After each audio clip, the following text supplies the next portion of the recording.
दिन।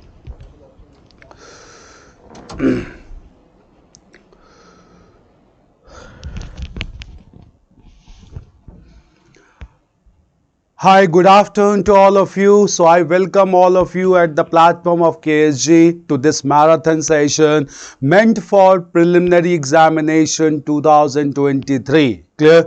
In this session, we'll be covering some important topics of prelims examination like modern Indian history, ancient and medieval India, art and culture. At the same time, we'll be also discussing about international relations like India's relationship with major powers, neighboring countries and international institutions which are important for your preliminary examination. Clear? So, looking into the relative importance of the topics as mentioned in UPSC examination, we'll be starting first of all with modern Indian history, as large number of questions are asked from modern Indian history.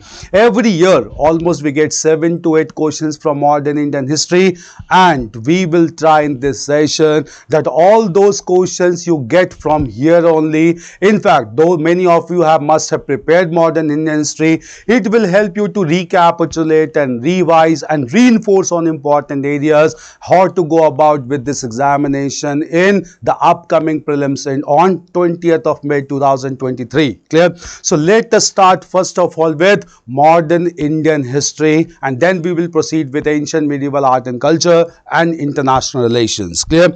Now first of all, clear, we need to understand the broad areas from where modern Indian history starts. It starts likely from the middle of the 18th century, and from here only the European powers began to establish their colonial rule over India, and that resulted into almost 200 years of colonial rule. Clear? Now first of all, we'll discuss about the beginning of modern age in India, arrival of European powers in India. Clear?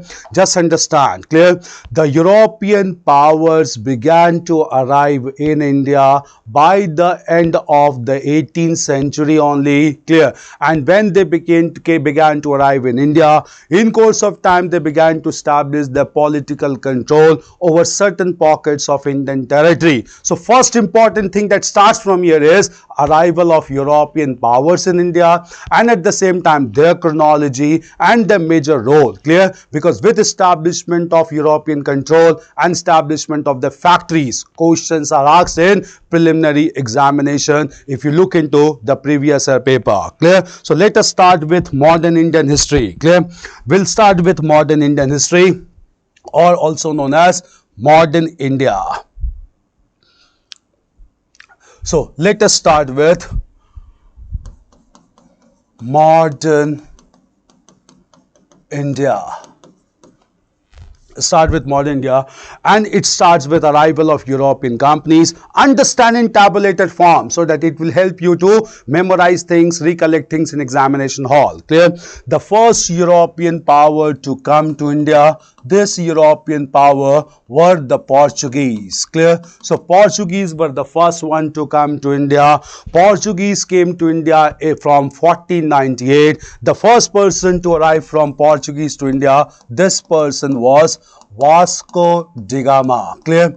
He came to India in 1498, and when he came to India, he got settled down on the Malabar coast. Clear? He came to the region of Cochin. He got settled down on the Malabar coast. With the arrival of Vasco da Gama, several Portuguese started to arrive in India, and when Portuguese came to India, they started to establish their political control over the western coast of India. In course of time, the Portuguese governor named as Albuquerque, clear? Portuguese governor Albuquerque established Goa as the trading headquarters of the Portuguese in the year 1510, and this Goa was acquired by Albuquerque from adjoining rulers known as the Bijapuri Sultan. Clear? So from Bijapuri Sultan, Albuquerque took the region of Goa in 1510, in which he was supported by Vijayanagar ruler Krishna Dev Raya. Clear? So Portuguese were supported by the ruler of Vijayanagar kingdom, Krishna Dev Raya, and with support of Krishna Dev Raya, they acquired the region of Goa from Bijapuri nobles and established Goa as trading headquarter in 1510. Look into the last year paper only in prelims. They have asked that Portuguese established the trading headquarter Goa from Bijapuri rulers. This was a statement asked in preliminary examination 2022. So you get questions with establishment of European control over Indian territory. In this task, he was largely supported by Krishnadevaraya. It is also known that Albuquerque even asked the Portuguese to get married to large number of Indian women so as to have proper control over Indian territory. In course of time, Portuguese also established control over the regions of Daman and Diu, and these regions also came under the control of Portuguese in course of time. So all through the western coast of India, major areas were occupied by the Portuguese and they began to trade in India. Now something about Portuguese, clear. First of all, Portuguese were the first Europeans to introduce the concept of force in Indian trade. They began to issue certain certificates whereby these certificates ensured the safety of the ships of other warriors and traders as well. And these trade passes, these certificates issued by the Portuguese, they were known as cartas. Clear? So they began to issue cartas at this time, and with this cartas they began to acquire revenue or earn revenue from Indian ships. Those Indian powers who did not purchase cartas, their ships were plundered by the Portuguese. So a kind of force was introduced in the trade relationship at the same time. Clear?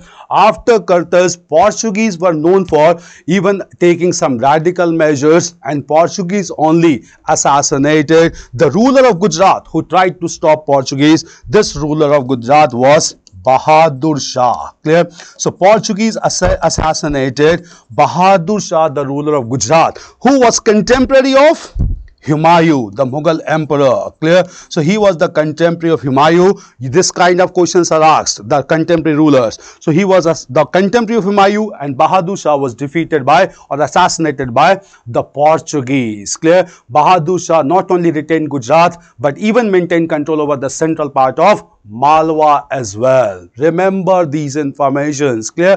So Portuguese started to assert themselves very strongly in the western part of India, and at the same time Portuguese maintained healthy relationship with Krishnadevaraya. Clear? In fact, Portuguese only provided gunpowder to Krishnadevaraya. Portuguese only introduced potatoes in India. Portuguese only promoted large sophisticated weapons in India. All these were contributions of Portuguese in India. Clear? Even though Portuguese were the first European power to come to India, at the same time Portuguese could not retain the control over parts of India for long. Clear? The reason is that Portuguese even acquired a small island at that time. This small island was the island of Bombay. Even though Bombay was acquired, but Portuguese did not retain Bombay. Clear? Rather, Bombay was given by the Portuguese as a dowry prize to British Prince Charles II, who married a Portuguese princess, Catherine of Braganza. This was surrendered in 1662. So in 1662, Bombay was given by the Portuguese to the British Prince Charles II as a dowry prize, and in turn British Prince Charles II, clear, British surrendered this region of Bombay to British East India Company. So British India Company acquired the control of Bombay indirectly from the Portuguese. Moreover, why Portuguese could not retain control? Because initially when era of geographical discovery was started in Europe, the lead was taken by Spain and Portugal, and Spain and Portugal decided to divide the whole world among themselves. When they decided to divide the whole world among themselves, they decided that eastern part of the world will be under the control of Portuguese, the western part of the world will be under the control of Spain. Clear? But by the end of 16th century, exactly in 1598, Portuguese were defeated by the Spanish people, and from 1598 the Portuguese hold over the eastern part of the world started to weaken up, and just because of the weakening of the Portuguese control on the eastern world, it affected the Portuguese control even on India as well. Clear? So all these developments took place with related to Portuguese. One last thing to be remembered is Portuguese were the first European power to come to India, and Portuguese were the last European power to leave India. Portuguese left Indian territory finally in 1961 when armed action was taken by government of India known as Operation Vijay. Clear? So obviously we'll discuss in post-independent era that Portuguese finally left Indian territory in 1961 and they were the first one to arrive in India. These informations related to Portuguese must be there with you. Clear? Now after Portuguese, the next European power to come to India, this next European power were the traders of Netherlands or Holland. And these traders are normally known as the Dutch traders. Clear? The Dutch traders, when they came to India, they established a company in India known as the Dutch East India Company in 1602. Clear? So Dutch East India Company was established in 1602 and they began to trade from India. Clear? At the same time, in course of time, the Dutch realized that spices, which was the most valuable item procured from southern part of India, were more produced in the Southeast Asian regions of Java and Sumatra. Therefore, Dutch shifted to the islands of Java and Sumatra, that is modern Indonesia, and Dutch maintained colonial control over Indonesia almost for 250 years. Clear? So it was one of the longest colonial rule of European power on any one country in Asia, and that was Dutch colonialism over Indonesia for more than 250 years. So Portuguese were followed by the Dutch. Clear? So Dutch came to India. Dutch East India Company. Dutch East India Company was established in 1602. Clear? In course of time, they shifted to the islands of Java and Sumatra in Southeast Asia. They retained control over Java and Sumatra, known as modern Indonesia. Almost for 250 years. Clear? At the same time, clear, Dutch also established control over some parts of Bengal, and Dutch were finally defeated in the Battle of Bidera in Bengal. They were defeated in the Battle of Bidera in 1659. Whereby Dutch winded up their business from India and began to focus more on Southeast Asian country of Indonesia. Clear? So final defeat of Dutch by the British in the Battle of Bidera in 1659. These information should be there with you related to Dutch. So after Portuguese, there were Dutch who came to India. Clear? Coming to another power after Dutch. Clear? Another power that came to India, this were basically the British traders. Large number of British traders started to come to India, and we'll discuss elaborately about their arrival in India. Clear? In order to trade with India, the capitalist class in Britain, they began to promote a group of private traders to trade with India. This group of private traders formed in London. This group was known as merchant adventurers.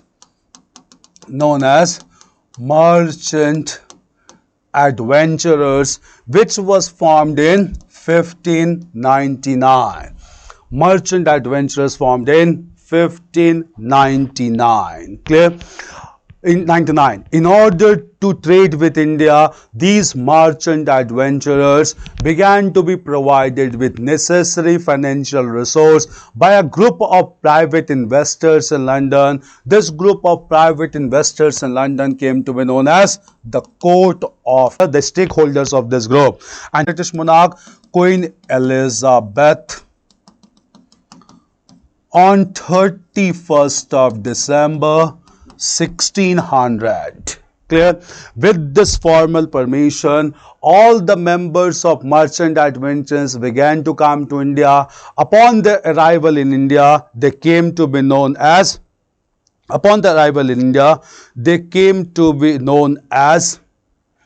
the British East India Company. Clear? British East India Company. British East India Company. Clear? British East India Company. See, I'm getting some questions. Sir, please be slow. Please be bilingual. Okay, I'll be slow, no worry. But at the same time, since it's a marathon session and we need to cover several topics in this session, so anyway, I'll try to be slow, no worry. Clear? At the same time, bilingual. Okay, fine. I'll be speaking some Hindi as well. Don't worry. Clear? Okay. So, coming to Queen Elizabeth, coming to India, British East India Company. Clear? British East India Company, upon their arrival in India, decided to establish factories in different parts of Indian territory.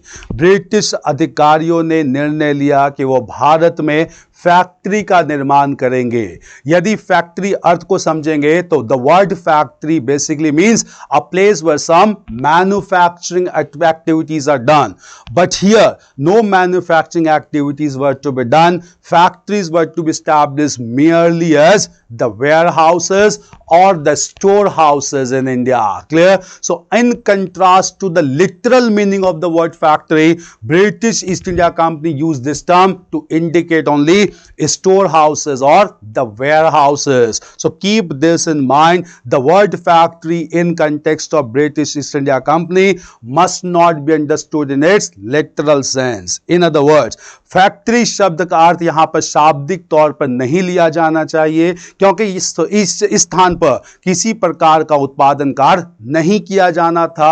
यह केवल एक गोदाम के तौर पर इसको विकसित किया जाना था और इसलिए इसका शब्द फैक्ट्री इस्तेमाल किया जाता है ब्रिटिश ईस्ट इंडिया कंपनी के द्वारा. क्लियर? जब यह निर्णय लिया जाता है, when British East India Company took this decision, British authority decided to take permission from the ruling Mughal monarch. At this time, when British were coming in the beginning of 17th century, the ruling Mughal monarch was Jahangir. Clear? Jahangir was the Mughal emperor from 1605 to 1627. And since Jahangir was the most important authority in India, British East India Company deputed the first officer to Jahangir's court. The first officer who came to Jahangir's court, this person was named as Captain Hawkins. He came to Jahangir's court in 1609 to seek permission to establish factories, storehouses in India. Clear? They took the decision to establish the first factory at Surat. First factory at Surat, which was a very important port city on the western coast of India. Initially, Jahangir did not give this permission. Clear? Because Jahangir was pressurized by Portuguese that such permission should not be given. But after some time, after some thought, due to repeated requests of British, Jahangir gave permission to British East India Company to establish factories in India. Clear? In order to reinforce the permission given by Jahangir, clear? Again, British East India Company deputed another officer to Jahangir's court, and this officer was Thomas Roe, who came to India in 1615. Clear? When Thomas Roe came to India in 1615, clear, the permission had already been given. It was reinforced at this time and factories began to be established in different parts of India. Now from here we get a question, do remember. Clear?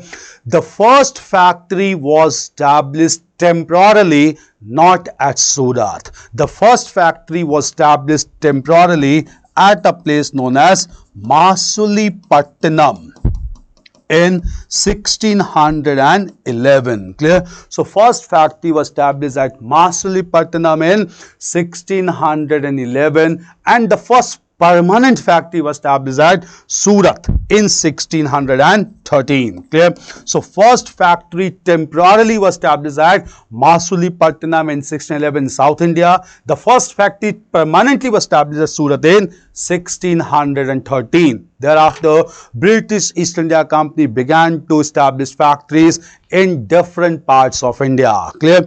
In course of time in between, one another European power came to India, and these European powers were the powers of Denmark, or the traders of Denmark also came to India, also known as the Danish traders. Clear? But they remained only for a few years in India, and and Brit clear. They remained in India only for a brief time and established factories only at two places. These two places were Serampore and the another place being known as Tranquebar. Clear? Serampore and Tranquebar. Clear? So at Serampore, after some time, they sold these regions and went back to European world. So Danish trade does not play important role, but if understanding chronology comes, first was Portuguese, second were the Dutch, third were British, fourth were Danes, and the fifth European power who came after this, the third European power comprised of the French traders in India. So we'll come to arrival of French traders in India. All these informations related to British initially is clear. They came to India. I'll keep on repeating also to recollect, to revise. They came to India as private traders known as merchant adventurers. They got converted in India into British East India Company. At the same time, they were financed by court of directors in London who were private investors. So most important thing to be understood is this trade was a purely private trade, nothing to do with British government. मैं हिंदी में इसको repeat करूंगा, यह व्यापार पूर्ण रूप से एक निजी व्यापार था. इस व्यापार से ब्रिटिश सरकार या ब्रिटिश सदन का कोई लेना देना नहीं था. Clear? I'll repeat once again, it's very important to understand. This trade which was established by British traders was a purely private trade. At the same time, it had nothing to do with British government और parliament को कोई भी सरकारी हस्तक्षेप नहीं था, कोई भी सरकारी निरीक्षण नहीं था और यह पूर्ण रूप से एक निजी व्यापार के तौर पर किया जा रहा था. जब इस समय ब्रिटिश सरकार ब्रिटिश व्यापारी भारत आते हैं तो वो फैक्ट्री के निर्माण का निर्णय लेते हैं. वो पहली फैक्ट्री अपनी सूरत में बनाना चाहते हैं. इस संदर्भ में वो एक अधिकारी को भेजते हैं जहांगीर के दरबार में. पहले अधिकारी थे captain Hawkins. He went there in 1609. Clear? And after this, after some discussion, Jahangir gave the permission, which were reinforced with the visit of another British officer, Thomas Roe, in 1615. And with this permission, British established their first factory temporarily, clear, at Masulipatnam in 1611 and the first permanent factory at Surat in 1613, and from here they began to trade. Meanwhile, other European power came. The traders from Denmark also came to India, known as Danish traders. They established only two factories at Srirampur in Bengal, Tranquebar in South India, but very soon they sold this region to British, went back to Europe. So they could not play major role in India. The next European power to come to India were the French traders. इस समय आपको क्रमबद्ध तरीके से समझ में आ गया होगा. पहले पोर्चुगीज हैं, उसके बाद डच हैं, उसके बाद ब्रिटिश हैं, उसके बाद डेनमार्क है, उसके बाद फ्रेंच ट्रेडर्स हैं. अब आएंगे फ्रेंच ट्रेडर्स पे. ठीक है. French east India company was established bye a British officer known as Colbert. British officer known as Colbert. Clear? And ये कंपनी जो बनती है, it was not a निजी company like British East India Company. French East India Company from the beginning was a pure government sponsored company. इस point को याद रखेंगे कि फ्रेंच ईस्ट इंडिया कंपनी और फ्रांसीसी ईस्ट इंडिया कंपनी एक सरकारी कंपनी के तौर पर स्थापित की जाती है और ना कि ब्रिटिश इंडिया कंपनी जो पूर्ण रूप से एक निजी कंपनी होती है. अब फ्रेंच ईस्ट इंडिया कंपनी के निर्माण के साथ ही जब फ्रेंच व्यापारी भारत आते हैं तो French traders also decided to establish factories. They also established the first factory at Masulipatnam in 1664. They also established the first factory at Masulipatnam in 1664, followed by their second factory at Surat in 1668 on the same lines of British. So आप याद रख सकते हैं इसे, जिस प्रकार से British ने पहली फैक्ट्री मासूलीपट्टनम में बनाई, उसी प्रकार से फ्रांसिस ईस्ट इंडिया कंपनी ने भी अपनी पहली फैक्ट्री यहां पर सूरत में मासूलीपट्टनम में बनाई और उसके बाद उन्होंने दूसरी फैक्ट्री का निर्माण सूरत में किया.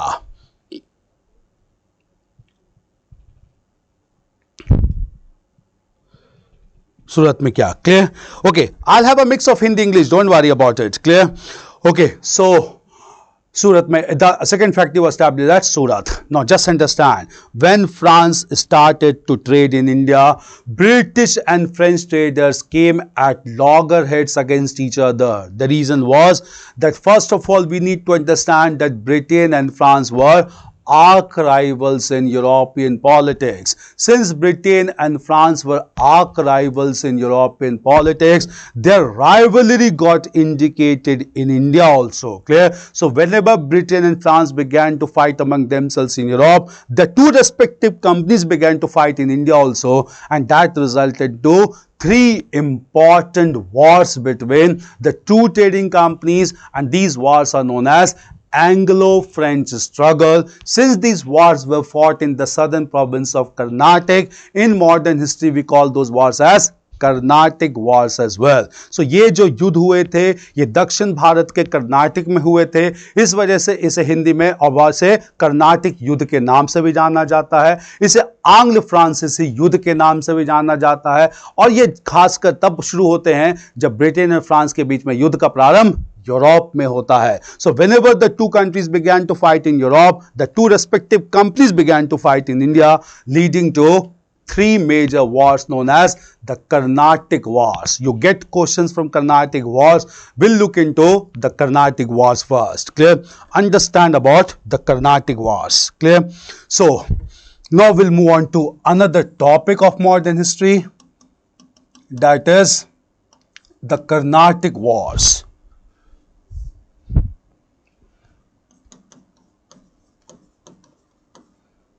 Also known as the three Anglo-French wars, Carnatic Wars. Clear?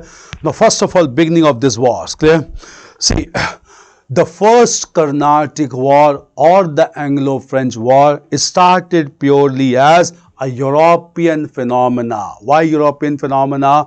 Britain and France began to fight against each other in Europe. Clear? And they began to fight against each other in Europe in 1740 due to Austrian War of Succession. So two major European powers began to fight against each other in the Austrian War of Succession. This which started in the year 1740. Clear? As after some time when this war started to take place in Europe, the two respective companies also began to fight in India, and these two respective companies began to fight from 1746, leading to the first Carnatic War. So the first Carnatic War started in 1746 and continued till 1748. Clear? So first Carnatic War was not because of Indian condition, it was because of European conditions.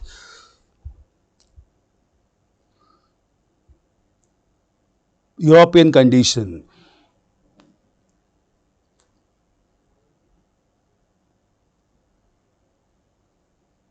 Clear? Okay, I'll speak sometimes Hindi, don't worry about it, but I'll explain everything in English only, don't worry about it. Clear? So try to just understand English. I'll just repeat them in Hindi. I will not explain that in Hindi, don't worry about it. Clear? So I'll be bilingual, but I'll be having 80 to 90% English, 10 to 15% English, Hindi, don't worry about it. Clear? So most of the session will be in English only. Is it fine? Clear? So first Carnatic War. Clear? Right. This war, just understand, this war continued in India almost for 2 years, and the war came to an end in Europe by the Treaty of Aix-la-Chapelle. Treaty of Aix-la-Chapelle. And just with this treaty, when Britain and France stopped fighting in Europe, the two companies in India also stopped fighting in this country. Clear? So first the Carnatic War was neither started because of India nor ended because of Indian condition. It was just the manifestation of European phenomena. Clear? However, the second Carnatic War was started in India due to conditions within Indian territory. So this is the only Carnatic War which was fought because of conditions within India. This war continued from 1748 to 1754. Clear? So we'll look into this war. 1748 to 1754. Now, what was this war? Clear? At this time when this war took place, French East India Company was under the command of a great officer known as Lord Dupleix. Clear? He was a great officer, a great diplomat, and understood the scenario very well. Clear? Lord Dupleix started to assert French supremacy in India, and in 1748 what he did was, clear, in 1748 the ruler of a large province in South India, Hyderabad, died. This ruler was Muhammad Quli Qutub Shah. In fact, he was the person was Nizam ul Mulk Asaf Jah. Nizam ul Mulk Asaf Jah was the founder of Hyderabad in 1724, and he died in 1748. After the death of Nizam ul Mulk Asaf Jah, dispute began among his son and grandson known as Muzaffar Jang and Nasir Jang. Dupleix decided to support the claim of Nasir Jang for the throne of Hyderabad. At the same time, within Hyderabad there was a large province of Karnataka, clear, where the battle was being fought. In Karnataka also, the ruler of Karnataka, Dost Ali, died, and when the ruler of Karnataka, Dost Ali, died, there also conflict took place among two members of the family, Nawab Anwaruddin and Chanda Sahib. Clear? In this politically volatile situation, Dupleix decided to support the claim of Nasir Jang for the throne of Hyderabad and Chanda Sahib for the throne of Karnataka. He succeeded in this scheme completely, and Dupleix was able to place Chanda Sahib on Carnatic throne and at the same time Nasir Jang on the throne of Hyderabad. This led to huge victory for Dupleix. After some time, Nasir Jang died, and therefore the deputy of Lord Dupleix, known as Bussi, he placed another person on the throne of Hyderabad, and this person was known as Salabat Jang. And when Salabat Jang came to power, Salabat Jang gave some important areas to French East India Company. These areas were Mustafanagar, Illore, Rajamundry and Shikkakol. All these areas combined together is known as Northern Sarkar. Clear? So the large region of Northern Sarkar, comprising of four regions of Mustafanagar, Illore, Rajamundry and Shikkakol, were given to the French. Clear? Dupleix was at the height of his popularity at this time because he acquired large areas in Hyderabad and he had control even over Carnatic as well. Clear? But all these developments were being closely monitored by British East India Company. They were the arch rivals of French, and on behalf of British East India Company, the governor at this time, British governor at this time was basically Robert Clive. Clear? Since he was the Clive and he was equally very powerful, very diplomatic in nature, Robert Clive was watching all these developments, and to challenge French supremacy, Robert Clive with large military force attacked the fort of Carnatic. He attacked the fort of Carnatic at Trichinopoly.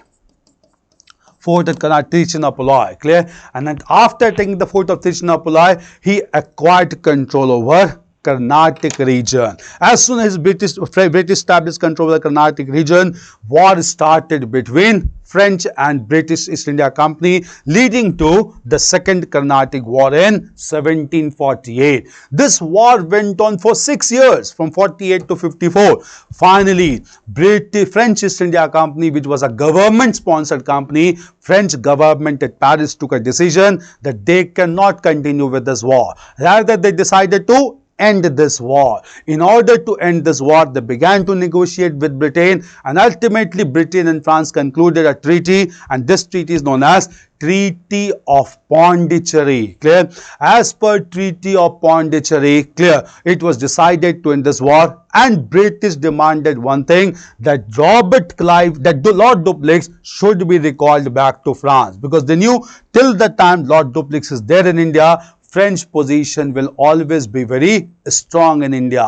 And as per this treaty, Lord Dupleix was recalled back to France, and Lord Dupleix was replaced by another officer known as Godeheu, who was not at all as powerful as Lord Dupleix. In fact, it is accepted, clear, that Lord Dupleix, clear, it is accepted that Lord Dupleix was, with the part of Lord Dupleix, the French fortune got highly compromised at this time. Clear? This development took place, and Second Carnatic War was because of local conditions in India. So first Carnatic War because of European phenomena, second Carnatic War because of conditions in India. Now coming to the third Carnatic War. Clear?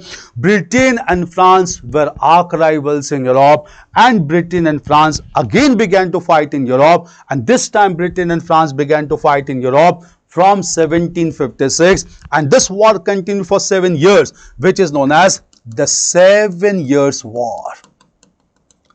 Known as the 7 Years' War, which went for 7 years from 1756 to 1763.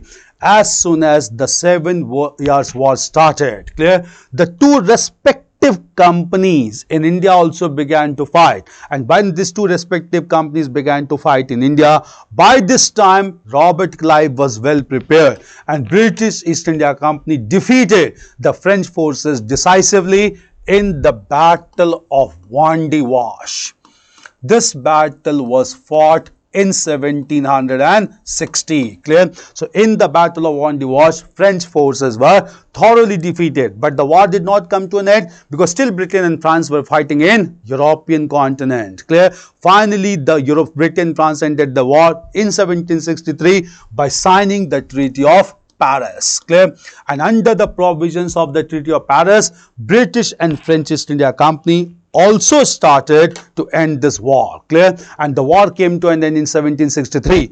As per the terms of the Treaty of Paris, French East India Company was asked to stop all trading activities with India, but French were allowed to retain their political control over certain pockets of Indian territory. French were allowed to establish their control over regions of Chandarnagar in Bengal. French were allowed to establish their control over Pondicherry, Yanam and Karaikal on the eastern coast of India, and Mahe on the western coast of India. So even though France was prohibited to have trade relationship with India, but French East India Company was allowed to have political control over Chandarnagar in Bengal, Pondicherry, Yanam, Karaikal on the eastern coast, and Mahe on the western coast of India.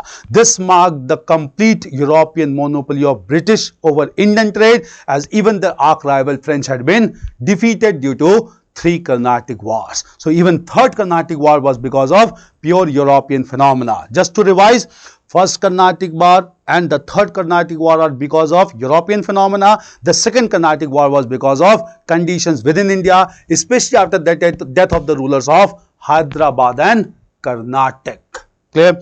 This is the third Carnatic War. All informations to be there. The most decisive being Battle of Wandiwash, fought in 1760. The war came to an end with Treaty of Paris. I'll revise. Clear? Repeat.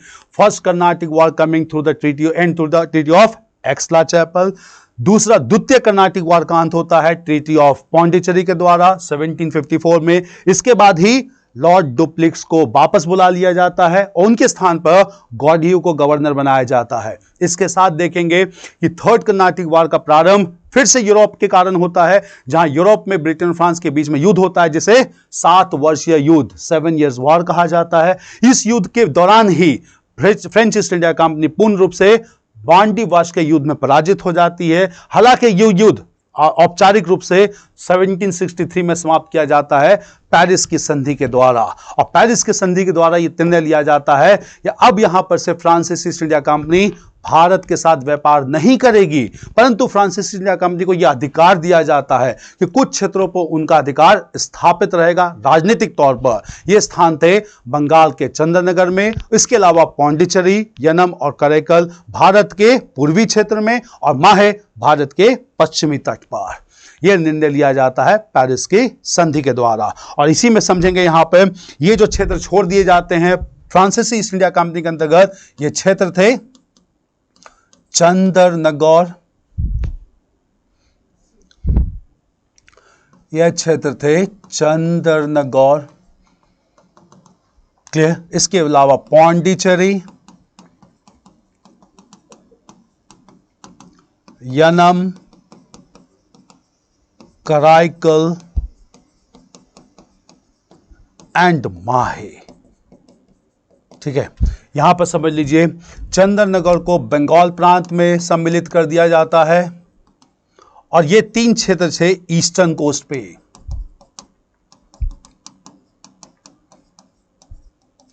और माहे केवल ये क्षेत्र है western coast पे। Clear? और इन चारों क्षेत्रों को मिलाकर बाद में यूनियन टेरिटरी ऑफ पौंडीचेरी बनाया जाता है, जिसे अभी हम पुडुचेरी कहते हैं। सो union territory of Pondicherry includes Pondicherry, Yanam, Karaikal and माहे। Clear? This was under after Treaty of Paris signed in 1763. Clear? Related to French East India Company, 3 Carnatic Wars. Clear? Yeah, I'm explaining only in Hindi. Class will be in English only. Don't worry. Is it fine?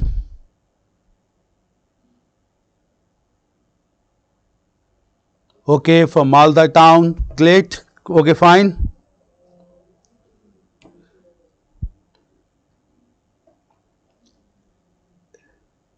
Vishal is there. Okay, fine. Clear. So, all these were related to French. Now, coming to at the same time British India Company. After defeating French, British East India Company retained its control over large parts of Indian territory, established its European monopoly over India. Now it is very clear all the companies and the rivals in India. So first is Portuguese, then Dutch, then British, then Danes, then French. Is that fine? Arrival of European companies. 3 Carnatic Wars has been done. Now after this, just understand, meanwhile, British East India Company by the middle of the 18th century realized that feeling of nationalism is not there in India, and therefore British East India Company decided to establish political control over strategic provinces of India, and therefore it marks the policy of British political expansion in India. Clear? So first of all, we'll discuss political and territorial expansion of British East India Company over India after they eliminated the European rivals from Indian territory. Clear? The first province to be annexed by British in India was the eastern province of Bengal, which even included the provinces of Bihar and Odisha. Clear? So first of all, we'll discuss about the conquest of Bengal province. Clear? So let us look into the history of Bengal province. Clear? Understand chronologically, you get questions from all these political conquests. Clear?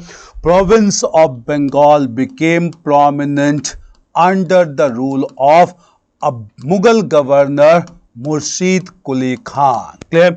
He became the governor of Bengal in 1700, remained on this post till 1727. Since he became governor in 1700, after the death of Mughal Emperor Aurangzeb in 1707, Murshid Quli Khan began to rule independently over Bengal, that even included the provinces of Bihar and Orissa. For prelims, chronology of rulers is important. Clear?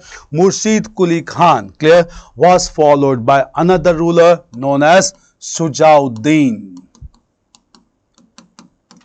Shujauddin ruled from 1727 till 1739. Shujauddin was followed by another ruler known as Sarfaraz Khan.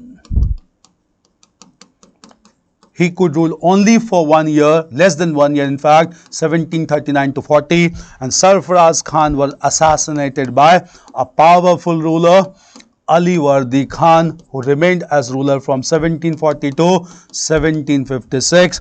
In 1756, Ali Wardi Khan was replaced by the Nawab of Bengal known as Siraj-ud-Daulah. He ruled from 1756 to 1757. Now we'll discuss about his reign. Clear? Siraj-ud-Daulah. This is the chronology of rulers. Prelims, you need to understand, you have to maintain this order. Clear? Now at the same time, when Siraj-ud-Daulah came to rule in 1756, by this time, Bengal was very important for maritime trade. Both British and French were trying to establish their control over Bengal, and British East India Company by this time has acquired 3 villages in Bengal known as Kalikata, Govindpur and Sutnati. And combining together all these villages, they established the modern city of Calcutta. Clear? Right now, the present city of Calcutta has been renamed as Kolkata on the basis of this name, that is Kalikata. Clear? City of Calcutta was established, and at Calcutta, British began to construct a fort. This fort is known as Fort St. William. Fort St. William. Clear? At the same time, France also wanted to have control of Bengal, and France began to construct their fort at Chandarnagar. Siraj-ud-Daulah came to power when all these developments were going on. Siraj-ud-Daulah asked both British and French to stop their construction work in Bengal. Clear? He had his capital at Murshidabad. Clear? The demand of Siraj-ud-Daulah was accepted by French. They stopped their construction work. But British went on with their construction work. Since British went on with the construction work, Siraj-ud-Daulah decided to take a radical action, and therefore Siraj-ud-Daulah led a surprise attack on British forces on 20th of June 1756. Clear? In this, British forces were defeated, and Siraj-ud-Daulah handed over the charge of Calcutta to a leading trader, and this trader and officer of Bengal was named as Manik Chand. Clear? So Manik Chand was declared to be officer in charge of Calcutta by Siraj-ud-Daulah, and thereafter he returned back to his capital city of Murshidabad. But here an important controversy took place. It is claimed largely by British historians that Siraj-ud-Daulah arrested 146 British soldiers. They were placed in a small room, and due to suffocation, out of 146 members, only 23 of them survived, and this incident has been projected by British as the Black Hole Incident, also known as the Black Hole Tragedy. Clear? This tragedy was projected by British authority largely to malign, to tarnish the image of Siraj-ud-Daulah. And after this, clear, when this tragedy was highlighted by British, they began to play the role of divide and rule. And in order to play the game of divide and rule at this time, clear, Robert Clive, the British governor at this time, began to negotiate with leading officers of Bengal. And Robert Clive negotiated with none other than the commander-in-chief of Bengal army, Mir Jafar. He also coordinated with Rai Durlab, Jagat Seth, the leading trader, and even officer in charge of Calcutta, Manik Chand. Clear? Since feeling of patriotism was not very strong in India, all these officers shifted their loyalty, and after taking these officers into confidence, Robert Clive challenged Siraj-ud-Daulah. This battle between Siraj-ud-Daulah and British forces took place on 23rd of June 1757 in the battlefield of Plassey. On the banks of river Bhagirathi.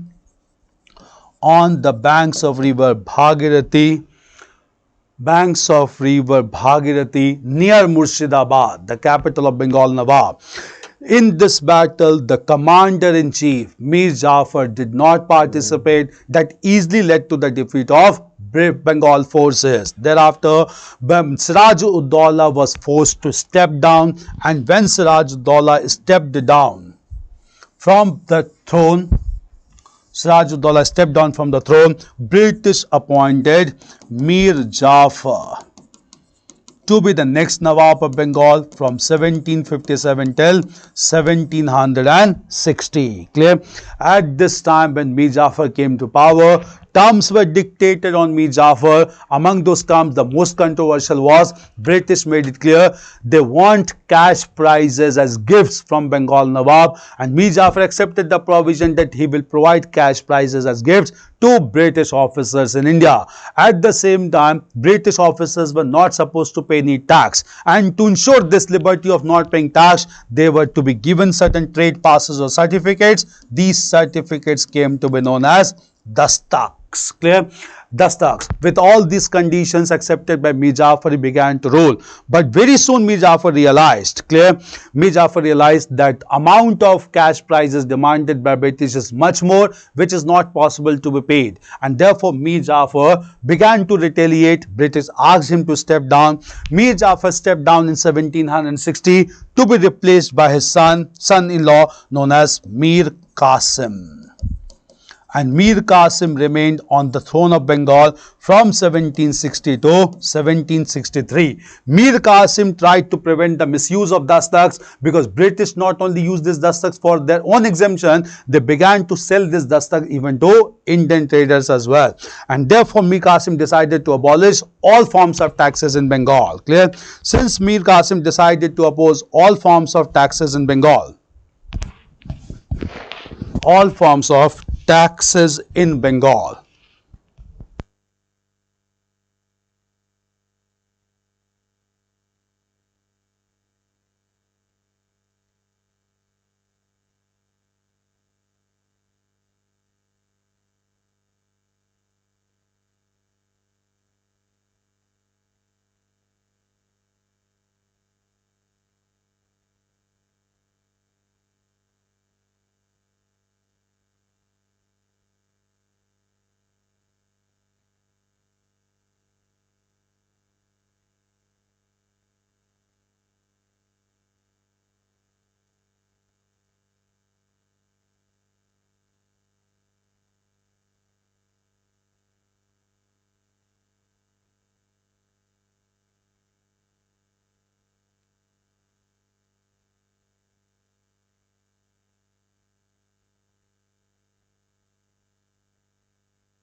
so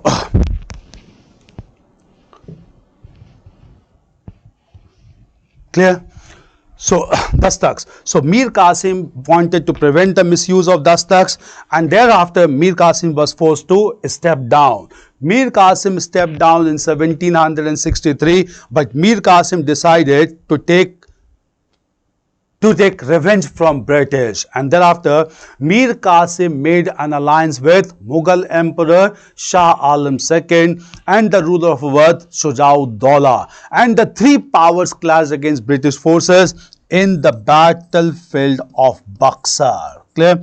That in the battlefield of Buxar. In this battle of Buxar, clear, fought by between the British and three Indian powers.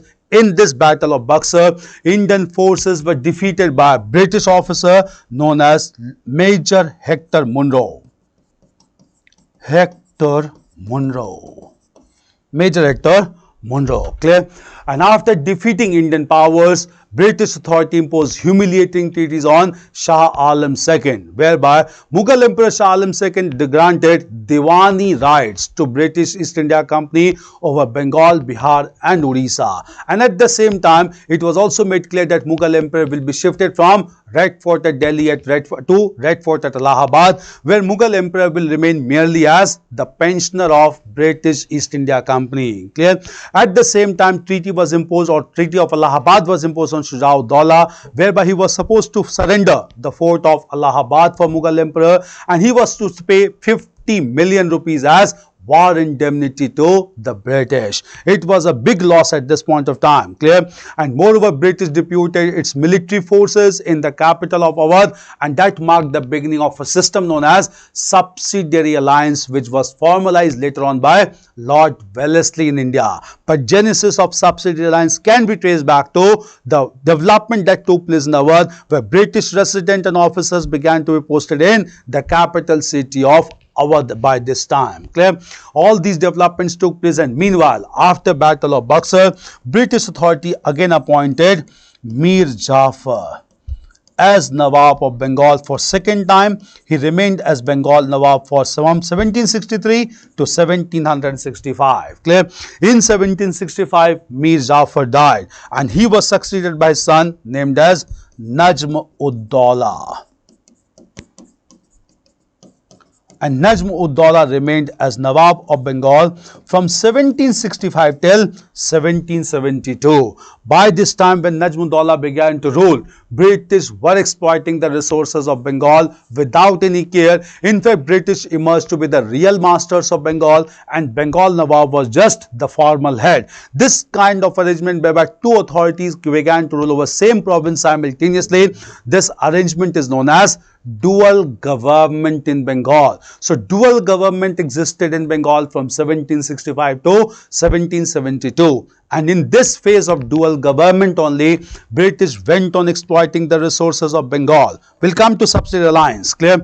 Okay, began to dominate over Bengal, clear? And at this time, Bengal faced a severe famine. In 1770, this famine, or Akal, it is known, clear? This famine claimed as many as 1/3 lives in the province of Bengal. Since 1/3 people got washed away in this famine, British East India Company needed some resources to deal with this calamity, and British East India Company applied for loan assistance from British government or British Parliament. Until this time, it was a pure private trade, but now British authority got right to look after this private trade. British Parliament and British government decided to regulate this private trade in India, and to regulate this trade, British Parliament enacted the first regulating act known as the Regulating Act of 1773. And while deciding the provisions of Regulating Act only, British abolished the dual government in Bengal that even ended the rule of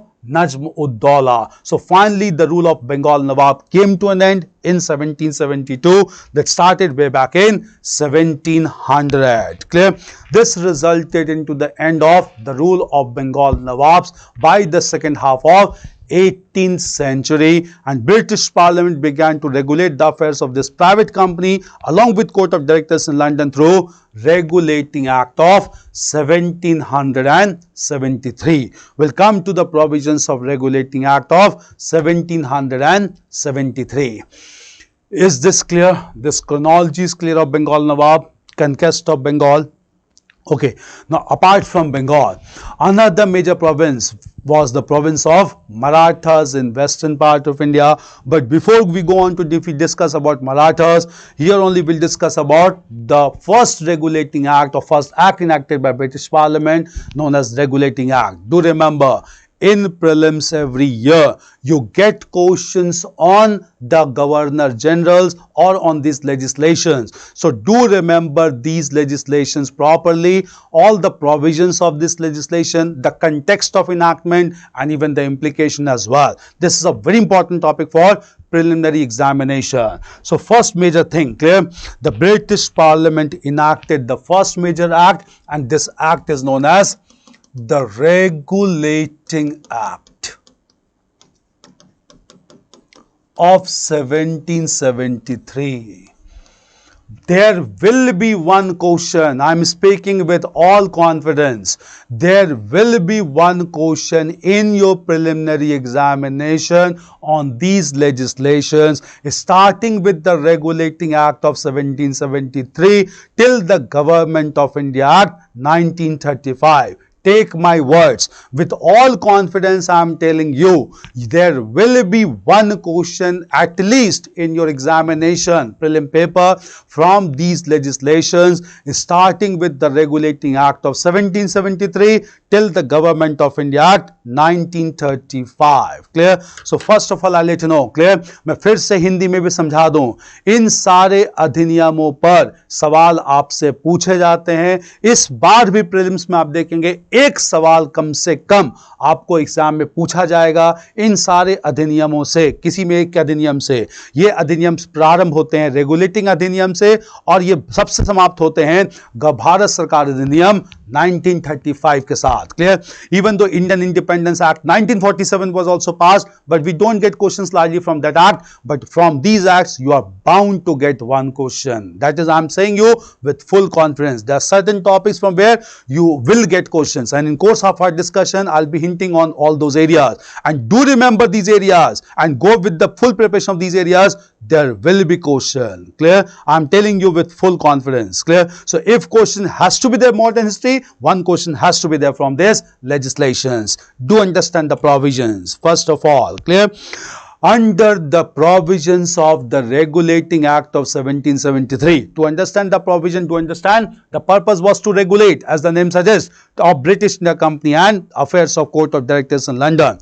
Under the provisions of the Regulating Act of 1773, a special officer was to be appointed to look after the administration of Bengal, and this officer was to be designated as the Governor General of Bengal. Clear? So this officer was to be designated as Governor General of Bengal. Clear?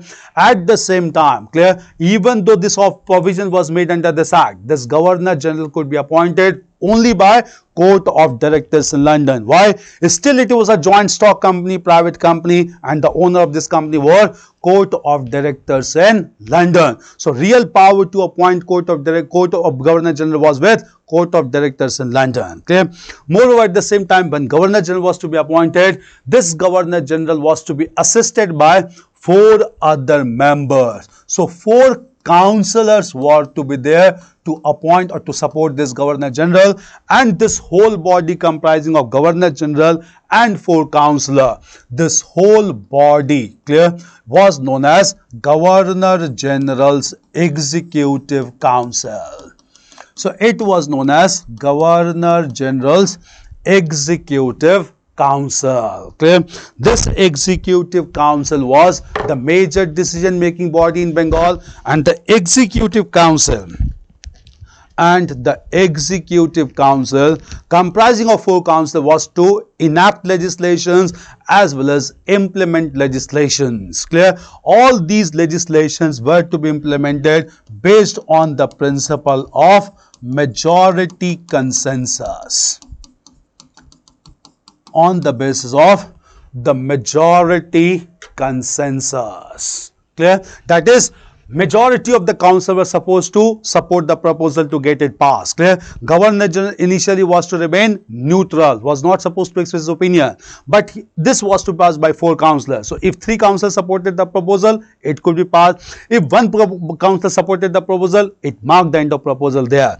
But in case of equally divided opinion among councillors, this proposal or this was to be resolved through Governor General. So Governor General was given a special power known as the power of casting vote, whereby through the power of casting vote, clear, Governor General could get either the proposal passed or rejected. This concept of casting vote still retained in our parliamentary system, which has been borrowed from Regulating Act of 1773. Clear?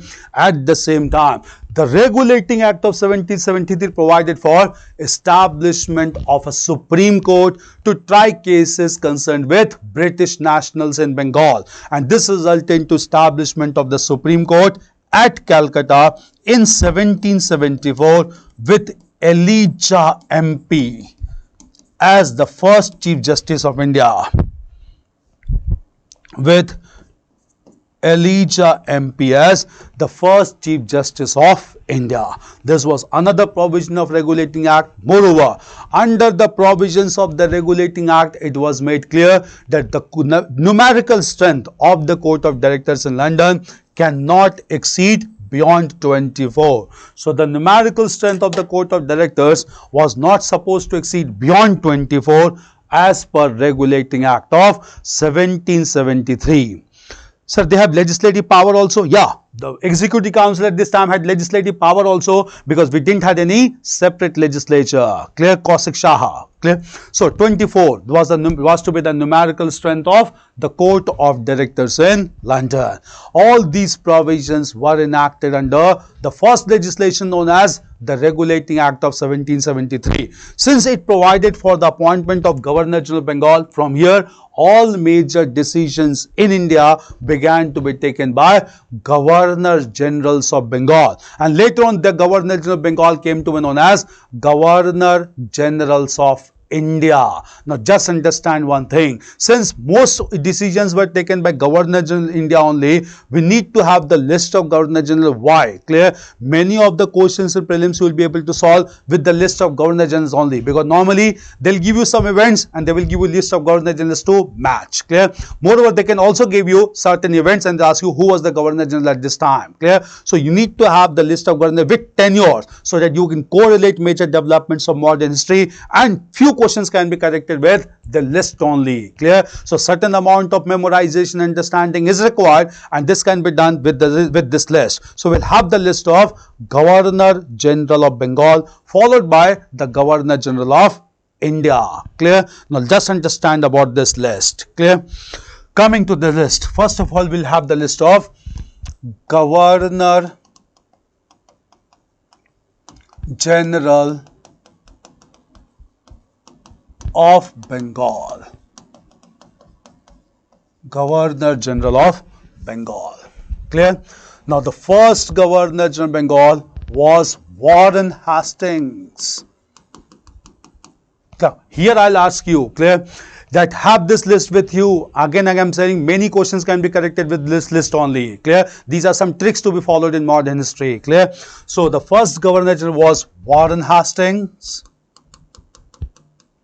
He was Governor General from 1773 when Regulating Act came into being till 1785. Second Governor General was Lord Cornwallis. Governor General was Lord Cornwallis. Lord Cornwallis. He was Governor General from 1785 to 1793. Third Governor General was Sir John Shore. 1793 to 1798. Then fourth is Lord Wellesley.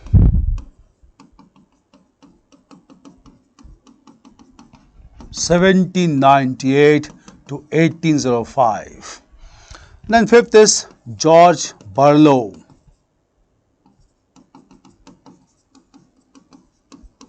Acting Governor General only for 2 years, 1805 to 1807. Then we have Lord Minto,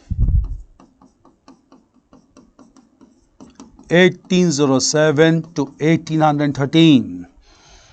Then we have Lord Hastings, very important, 1813 to 1823, for 10 years. He is associated with British paramountcy. Then we have Lord Amherst, 1823 to 1828. And ninth and the last Governor General of Bengal was Lord William Bentinck. He was Governor General from 1828 till 1833. List of Governor General of Bengal. Governor General of Bengal. Have this list. It helps a lot in solving many questions. Clear? Many questions. Clear? What was 24 that you wrote on board? 24 indicated that numerical strength of Court of Directors in London. Court of Directors could not extend beyond 24. Swati. Clear? Not more than 24 in number. Clear? Okay, so Governor of Bengal, do understand, in the year 1833 will come, the British Parliament enacted another act for India known as the Charter Act of 1833. And under the provisions of the Charter Act of 1833, the Governor General of Bengal was given the charge to look after Bombay and Madras provinces as well, which came under British control. Since additional charge to look after Bombay and Madras was given to Governor General of Bengal, his post was enhanced from Governor General of Bengal to Governor General of India. So from 1833, he came to be known as Governor General of India. So from here, we'll have the list of Governor General of India. So Governor General of India. Governor General of India. The first Governor General would be Lord William Bentinck. So Lord William Bentinck became the last Governor General of Bengal. He also proved to be the first Governor General of India with additional charge to look after Bombay and Madras. So do remember, he was the last Governor General of Bengal and at the same time first Governor General of India. He was then India. So first Governor General was Lord William Bentinck. He was the Governor General from 1833 to 1835. Second Governor General of India was Lord Auckland. He was the Governor General from 1835 to 1842. Then the third Governor General was Lord Ellenborough. Lord Ellenborough. He was the Governor General from 1842 to 1844, only for 2 years. Played very important role in conquering or annexing Sindh in India. Lord Ellenborough. Then we have Lord Hardinge, 1844 to 1848. Fifth one was Lord Dalhousie, 1848 to 1856. And the last was Lord Canning. Lord Canning from 1856 to 1858. Lord Canning. Clear? Many questions can be corrected with this list only. Tenure, Lord Canning. Clear? Second Governor General of India was Metcalfe.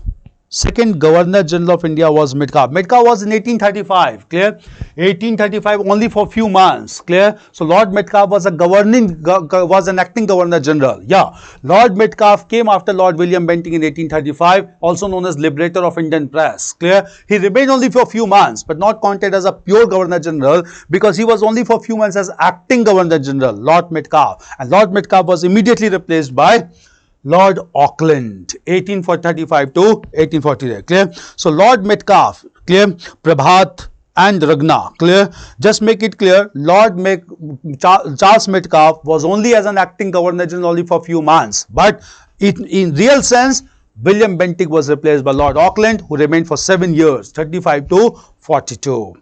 It's clear? Have this list with you. Now understand here, when Lord Canning was Governor General of India at this time only, clear, a mighty revolt broke out throughout northern and central part of India, which is known as the Revolt of 1857. Since mighty revolt took place in 1857, British parliamentarians sitting back in London had this opportunity to declare that British East India Company has lost all legitimacy to rule over India, and therefore they finally decided to end the rule of British India Company and to allow British India Company only to trade with India. So British East India Company was not abolished, but all its political and administrative powers were taken away, and British India Company was allowed to stay only as commercial entity. And thereafter, British Crown took responsibility to look after Indian affairs. And since British Crown took this responsibility to look after Indian affairs, clear?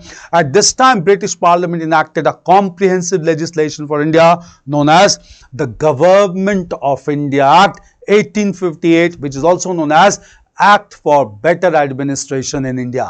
We'll come to all those legislations as well, but first of all, this list becomes important for your prelims examination. Is it clear? Question, Kaushik Shah. Is it necessary to remember the duration here also, sir? See again, clear? Duration you don't have to memorize here, clear? But keep on revising the reason why. Even though years may not be asked, but they will ask you something on the one side and something on the list of Governor General. To correlate, you can easily deduct some lines by having this broad chronology. So dates may not be asked, but when you know the major dates of chronology, you will be able to identify, or you can be able to deduct many options there. You can correlate that this Governor General cannot be there at the time. So deductions will allow you to solve many questions in modern history. That is the point of having this list with you. Clear? It's fine. Okay, clear. So Queen Proclamation, we'll come to that. Don't worry about it. 1858. this list? No. After the conquest of Bengal, the next major province which proved to be challenging for British East India Company towards political annexation in India, this next major province was the province of Marathas. Clear? Marathas ruled over the western and central part of India. Clear? The large Maratha kingdom had been established by Shivaji, who was contemporary of Aurangzeb in medieval India. Even after the death of Shivaji, the large Maratha kingdom continued to work, but in course of time the power got transferred from Marathas to the Brahmins in western India known as the Peshwas. Clear? And in modern history, Peshwas began to dominate the political scene. Clear? And the first Peshwa was Balaji Vishwanath. Clear? So from modern India, the rule of Marathas got replaced by the rule of Peshwa, also known as phase of Peshwa domination. Marathas were not Brahmins, but Peshwas were pure Brahmins belonging to Konkanast Brahmin family. Clear? Just understand the chronology. In modern India from 18th century, the large Maratha kingdom began to be dominated by the Peshwas. These Peshwas were pure Brahmins in the region of Deccan. The first Peshwa of Maratha kingdom was a great person known as Balaji Vishwanath.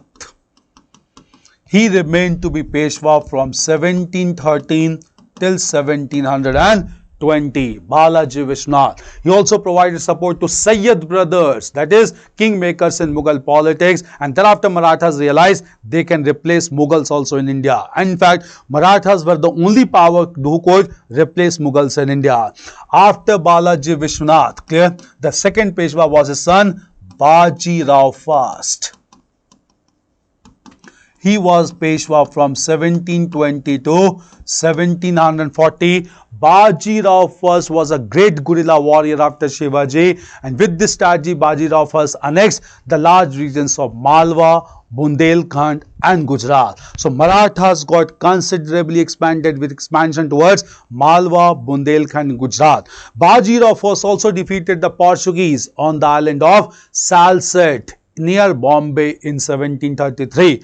Baji Rao first was a great diplomatic leader who reconciled the Maratha ruler Sahu with his aunt Tarabai, and thereafter through the Treaty of Varna, Tarabai accepted Sahu as the legitimate ruler of Maratha kingdom, and just with this only Sahu began to rule over Maratha kingdom, formally effective powers coming under Baji Rao first. Clear?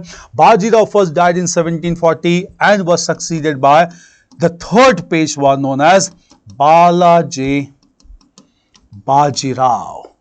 He was the Peshwa from 1740 to 1761. And when Balaji Baji Rao was the Peshwa, here only there was a very important change that took place, and this change was that at this time, clear, Balaji Baji Rao and the former Maratha head Sahu concluded Sangola Agreement. This Sangola Agreement was concluded exactly in the year 1750, whereby Peshwa became not only the real head but effective and formal head of Maratha kingdom. With this change, Balaji Baji Rao decided to expand beyond Gujarat in the northwestern part of India, and Balaji Baji Rao deposed the representative of a great warrior of Iran known as Ahmad Shah Abdali. Since representative of Ahmad Shah Abdali was defeated in the northwestern part of India, Abdali took it as a challenge, and therefore Ahmad Shah Abdali came with large Iranian force to northwestern part of India.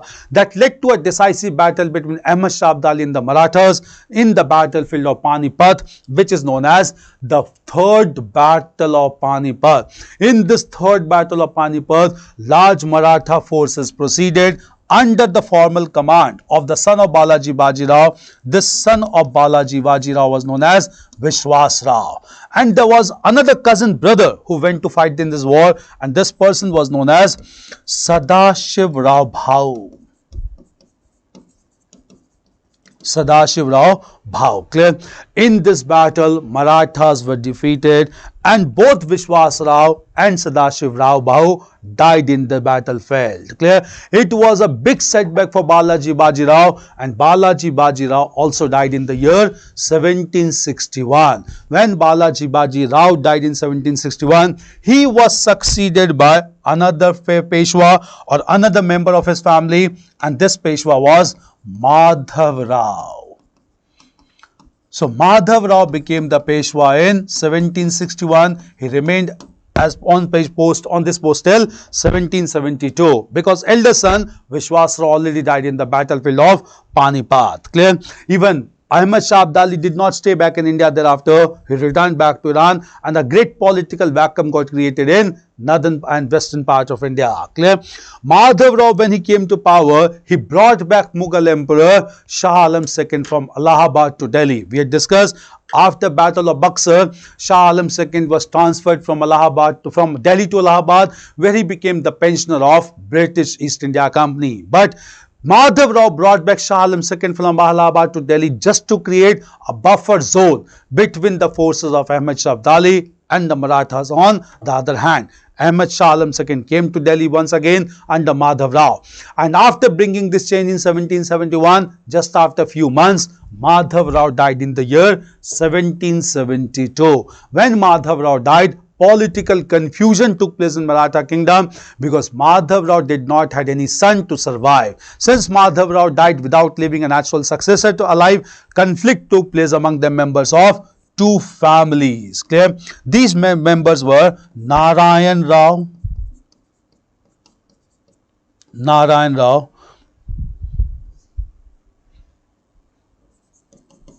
who was the younger brother of Madhav Rao. Clear? And another conflict took place against, another person of the same family known as Raghunath Rao, who was the younger brother of Balaji Bajirao. In other words, Raghunath Rao was the uncle of Narayan Rao. So conflict took place between Narayan Rao, younger brother of Madhav Rao, Raghunath Rao, younger brother of Balaji Bajirao. In this conflict, clear, Narayan Rao became the ruler of Maratha kingdom with support of Maratha soldiers. But due to internal conspiracy, Narayan Rao died. Clear? And as soon as Narayan Rao died, Raghunath Rao realized he can become Peshwa. But even at this critical time, even though Narayan Rao died, his wife, who was already pregnant, gave birth to a son. This son born to Narayan Rao, that is also known as posthumous son. A son is born after the death of his father. This posthumous son was named as Savai Madhav Rao.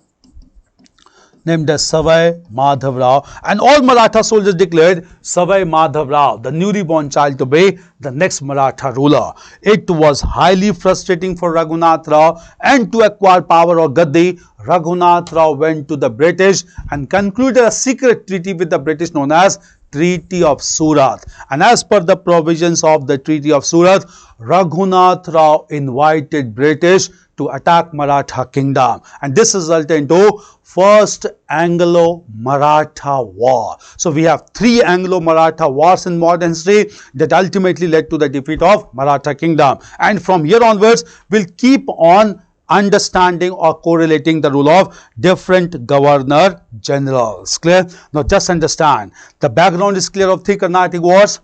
The first Carnatic war, three Anglo-Maratha wars. Coming to the first Anglo-Maratha war, we look into informations. It went from 1775 to 1782. This war resulted into a drawn struggle. No conclusive result could come. So ultimate consequence was it was a drawn struggle. No party could win the war. And this war came to an end through the Treaty of Salbai, signed in 1782, that provided a kind of ceasefire provided a kind of ceasefire between the British and the Marathas. Clear. This was 1782. The war ended, or the war was halted for some time. After this war, clear, the Second Anglo-Maratha War took place. The Second Anglo-Maratha War took place from 1803 to 1805, that is exactly after the end of 20 years, because this war, a Treaty of Salbai, provided ceasefire for 20 years. As soon as 20 years came to an end, another war started between British and Marathas, known as Second Anglo-Maratha War, 1803 to 1805. Clear? When this war took place, in this war, the Marathas were defeated. Why Marathas were defeated? By this time, Maratha kingdom had been divided into 5 principalities ruled by different families. These 5 principalities were the Peshwa at Pune, Gaikwad at Baroda, Holkar at Indore,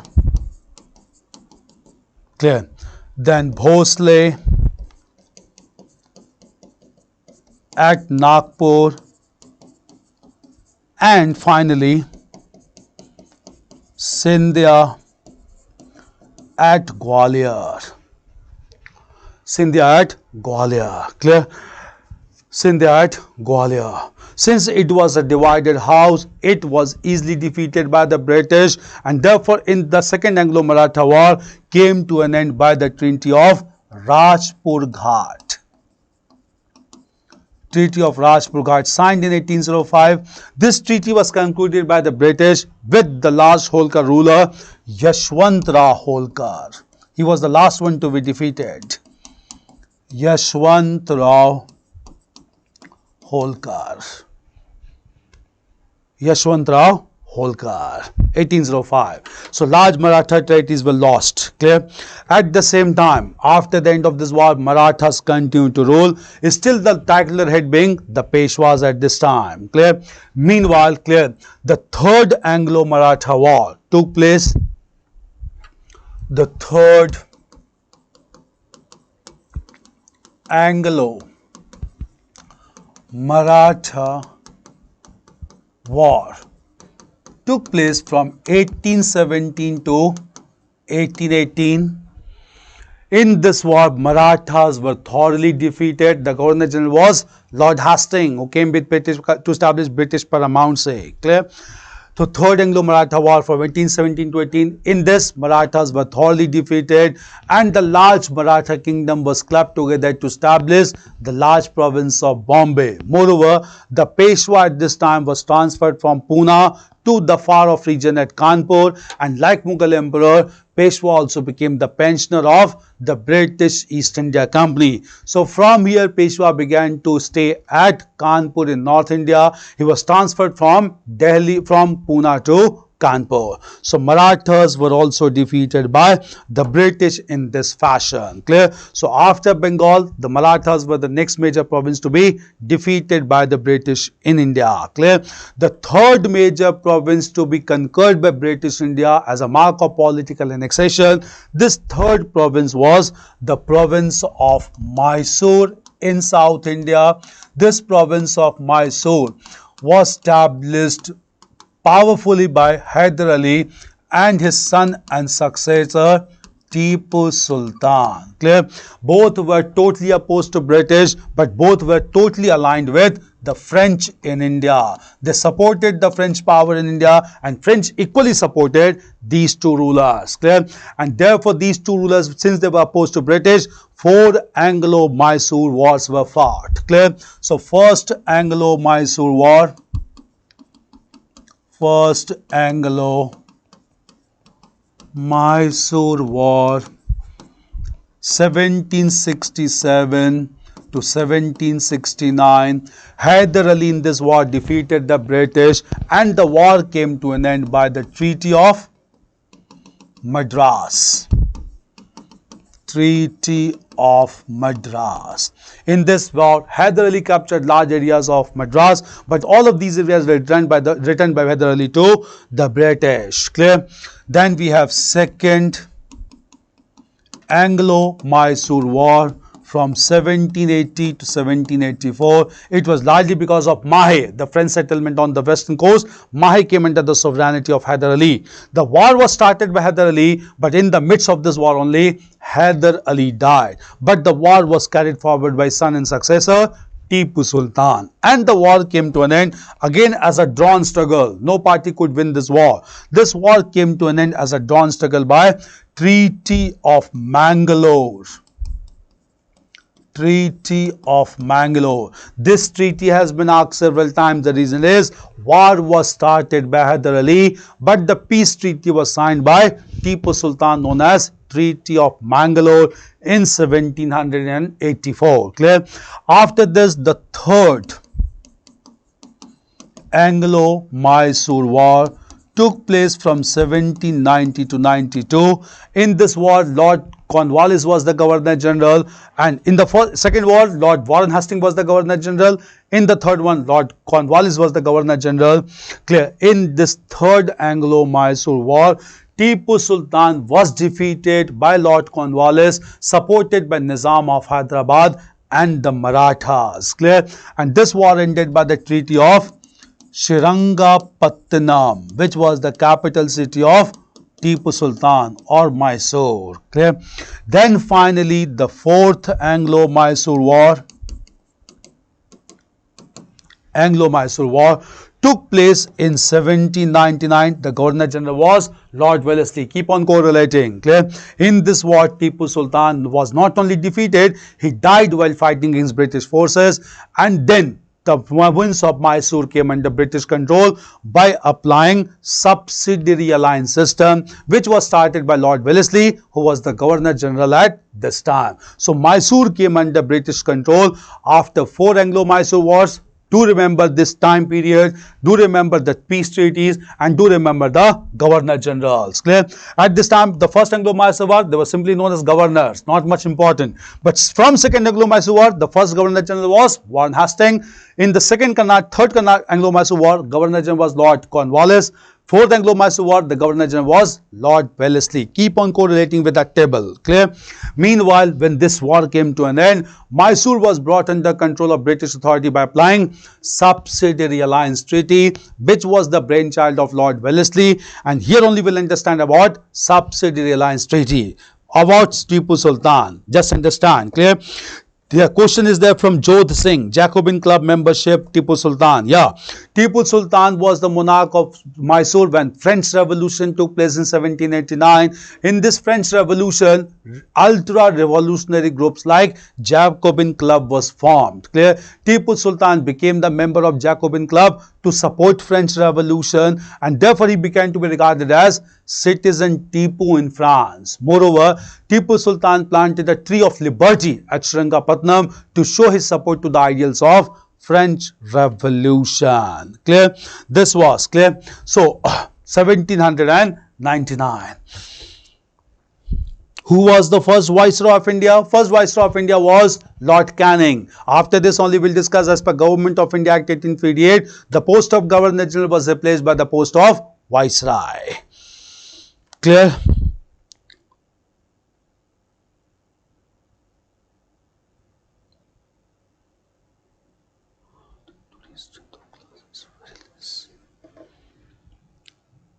Is it fine? Okay, Hindi as well. Okay, fine. So, these were 4 Anglo-Mysore wars. We need to understand. Clear? After this, clear? Mysore. Next will come to another major war. Clear? And another major province.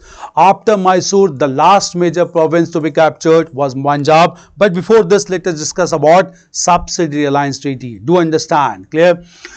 The Subsidiary Alliance Treaty was the brainchild of Lord Wellesley.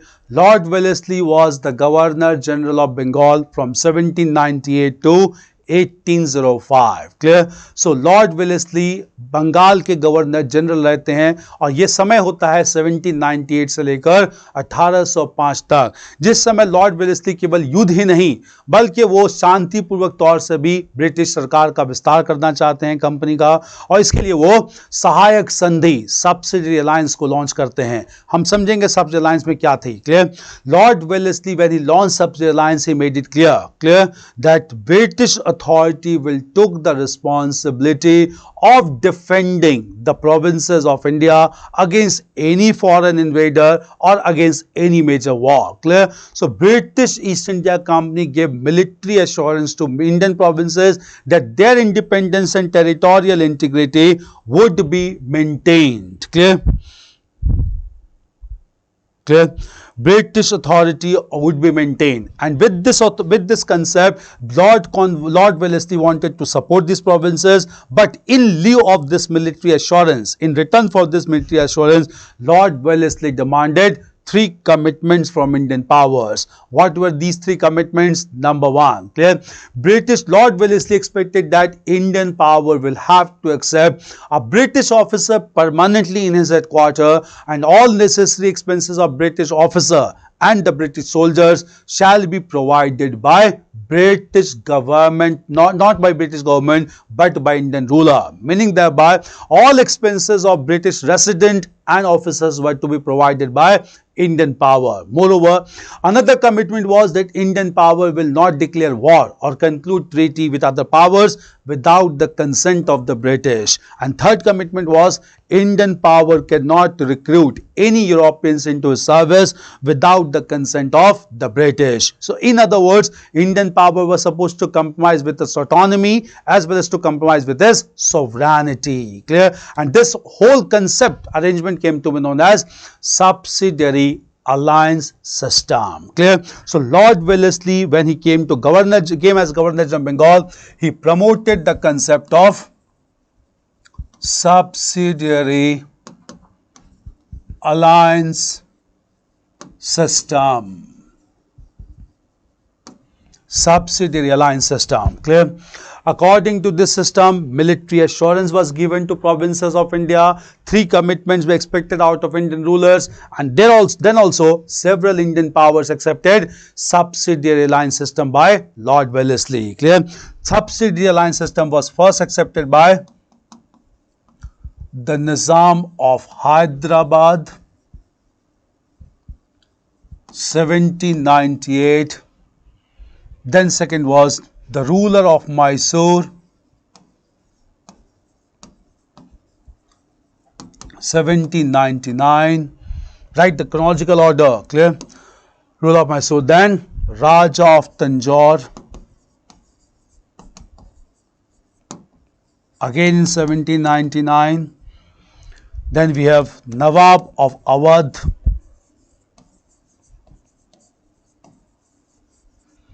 1801.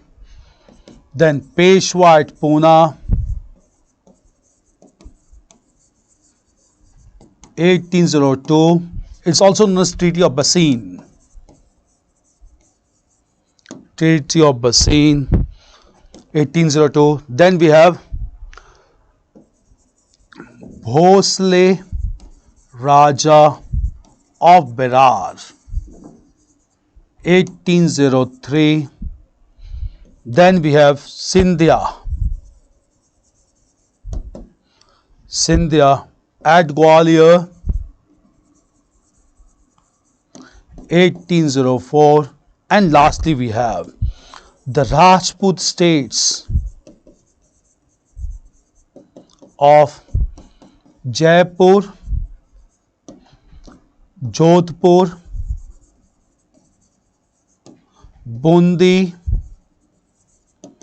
and Kota, all of them in 1805. These are arranged in chronological order also. So Subsidiary Alliance system: Nizam of Hyderabad, the ruler of Mysore, the Raja of Tanjore, Nawab of Awadh, Peshwa at Pune, Bhosle Raja of Berar, Sindhya at Gwalior, Rajput states of Jaipur, Jodhpur, Bundi and Kota. Bundi and Kota. Clear? See, try to catch up with the class. As far as notes are concerned, PDF is concerned, we'll arrange for you. Don't worry about it. But right now, continue with the classes. Clear? First of all, set everything in your mind. Clear? If possible, we'll have PDF also to be given to all of you. Don't worry about it. Clear? So, Jaipur, Jodhpur, Bundi and Kota. These are given to be arranged in chronological order. History is largely about chronology. Do understand these developments. Clear?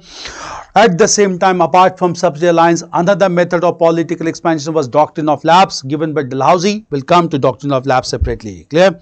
Meanwhile, just understand. Clear? Apart from Subsidiary Alliance, apart from conquest of Mysore, Mysore was placed under Subsidiary Alliance in 1799 after 4th Anglo-Mysore War. Clear?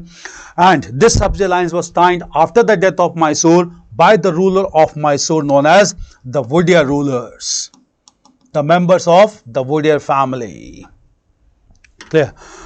Now, after this, clear, the last major province to be annexed by British in India was the province of Punjab in India. Clear? And who conquered Punjab finally? It was Lord Dalhousie. We'll understand about the conquest of Punjab province as well. Clear? Very important and strategic province in India.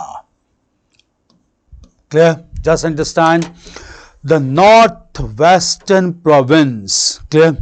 The northwestern province of Punjab. Abhishek Kumar, hello sir, thanks for teaching us modern history at GS School. We you during ancient classes. Clear? Right, again, clear? Province of Punjab. The northwestern province of Punjab came into prominence under the rule of a great leader. This leader was Maharaja Ranjit Singh. Maharaja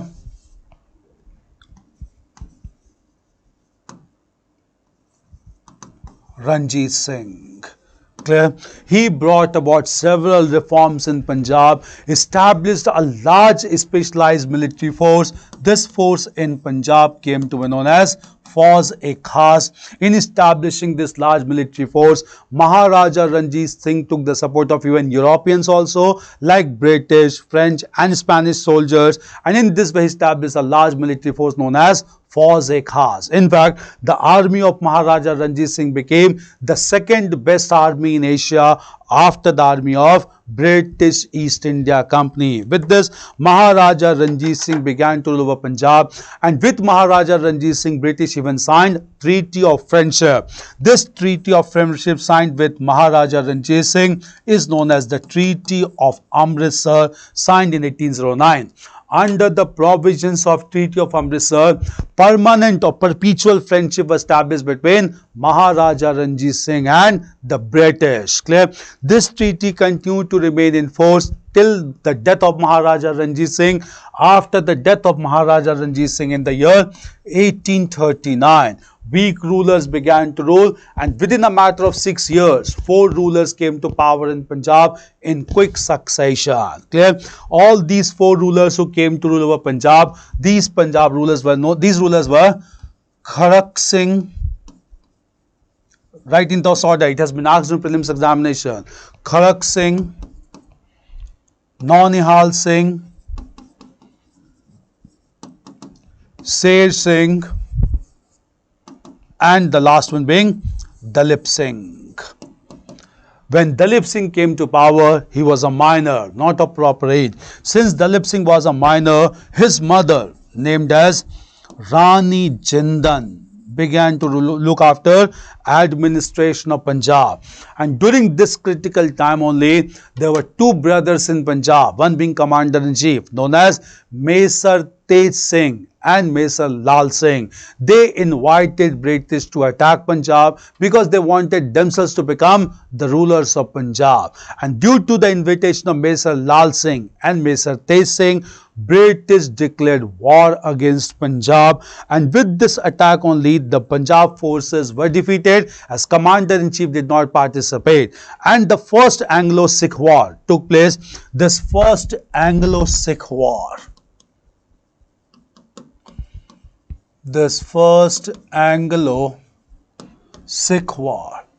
started in 1845, continued till 1846, leading to the defeat of Sikh army due to betrayal of the commander-in-chief. Clear? This war came to an end by the Treaty of Lahore, whereby major areas of Punjab were surrendered to British authority. Clear? After this, after some time, Lord Dalhousie came to India as Governor General and he wanted to conquer Punjab finally. Clear? Lord Dalhousie attacked Punjab in 1848, leading to the second Anglo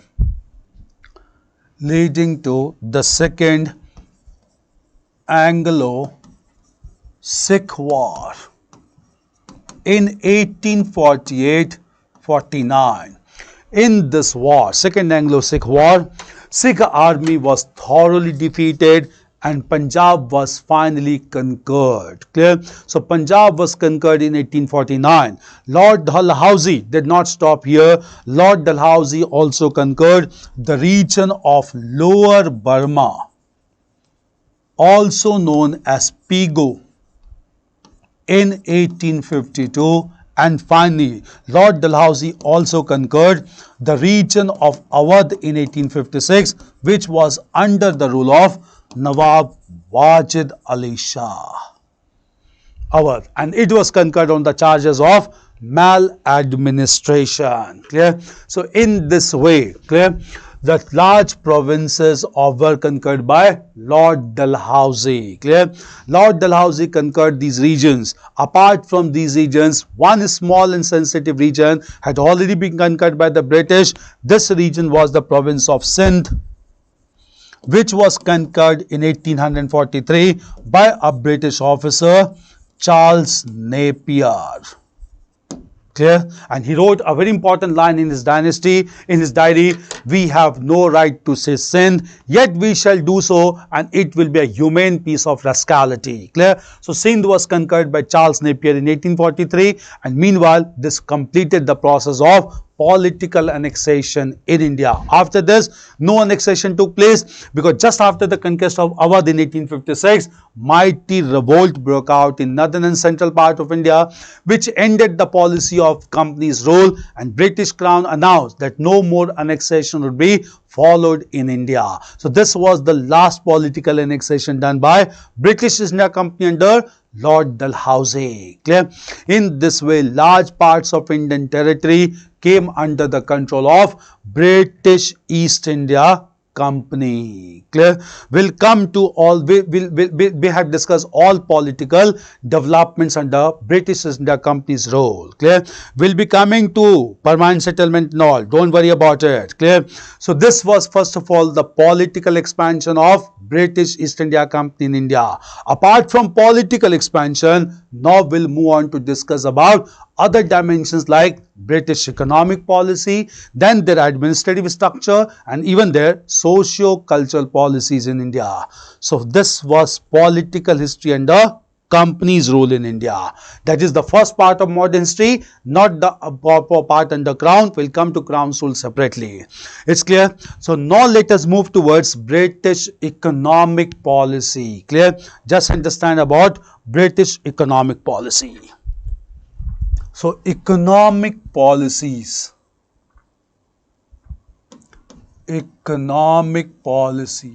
of the British East India Company.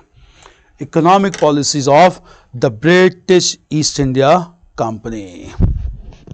Sir, I am confused about Awadh. So again, I'll tell you. Clear? Awadh had signed Subsidiary Alliance, clear, in Subsidiary Alliance in 1832, clear, Subsidiary Alliance in 1801. Even though Awadh has signed Subsidiary Alliance in 1801, clear, Awadh was conquered by Dalhousie deliberately because Awadh was very important commercially. It was known for large-scale cotton industries promoting cotton production.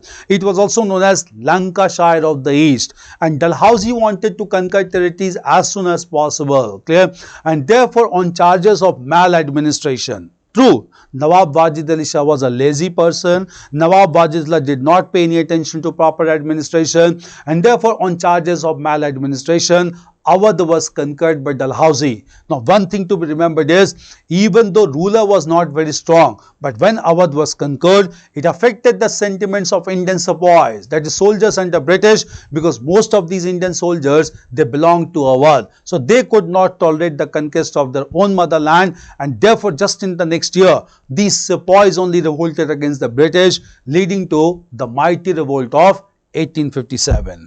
It's clear. Mutum Roshan. It's clear about Awadh. Clear? Subsidiary Alliance and misgovernance. Subsidiary Alliance resulted into conquest peacefully by Lord Wellesley. Okay. See, 10 minutes break. We cannot have break in this session. It's a marathon session and we need to cover things as much as possible in continuity. Is it fine? So bear with it. We'll have to continue with this. Now, coming to economic policies of British East India Company, just understand. Clear? British East India Company was a pure commercial and private company concerned with maximization of profit in India, and therefore British East India Company tried to maximize their commercial earnings in India, first of all through collection of land revenue, and that is why British East India Company in the phase of rule, they drafted 3 different types of land revenue settlement in India, known as the permanent settlement, second being known as the Revolt settlement, third is known as the Mughal settlement. So we have permanent settlement, Revolt settlement and Mughal settlement. Clear? 3 revenue settlements. Do understand all informations about this? Clear?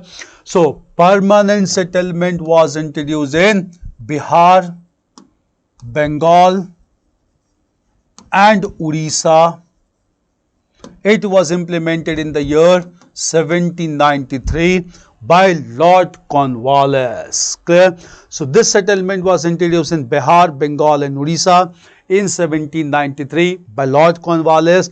Under this settlement, the revenue demand was fixed permanently by the British, which could not be altered, and this revenue amount amounted to 1/3 of the total production of food grains, and therefore since land revenue demand was done by British authority, the British authority permanently, the settlement came to be known as permanent settlement. Clear? So, Sindh conquest year by Napier. Sindh was conquered by Napier in 1843. Domesh Tripathi. Clear? So, Sindh was conquered by Charles Napier in 1843. 1843. Clear? So, Bengal 1793, Bengal, Bihar and Orissa by Lord Cornwallis. Revenue demand was fixed permanently and therefore it is known as permanent settlement. And to collect revenue demand, British deputed large number of intermediaries, and these intermediaries in course of time came to be known as zamindars, and therefore permanent settlement is known as zamindari settlement as well. Clear? Rayotwari settlement was introduced in Bombay and Madras in 1820. Bombay and Madras in 1820, and it was implemented by 2 British officers, Reed and Munro.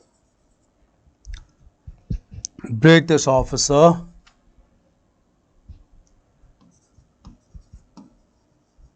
Reed and Munro. Clear? If you look into previous question, 2 years back there was a dead question, who among the following were officers introduced Rayotwari settlement in India? Clear?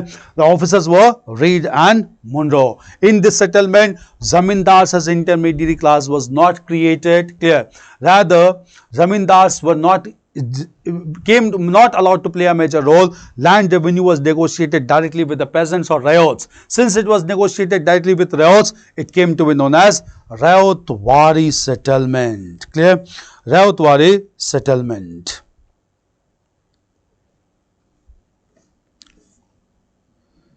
Rayotwari settlement. Clear?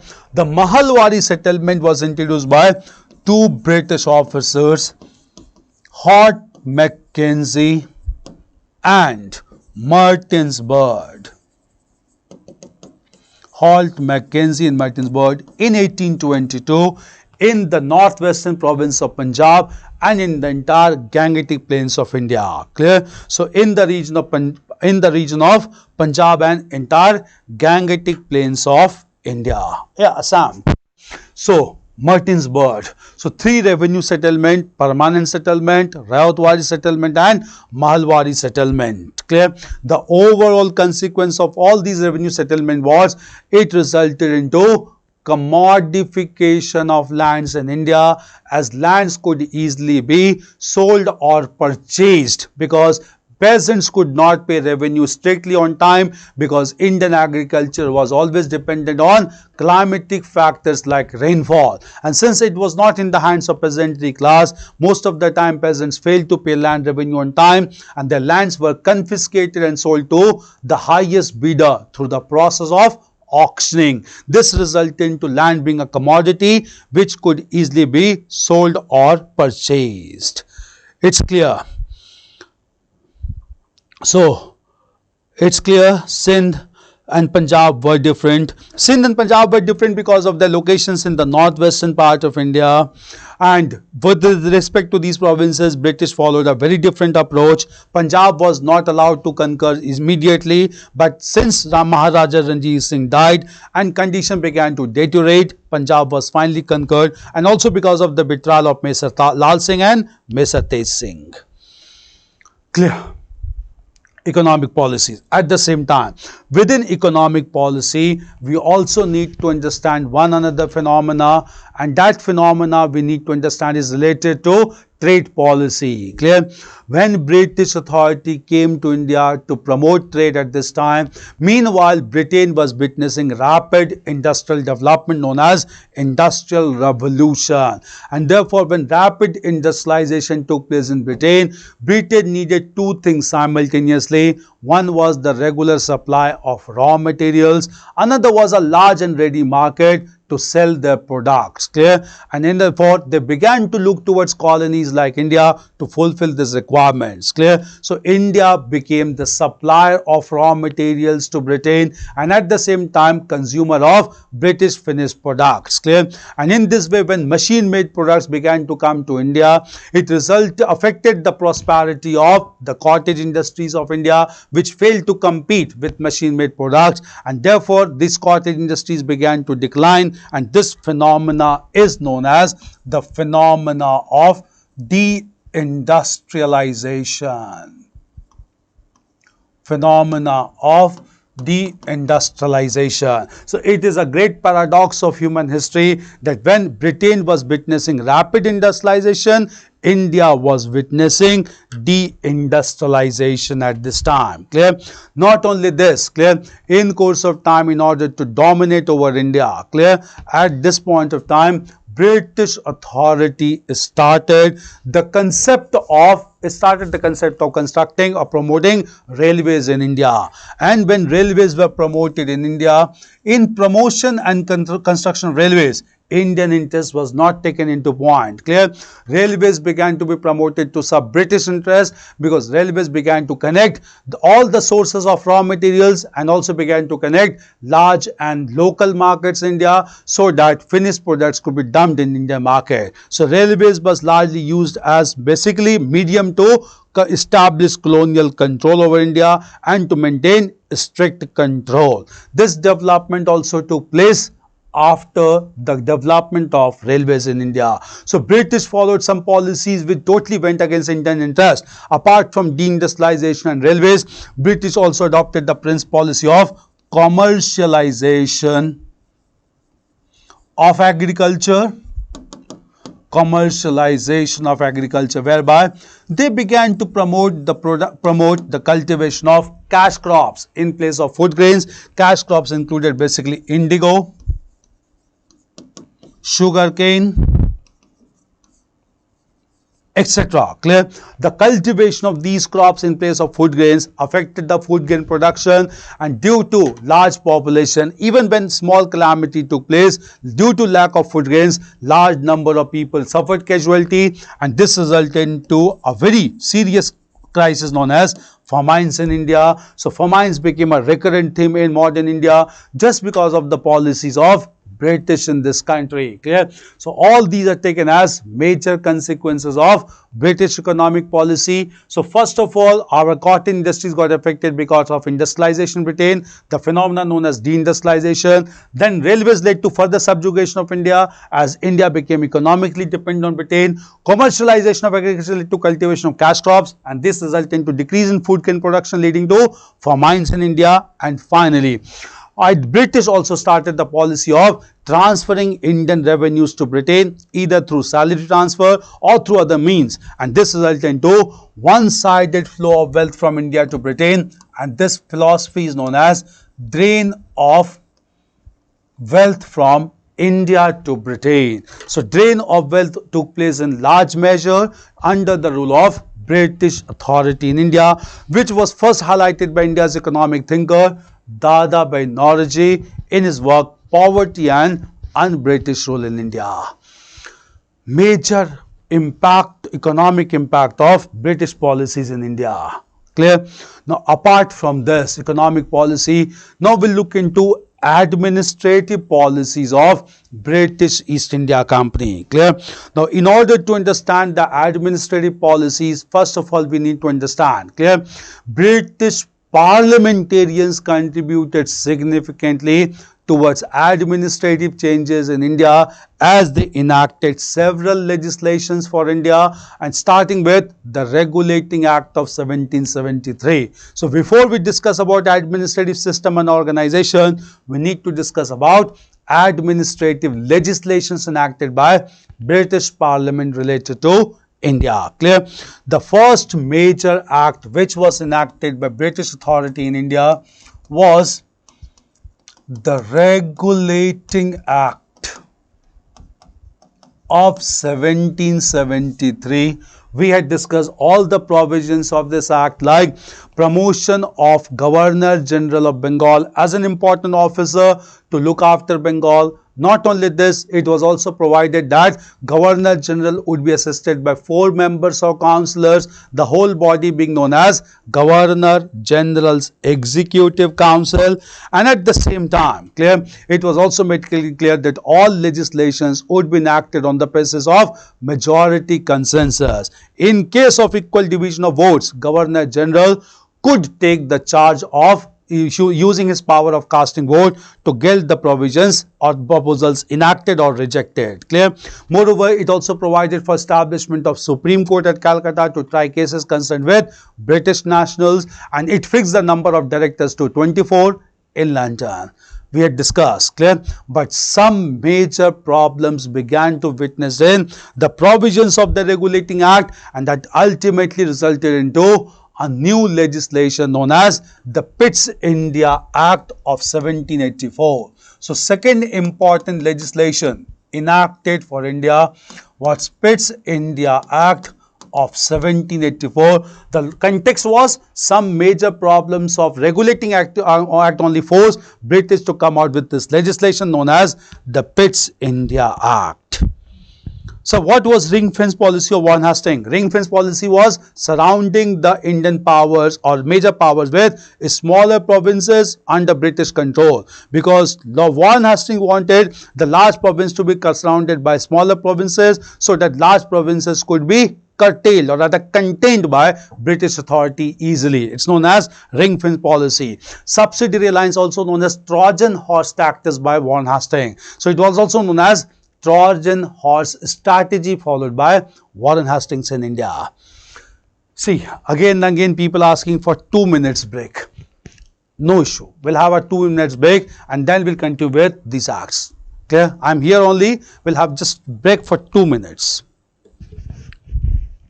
Sir, can railways be cited as one of the cause of distress for Indian industries? Yeah, railways can be cited as one of the cause for distress of Indian industries. 2 minutes break.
Fine. So let us start. Okay. So so will you cover medieval India, important terms which can be asked exam? Obviously, Invincible, I am here to discuss medieval India along with all the terms also. In fact, we'll be emphasizing more on terms because these days questions are being asked on terms only. So don't worry, this is a comprehensive session and we are trying to give you as much as possible. Clear? So let's continue. Sujat Ali, Bobby Chand, they're asking continue. Shall we start again? We'll start. Clear? So right now we were discussing about the Regulating Act of 17. We had discussed the provisions and we had discussed that the problems of the Regulating Act only led to the enactment of the Pitt's India Act of 1784. Now, what were the problems in Regulating Act that we need to understand? The first major problem that was realized was that the Pitt's India or the Regulating Act provided for Governor General and his Executive Council comprising of 4 members. Clear? So, Governor General was there. Governor General was there and he was to be assisted by 4 members. Clear?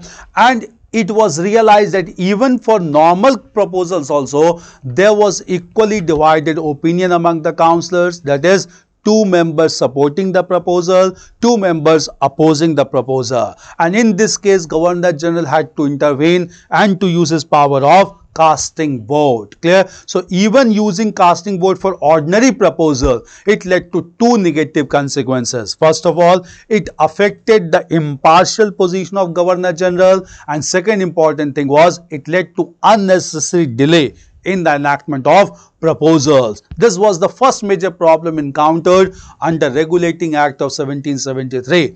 Second major problem was that jurisdiction and power of the Supreme Court at Calcutta was not well defined, and that led to controversy and confusion with local courts that existed in Bengal, and therefore this was to be rectified. In order to rectify these issues and to establish further control over Court of Directors in London, British Parliament enacted Pitt's India Act. It is known as Pitt's India Act because proposal of this legislation was introduced by the youngest British Prime Minister known as Pitt the Younger. Therefore, the act itself came to be known as Pitt's India Act of 1784. With this consideration to rectify the errors, we'll understand the provisions of Pitt's India Act of 1784. Just understand, under the provisions of the Pitt's India Act of 1784, clear?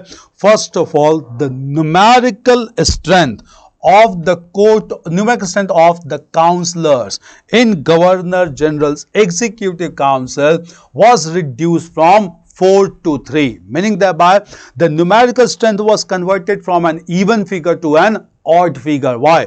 If there is an odd figure, the proposal could be passed at the level of councils only without interference of Governor General. How? If it is supported by all the 3, it can be easily passed. Even if it is supported by 2 members, it can be passed on the principle of majority consensus. If it is supported by only 1 member, that would mark the end of proposal at a time. So there could be no equally divided opinion among councillors if the figure was to be an odd figure. So under Pitt's India Act of 1784, the numerical strength of councillors was reduced from 4 to 3. First provision. Clear? Second provision was that under the provisions of this act, clear, it was made clear that jurisdiction of the Supreme Court will remain confined only to Calcutta, not to the entire province of Bengal, so that confusion should not be there in the verdict given by Supreme Court. This was under Pitt's India Act, and moreover under Pitt's India Act, it was decided to have a parliamentary body in London to monitor the affairs of British East India Company. This parliamentary body was established in the form of Board of Control. Clear? And this Board of Control was to comprise of 6 members of British Parliament. These members were to be termed as 6 commissioners.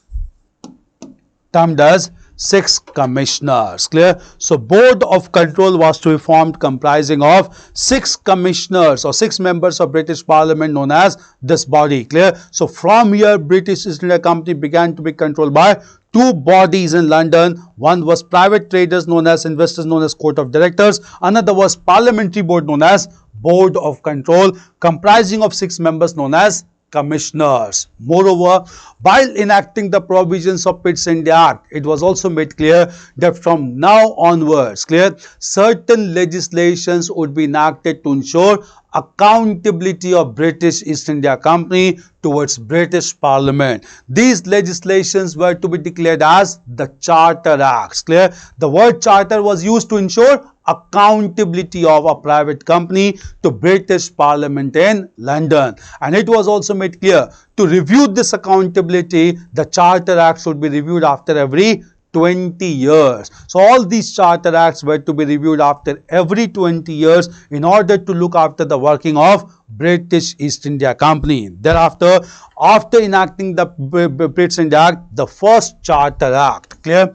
This first Charter Act was enacted in 1793, and under the provisions of this Charter Act, only one provision was made, that all the members of Board of Control or 6 commissioners, their salaries were to be paid out of Indian revenue. Since they were giving additional duty to look after Indian affairs, apart from being British Parliament, they needed to be given additional salary also. This additional salary was to be provided by the revenue of India. So India began to supply huge amount of revenue to pay additional salaries to court or to Board of Control in London. This was the only provision made under the first Charter Act of 1793. The second Charter Act was passed exactly after 20 years, and this second Charter Act was known as the Charter Act of 1813. What were the major changes introduced under Charter Act of 1813? Under the provisions of the Charter Act of 1813, it was decided that trade monopoly of British East India Company over India will be abolished. So under the provisions of this act, the trade monopoly of the British East India Company over India was abolished. Clear? Since trade monopoly over British East India Company was abolished at this point of time. Clear? Now, British East India Company requested that even though their monopoly is being abolished, 2 items should be still left under the exclusive control, which were very remunerative in nature. One was trade in tea. Tea was a luxury item produced in India, and trade with China, because opium trade was with China. Clear? Leaving aside these 2 items, that is trade in tea and trade with China, the trade monopoly of British East India Company was abolished over Indian trade. At the same time, under the Charter Act of 1813, clear, a sum of rupees 1 lakh was sanctioned by British Parliament to promote education in India. This marked the beginning of state-sponsored education in India. Clear? So this Charter Act also provided some major provisions to India. Clear? So this charter act, ये सारे अधिनियमों को ध्यान से समझेंगे. सबसे पहले regulating अधिनियम, पिट्स इंडिया अधिनियम, चार्टर अधिनियम. चार्टर अधिनियम 1813 बहुत इंपॉर्टेंट है. आपसे लास्ट टू लास्ट भी पूछा गया है related to education, because 1 lakh रुपए की राशि दी जाती है इसमें एजुकेशन के लिए, शिक्षा के लिए. और इस अधिनियम के अंतर्गत ट्रेड मोनोपोली, व्यापारिक एकाधिकार ब्रिटिश ईस्ट इंडिया कंपनी का समाप्त कर दिया जाता है, केवल 2 चीजों को छोड़कर, चाय का व्यापार और चीन के साथ व्यापार को लेकर.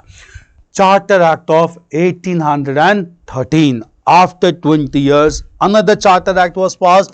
This is known as Charter Act of 1833, whereby several provisions were made. Clear? Under the Charter Act of 1833, the trade monopoly of British India Company was completely abolished. What do we mean that it was completely abolished? It means that, clear? It means that even items like trade in tea and trade with China were taken away from its exclusive control. Clear? This was one provision. Second provision was under the Charter Act of 1833, the Governor General of Bengal was given the charge to look after Bombay and Madras provinces. Clear? And in this capacity, he came to be known as Governor General of India. Clear? इस परिवर्तन के साथ ही बंगाल के governor general को अब भारत का governor general कहा जाने लगा, जब उनका अधिकार बॉम्बे और मद्रास के प्रांतों पर भी पड़ा. यहां से इसी में हमने डिस्कस किया कि Lord William Bentinck was the governor general of Bengal and he became the first governor general of India. Clear? At the same time, under the Charter Act of 1833, it was also made clear that there would be there would be two additional members in Executive Council, and among those two additional members, one would be a legal expert or the law member.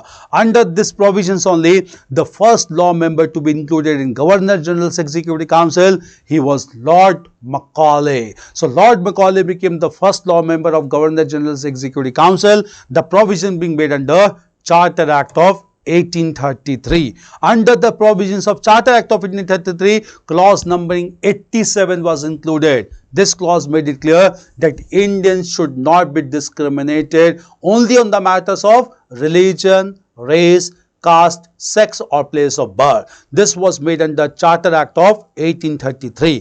अगर इन सारे प्रावधानों को अभी तक देखें तो ये बात तय है कि British East India company major powers were taken away by British Parliament. Clear? So it is very clear that British East India Company lost all major powers over India as per the provisions of these legislations. Clear? Therefore, in coming time, now British Parliament began to focus on powers and privileges of Court of Directors in London, because they took all the powers of British East India Company till Charter Act of 1833.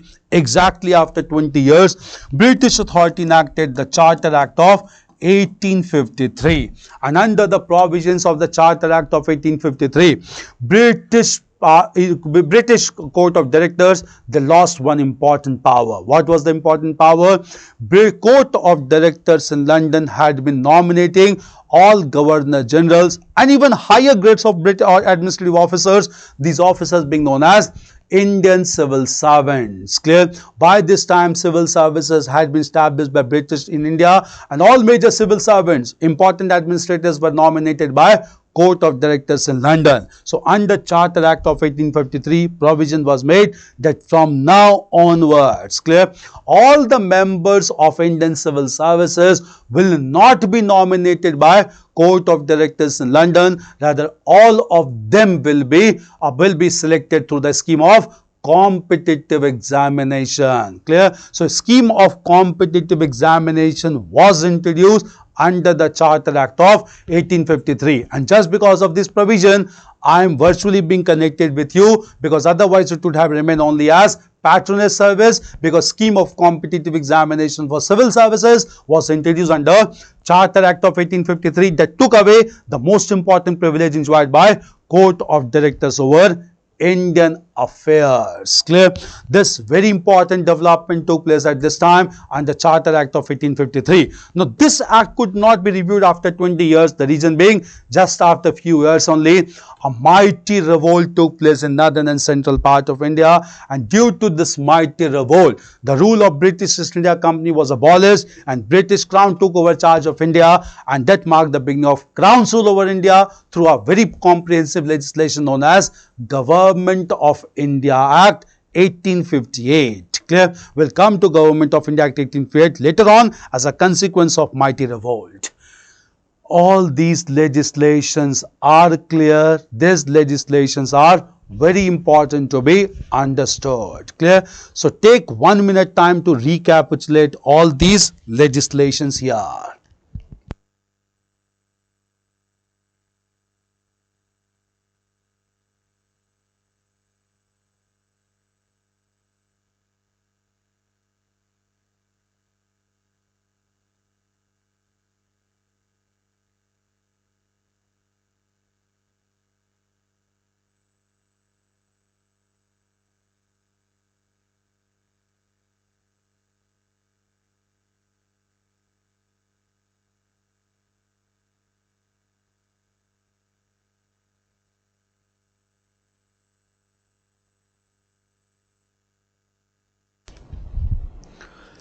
It's clear? Okay, let us start once again then. Clear? So 1853. So these were legislations enacted by British Parliament during the rule of British East India Company. Sir, rupees 1 lakh provided by government to or ISE. By government, British government and British Parliament, not by ISE. It was given to East India Company by the government or Parliament. Saniksha Devi Singh Survanshi. Sir, what was the last provision of Charter Act of 1833? Last provision was addition of 2 additional members, and among those 2 additional members, one was to be a law member. Clear? The first law member to be added to Governor General's Executive Council, this law member was Lord Macaulay.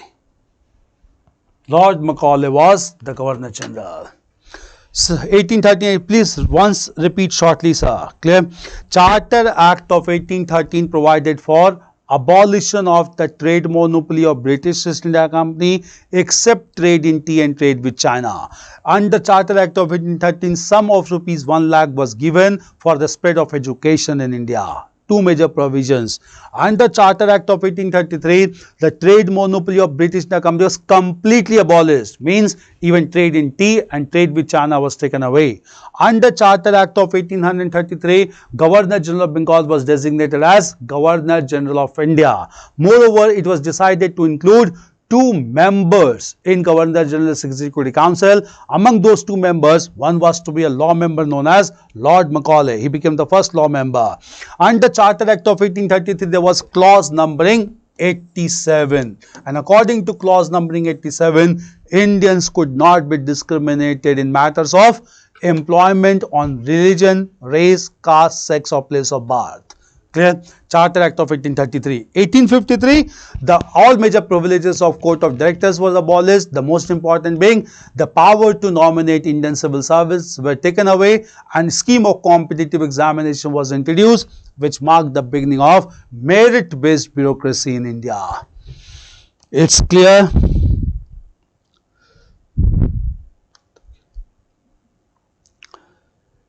Sir, before 1850, civil services existed even before 1853, but they were all nominated by Court of Directors. Examination was not held by them. We'll come to civil services also. Clear? Civil services examination began to be held from 1853 onwards. Clear है ये सारे प्रावधान? इन सारे प्रावधानों से British East India company और court of direct की शक्तियों को कम किया जाता है और ब्रिटिश सांसद की शक्तियों को बढ़ाया जाता है। ये सारे प्रावधान तय किए जाते हैं ब्रिटिश सदन से, जो लंदन में स्थित था। क्लियर है? Sir, move on crown government. We'll come to crown government later on. First of all, we'll discuss the mighty revolt of 1850 and other topics. Clear? Okay, fine. Clear? Now, coming to, clear, all these provisions that related to administrative changes. Now, we'll look into some major administrative organization under the rule of British East India Company. Clear? So, let us look into administrative organization. British administration under British East India Company was largely based on 3 important pillars, and these 3 pillars were the civil service, the army, and the judicial system or judicial organization. Judicial organization. Clear? Now, what do you mean by civil service? Clear? Since the establishment of British East India Company, higher grades of administrators began to be appointed for Bengal. Those administrators came to be known as civil servants in Bengal. Clear? And all these civil servants were nominated and appointed only by Court of Directors in London. Clear? And therefore, they appointed mostly their sons and close relatives as administrators or civil servants in India. Clear? And meanwhile, with respect to these civil servants, the most important change was introduced by British Governor General Lord Cornwallis. And Lord Cornwallis is regarded as the father of modern administration in India. Clear? What Lord Cornwallis did related to civil service. Clear?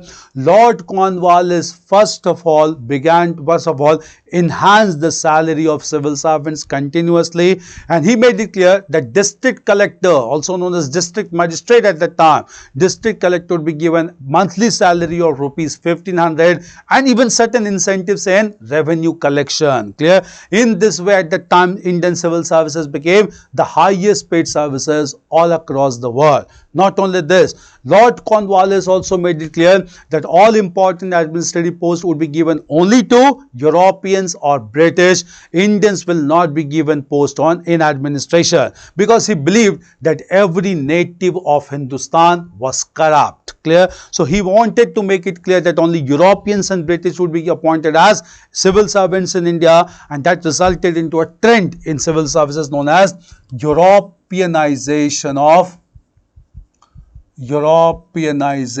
of civil services in India. Europeanization of civil services in India. This was started by Lord Cornwallis. Clear? It's a very important change what about, and therefore when national movement started, national leaders first of all demanded Indianization of civil services in India. Clear? Next important thing was army. Clear? British authority recruited large number of Indian sepoys, and they were recruited merely as mercenaries force. Clear? They were basically peasants who were given uniform and they were made to fight war. Once the war was over, they were liberated to work as agriculturists, and for that the remuneration was paid. Clear? So in this way, Indian sepoys began to work for British India Company, and British India Company established the political control with the help of Indian sepoys only, because sense of patriotism and nationalism was not there till the beginning of the 19th century, or by the end of 19th century. Clear? At the same time, judicial organization. Clear? British authorities' most important contribution was they established proper judicial organization in India. In this aspect also, Lord Cornwallis contributed significantly. Lord Cornwallis established hierarchy of courts in India, in the province of Bengal, which was replicated in other parts of India. Clear? And all these hierarchy of courts played very important role. Starting from village level, he established Munsif court. Above village level, he established registrar court at Tehsil level. Above registrar at district level, he established district court, and above district established 4 provincial courts. Because Bengal was a large province, these 4 provincial courts were established at Calcutta, Murshidabad, Dhaka and Patna. Clear? So 4 major judicial courts, provincial courts, were established at 4 important locations in the province of Bengal by Lord Cornwallis. And above this court, the highest court which was established at provincial level, this highest court was declared as Sadar Adalat. Clear? And when this court looked after civil matters, clear, this court was known as Sadar Diwani Adalat. And when this court looked after the criminal cases, it was known as Sadar Nizamat Adalat. This question has been asked. Which was the highest court of appeal in criminal matters? It was Sadar Nizamat Adalat. So the hierarchy of courts at provincial level was headed by the highest court known as Sadar Adalat. Sadar Adalat was marked by Diwani Adalat and Nizamat Adalat, depending on nature of cases. Civil matters looked after by Diwani Adalat, criminal matters being looked after by Nizamat Adalat. Clear? This was a very important change, but in this hierarchy of courts, one important change was introduced by Lord William Bentinck. Lord William Bentinck, who established judicial commissionaries.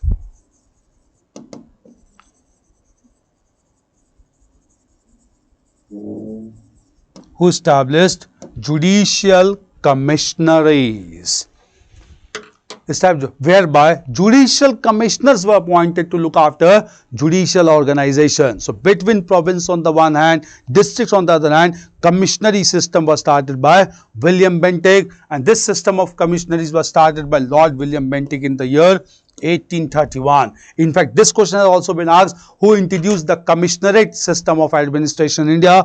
It was Lord William Bentinck who established commissionerate system in 1831. Clear?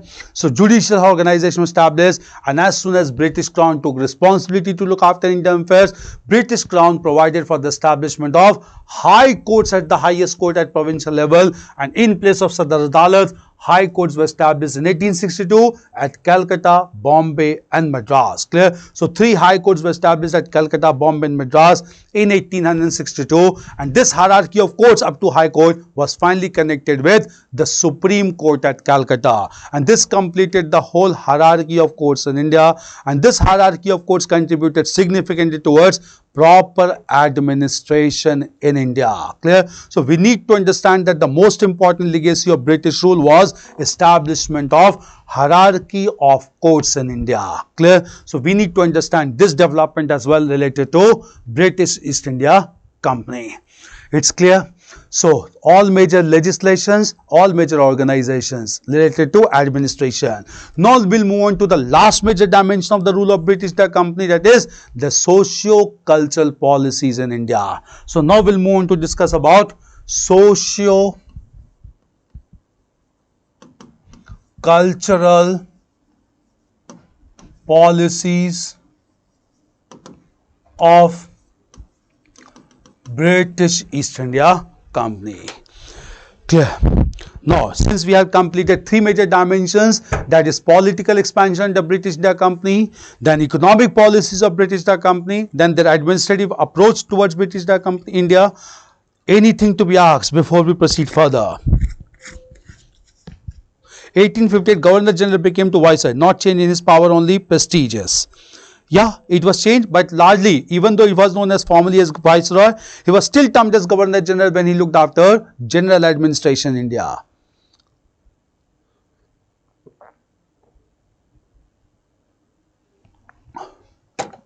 Age for Indian civil services is 19. It is same for Britishers. Yeah, age was same for British also, British candidates also, and Indian candidates as well. Clear? So age factor was consistent for both. Is it fine?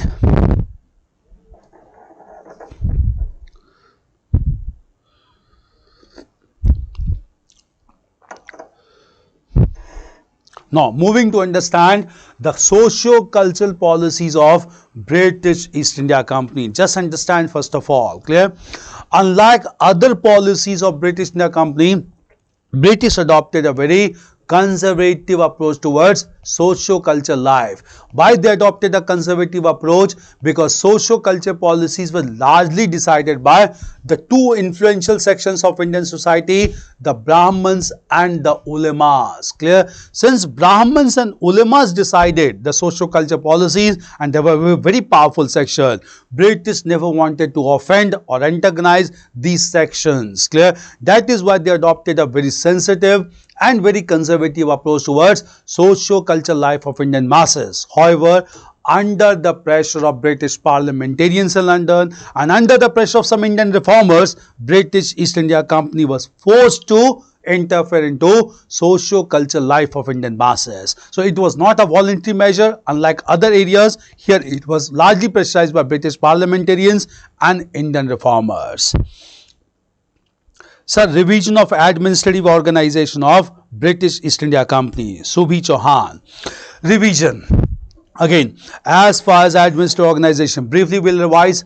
In administrative organization, British largely relied on 3 major pillars, that is the army, the civil services and the judicial organization. Clear? Even police is included within civil services only, that was started by British India. In civil services, British began to nominate and appoint important grades of administrators in London only. Clear? In London, this nomination was done largely by Court of Directors in London. Clear? And civil servants came to India directly. Clear? Moreover, an important change was introduced by Lord Cornwallis, whereby significantly enhanced the salaries of civil servants in India along with some incentives, and therefore Indian civil servants became the highest paid servants all across the world. Moreover, Lord Cornwallis made it clear that only Europeans and British will be appointed as administrators in India, not Indians, and that resulted into a trend of Europeanization of civil services in India. Clear? Few changes were introduced later on, like training purposes. Clear? In order to train civil servants in India, Lord Wellesley established College of Fort William at Calcutta, but later on it was replaced by replaced by Haileybury College in London in 1806 by Court of Directors. Clear? Apart from this, army was a very important concept. Indian sepoys were recruited in large numbers who were primarily the agriculturists, and they were used by British to fight for political expansion. So British expanded the control with the help of Indian sepoys only. Clear? And third was judicial organization, which is the most progressive legacy of British rule. Lord Cornwallis established hierarchy of courts in Bengal, like the Munsif court at village level, then registrar court at tehsil level, district court at district level, and 4 provincial courts at Calcutta, Murshidabad, Dhaka and Patna. Clear? Between province and district, clear, Lord William Bentinck established commissionaries and judicial commissioners were appointed. Clear? Moreover, above all these courts, Lord Cornwallis established Sadar Adalat as the highest court. When Sadar Adalat looked after civil cases, it was known as Diwani Adalat. When it looked after criminal cases, it was known as Nizamat Adalat. Is it clear? Nizamat Adalat. Later on, British Crown made some changes and Sadar Adalat was replaced by High Courts at Calcutta, Bombay and Madras in 1862, and this hierarchy was connected with Supreme Court, leading to single and unified judicial system in India. It's clear? No. Sri Lekha Pore. Sir, in Pitt's India Act, the Governor General Council 1+3. Then in Charter Act, in Governor General was 1+3 for one law member. No, just make it clear. It was not 1+3 for one. It was 1+3+2. Clear? It was Governor General, then 3 members, and then 2 members. That is why it was added 2 members, among which 1 was to be a law member. So again an odd figure only, that is 5 members under Governor General, not 4 figure. That could have repeated the same mistake of the Regulating Act of 1773. Is it clear? So not 1 member, 2 members, among them 1 was to be a law member. Clear? Through which act Board of Control was to pay through India's revenue? The Charter Act of 1793. Nisha Kumari. Is it fine? Okay. Now let us move to the socio-cultural policies of British Dhaka. As we had discussed, they did not interfere into socio-cultural life directly or voluntarily, but they interfered under the pressure of British parliamentarians and Indian reformers. Okay. So now we'll look into these developments, socio-cultural policies. Number 1, clear? First of all, British authority did not want to interfere in socio-cultural life, but they began to interfere under pressure of British parliamentarians, which is clearly visible in their educational policy. Initially, all governor generals and officers of British Company promoted only traditional institutions of learning marked by Sanskrit or Arabic learning. So they never tried to promote any educational institution related to modern and scientific learning or English learning. That is why the first Governor General of Bengal, Warren Hastings, he established Calcutta Madrasa as the first institution by the British.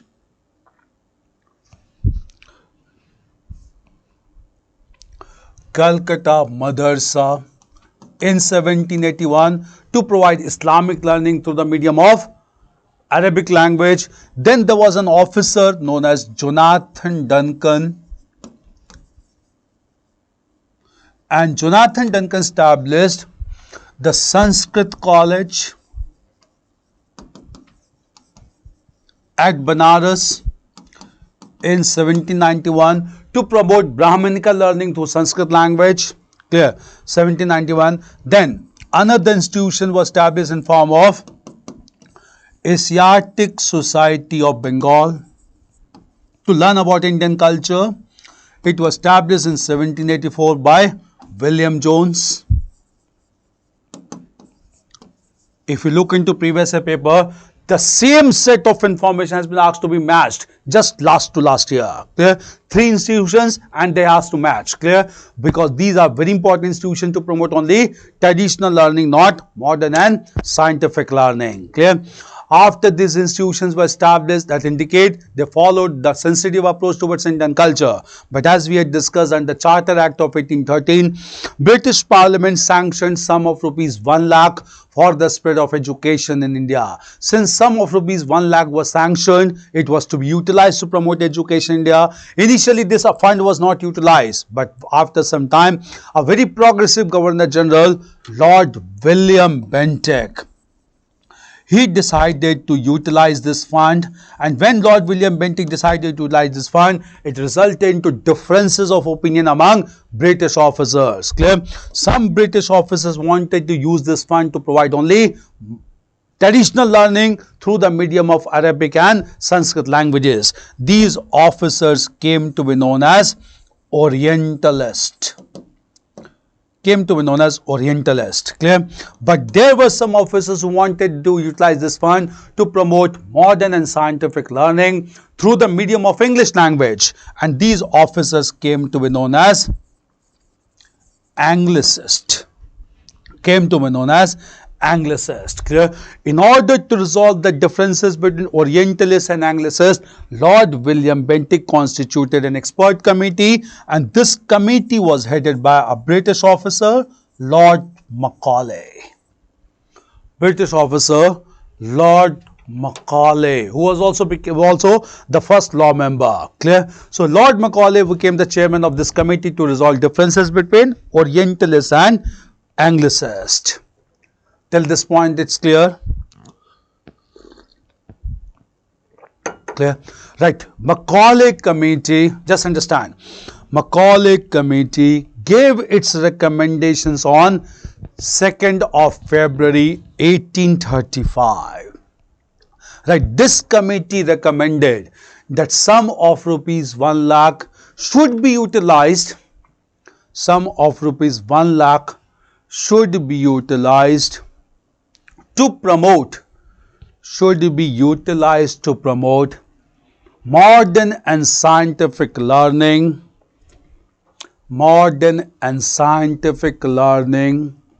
through the medium of English language.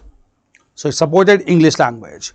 Right. This committee, and just understand, this committee also proposed that with 1 lakh, only selected Indians should be provided with English education. Only selected Indians should be provided with English education, and they should in turn educate the masses.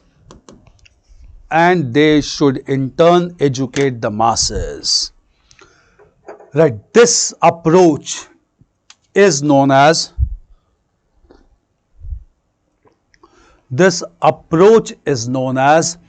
the downward filtration theory. This approach is known as the downward filtration theory. Right. Moreover, Macaulay Committee recommended that Persian should be replaced by English.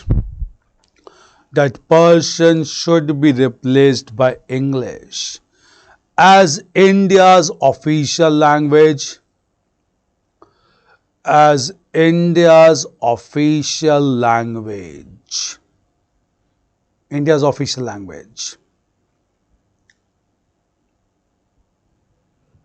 Clear? Right. Just understand. On 7th of March 1835.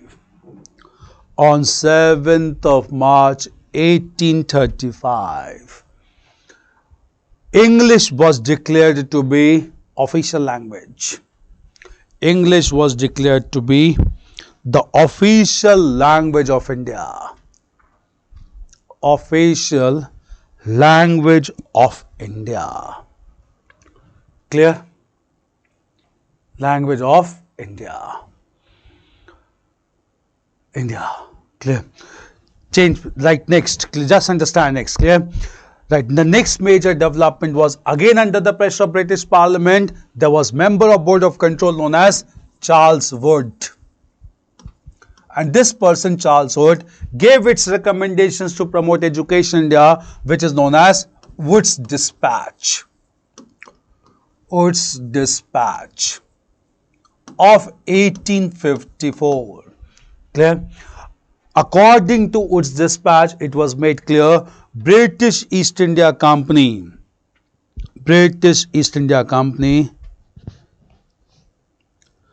Faizan Hussain theory, you mean to say downward filtration theory. Just understand, Faizan Hussain, downward filtration theory means that few people should be educated on top, and these educated Indians should in turn educate the masses at large, meaning thereby education to filter down from few people to large mass of population. This is known as downward filtration theory. Is it clear, Faizan? Okay. Downward filtration theory. Clear? Now, Wood's Dispatch of 1854 made it clear that British East India Company should take the responsibility of educating the whole masses. With this recommendation, the downward filtration theory got repudiated, ended. So, downward filtration theory was repudiated, was criticized, was attacked by Wood's Dispatch of 1854 because British India Company was supposed to take the responsibility of educating not only few Indians but masses at large. Masses at large. Clear? Moreover, Wood's Dispatch recommended the establishment of central universities in India, and based on this proposal, 3 central universities were established at Calcutta, Bombay and Madras. Clear? So, Calcutta, Bombay and Madras marked the establishment of 3 central universities in 1857. Do remember the date, it's important. Clear? 3 central universities at Calcutta, Bombay and Madras in the year 1857. 3 high courts at Calcutta, Bombay and Madras in 1862. Clear? So, these 2 informations are very important. Universities being established on the recommendation of Wood's Dispatch, that also led to repudiation of the downward filtration theory. If we look into previous papers, all these information has been asked off and on in UPSC preliminary examination. Clear? This development took place. Clear? So, this was the last major development related to education under the rule of company. Later on, development took place under the rule of British Crown. We'll come to those developments later on. First of all, these developments under the rule of British East India Company. Clear? So, socio-culture policy related to education. At the same time, related to socio-culture policies, British East India Company enacted some legislations, not voluntarily again, but under the pressure of Indian reformers and under the pressure of British parliamentarians. Clear? What were these social reform legislations? We'll just understand. Clear? In the beginning of the 19th century, Indian Socio Religious reform movement was started by a great leader, Raja Ram Mohan Roy. Raja Ram Mohan Roy. Clear? Female education was not largely focused, but there was focus on mass education. So, mass education means female education as well. Sandeep Kumar. So, it was not directly mentioned, but obviously mass education means including female education. That was indirectly there in Wood's Dispatch. Clear? The most important reformer of 19th century, Raja Ram Mohan Roy, started a campaign against the social custom of sati. As per this custom, a woman used to mount on the funeral pyre of their dead husband to end their life. This custom of sati was practiced in India right from ancient times. The first evidence of sati coming from a place known as Iran. Iran is located in the Sagar district of Madhya Pradesh, and the first evidence come from 510 AD, which was the Gupta period. So, first evidence of sati comes from Gupta period in 510 AD from Iran in Sagar district of Madhya Pradesh. Clear? And therefore, several women began to perform sati. Raja Ram Mohan Roy started a campaign against sati to protect the interest of women. Clear? And Raja Ram Mohan Roy convinced British also to enact the legislation against sati.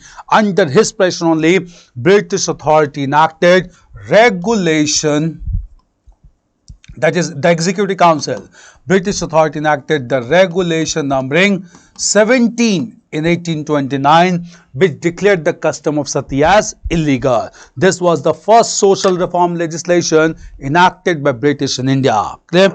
The second social reform legislation was enacted under the pressure of British parliamentarians.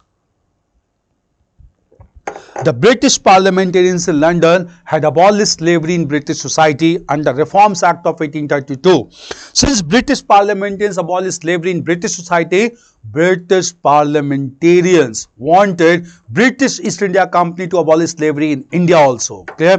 And therefore, British East India Company enacted regulation numbering 5 in 1843 that abolished slavery. Look into the list of Governor General.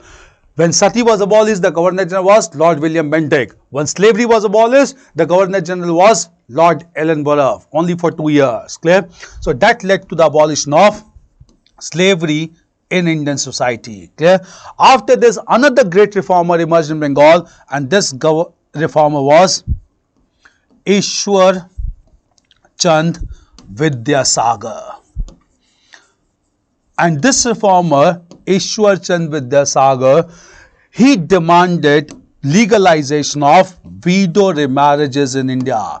He was concerned about condition of widows in India, and he wanted legalization of widow remarriages in India. Under his pressure, British authority enacted regulation numbering 15. In 1856, the Governor General being Lord Dalhousie. Clear? 15. Regulation numbering 15 that declared widow remarriages to be legal in India. So, 3 social reform legislations enacted by British East India Company by Executive Council. Regulation numbering 17 that declared sati as illegal. Regulation number 5 that declared slavery as illegal. And regulation number 15 of 1856 that declared widow remarriages to be legal in India, legitimate in India. These were 3 social reform legislations introduced by British East India Company. We'll come to socio-religious reform movement separately, but here we are talking about the policies adopted by British East India Company. It's clear. So, socio-culture policies of the British East India Company. So, we had discussed all the 4 dimensions of the rule of company: political expansion in India, administrative structure and policies adopted by them in India, economic policies and settlements adopted by them in India, and socio-culture policies adopted by them in India. Clear? After all these developments in the middle of the 19th century, a mighty revolt broke out in the northern and central part of India, and this revolt is popularly known as the Revolt of 1857. That gave a rude shock to British establishments in India. Clear? We'll understand about these developments that took place. Clear? Just understand. Clear? Mighty revolt of 1857 took place. Mighty revolt. Age of Consent Act. We'll come to Age of Consent Act. Don't worry. Native Marriage Act, Age of Consent Act, Sharda Act. We'll come to all those acts related to women marriages or child marriages in India. Don't worry. Clear? We'll be covering each and everything. Just keep on following. Clear? We'll come to Age of Consent Act of 1891, Sharda Act. Then we'll come also to Native Marriage Act. All these legislations are important to ensure prohibition on child marriages. See, just continue with class.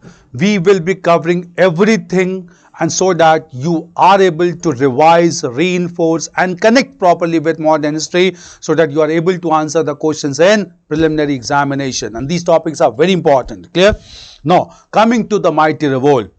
But at the same time, I'll let you know that it was, even though the mighty revolt of 1857, but at the same time, there were large number of peasant and tribal revolts going on in India, and these peasant and tribal revolts gave tough challenge to British authority in India. Clear? So these peasant and tribal revolts also became important. We'll come to that along with the mighty revolt of 1857. First of all, clear? The mighty revolt of 1857 started in the northern and central part of India exactly on 10th of May 1857. Clear? Now, there are several reasons. What are the aspects to be known about mighty revolt of 1857? Clear? So, revolt of 1857. First thing that to be known about this revolt is the causes or the reasons that led to this revolt. Clear? Causes or reasons were, number one, first of all, the major cause was economic policy of the British East India Company that led to much distress and famines and casualty of human beings. Clear? First was economic policy, then was political policy of annexation, especially the annexation of Awadh in 1856. Then at the same time, after this, it was socio-culture policy, even though it was progressive in nature, but not acceptable by the Brahmins and the ulemas because they considered British to be outsider to interfere in the socio-cultural life. And lastly, the immediate factor that led to the outbreak of this revolt was the issue of greased cartridges, whereby certain cartridges were given to Indian sepoys and there was a news that these cartridges contained the fat of cow and pig, which is prohibited to be touched or consumed by members of both religious communities. So these sepoys only began to revolt, and that marked the beginning of mighty revolt. So reasons would be economic, political, socio-cultural, and the issue of immediate factor known as greased cartridges. Clear? This revolt started on 10th of May 1857 at a place known as Meerut, Kant area. It started on 10th of May 1857. Very soon, the sepoys reached Delhi and they proclaimed the Mughal Emperor Bahadur Shah Zafar to be the head of Indian territory as well as the head of the revolt. This marked the formal beginning of this revolt. When this revolt started, this revolt took place at 5 major centers in northern and central part of India. The first major center, now coming to the centers of the revolt, the first major center was the region of Delhi. At Delhi, the revolt was led by, formally by Bahadur Shah Zafar, the Mughal Emperor. However, on behalf of Bahadur Shah Zafar, the military general Bakht Khan fought against the British forces. Clear? Another major center of this revolt was the region of Kanpur, where the revolt was led by Maratha ruler Nana Sahib, who wanted increment in the amount of pension. And on behalf of Nana Sahib, the person who fought against British forces, this person was Tantya Tope. Clear? At the same time, clear, the third major center was Lucknow, where the revolt was led by Begum Hazrat Mahal after Wajid Ali Shah. She wanted to ensure the throne of Lucknow or Awadh for her son Birjis Qadr. Clear? Fourth major center of revolt was the region of Jhansi in central India, where the revolt was led by Rani Lakshmi Bai, who wanted her adopted son to be succeeded on the throne of Jhansi. And the fifth major center was the region of Ara in Bihar, where revolt was led by Kumar Singh, who wanted to retain his jamindari rights over the village of Jagdishpur. 5 major centers of revolt. Factual details are important, questions are asked. Clear? And you should know the reasons also. Bahadur Shah Zafar took the responsibility of revolting just to revive the lost prestige of Mughal Empire. Nana Sahib wanted increment in the amount of pension. Hazrat Mahal wanted to place her son Birjis Qadr on the throne of Awadh. Rani Lakshmi wanted to have her adopted son on the throne of Jhansi. Kumar Singh wanted to retain his zamindari rights over Jagdishpur. That indicate none of them were influenced by any feelings of nationalism.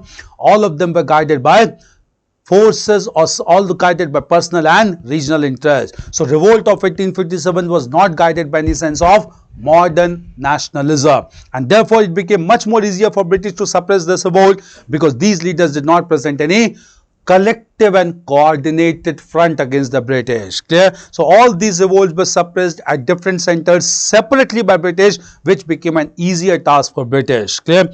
That is why we'll see at Delhi, this revolt was suppressed by a British officer, John Nicholson. John Nicholson subdued the revolt. He even assassinated all the sons of Bahadur Shah Zafar, and he exiled Bahadur Shah Zafar to Rangoon, where he died in 1862, modern Myanmar. Clear?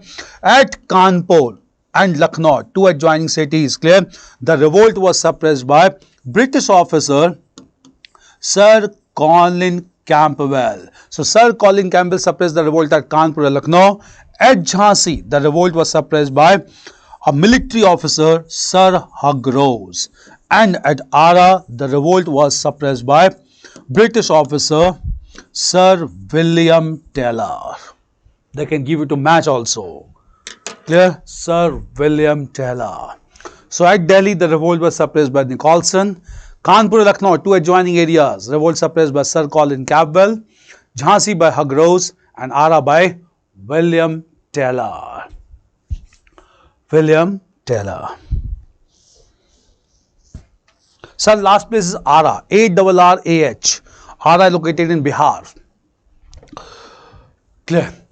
Major revolt. So this revolt was suppressed easily by British by 1857 only. Even though the revolt was suppressed, clear, British East India Company was criticized by British parliamentarians sitting back in London, and they began to claim that since a mighty revolt of this dimension has taken place in India, British East India Company has lost all moral rights to rule over Indian territory. Since they have lost all moral rights to rule over Indian territory, clear, at this time serious differences and changes began to take place, and just after the suppression of this revolt only, British parliamentarians in London, they came together to enact a comprehensive legislation for India. This legislation is known as the Government of India Act 1858. Clear? So Government of India Act 1858 was enacted. Why it is known as Government of India Act? Because this legislation was enacted under the guidance of British Crown to bring about structural and long-term changes in Indian affairs. So any legislation enacted by British Parliament to enact or to result into structural changes, long-term changes in Indian administration was always termed as Government of India Act. Three such acts were passed for India. One was Government of India Act 1858, second was Government of India Act 1919, and third is Government of India Act 1935. All these acts are therefore very important because they introduce structural changes in Indian administration. With this, we'll move on to discuss the consequences. So first is causes. First is the causes that you need to know. Second are the centers of the revolt, associated leaders, their objectives, and the person suppressed. And third would be consequences. Clear? You need to know what consequences. So three major aspects needs to be understood: causes, course on centers, and then the consequences. So now we'll move on to discuss about the consequences of the revolt of 1857. The most important being enactment of a comprehensive legislation known as Government of India Act 1858. Why it is known as Government of India Act 1858? We had discussed. It led to structural changes of long-term character in Indian affairs. It's clear? So now we'll move on to discuss about Government of India Act 1858. So Government of India Act 1858, also known as Act for Better Administration. ठीक है, मैं हिंदी में भी थोड़ा brief कर दूं. Clear? 1857 का विद्रोह, इनके तीन पहलुओं को आपको जानना है. सबसे पहले तो कारण क्या क्या थे. उनका आर्थिक कारण था, राजनीतिक कारण था, सामाजिक कारण था, और एक कारण ऐसा था जिससे विद्रोह का प्रारंभ होता है, जिसे हम ग्रीस कार्टेजेस कहते हैं. ये विद्रोह अलग अलग केंद्रों पर चलता है, जैसे दिल्ली, लखनऊ, कानपुर, झांसी, आरा, जहां हर केंद्र पर जो लोग होते हैं, जो रिवोल्ट करते हैं, जो विद्रोह करते हैं, उनका अप्रोच बिल्कुल अलग था। इस कारण से ये विद्रोह आसानी से समाप्त भी कर दिया जाता है अलग अलग केंद्रों पर। इससे ये विद्रोह जल्द ही समाप्त होता है, लेकिन इस विद्रोह के समाप्त होते ही ब्रिटेन के सांसद ये निर्णय लेते हैं कि भारत में महत्वपूर्ण परिवर्तनों की आवश्यकता है और ब्रिटिश ईस्ट इंडिया कंपनी के शासनकाल को समाप्त किया जाना भी आवश्यक है। इस उद्देश्य के साथ ब्रिटिश सांसद एक महत्वपूर्ण अधिनियम को पारित करते हैं, जिस अधिनियम को भारत सरकार अधिनियम 1858 कहा जाता है। यह सबसे बड़ा प्रभाव दिखा जाता है 1857 के विद्रोह का। इस संक्षिप्त इस कारण से यहां पे हम गवर्नमेंट ऑफ इंडिया एक्ट 1858 के प्रावधानों को समझेंगे। ये सारे अधिनियम काफी महत्वपूर्ण है आपके एग्जाम के लिए। Clear? Nick so Hindi, sometimes Hindi. Now coming to the provisions of the Government of India Act 1858. Clear? Just understand. Okay, Divyani Varath. You wanted to ask something, Divyani? You have only given a question mark. I am looking to all concepts clear, sir. All of you are comfortable with the speed. We need to have the speed because obviously it's a marathon session. Most of you must have covered these areas. It is being revised, it is being reinforced so that you are able to collect them at one place. And we are touching on all those areas from where questions are asked, and you will get questions in coming time also. Is it clear to all of you? Yeah, invincible, nice way to cover. All concepts clear. Dhiraj. Yasmin Khan, yes sir, clear? So, Rudra, yes sir, Invincible, yes sir, fine, clear? So, Raksha Yadav, yes sir, all good, fine, good, clear. Keep on just reviewing things that's telling me so that we can continue with same zeal and enthusiasm. We have to cover most of it today, clear? So, coming to it, Sasi sir, yes, clear sir. So, coming to Government of India Act 1858, just understand the provisions. Bharat सरकार अधिनियम 1858 के प्रावधानों को समझिए। ये सारे अधिनियम काफी महत्वपूर्ण है। सबसे पहले clear, under the provisions of the Government of India Act 1858, the political power and authority of British East India Company was taken away. So British East India Company could continue only for trade. केवल व्यापार के लिए वो रह सकते थे. They could not enjoy any political and administrative authority. Clear?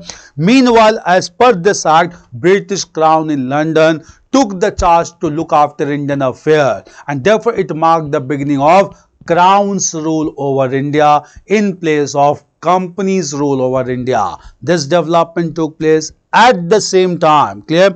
Apart from this, when British Crown took responsibility to look after Indian territory, he also made it clear no more policy of political annexation would be pursued in India. Clear? Since no more policy of political annexation was to be pursued in India, it divided the whole Indian territory into two major sections. So under Government of India Act, Indian territory or India was broadly divided into two sections. One was the section known as British India, over which British Crown was supposed to rule directly. Another was large number of independent provinces which still could not be conquered by British, and they were to remain independent as per British Crown. All these princely states all these provinces came to be known as princely states in India, and there were as many as 565 princely states in Indian Union. So India as such got divided into British India on the one hand under Crown, and large number of princely states as many as 565. Clear?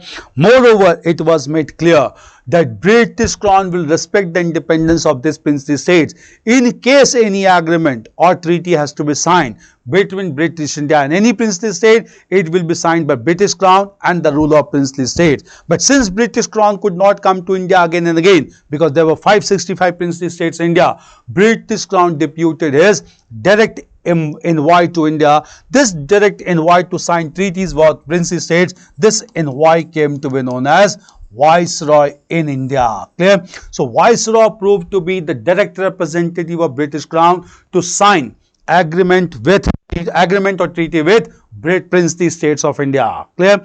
And therefore, in this capacity, he was known as Viceroy. But at the same time, when he looked after general administration of British India, he was still designated as Governor General. So, post of Governor General was still retained informally.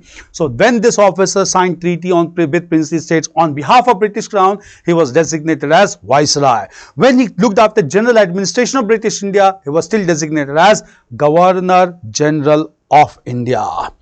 Raksha Yadav, sir, you are absolutely fluent in Hindi English. Thank you so much. Clear? Thank you so much. Fine. So, princely states, clear? So, Governor General. This concept is clear. He was still known as Viceroy when he looked after or when he signed agreement with princely states. When he still was known as Governor General when he looked after general administration of British India. This was major development that took place in the Government of India Act 1858. Moreover, under the provisions of Government of India Act 1858, it was also made clear that there would be a proper separate legislature in India. Clear? So, apart from Governor General's Executive Council, which was already there was to be a central legislative council. There was to be a central legislative council, even though some decision was taken in 1853 Act also, but proper establishment of central legislative council took place in 1858 Act. Clear? And this central legislative council was also to include only British members. Clear? However, one thing should be noted is central legislative council was to remain merely as advisory bodies, merely as suggestive bodies, the real power still being confined to Governor General's Executive Council. Clear? So, real power still remained confined to Governor General's Executive Council, Central Legislative Council being only advisory in nature. Clear? Moreover, since British India became a separate entity, British India as per Government of India Act 1858 was divided into 11 states under British Crown, and all these 11 states were to have Executive Council and a Legislative Council. Clear? At provincial level, the Executive Council was to be headed simply by Governor. Clear? And at provincial level, there was to be provincial legislative councils, and at provincial level also, legislative councils were to remain merely as advisory bodies. So, structural changes were introduced in Indian administration under Government of India Act 1858, and all these 11 provinces, they became very important course of national movement. These 11 provinces were the United Province, that is present day Uttar Pradesh and Uttarakhand. Then there was Central Province, Madhya Pradesh and Chhattisgarh, Central Province, then Bombay, Madras, Bihar, Odisha, Bengal, Punjab, Northwest Frontier Province, Sindh, Assam, the entire northeastern region. Assam, 11 provinces. Clear? And all these 11 provinces, there was to be a provincial executive council headed by governor and provincial legislative council as advisory bodies. All these changes, structural changes introduced in the Government of India Act 1858, and therefore it is known as the Act for Better Administration. Now, since this Act provided for Central Legislative Council, it was made clear that all incremental changes in Indian administration were to be introduced in India itself through legislations enacted by Central Legislative Council, meaning thereby minor changes were not to be introduced by legislations enacted by British Parliament. Only structural changes were to be introduced by British Parliament. Minor changes could be introduced by Central Legislative Council within India. So, all those legislations enacted within India by Central Legislative Council, these legislations came to be known as Indian Councils Act. Clear? And 3 such Councils Act were enacted within India.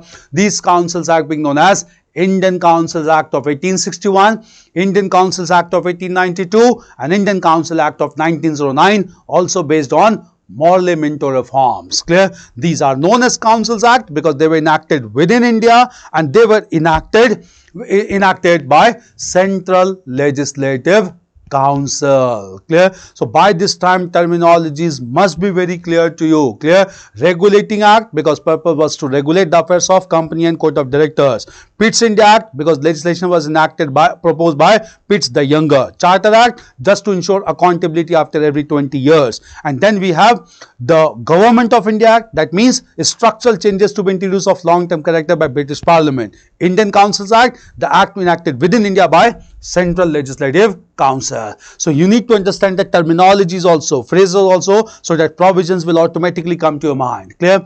Now, the first act which was enacted within India through Central Legislative Council after this legislation was Indian Councils Act of 1861, and this Indian Council Act of 1861 itself introduced some major progressive changes in India. Clear? So now here only we'll discuss about Indian Councils Act of 1861. Clear? So Indian Councils Act 1861. Clear? Now it's clear, enacted within India by Central Legislative Council. Under the provisions of Indian Councils Act of 1861. Clear? First of all, the concept of departmentalization. Concept of departmentalization was introduced, whereby similar administrative works were clubbed together to establish administrative departments. Clear? And when these administrative departments were established, these administrative departments were allotted to the members of only Executive Council, no members of Legislative Council. So even at central level it was to be given to Central Executive Council members, at provincial level it was to be given to members of Provincial Executive Council, not to the members of Legislative Councils. Clear? And this phenomena of allotting administrative departments to the members of Executive Council, this phenomena or this practice came to be known as the portfolio system. So the portfolio system was established under the Indian Councils Act of 1861. At the same time, under the provisions of the Indian Council Act of 1861, the provision was made to issue or to give, provision was made to give ordinance making power. To give ordinance making power to the Governor General. Ordinance making power means temporary legislations to be enacted by Governor General, so that with this ordinance making power, the Governor General, clear? The Governor General could pass any legislation to deal with any natural calamity like earthquakes, floods or landslides. Clear? So just to ensure that there was proper ordinance making power to deal with natural calamity, Governor General was authorized to issue ordinance making power at this time. These two major provisions were made under Indian Councils Act of 1861. Remaining Councils Act will again come as per the progress of Indian national movement. It's clear? So two provisions, portfolio system and the concept of ordinance making power at this time. Is it clear? Is it clear? Clear? No, at the same time, clear? Apart from this, we'll discuss about the beginning of modern nationalism after this, because just after the mighty suppression of the revolt, of the mighty revolt of 1857, clear? Thereafter, national movement began to take place as educated Indian leaders came forward and realized and began to contemplate that what has been the possible factor which has led to subjugation of such a vast country like India by a handful of foreigners. And when they began to contemplate on this issue, they realized the major factor for India's subjugation is lack of modern sense of nationalism. Since they realized it is lack of modern sense of nationalism, they began to arouse nationalism among Indians, and that resulted into a prolonged agitation in India, which is known as the world's longest movement, also known as Indian national movement, that began to take effective stage after the suppression of the mighty revolt of 1857. Now with this we'll move on to the most important topic, that is Indian national movement. Indian national movement. Clear? We look into nationalism. It's clear.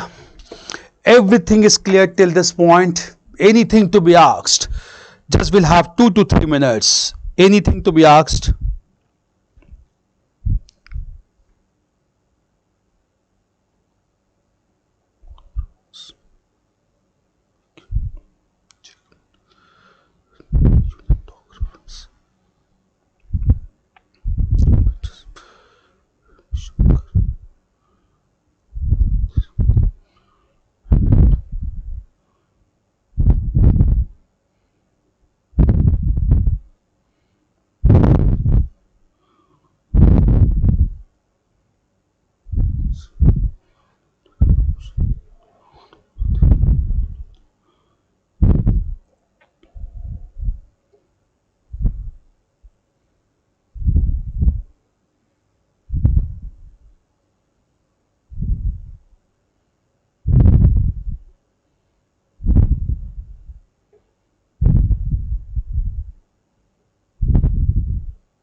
Bihar and Orissa province. Bihar and Orissa was separated from Bengal in 1912. Yeah, you are right. But it was part of Bengal till 1912. Indian Council Act once in brief, sir, please. I'll let you know. Portfolio system also. Please revise the Indian Council Act of 1861. Okay, fine. Rajiv Ranjan, actually it was carved out from Bengal province in 19. Bihar became a separate state.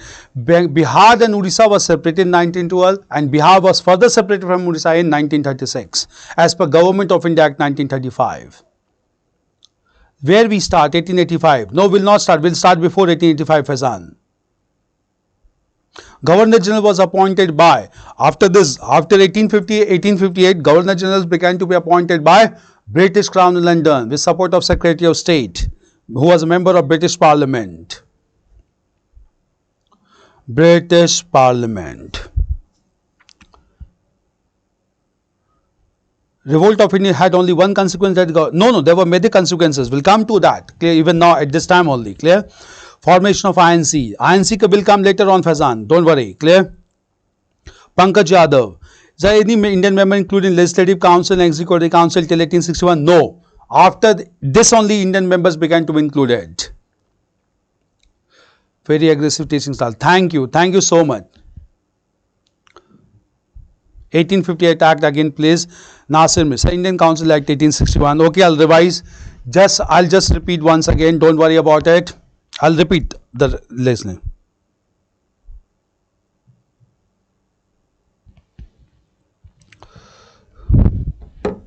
I'll come to that. I'll repeat. Don't worry.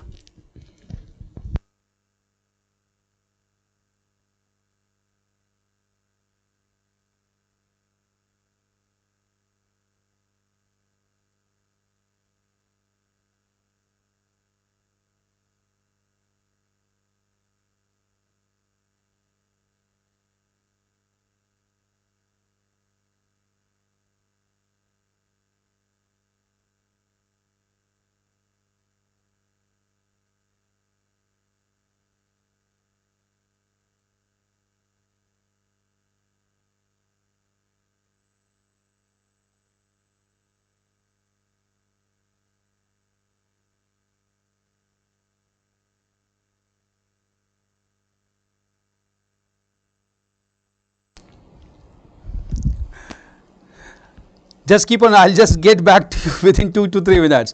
How many chapatis? See, I'll let you know. Don't worry about that. Clear?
Okay, fine. Clear?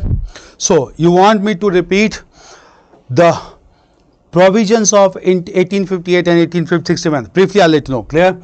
Under the provisions of the Government of India Act 1858, first of all, the rule of British East India Company was abolished and the rule of British Crown was established in India. Clear? At the same time, clear, British Crown announced that policy of annexation will not be followed in India anymore, and therefore British Crown decided to separate British India from large number of princely states. In British India, 11 provinces were carved out. Clear? Apart from this, apart from Governor General's Executive Council, there was to be a separate Legislative Council, and this Legislative Council was to be established merely as an advisory body. Clear? So merely as an advisory body, the Legislative Council was to be established. At the same time, apart from establishing advisory council, in 11 provinces also there was to be a separate provincial executive council and a separate provincial legislative council, and legislative councils both at central and provincial level were to remain only as advisory bodies. Clear? This was made clear. At the same time, apart from this development, clear, advisory bodies, clear, it was also made clear that Governor General will have, or rather Indian Viceroy will have, British Crown will have one representative in India as Viceroy, and this Viceroy will take decisions about decisions related to agreement with princely states, and in this capacity he was known as Viceroy. But at the same time he was also still to be known as Governor General of India when he looked after general administration. This was all major provisions. Clear?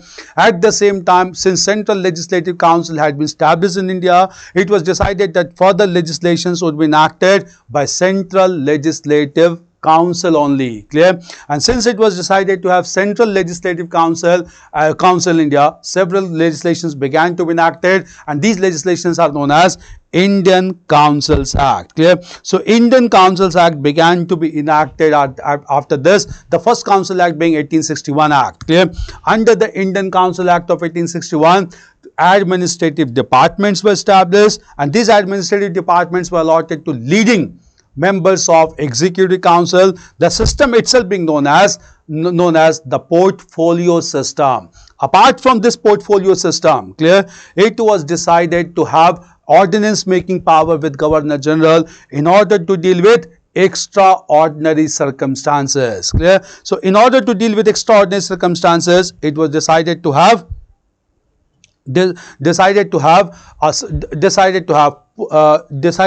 ordinance making power with the Governor General. This was as per this act. Clear? At the same time, clear, these were major provisions, and after this only awareness began to be promoted by large number of national leaders in India, and that marked the beginning of the world's longest movement known as Indian National Movement. It's clear? So difference between Governor General and Viceroy. Same person, Governor General, Viceroy. Viceroy was supposed to deal with the affairs of princely states on behalf of British Crown in India. Governor General was the same person when he looked after general administration of British India. Clear? Why ordinance making power even if all legislative powers enter Governor and Executive Council? Just because Governor General was not supposed to take the permission from members of Executive Council, rather to take his decision on his own. Clear? Paras, hello sir, good to see you after. Okay, great Paras. Clear? Same here. Next is better clearance. Faizan, clear? Kushal Kumar, sir, Bengal and Bihar was different province in 1858, how it separated in 19. It was considered to be separate on linguistic ground, but it was formally divided in 1912, and Bihar himself was further separated in 1936 as per Government of India Act 1935. Clear? Niharika, thank you sir. Yasmin Khan, fine. Now let us start with Indian National Movement. Clear? We'll discuss about Indian National Movement.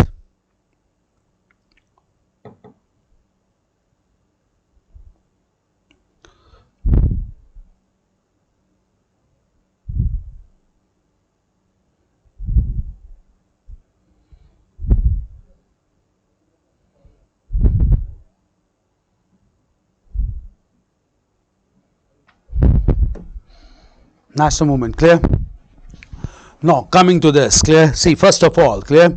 After the suppression of the mighty revolt of 1857, several educated leaders in India, they started to create awareness among masses so that India could be transformed into a full-fledged nation. To transform India into a full-fledged nation, they began to, or rather they started to create awareness in India, and all this awareness resulted into Indian National Movement.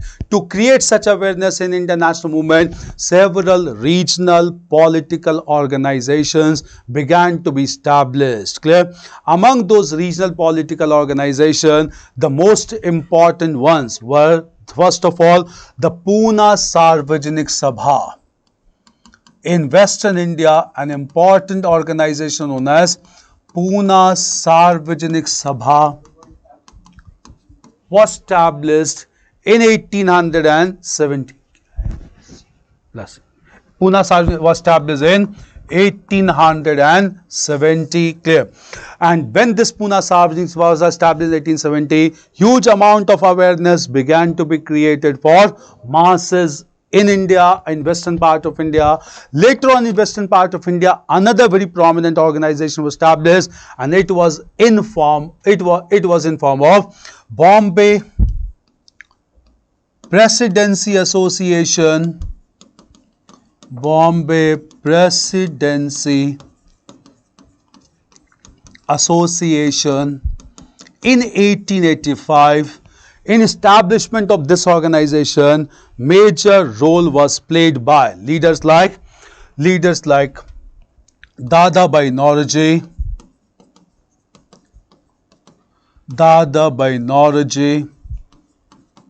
Firoz Shah Mehta, Firoz Shah Mehta, Badruddin Tayyabji, Badruddin Tayyabji, and K.T. Telang, and K.T. Telang. Very important organization at Bombay, clear? Right, exactly. Right. Similarly, political awareness and consciousness began to be established in province of Bengal when leaders of Bengal established Indian Association of Calcutta, Indian Association of Calcutta in 1876 by leaders like Surendranath Banerjee,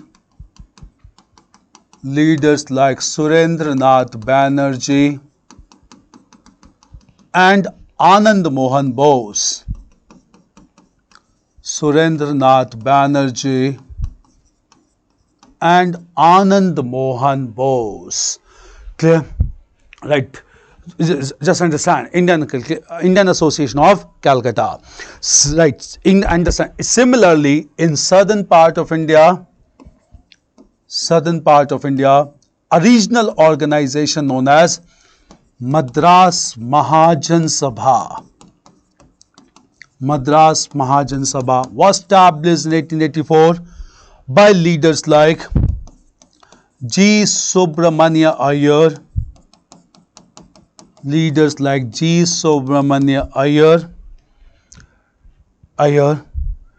P. Anand Charlo,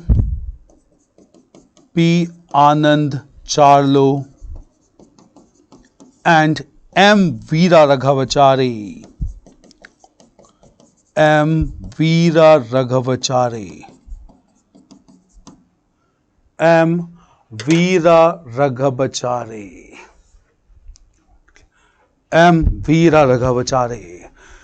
Clear? Right. Just understand, all these regional political organizations created significant amount of political awareness, and by the end of 19th century, they realized that they need to establish a national political body to promote awareness at all India level, and this realization resulted into the establishment of the Indian National Congress in 1885. Clear? Now just understand, however, the concrete idea to establish Indian National Congress was given by a retired British civil servant, A.O. Hume. Clear? Retired British civil servant A.O. Hume, and he was advised to establish this organization by British Governor General Lord Ripon. Clear? Lord Ripon was highly progressive in nature, and during the regime of Lord Ripon only, an act was enacted, a proposal was given whereby Indian judges could also try the cases of Europeans in India. This legislative proposal, judicial proposal, was drafted by Lord Ilbert, and it was known as the Ilbert Bill. Clear? So Ilbert Bill was drafted under the guidance of Lord Ripon, whereby Indian judges could try the cases of British as well. But British members were not ready for such changes, and they began to oppose Ilbert Bill, which indicated racial superiority followed by British. And just because Ilbert Bill could not be passed, Lord Ripon resigned from India, and while departing from India, he advised to A.O. Hume that he must support the idea of establishing an all India body by Indian leaders, and with support of A.O. Hume, Indian National Congress was established, and the first annual conference or session of Indian National Congress was convened at Gokul Das Tejpal Sanskrit College at Bombay on 27th of December 1885. So on 27th of December 1885 at Gokul Das Tejpal College, clear? Tejpal College, Indian National Congress convened its first annual session. Clear? First annual session. First annual session. Annual, clear? Now just understand, due to close association of AO only, clear, the formation of Congress was criticized by some leaders like Lala Lajpat Rai, who advocated the theory of safety wall. Clear? So the theory of safety wall related to the formation of Congress was given by the national leader Lala Lajpat Rai. Lala Lajpat Rai. Clear? Even though this theory cannot be negated completely, but at the same time, according to scholars like Bipin Chandra, it is considered to be inadequate to explain the formation of Congress. Clear? So just it cannot explain the expression of he cannot explain or the formation of Congress totally on this basis. It is considered to be inadequate, but it was given by Lala Lajpat Rai to criticize Congress organization. Clear? Now when the first session was convened at Sanskrit College at Bombay on 27th of December 1885, this session was attended by 72 delegates and it was presided by a leader known as W.C. Banerjee. Clear? So W.C. Banerjee presided over this session, and at the same time 72 delegates attended, and during this session only all Congress leaders took a decision that first of all, clear, this body needs to be promoted as an all India political body, and to reinforce all India character, the annual sessions of the Congress must be rotated all across India in different parts, so that to emphasize it was not related to one region. Moreover, it was made clear that wherever the session would be convened, the presiding officer will be a leader not belonging to that province, just to show it had no regional connection. Moreover, the subscription fee for members was kept as low as 5 rupees, so that more and more people could join Indian National Congress. And at the same time, it was made clear Congress is a pure political platform and social and religious issues cannot be entertained and discussed in the Congress platform. All these deliberations took place in the first session convened at Bombay in 1885, and from here Indian national movement started in a small but organized fashion. Clear? So this marked the beginning of Indian National Congress from 1885. Initially, the national movement was dominated by a class of leaders who are known as the moderates. Clear? Why they are known as moderates? Because during the first phase of Indian national movement, from 1885 till 1905, almost for 2 decades, clear, at this time Congress or moderate leaders, they believed that there is no need to go for direct confrontation with the British rule. Rather, these leaders were of opinion that direct confrontation is neither required nor feasible. They decided to adopt pure constitutional means whereby they advocated their grievances through prayers and petitions to the British, so that those grievances could be accepted and policy changes could be done. Meaning thereby they adopted a pure constitutional means of agitation guided by petitions, prayers and applications. Clear? So at the same time it was decided to have only prayers, petitions and applications in order to deal with the get the demands accepted. So it was a pure constitutional agitation, nothing to do with radical means. Just because they adopted pure radical constitutional methods, pure mild strategy, they are known as moderates. And this phase of national movement is known as the moderate phase from 1885 till 1905. Now we'll discuss what were the major contributions of moderate phase and what was the major limitation of the moderate phase. Clear? Constitutional agitation confined with petitions, prayers and applications. Clear? Now first of all, clear, during this moderate phase, clear, the most important contribution of moderate leader was the economic critique of imperialism. Clear? So the most important contribution was the economic critique of imperialism.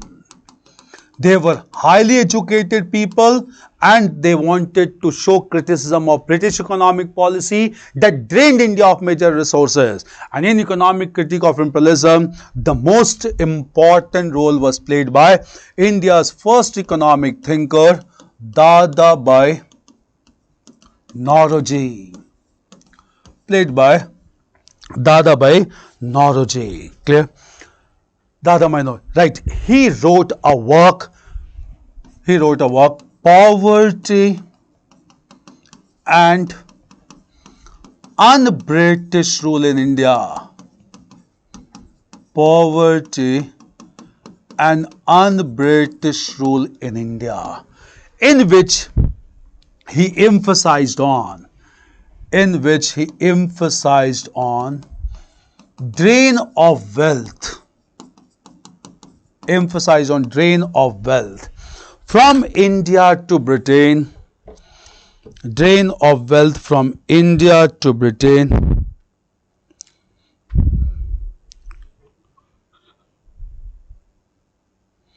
drain of wealth from India to Britain, which led to drain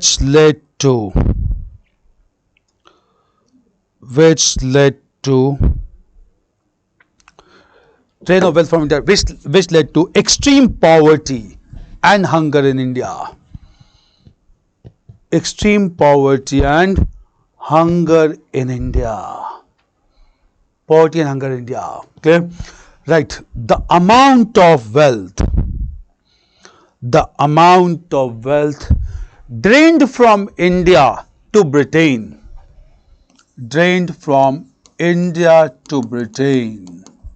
was quantified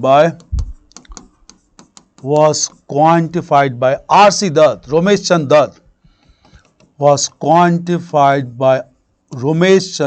in his work, The Economic History of India,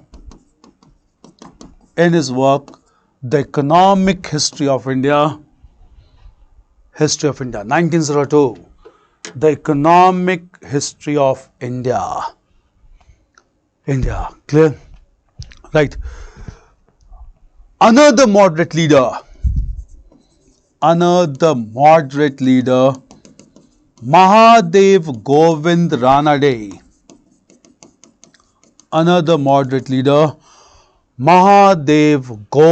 Ranade. Highlighted British exploitation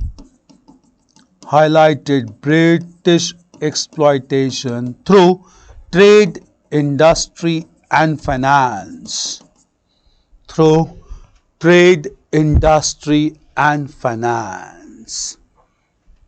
Clear? Right. The economic policies of the British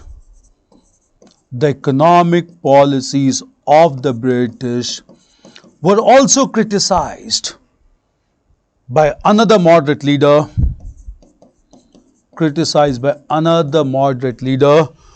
Gopal Krishna Gokhale. Another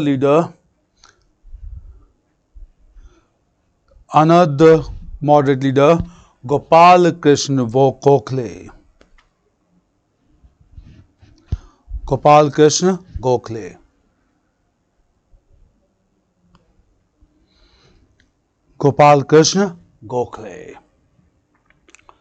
Clear? So this was the most important contribution of moderates, economic critique of imperialism. It's clear? See, there's one important thing, one important question. Rohit Kumar. Anybody is here who cleared PT anytime? I just want to clear some doubts. Please reply. I'm working in Indian Air Force and don't have friends or colleagues in this place. Say, clear? Don't worry, Rohit. I'll give you my number and you just contact me. I'll help you out that how to clear your prelims examination. Don't get tensed. I'll give you my number. My number. Don't worry about it. Clear? Himanshu Sharma. Sir, role of G. Subramania in economic critique. G. Subramania also highlighted the policies of British that led to exploitation, especially through industry. Industry means that large industrial setups in Britain began to dump their finished products in India, began to take away the raw materials from India, and Indian cottage industries began to suffer, and Indian market got dependent on British products. This criticism was highlighted largely by G. Subramania a year. So G. Subramania along with other leaders contributed towards economic critique. This is considered to be the most important contribution of the moderate leaders in India at the same time. Clear? Apart from this contribution, another major contribution of moderate leader was that since they started to arouse awareness among the people of India, in order to reconcile the moderate leaders to some extent, British authority decided to give constitutional reforms to Indians, and to ensure this constitutional reform, British authority enacted another council act within India through Central Legislative Council known as Indian Council Act of 1892, which is also counted as an achievement of the moderates. In this context, we'll look into the Indian Council Act of 1892. So, the Indian Council Act of 1892. Fine, clear? We'll look into, clear? Last 2 years, sir, please guide. I'll guide you, Rohit. Don't worry about it. If you are into Air Force, don't get tensed. Carry you with your work. I'll be there with you. Clear? So, Indian Council Act of 1892. Now, look into the provisions. Clear? As Indian Council Act indicate, enacted within India through Central Legislative Council. Clear? Under Indian Council Act of 1892, some constitutional rights were given to Indians. First of all, clear? Under this act, the principle of indirect election was introduced in India. According to this principle of indirect election, according to the concept of indirect election, the major taxpayers and the zamindari class and economically powerful class in India, they were allowed to elect their representatives to central and provincial legislative council. So masses were not allowed to elect their representatives, rather economically powerful sections as well as the major taxpayers among Indians, they were allowed to elect their representatives to central and provincial legislative council, not to the executive council having major power. Clear? So for the first time, Indians began to be included in legislative council in India. Moreover, it was also made clear that members of legislative councils could ask questions from the members of the executive council who were heading the departments and the portfolio system. So power to ask questions were given under the Indian Council Act of 1892. However, this power was highly restricted. Why this power was highly restricted? Because they could ask question only once, and that too with prior notice. Even if the answer was not satisfactory, there was no provision to ask supplementary question. So no provision to ask supplementary question. They could ask only question once. Clear? There was this restricted power was given. Thirdly, under Indian Council Act of 1892, the members of legislative councils were allowed to discuss the different items of the budget. But they could discuss on the items of budget, they could not place the veto or they could not vote on any item of the budget. So restricted rights were given to Indians for the first time in the legislative business of the British in India under Indian Council Act of 1892. So three things I'll repeat. Clear? One is indirect election. Second was power to ask question, not supplementary questions. And third was to discuss the items of the budget, but not to vote or veto on any item of the budget. It's clear? Three provisions.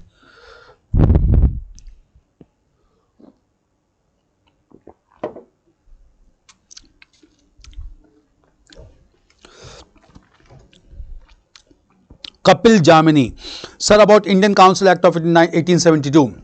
It was just a discussion that took place. Proper legislation was not passed. So it is not counted as a proper act. After 1861, you have Indian Council Act of 1892. Amzad Ali, sir, contact number sent correctly. I'll send you my number. Don't worry. At the end of the session, I'll share my number with all of you. Don't worry about it. Kushal Kumar, I want to take optional class from you. I'll give you my number. We'll talk about that. Clear? Right now, we are focusing more on prelims. Just focus on that. Clear? Astha Chaurasia, sir, can you please clear which portion is more important for prelims and shouldn't be avoided? Modern history that we are discussing right now, it cannot be avoided in any way. That is why we are doing it as elaborately as possible. Is it fine? All the provisions of 1892 is clear. Now again, just understand, apart from these achieved contributions, one of the major limitation or drawback of the moderates was moderates never had faith in the capacity of masses to sacrifice, and moderates never tried to launch mass movement in India. Clear? In fact, their approach remained to be highly superficial in nature, and that is why moderates could not gain mass popularity in India, and that became the major drawback. Clear? So, approach of moderate was constitutional agitation. At the same time, contribution was economic critique of imperialism. Achievement was Indian Council Act of 1892. Drawback was divide of mass support, as they never trusted masses to sacrifice. Clear? All this major drawback of the moderates was a major achievement of another brand of nationalist leaders who began to emerge by the end of 19th century, and in contrast to moderates, they are known as extremists. Clear? So after moderates, the next class of national leaders that emerged in the course of Indian national movement were known as extremists. Clear? They are also known as militant nationalists. They are also known as radical nationalists. Clear? And these extremists believed in mass agitation, that is passive resistance, but mass agitation to be peaceful, not with violence. Make it clear. They were peaceful people. Mass agitation through peaceful means, not through violence. Clear? So moderates believed in constitutional agitation through petitions and prayers, not mass agitation. They never trusted in the capacity of masses. Extremists believed in mass agitation, but in a peaceful manner. None of them supported non-violence. Make it very clear. Violence was performed in the course of national movement only by one class of leaders known as revolutionaries, not by large number of leaders. Clear? Extremists. And extremists began to emerge by the end of 19th century, and they came to forefront in 1905, whereby they overshadowed nationalists, or rather moderates as well. And among those extremist leaders, the most important leader of this school of thought, this leader was Bal Gangadhar Tilak. The most important leader was Bal Gangadhar Tilak. Now we'll understand something about Tilak, one of the most important leader. Tilak, clear? Just understand. Okay. See, Bal Gangadhar Tilak was born in 1856 at a place known as Ratnagiri. He was born at a place known as Ratnagiri in modern Maharashtra. Clear? He was born in a reputed Chitpavan Brahmin family in Maharashtra. Clear? After attaining basic education, he became a graduate from Bombay University, and after attaining a graduate degree from Bombay University, clear? Bombay University, he dedicated his entire life to serve his motherland. Clear? First of all, Tilak contributed towards social reforms among the Marathi people, and along with another reformer known as Gopal Ganesh Agarkar. Another reformer, reformer Gopal Ganesh Agarkar, established a very important reform organization known as the Deccan Education Society. Deccan Education Society in 1884 to establish educational institutions.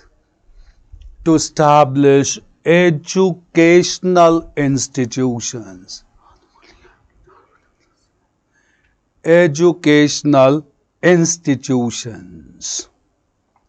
Institution. Clear? Institution. Right? Right? Tilak even started to celebrate.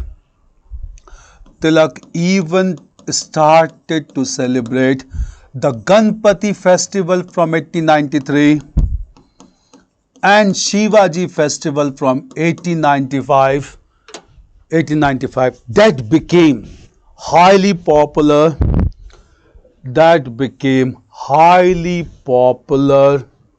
Among Marathi people. Clear? Marathi. Now just understand. In 1896, plague broke out in the region of Pune.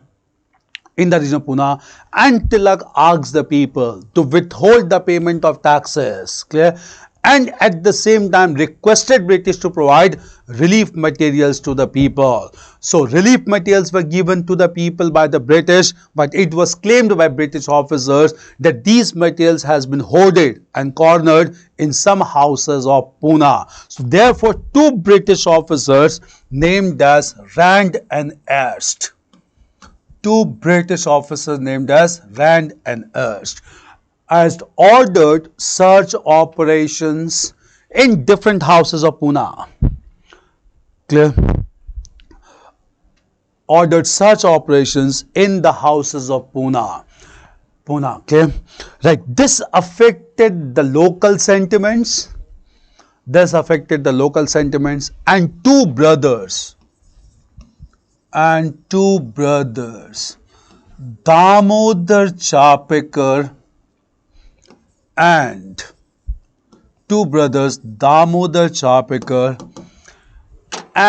Balakrishna Chapekar assassinated Rand and Erst.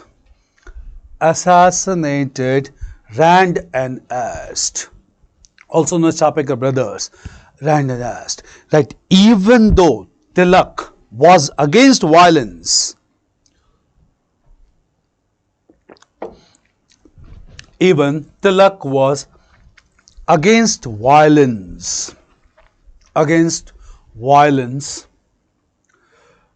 supported this act.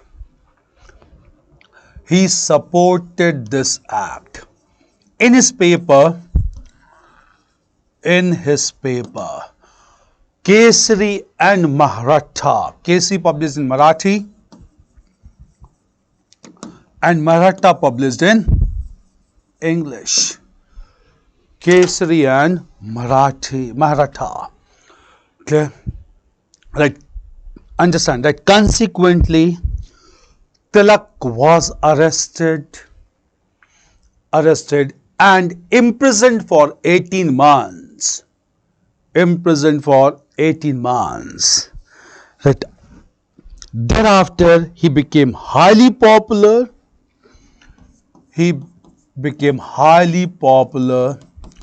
And was given the title of publicly accepted leader. Or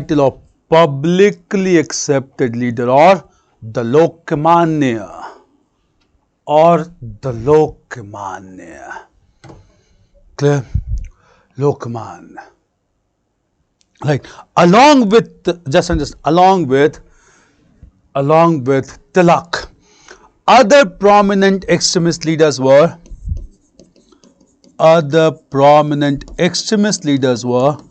Lala Lajpat Rai in Punjab, Bipin Chandra Pal in Bengal, also known as Lal Bal Pal, Bipin Chandra Pal in Bengal, and Aurobindo Ghosh, again in Bengal, and Aurobindo Ghosh in Bengal. Aurobindo Ghosh in Bengal.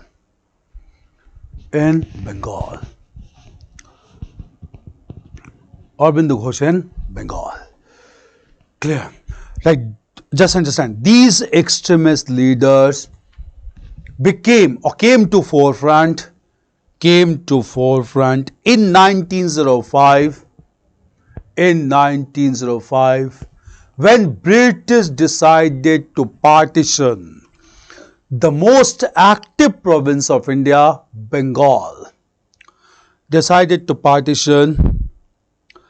Most active province of India, Bengal, which exposed all the weaknesses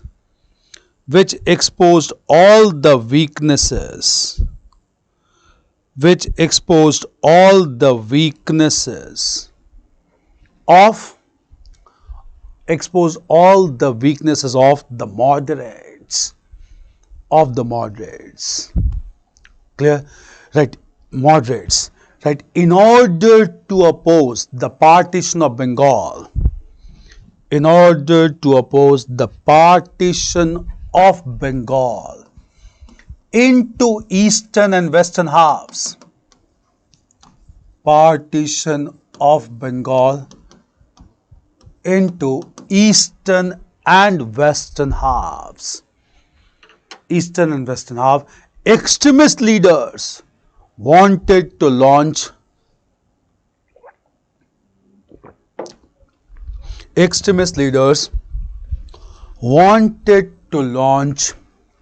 a mass agitation, that was even accepted by the moderates. They could not avoid this. Accepted by the moderates. Accepted by the moderates. Right. Just understand. Right. This led to the first mass movement. This led to the first mass movement known as the Swadeshi and the boycott movement, 1905 to 1908, known as the Swadeshi and the boycott movement. First mass movement, Swadeshi and the boycott movement. Clear? Now just make it clear. The first mass movement, you get questions. Clear? This movement was based on the philosophy of Atma Shakti. Was based on the philosophy of Atma Shakti or the self-reliance.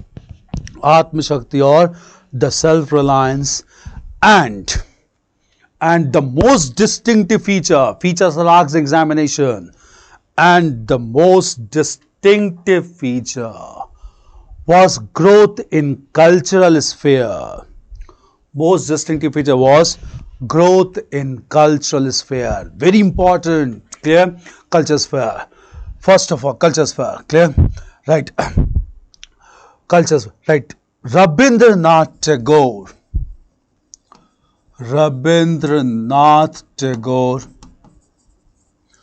asked the people to celebrate the festival of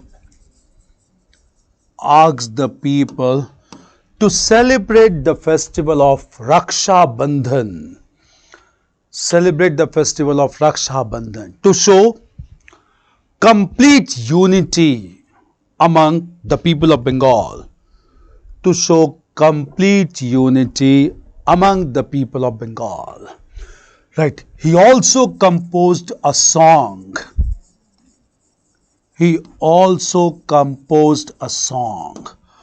Amar Sonar Bangla.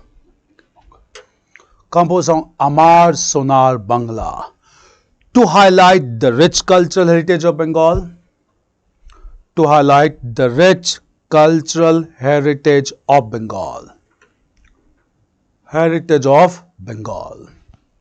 Clear? Of Bengal. Right. Another cultural personality.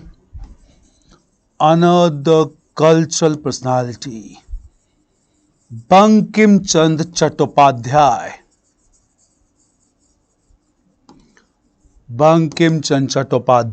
Composed Vande Mataram in Sanskrit.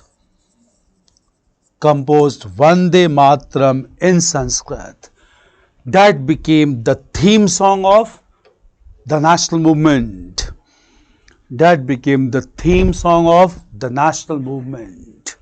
Right. Another literary personality.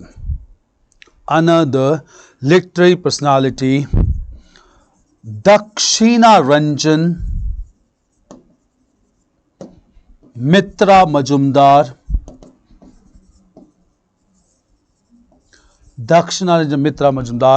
Wrote a work Thakur Ma Jhuli. To highlight the folk stories of Bengal.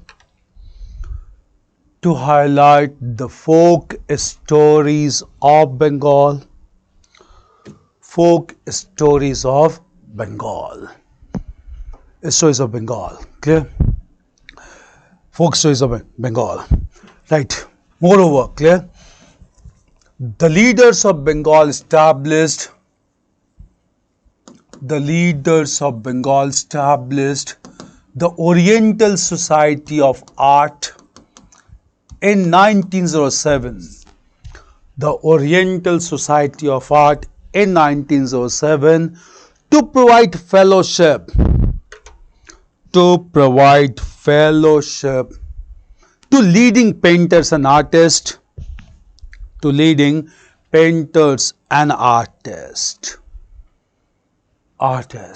Right, the first recipient of fellowship,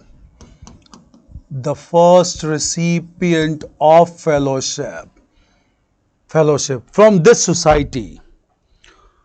this society was a great painter.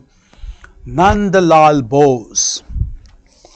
Great painter Nandlal Bose.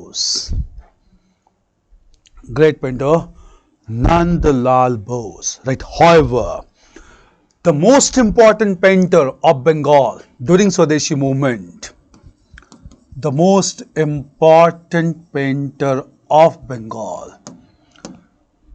during this movement was Abanindranath Tagore.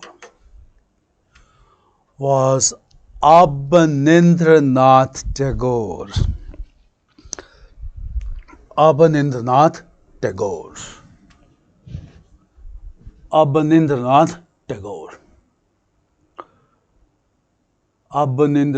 Tagore. Okay?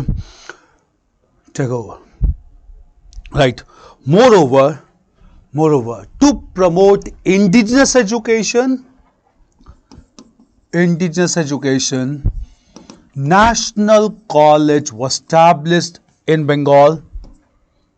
National College was established in Bengal with Aurobindo Ghosh as the principal.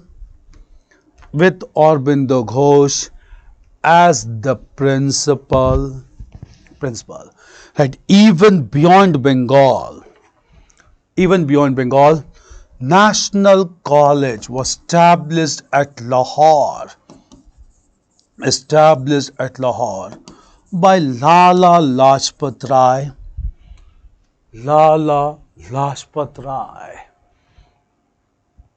Okay. Like during Swadeshi movement, V.O. Chidambaram Pillai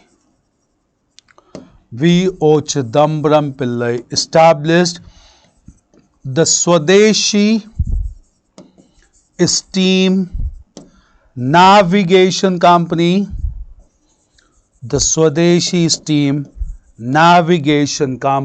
It's known as Tuticorin Company, very important navigation company, to reduce dependency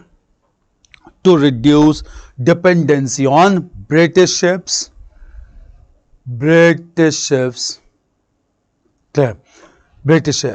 Right now it's known as Tuticorin, Tamil Nadu. Clear? Right. Similar step was taken by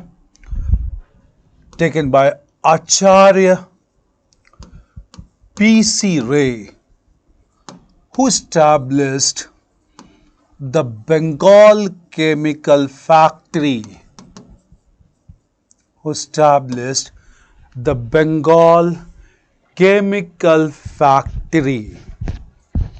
Bengal Chemical Factory to produce chemical products.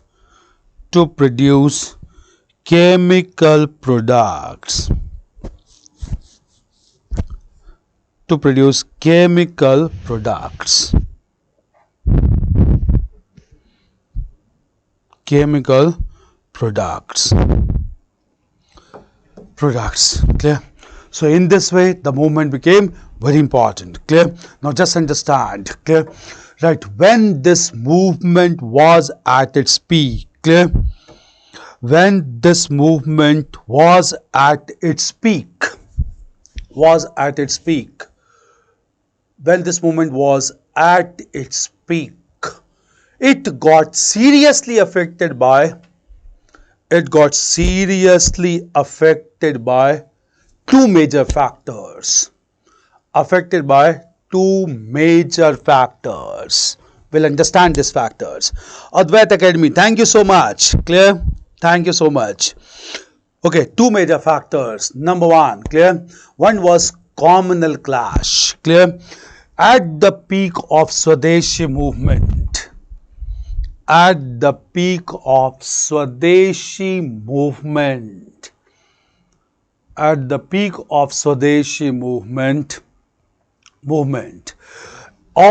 India Muslim League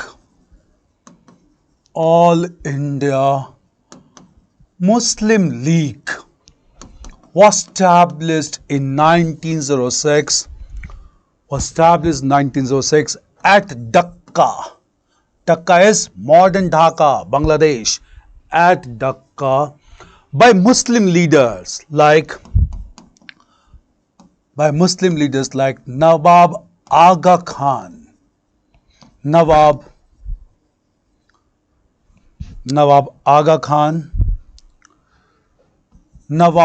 Mohsinul Mulk,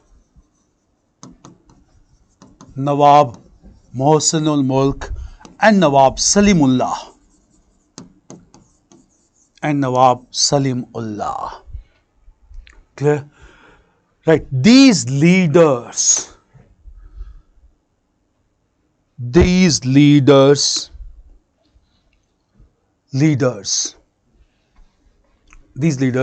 convinced Muslim masses to remain aloof from Swadeshi movement, which created a sense of suspicion among two religious communities, leading to communal riots at the peak of Swadeshi movement.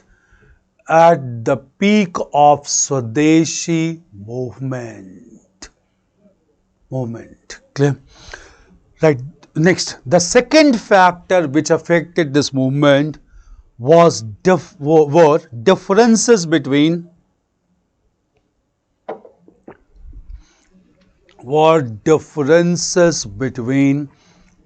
the moderates and the extremists. Clear? Right. Moderates wanted to keep this movement confined within Bengal.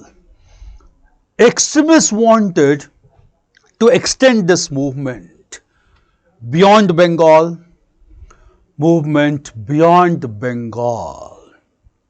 Clear? Bengal. Right.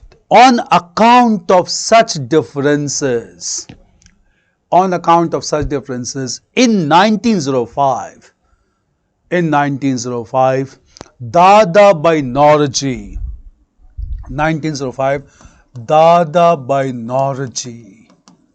became the Congress president, as he was equally respected by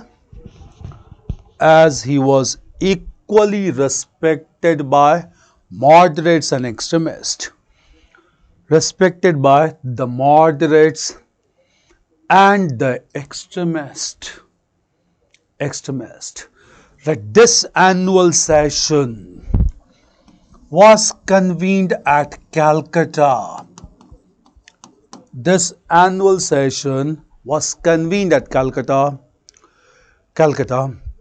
And to maintain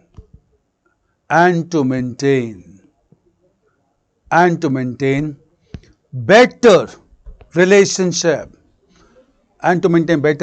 between moderates and extremists, for compromise resolution, 4 compromise resolution were passed related to Swadeshi, boycott, national education and Swaraj. These are 4 Calcutta resolutions, also known as compromise resolution. Swadeshi, boycott, national education, Swaraj. Moderates and extremists accepted these 4 agendas. Clear? Swaraj. Right. During Calcutta session, Dada Bhai Naoroji demanded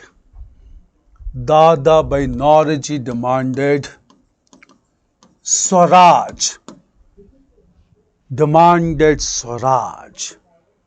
From Congress platform.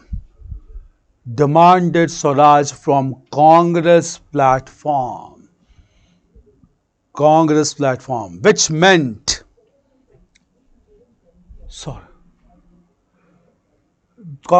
Swaraj from Congress platform, which meant, Lucy Gray, I'll come, which meant right of autonomy or self-government, right of autonomy or self-government under overall control of the British. So not complete independence, British. See, make one correction here. I'm really sorry, clear? This year is not 1905. The Calcutta session was in 1906. Clear? Make this correction. It's 1906. Make that correct. 1905 it's session at Banaras. It's 1906. 1906. Kalim Khan, sir, can we go little bit fast? Okay, sure, as far as you want to, but I am concerned with other students. I can go fast. Clear? 1906. So make a correction, please. It's Calcutta session 1906. 1905 is a Banaras session. So Swaraj was demanded by Dadabhai Naoroji. Clear? Now, after this session came to an end, differences again continued between moderates and extremists, and finally, in the next year, the annual session of the Congress was convened at Surat. This is known as 1907 session, and this session was convened on the banks of the river Tapti. Clear? During this session, clear, Congress president was a moderate leader, Rash Bihari Ghosh. Congress president being Rash Bihari Ghosh.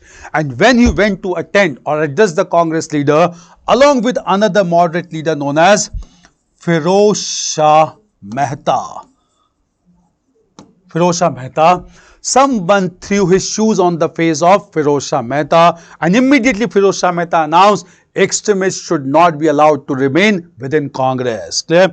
And therefore, extremists also left the Congress session, and thereafter it led to formal split among the moderates and extremists, which is also known popularly as Surat split. Clear? With this Surat split, proper leadership could not be given to Swadeshi and boycott movement, and the movement gradually came to an end in the beginning of 1908. Clear? So the movement finally came to an end in 1908 because of 2 factors. One was communal rights because of the establishment of All India Muslim League, and second was differences between moderates and the extremists. Clear? As this movement came to an end, British adopted the policy of carrot and stick. Clear? Now, what do we mean by the policy of carrot and stick? Carrot means reward, and reward was to be given to moderates because moderates were never a challenge for British, and stick means brutal suppression or punishment, and this was to be given to extremists. As a mark of brutal suppression, British arrested the greatest leader, Bal Gangadhar Tilak. They arrested Bal Gangadhar Tilak, who was given imprisonment of 8 years and deported to Mandalay jail in Burma. So he was deported to the Mandalay jail in Burma for for 6 years, 1908 to 1914. At the same time, Lala Lajpat Rai left India, went to United States. Bipin Chandra Pal left active politics, and Aurobindo Ghosh began to pursue spiritualism in his ashram at Pondicherry. So large or most of the most top leaders of extremism were ended by this time, and this was a brutal suppression against extremists. On the other hand, as a mark of carrot, appeasement to the moderates, British again decided to give another dose of constitutional reforms to the moderates, and in order to give such reforms to the moderates, the Viceroy of India, Lord Minto, clear?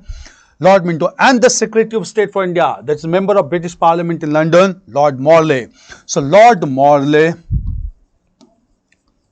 and Indian Viceroy, Lord Minto, they drafted a set of proposals known as Morley-Minto reforms, and based on Morley-Minto reforms, British authority enacted another legislation known as Indian Council Act of 1909. Clear? So it must be understood as a mark to reconcile the moderates, reward the moderates, and with this perspective we'll understand the provisions of Indian Council Act of 1909. Clear?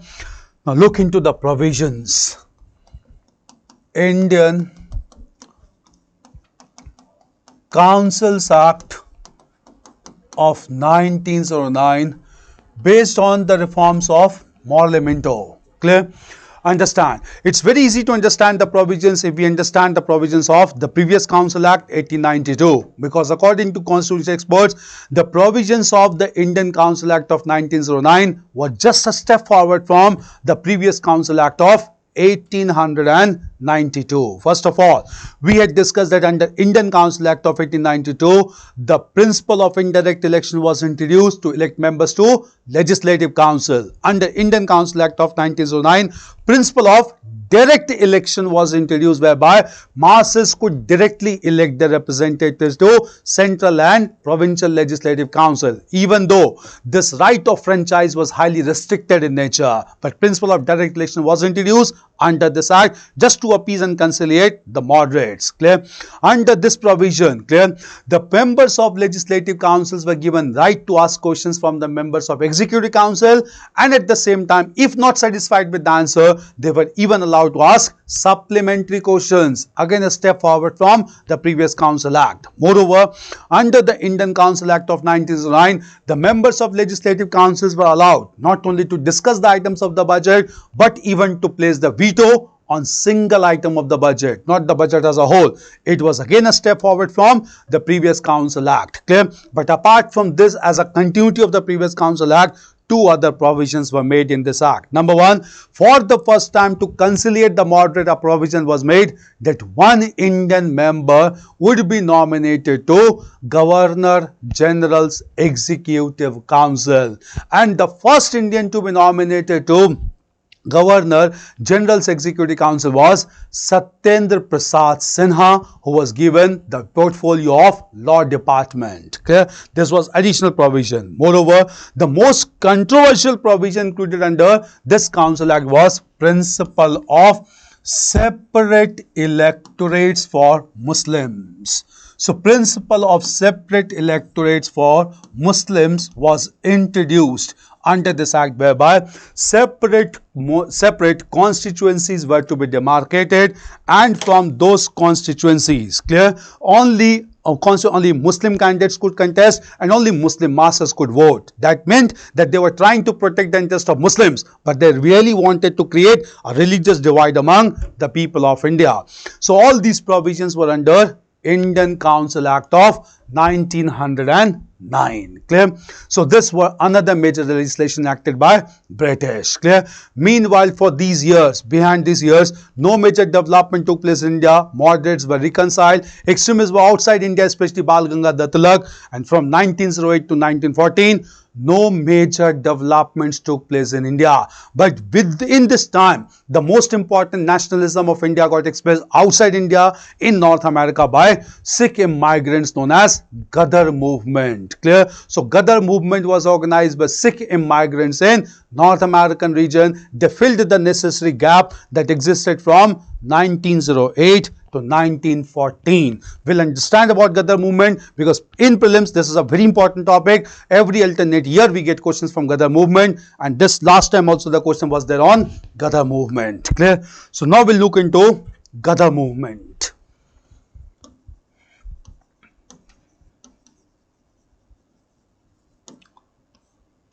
Ghadar movement. Clear? Okay, see, large number of Sikh immigrants were settled in the region of North America, corresponding with United States and Canada. But when large number of students got enrolled in educational institutions, they also began to be discriminated, and they realized unless they are free in their own country, they cannot expect fair treatment outside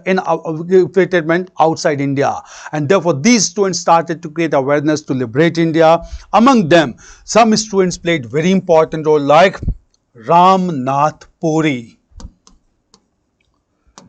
He began to circulate a paper titled as Circular-e-Azadi, in which he emphasized for India's liberation. Second important leader in North America was G.D. Kumar. G.D. Kumar, who established Swadesh Sevak Home. In the city of Vancouver in Canada. Then third student was named as Taraknath Das, who began to publish a paper titled as Free Hindustan, again from the city of Vancouver from 1908. All these efforts created awareness among the people or Sikh migrants in North America. Since Canada was also a colony of Britain, British asked Canadian authority to take action, and therefore under such pressure, G.D. Kumar and Taraknath Das left the region of Canada, migrated to a adjoining country, that is United States, which was relatively more free. And in United States, they got settled down in the city of Seattle. Clear? And in Seattle in 1910, G.D. Kumar and Taraknath Das, clear, they came together to establish an organization known as United India House. Clear? And they began to give free lectures to Sikh migrants to train them for liberation towards India. All such efforts taken by Indian students inspired a Sikh priest known as Bhagwan Singh, who was in Singapore, and from Singapore, Bhagwan Singh came to North America, and under his guidance, several Sikh leaders joined this agitation. Those Sikh leaders included Kartar Singh Sarabha,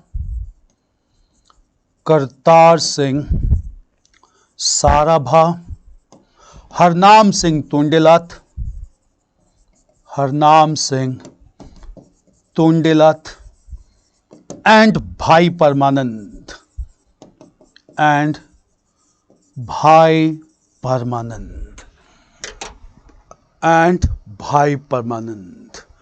Clear?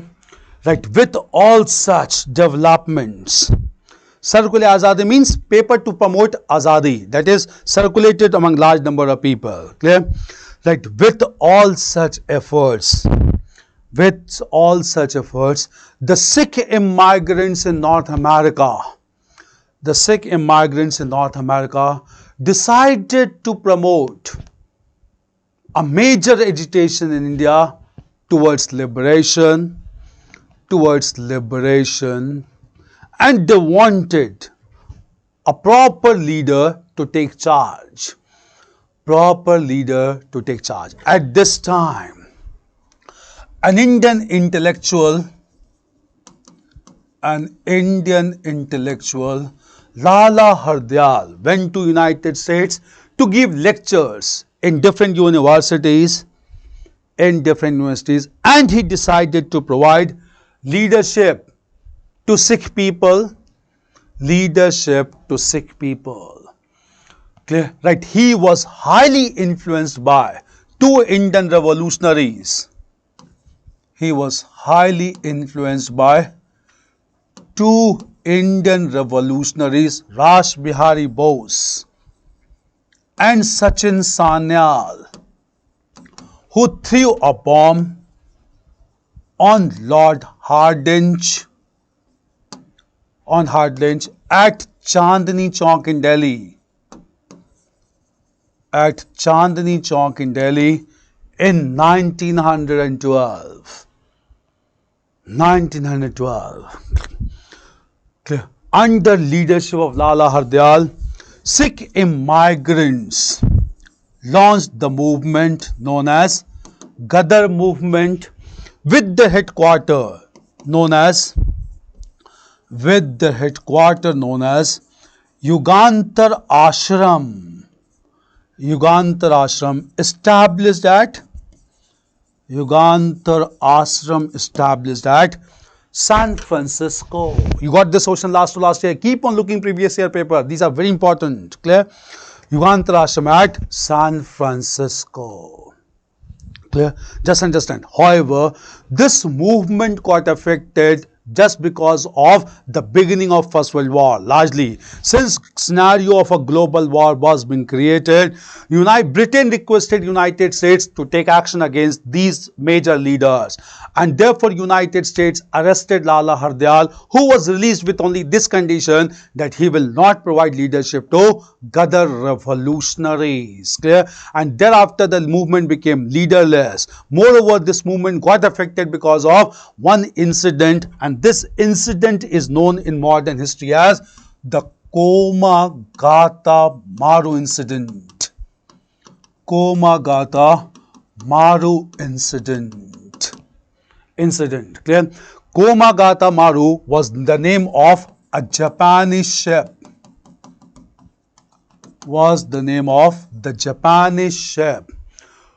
Japanese ship that carried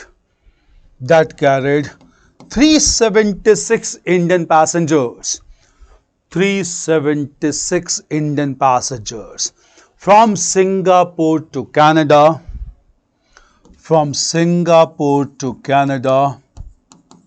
Under a Sikh contractor. Baba Gurdeep Singh. Right. However, this ship was anchored, ANCHORED, anchored at Canada, but passengers were not allowed.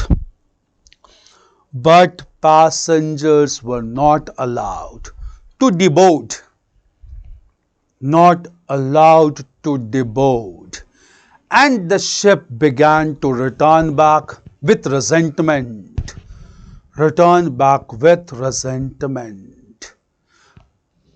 Meanwhile, First World War broke out.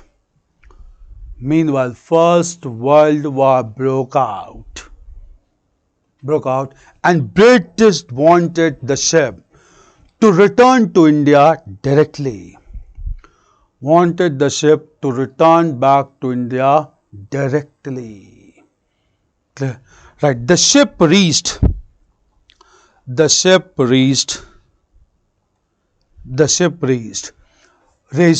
coast of Bajbaj near Calcutta. That led to clash with local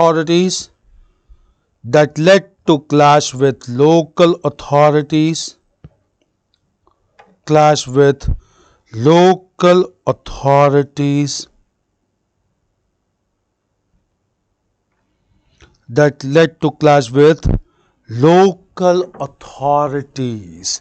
In which 22 passengers died.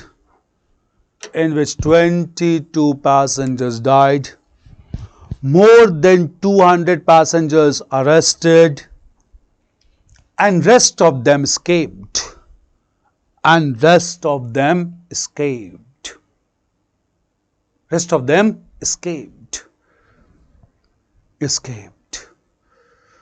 So Gadar movement came to an end. Clear? 1914.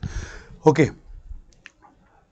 Just understand, in 1914 only, Tilak returned back to India, and Tilak was a changed personality by this time, because he was tortured by British authority continuously for 6 years, and in prison he turned out to be philosophical and spiritual in nature, who also wrote a work behind the prison. This work of Tilak is titled as Gita Rahasya. He wrote a work, Gita Rahas, within the prison. When he returned back to India, he wanted to get integrated with the moderate leaders. Clear? And at this time, when he expressed this desire, he was supported by another great reformer of modern India. And this great reformer and a foreigner was a women leader, Annie Besant. Great leader, Annie Besant. Leader, Annie Besant. Annie Besant, clear? Annie Besant, right? Just to understand about Annie Besant, clear? Right? She came to India as a member of a religious organization known as the Theosophical Society, which was originally established at New York in United States. Clear? When she came to India in 1893, she began to express her opinion about India through two papers. These two papers are titled as New India and Commonweal. New India and Commonweal. Moreover, she established Central Hindu School at Banaras, Central Hindu School at Banaras in 1898, which proved to be the nucleus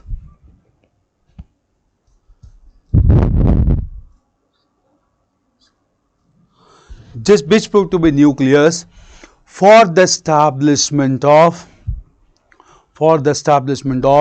the Banaras Hindu University.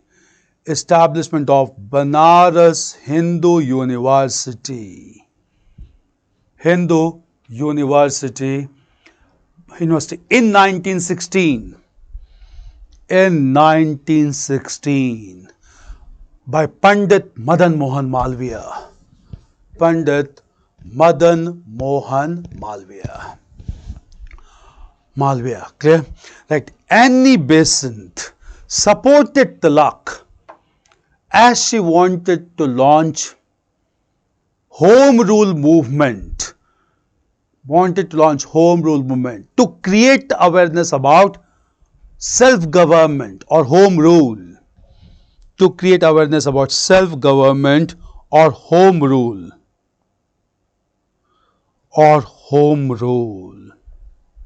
Self-government or home rule. Home government or home rule. Self-government or home rule. Clear? Right. Home rule. Right. With support of Annie Besant.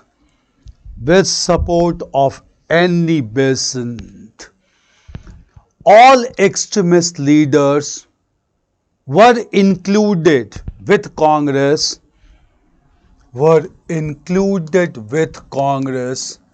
During its annual session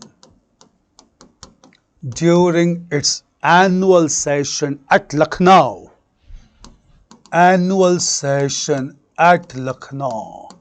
Presided by Ambika Charan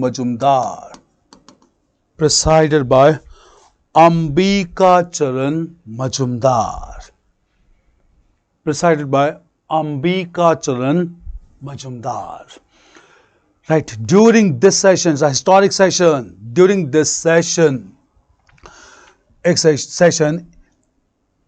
All India Muslim League got merged with the Congress.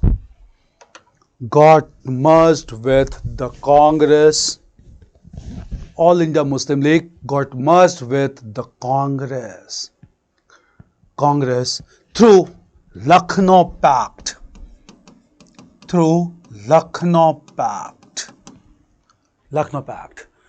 And this was supported. This was supported by Bal Gangadhar Tilak and Muhammad Ali Jinnah. And Muhammad Ali Jinnah. Muhammad Ali Jinnah. Clear? Muhammad Ali Jinnah. Muhammad Ali Jinnah. Clear? Muhammad Ali. Right. However, Congress formally accepted the principle of separate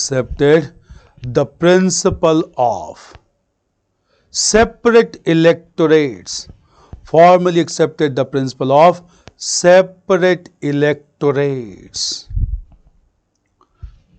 Principle of separate electorates, which proved to be controversial.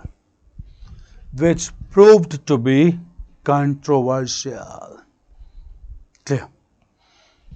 No, just understand that both Tilak and Annie Besant launched the Home Rule movement. 1916 to 18. Clear? Right.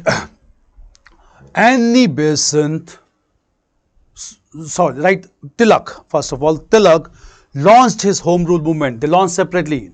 Tilak launched his Home Rule movement in April 1916 in original Maratha territory, including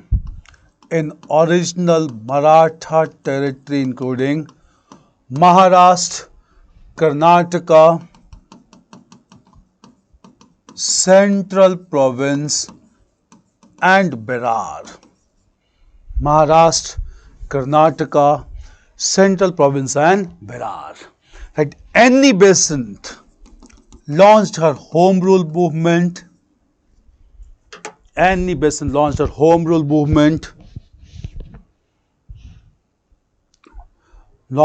Rule movement in September 1916. See, here I'll let you know, very important question. Raj Bihari became a militant from a moderate L.K. Malim. Make all of you very clear. There we have discussed about two different personalities. Raj Bihari is not the same one. First of all, one personality is known as Raj Bihari Ghosh. Another personality is Raj Bihari Bose. Do remember Raj Bihari Ghosh and Raj Bihari Bose. Clear? Raj Bihari Ghosh was a moderate leader and he was the president of Congress session at Surat. Clear? On the other hand, clear, Raj Bihari Bose was a revolutionary leader. These two are totally different personalities. Make it clear. Don't get confused. Raj Bihari Bose is a moderate leader. Raj Bihari Bose is a revolutionary. Clear? In fact, he was the person who led Indian National Army when Subhash Chandra Bose reached Singapore in 1943. Clear? So it's Ghosh and Bose, not the same person. Clear? So, Berar. Annie Besant launched a movement in September 1916. Clear? Just understand, during this movement, both Tilak and Annie Besant,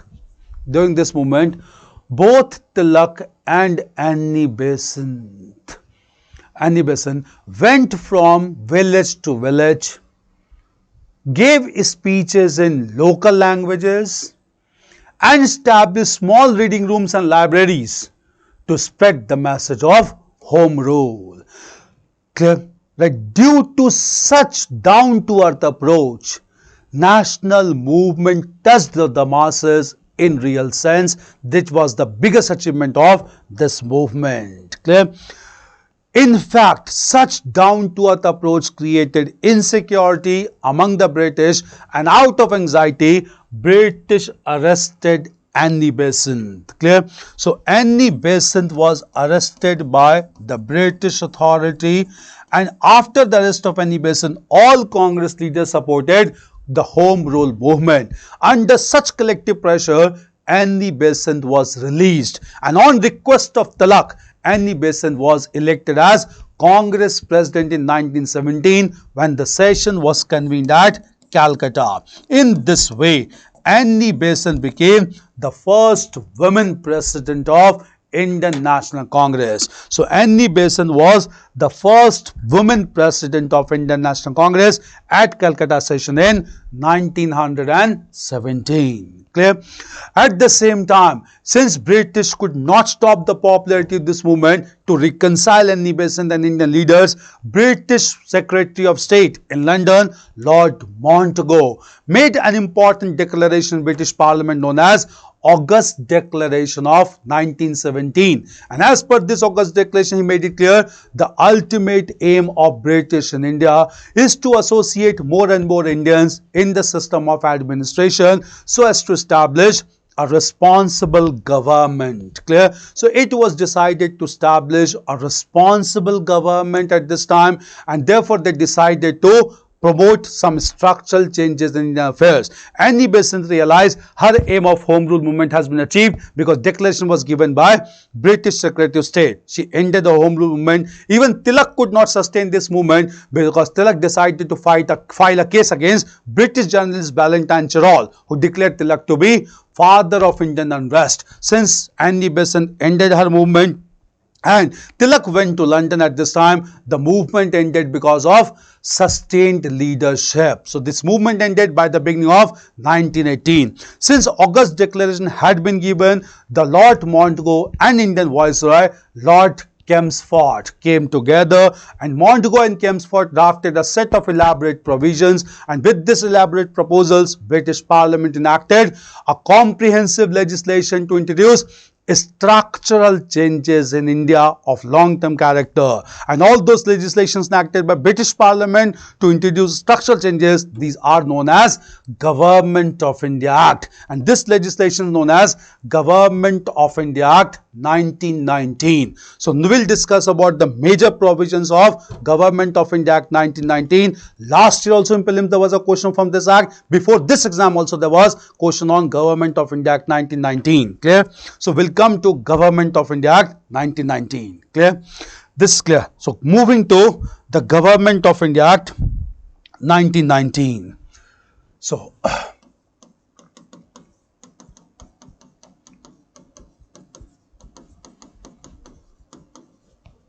Government of India Act 1919. Clear? Just understand, structural changes to associate more and more Indians. Just remember this to understand the provision. Clear? Under the provisions of Government of India Act 1919, principle of bicameralism was introduced. Principle of bicameralism was introduced, whereby the central legislature was divided into two chambers, known as the Central Legislative Council and the Central Legislative Assembly. Known as the Central Legislative Council, and the Central Legislative Assembly to include more and more Indians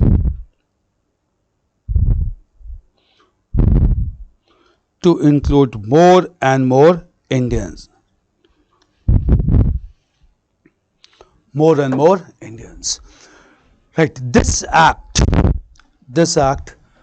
divided all the legislative subjects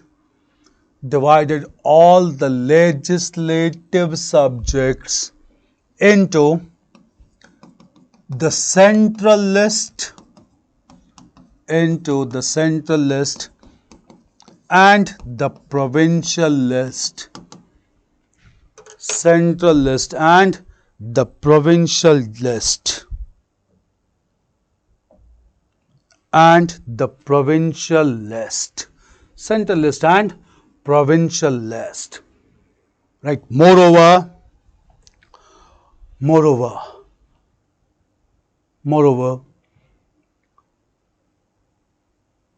clear, right? Moreover, it provided for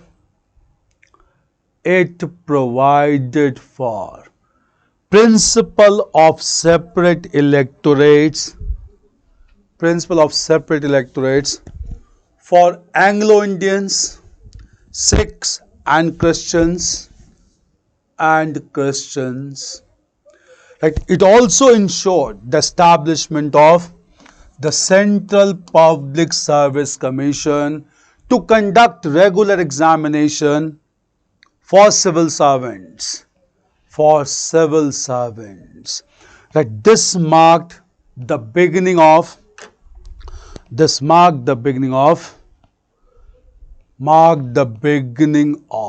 Indianization of civil services,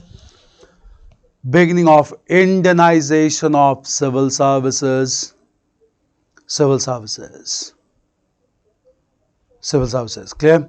Right, at provincial level, just understand, at provincial level, the scheme of Darki was introduced, whereby legislative subjects were divided into reserved and transferred list.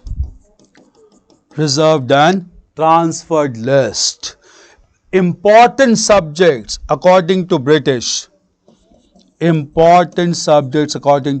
like irrigation, was placed under the reserved list,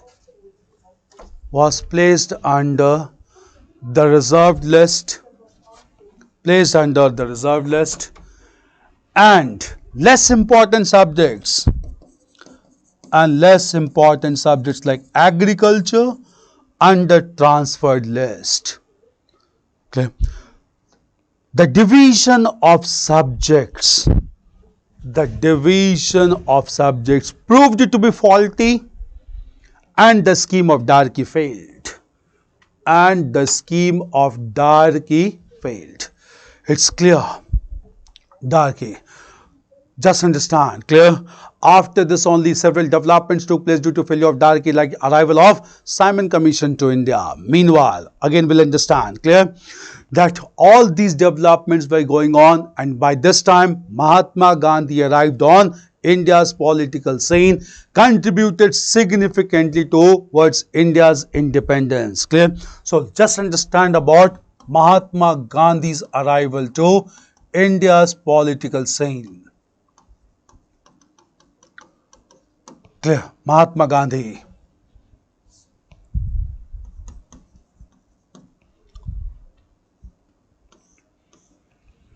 Clear? Understand? Clear? Just understand. Mahatma Gandhi, originally known as Mohandas Karamchand Gandhi, was born on 2nd of October 1869 at Porbandar in Gujarat. After attaining his initial education, he passed the Bar Council examination from London at the age of 24 years. When he came to India, he could not be successful in legal profession, but he was given a legal assignment by Dada Abdullah, and this legal assignment was to be pursued in South Africa. Therefore, at the age of 24 years in 1893, Mahatma Gandhi landed up in the city of Durban in South Africa, where he realized large-scale racial discrimination. And since this racial discrimination was there in the region of South Africa, he started his satyagraha at this time. Clear? He wrote some important works in South Africa like Indian Opinion, and another work titled as Hind Swaraj. In South Africa, he experimented with his concept of satyagraha having two components of truth and non-violence. While struggling for racial equality, he developed his own form of struggle, and his form of struggle was marked by non-cooperation and civil disobedience. He developed his own strategy of mass struggle. This strategy of mass struggle is known as struggle, truce, struggle. That is, one phase of active struggle marked by phase of truce, and truce should be again followed by another active phase of struggle. After getting this huge reservoir of experience, Mahatma Gandhi returned back to India in 1915 at the age of 46 years on the invitation of Gopal Krishna Gokhale. When he came to India, he got involved in 3 local issues, and these local issues were at Champaran, Champaran, Ahmedabad, and Kheda. At Champaran, it was the Teen Kathiya system which affected the interest of peasants as they were forced to cultivate indigo. And at Champaran, Mahatma Gandhi was invited by Rajkumar Shukla, where Mahatma Gandhi started Satyagraha, where he came to contact with a great leader from Bihar, Dr.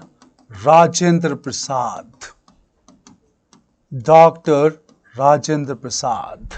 Clear? After resolving this issue at Champaran, Mahatma Gandhi went to resolve workers' dispute at Ahmedabad, in which he started hunger strike for the first time.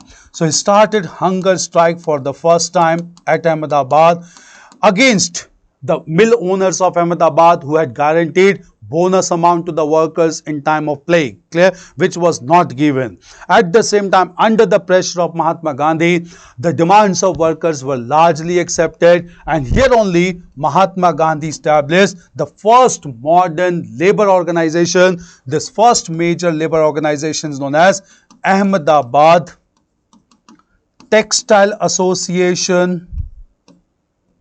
Ahmedabad Textile Association in 1918. After resolving this issue, Mahatma Gandhi went to Kheda to resolve agrarian issue, where he came into contact with a great leader from Gujarat, that is great leader Sardar Vallabhbhai Patel. Sardar Vallabhbhai Patel and Indulal Yagnik.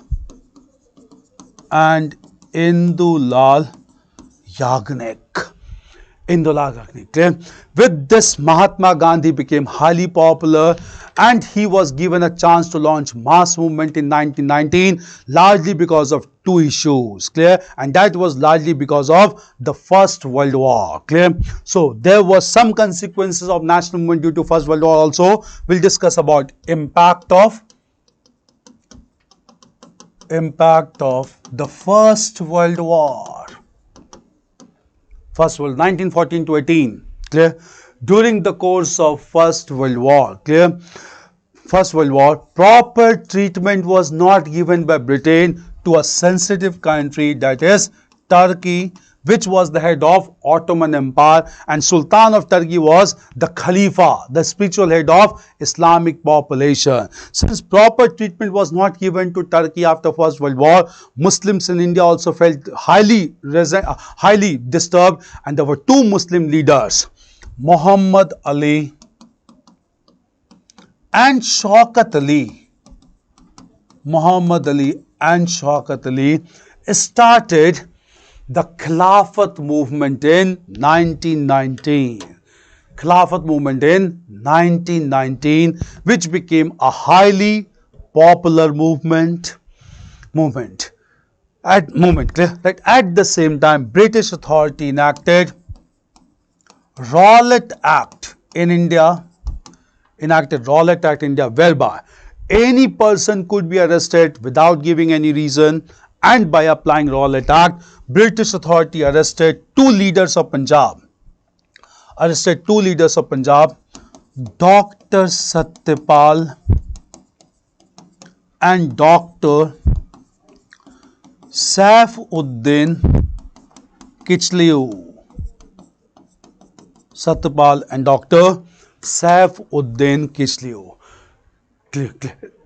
In order to protest against these two leaders, large mass of crowd gathered at Jallianwala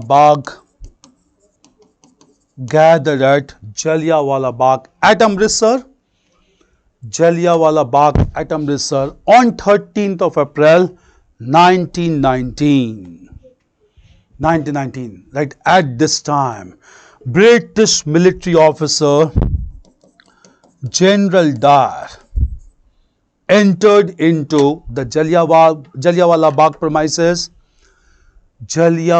Bagh premises and ordered the troops to fire, leading to casualty of more than 1,500 people. Right, this was a rude shock to the people all across India, and thereafter masses were ready for mass movement. Clear? Mahatma Gandhi gave last chance to British to rectify their error, and he wanted separate inquiry into Jallianwala Bagh. And with this, British authority constituted Hunter Commission in 1919 to conduct inquiry into the massacre. Hunter Commission made it clear that even though General Dyer acted according to rules and regulations, but this violence could have been, a massacre could have been avoided. Clear? This further affected the sentiments of people, and Mahatma Gandhi launched his first mass movement in form of the non-cooperation movement in 1920. It was the first movement under Mahatma Gandhi's leadership. This movement was launched with three major objectives. These major objectives were redressal of Khilafat issue, rectification of Punjab wrongs, and third is establishment of Swaraj, self-government under British rule.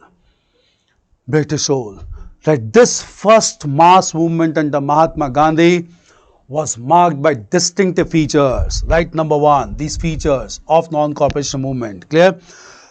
Lawyers left their lucrative profession to participate in mass movement. Students left the educational institutions to support mass movement, and thereafter indigenous educational institutions were established. Those institutions included Kashi Vidyapeeth at Banaras and Jamia Millia Islamia at Aligarh, later to be transferred to Delhi. Clear?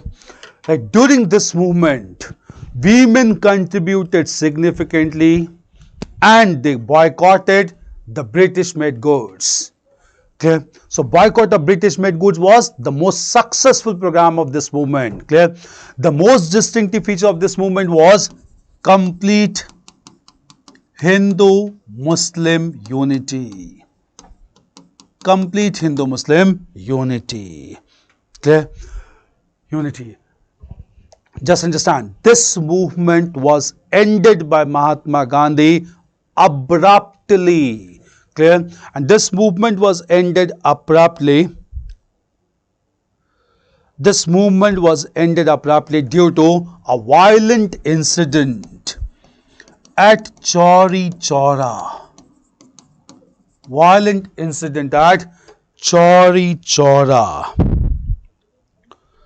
Incident at Chauri Chaura near Gorakhpur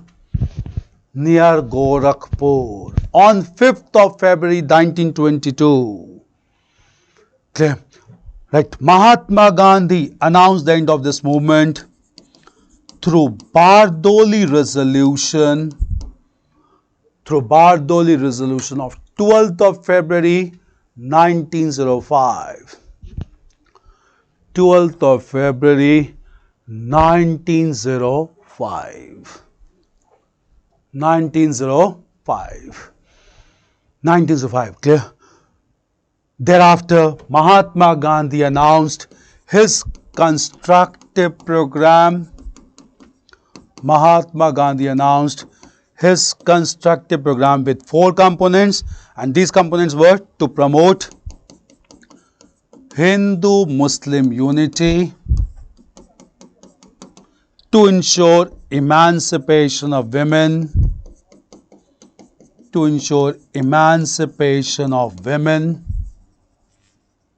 then abolition of untouchability,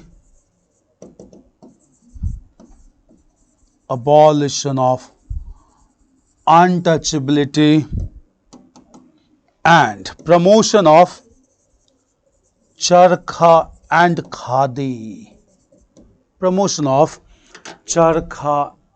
khadi. Clear? This was the development, right?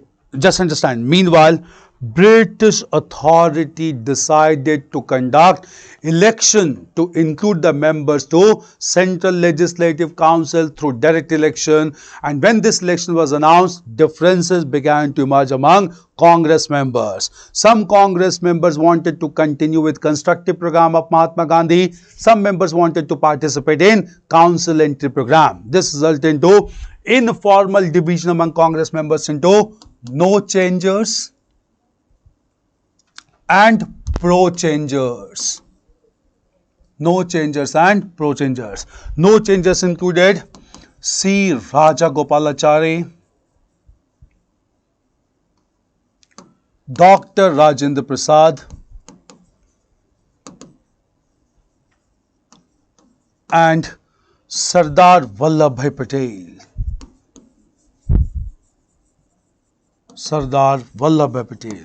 On the other hand, pro-changers who wanted to participate in council entry program, this included Motilal Nehru and C.R. Das, also known as Deshbandhu and C.R. Das. Clear? Right. Finally, pro-changers were given the right to participate in this election, and when this election took place in 1924, clear, out of 101 seats reserved for Indian members, this Congress members, clear, they won 42 seats out of 101 seats. But what happened, how this election took place, we'll understand, clear. Mahatma Gandhi allowed the pro-changers to participate in this election. When this permission was given, Congress members convened the annual session at Gaya in 1922 under the presidency of C.R. Das, where he announced the formation of a party within Congress, the party being known as the Congress Swaraj Party, to participate in upcoming election. The permission to participate and this party was announced at Gaya session, but this party formally came into existence on 1st of January 1923. This date is important. Clear? Decision was taken in December 1922 at Congress session. The party formally came into existence on 1st of January 1923 with C.R. Das as president and Motilal Nehru as secretary. Clear? Then this party was formally recognized by Congress members when our next annual session was convened at Delhi, and this session was presided in 1923 by Maulana Abul Kalam Azad, who proved to be the youngest Congress president at this time. Clear? So Maulana Abul Kalam Azad. When this election took place in 1924 and 42 members out of 101 members were declared to be victorious. These members were allowed to enter in Central Legislative Council during the next annual session, and this next annual session was held at Belgaum in 1924, presided by Mahatma Gandhi. This is the only session presided by Mahatma Gandhi. These sessions are important. Clear? Presided by Mahatma Gandhi. When 42 members of Congress Swaraj Party entered into Central Legislative Council, in the very next year in 1925, they elected their own leader as the Speaker of Central Legislative Council, and the first leader to be elected in Central Legislative Council Speaker was Vittal Bhai J. Patel.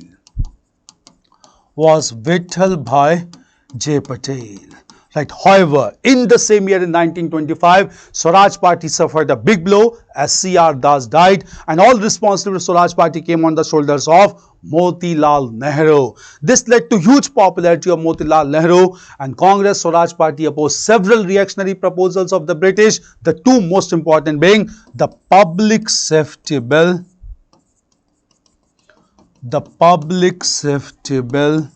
and the Trade Dispute Bill.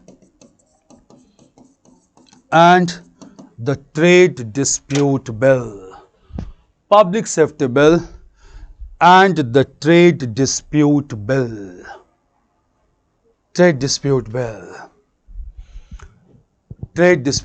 Now just understand, okay, all these Congress members were doing their job, clear? Meanwhile, at the same time, outside the Legislative Assembly also, some major developments were taking place. Since a scheme of diarchy failed at provincial level due to faulty division of subjects, thereafter only, clear?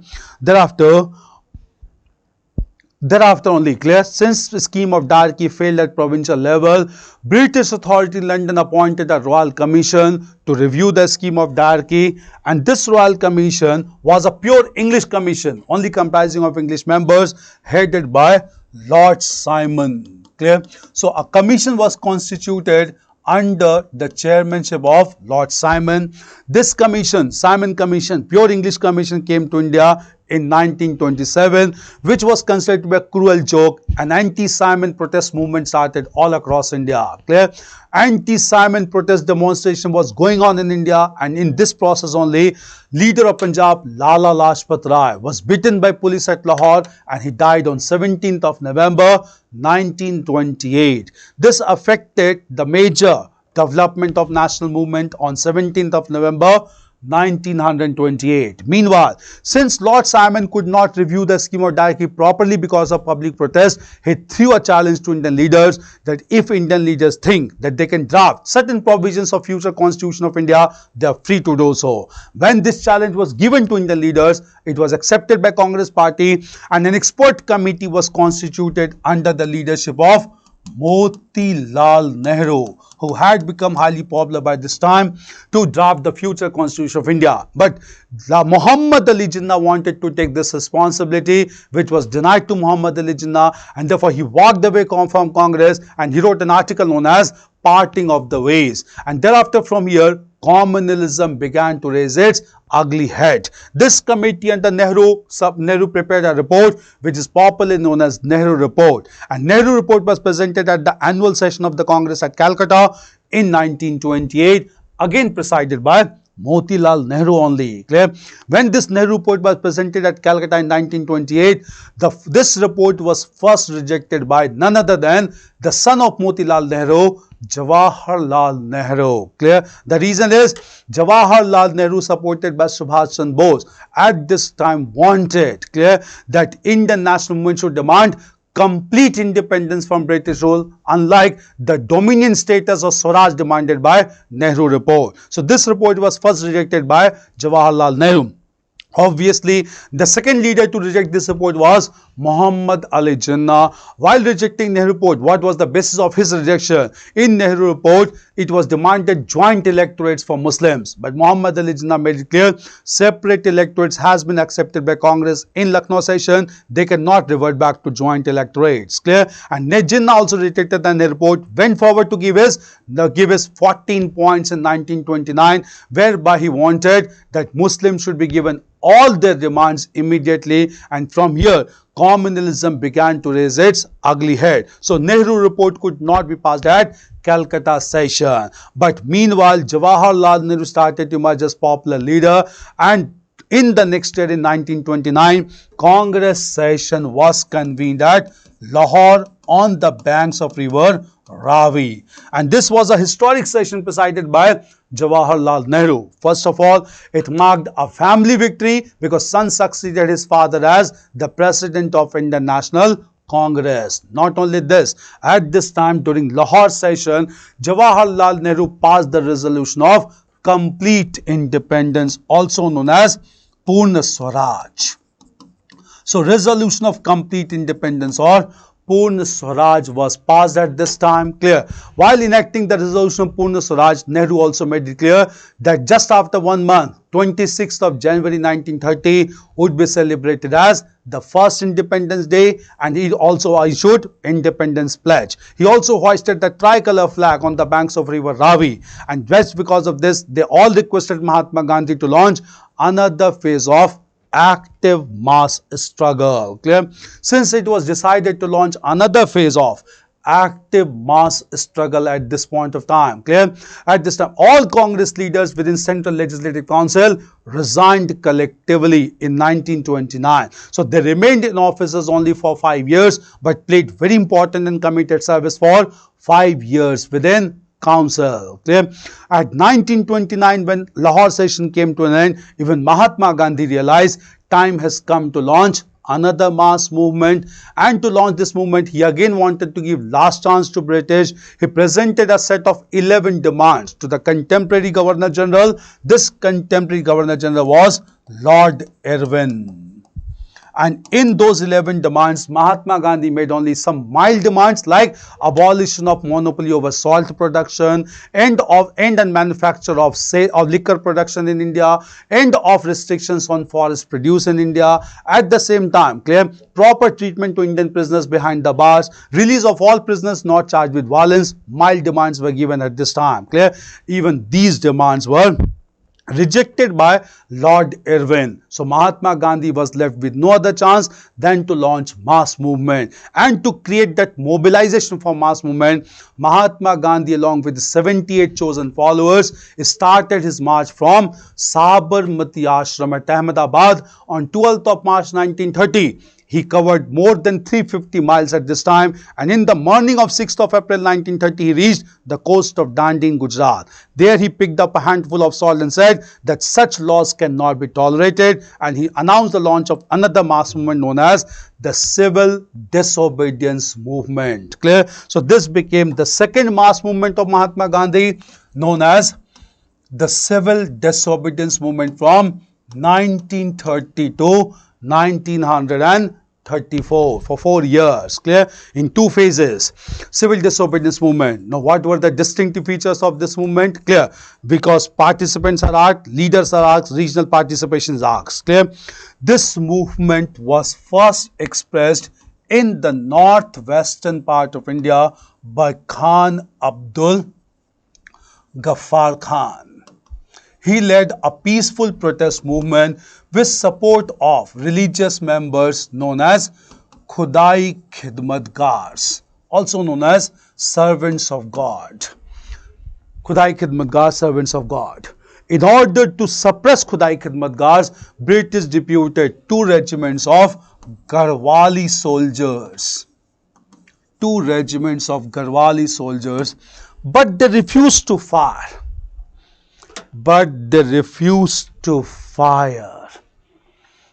Which indicate that nationalism emerged among military soldiers as well. Clear? Right. This movement was expressed in the extreme northeastern part of India under the leadership of Rani Gedillu. Under the leader Rani Gedillu in the region of Manipur, present part of Nagaland, Manipur. Clear? She was arrested only to be released in independent India. Clear? Next was, during this movement, salt satyagrah was launched by C. Raja Gopalachari. This question has been asked on prelims just few years back. So, C. Raja Gopalachari in Madras province. Similar salt satyagrah was launched by Sarojini Naidu.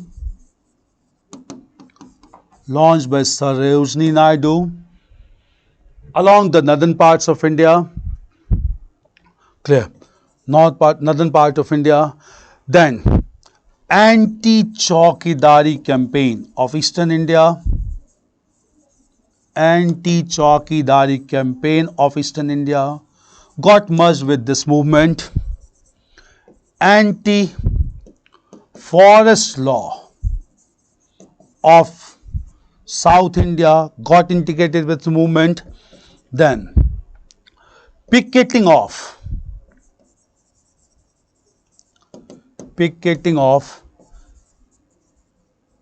liquor shops,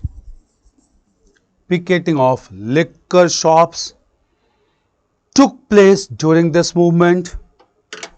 Liquor shops took place in this movement.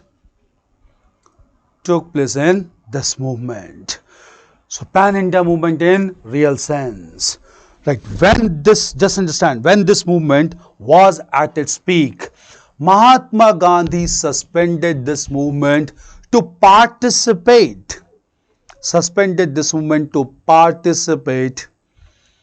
in the Round Table Conference at London. Clear? Now understand about this conference. Clear? When Lord Simon returned back from India, he submitted his report to British authority, and thereafter, to discuss this report, British authority convened the first session of the Round Table Conference. In November 1930. Right. However, this conference was not attended by Congress leaders, and all deliberations proved to be futile. Thereafter, British decided to invite Mahatma Gandhi for second Round Table Conference, and that led to negotiation between Mahatma Gandhi and Lord Irwin. Mahatma Gandhi presented the same 11 demands that he presented to Lord Irwin. Lord Irwin accepted all those demands, and that led to Gandhi-Irwin Pact.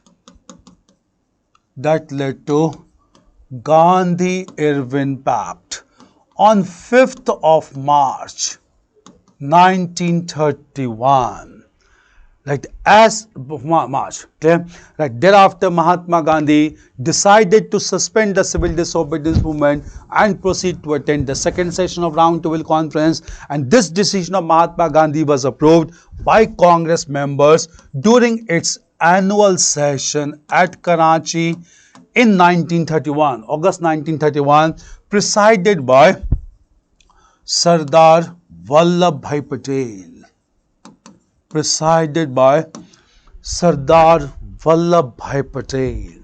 Right, during this session, Sardar Vallabhbhai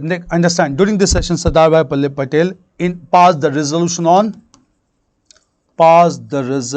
on fundamental rights and economic policy.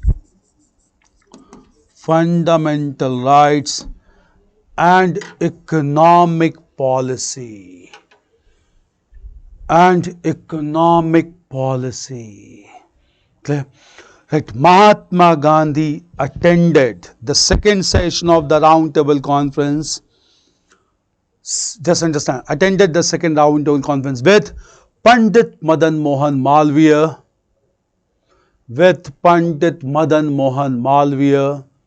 and Sarojini Naidu, and demanded dominion status for India.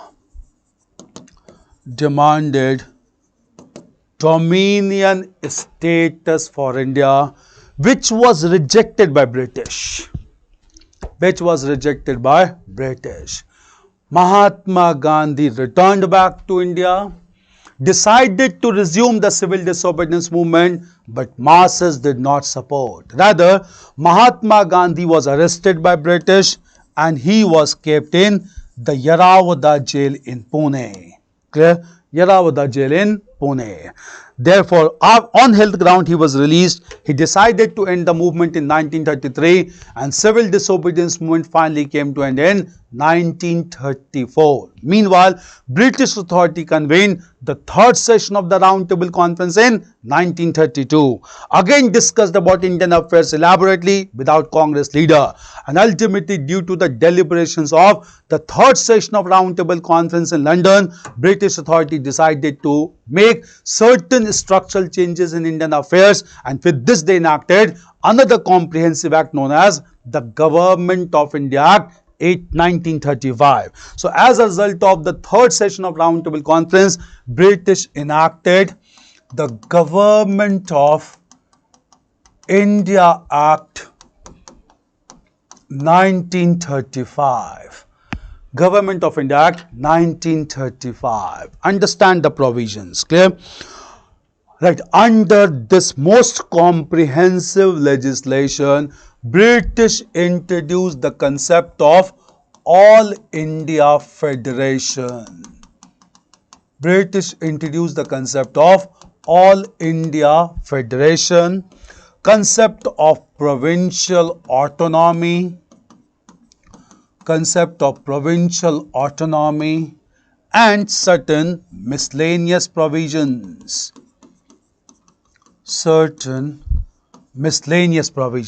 Clear? Under the concept of All India Federation,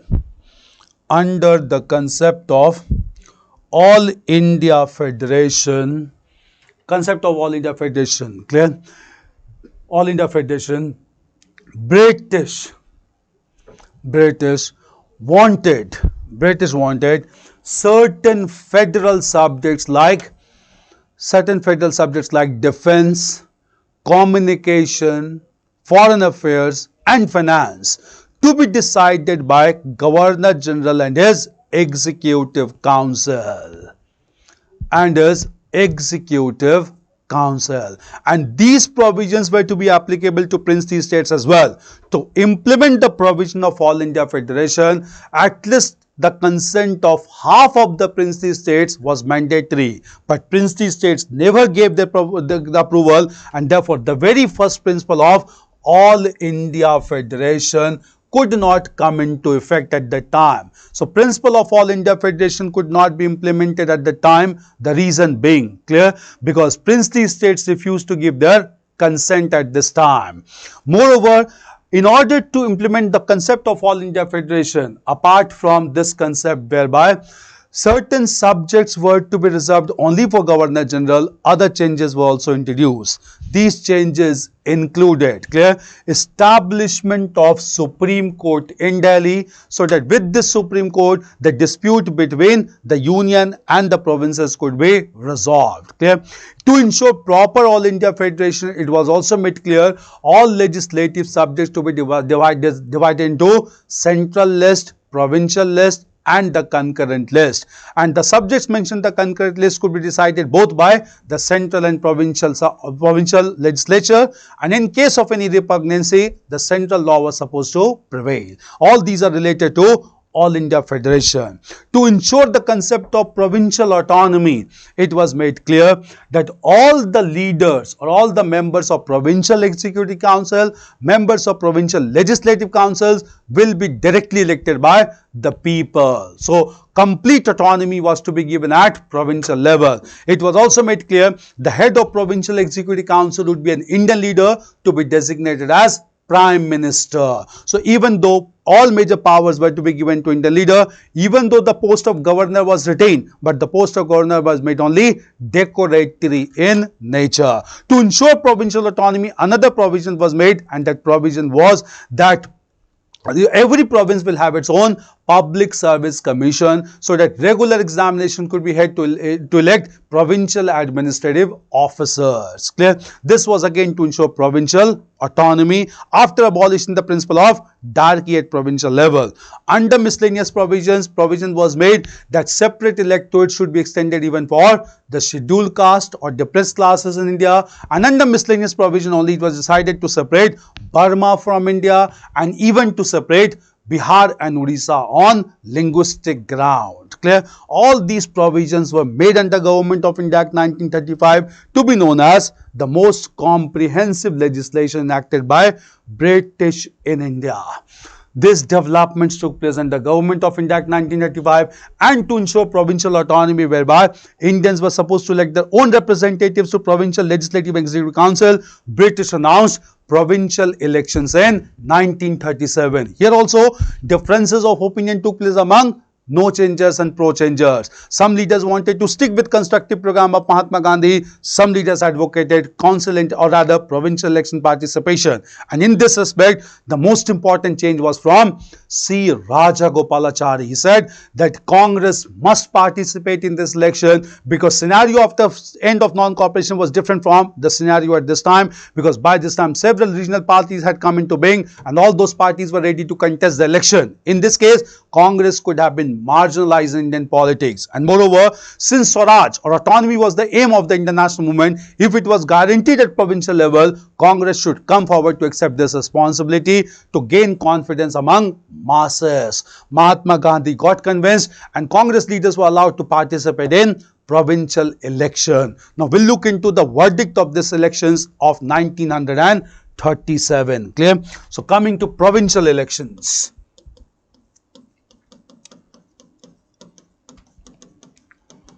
Provincial elections 1937 in all 11 provinces. We had discussed those 11 provinces. Clear? Clear.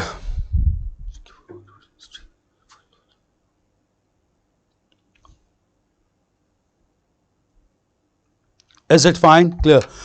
Zamindari and Mahalwari settlement. Sorry sir, but can you once explain Zamindari and Mahalwari settlement? I'll come to that, don't worry. Clear? Okay, just continue with this. Provincial elections of 1937. Clear? In the elections held in 1937, Congress party was able to gain absolute majority in 6 out of 11 provinces. These provinces were the Central Province, United Province, Bombay, Madras, Bihar, and Orissa.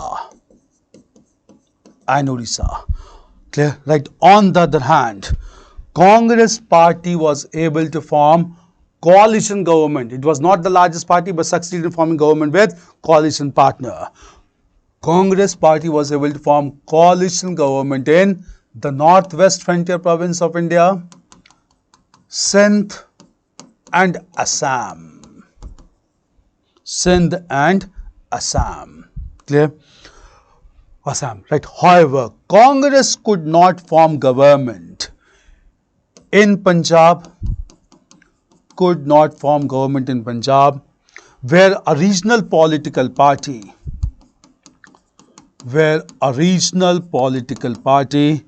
the Unionist Party formed government,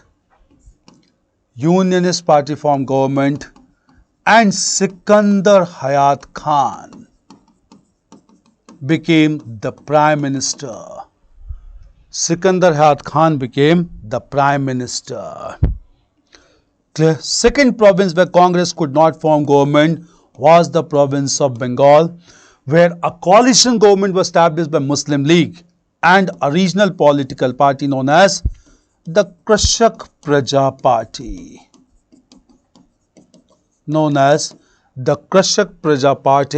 And this government was headed by Fazl ul Haq, leader of Muslim League.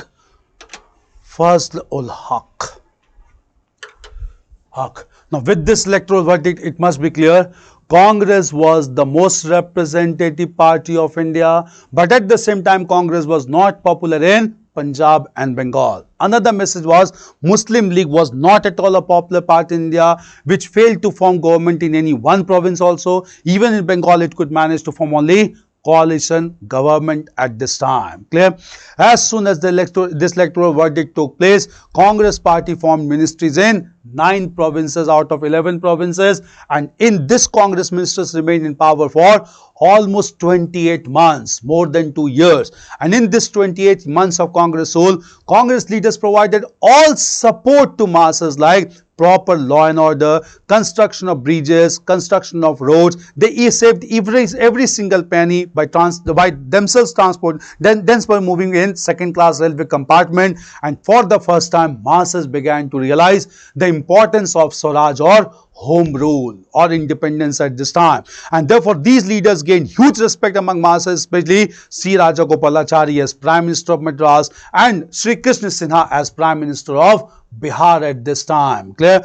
And at this time, all Congress ministries remained in offices for almost 28 months. In 1939, all of them resigned continuously en masse because Britain declared India to be a party to Second World War, which broke out in 1939 without taking the consent of Indian leaders. And when all Congress leaders resigned, Muhammad Ali Jinnah declared the day as Day of Deliverance. He felt relieved as Congress party resigned from all 11 provinces. Clear?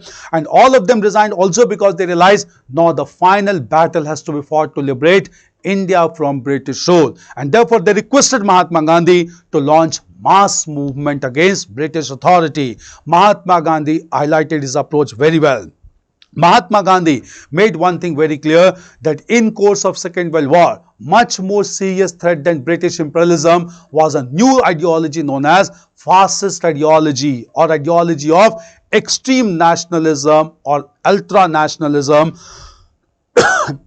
And this ideology of extreme nationalism or ultra-nationalism was highlighted by 3 countries in the world, that is Germany, Italy and Japan, also known as Axis power. So at this critical time, Mahatma Gandhi made it clear we need to support Britain fighting against fascist power. But Mahatma Gandhi also made it clear how an enslaved nation can support Britain. So Mahatma Gandhi highlighted that Britain should give dominion status to India immediately, and India will support Britain in its fight against fascist power. Clear?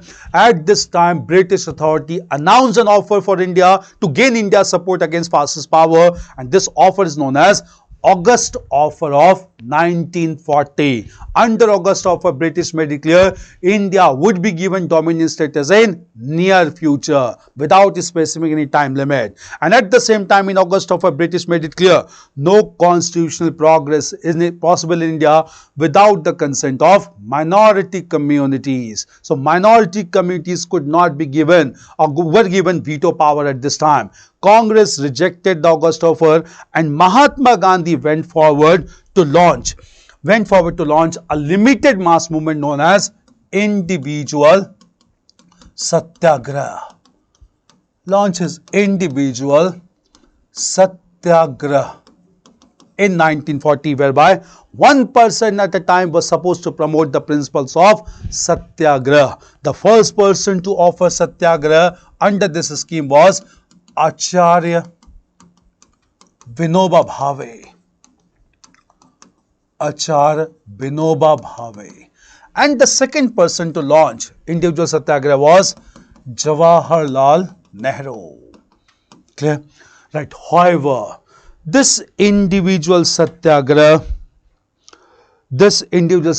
could not have much impact on Britain. Meanwhile, Japan as a fascist power defeated the powers in Southeast Asia, where large number of Indian soldiers were also defeated, and Japan began to advance towards India from northeastern side. Clear?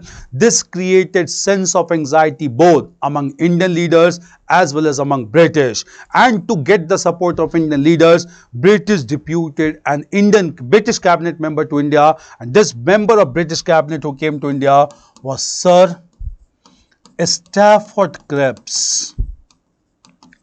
Sir Stafford Cripps. Clear? After negotiating with Indian leaders, Sir Stafford Cripps gave his proposal in 1942 known as the Cripps Proposals.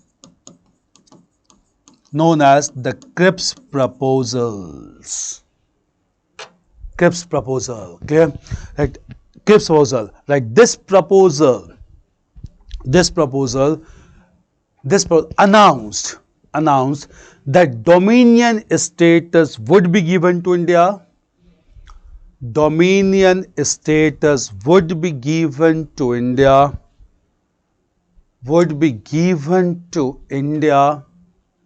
after the end of Second World War, after the end of the Second World War, end of the Second World War, Second World War.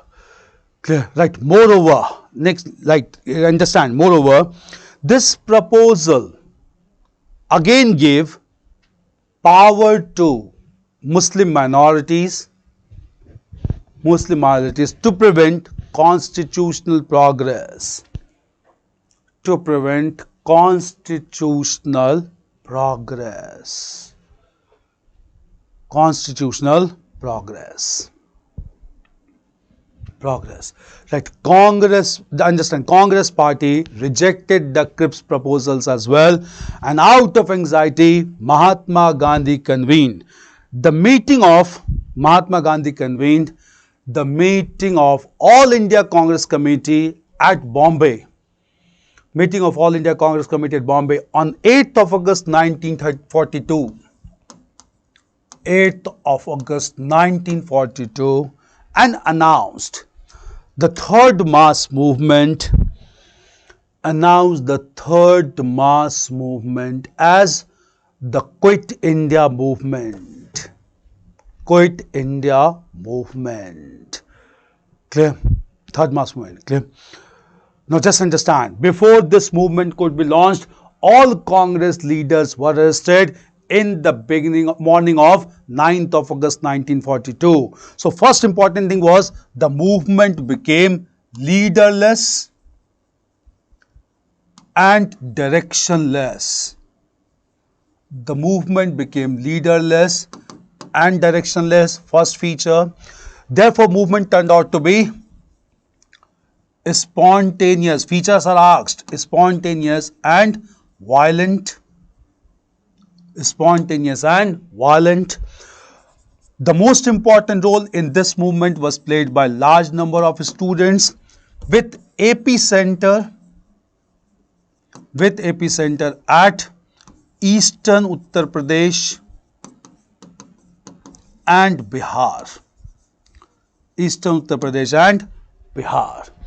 Next feature was parallel governments were established by the local leaders. The first parallel government established at Balia in Eastern Uttar Pradesh by a local leader, Chitu Pandey.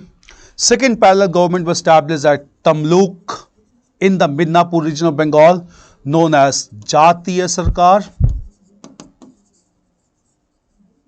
The third parallel government was established at Satara in modern Maharashtra. Satara in modern Maharashtra, known as Prati Sarkar, under the leadership of Nani Patil, the longest serving parallel government. Important features of Quit India movement. Women played the most important role in this movement. Aruna Asif Ali hoisted the tricolor flag with the beginning of this movement. Usha Mehta organized All India Radio, Secret Service of All India Radio, to promote movement. Then socialist leaders like Ram Manohar Lohia, and Jayaprakash Narayan inspired the students, and they even established surprise attacking force known as Azad Dasta in Nepal. Clear? Right. However, the communist leaders turned out to be pro-British. This was unfortunate. The communist leaders turned out to be pro-British during this movement. Communist leaders turned out to be pro-British. That is why they give you options like this. Why pro-British? We'll understand this. Clear? In the course of Second World War, when it was going on, clear, Hitler attacked even Soviet Union. When Hitler attacked Soviet Union by end of 1941, communist leaders decided to show sympathy to Soviet Union because communism emerged from Soviet Union. And to show sympathy to Soviet Union, communists began to support Britain in India. Why? Both Britain and Soviet Union were the victim of common country, that is Germany, Adolf Hitler. So to show sympathy to Soviet Union, communists began to turn out to be pro-British India. They supported British in suppressing the mighty revolt or major revolt of Quit India movement. So movement came to an end in 1942, just after a few months with brutal suppression. From 1942 till 1945, no major developments took place in India because Congress leaders were behind the bars and masses had been brutally suppressed. Clear? Thereafter, when in 1945 Second World War came to an end and all political leaders were released, a final showdown started towards India's liberation. Clear? But meanwhile, when in these 3 years no major development took place in India, Indian nationalism got effectively expressed outside India, and this was expressed by Subhash Chandra Bose. So we need to understand about this leader and his contribution to Indian national movement. Clear? Subhash Chandra Bose emerged as a youth leader along with Jawaharlal Nehru, highly influenced by socialist ideology. Clear? And therefore Subhash Chandra Bose and Jawaharlal Nehru together established Indian Independence League.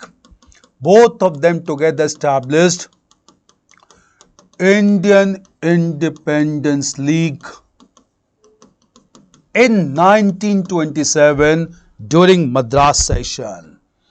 Indian Independence League in 1927 during Madras session. Both leaders began to demand complete independence for India, and this was finally demanded by Jawaharlal Nehru during Lahore session in 1929 with support of Subhash Chandra Bose. Clear? In course of time, Subhash Chandra Bose became highly popular and he was elected as Congress President during Haripura session, Gujarat in 1938. And in this session, clear, Subhash Chandra Bose established the National Planning Committee. Subhash Chandra Bose established the National Planning Committee under the chairmanship of Jawaharlal Nehru to start the process of economic planning and resource distribution in India. Big step. Clear? Subhash Chandra Bose again decided to contest for presidential election, and this session in the next year, the session being convened at Tripuri, modern Madhya Pradesh near Jabalpur in 1939. However, the candidature of Subhash Chandra Bose was opposed by Mahatma Gandhi, and Mahatma Gandhi presented his own candidate at Tripuri session against Subhash Chandra Bose. This leader was a Telugu leader, Pattabhi Sitaramaya. Clear? Pattabhi Sitaramaya. Right.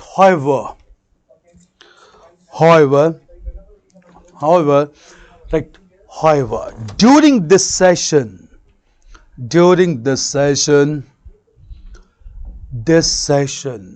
Subhash Chandra Bose defeated Pattabhi Sitaramaya with a huge margin. Pattabhi Sitaramaya with a huge margin, which was not acceptable to Mahatma Gandhi. Right? Therefore, Subhash Chandra Bose stepped down from Congress presidentship, and resigned from Congress party in 1939. Right. Thereafter, he established his own political party.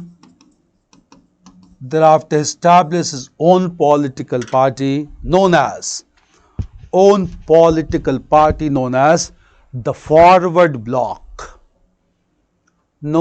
the Forward Bloc.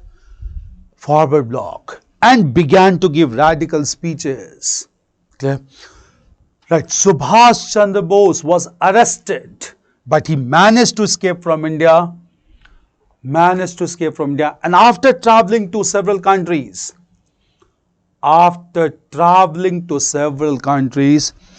he finally reached Singapore. he finally reached Singapore in 1943. Singapore in 1943.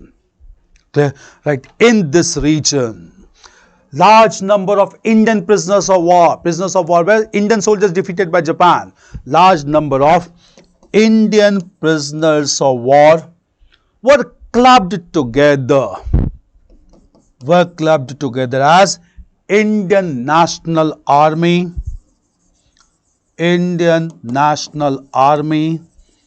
by Captain Mohan Singh,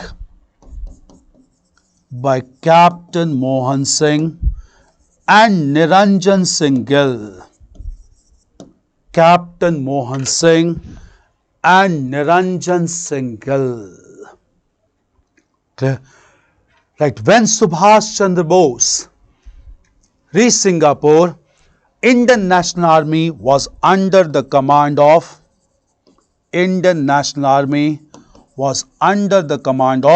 Rash Bihari Bose. Bose, not Ghosh, revolutionary. Rash Bihari Bose. Clear? Right, Subhash Chandra Bose reorganized Indian National Army, and even established a women regiment, under the command of Lakshmi Sehgal. Subhash Chandra Bose negotiated with Japan to liberate India, and he renamed Indian National Army,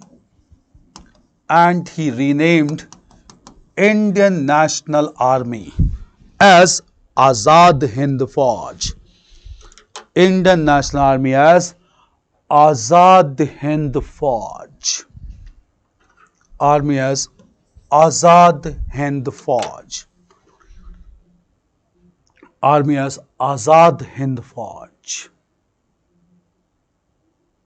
Azad Hind Fauj. Clear? Right. With the slogan of Dilli Chalo. And Jai Hind. He began to proceed towards India.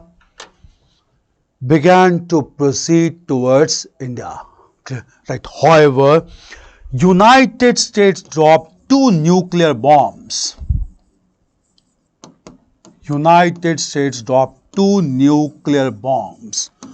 On the Japanese cities.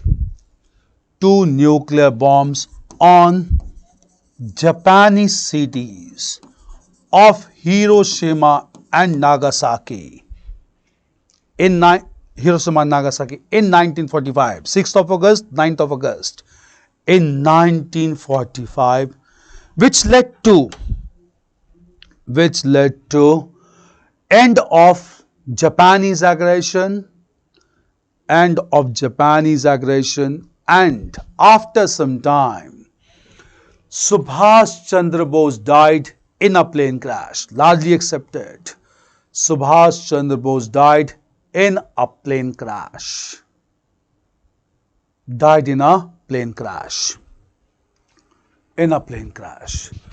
Clear?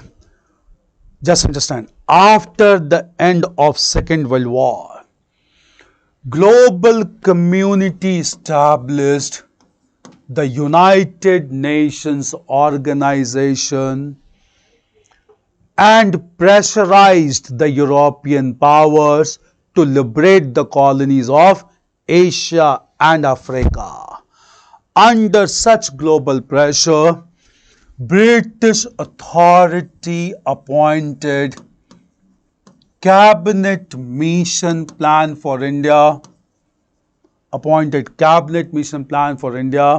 comprising of three members,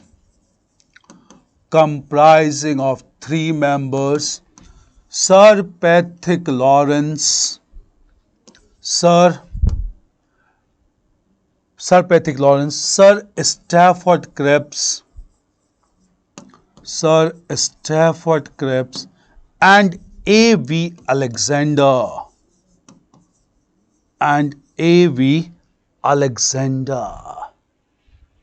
A.V. Alexander. Clear? Right. Understand, clear? The cabinet mission plan. The cabinet mission plan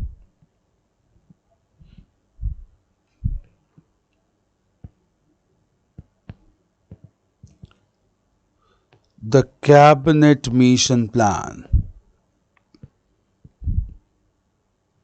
the cabinet mission plan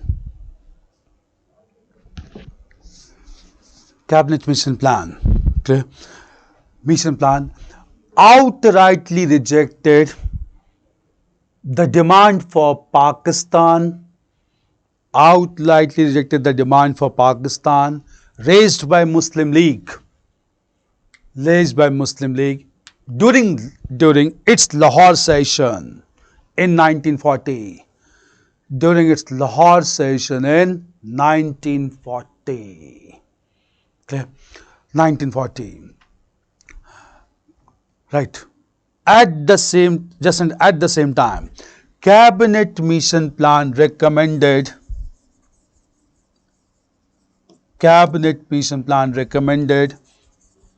that Indian leaders should establish a constituent assembly to draft the future constitution of India.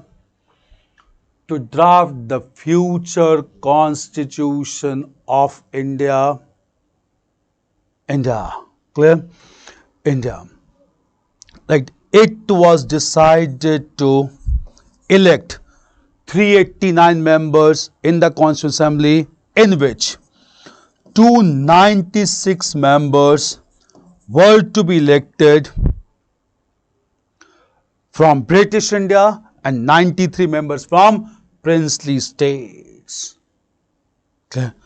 Right. However, princely states refused to participate, and elections were held only for 296 seats. In this election for 296, Congress party won 208 seats, Muslim League won only 3 seats, and Independent won 15 seats. Clear? This made it clear that Congress was still the most representative party, and as soon as this electoral verdict came, Muhammad Ali Jinnah announced the Direct Action Day. Muhammad Ali Jinnah announced the Direct Action Day on 16th of August 1946, leading to communal rights all across India. Meanwhile, Congress members decided to start the process of drafting constitution, and as per recommendation of cabinet mission plan, Congress members established an interim government.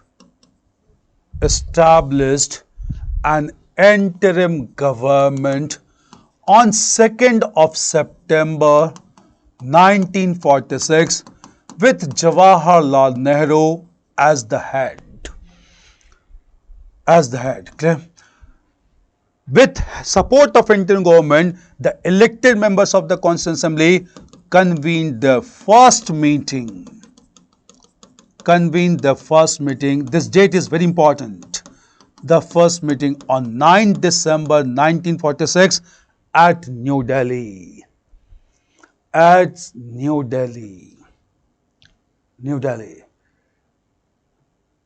Clear? Right. They elected Dr. Sachidanand Sinha as the temporary president. On 11th of December 1946, they elected Dr. Rajendra Prasad as the permanent president. On 13th of December 1946, Jawaharlal Nehru passed his objective resolution, or introduces objective resolution, which was passed on 22nd of January 1947, that declared India to be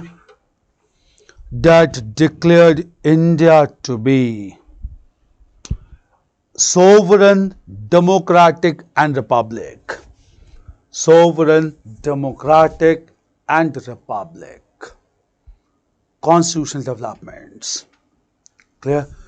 Now just understand, meanwhile, in the beginning of 1947, general elections took place in Britain, and in this election, the Labour Party emerged victorious, sensitive to India, emerged victorious, and on behalf of this party, Clement Attlee became British Prime Minister. Clement Attlee became British Prime Minister. Clear? Right? He made an announcement. He made an announcement that latest by 13th of June, latest by 30th of June 1948, British will vacate India. He fixed the deadline, vacate India. Clear? Right. To expedite the transfer of power, Clement Attlee deputed Lord Mountbatten as Governor General of India. Right. After negotiating with Indian leaders, Mountbatten announced his plan.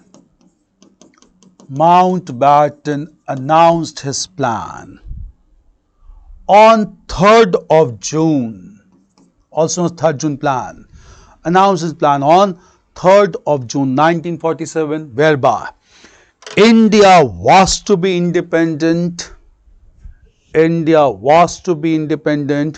but divided into two countries of India and Pakistan.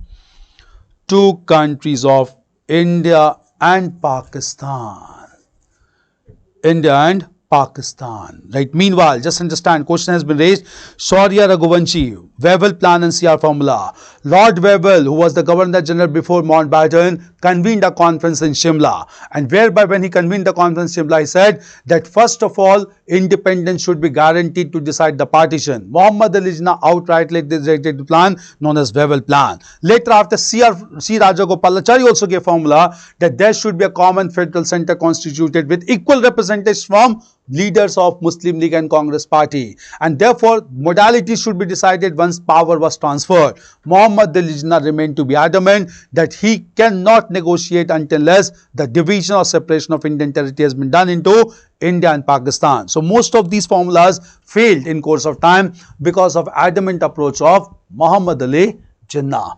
Mountbatten Plan, clear? And in order to demarcate the political boundary, Lord Mountbatten appointed a boundary commission.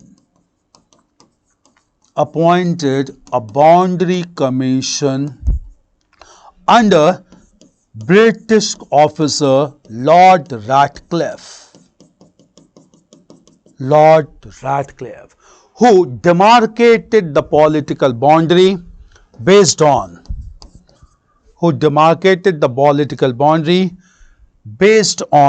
the criteria of 60% or more concentration of Muslim population. 60% or more concentration of Muslim population.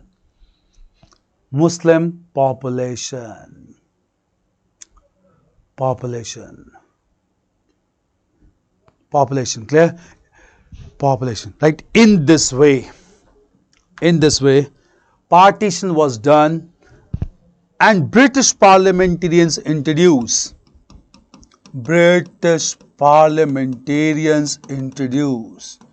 the Indian Independence Bill.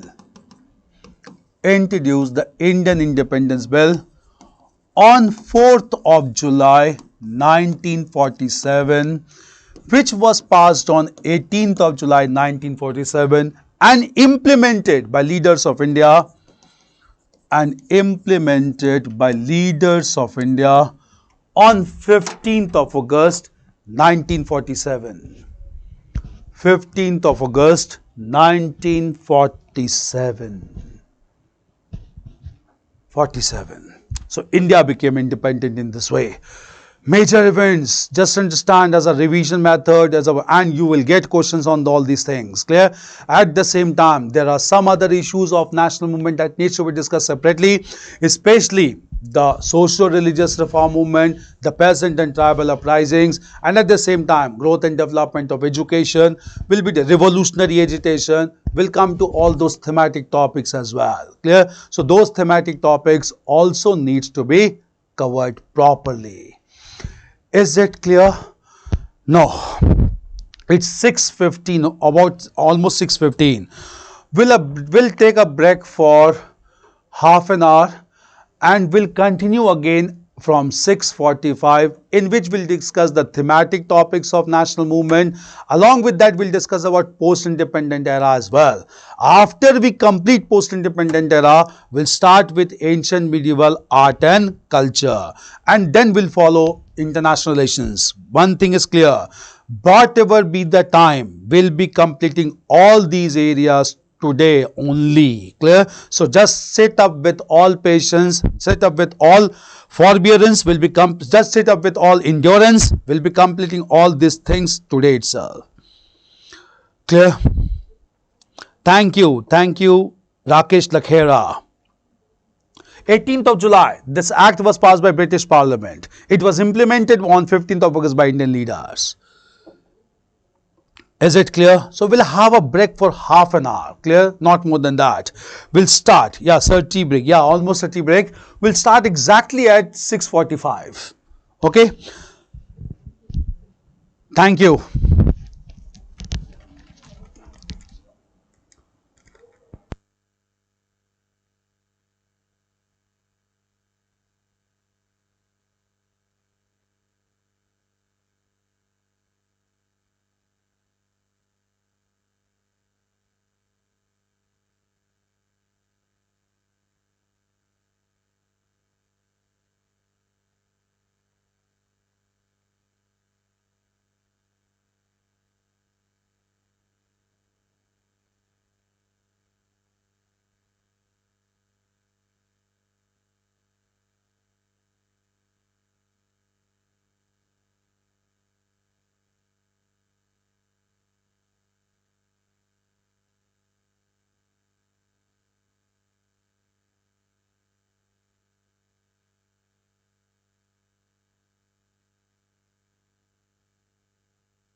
Hi, good evening to all of you. Okay, so let's start once again. So we need to start again with let me see some of your questions. All of you must join. So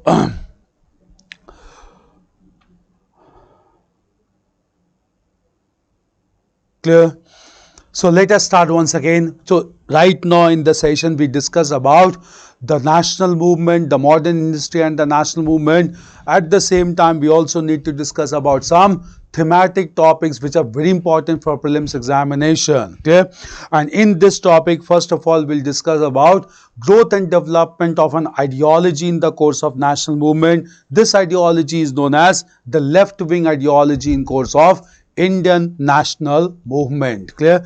Just understand that in the course of Indian national movement, we witnessed the growth of left-wing ideology,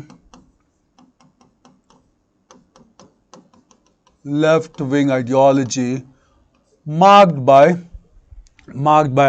radical changes to support the interest of the workers and the peasants. Clear? This left-wing ideology developed in course of national movement in two forms. One was growth and development of socialist ideology.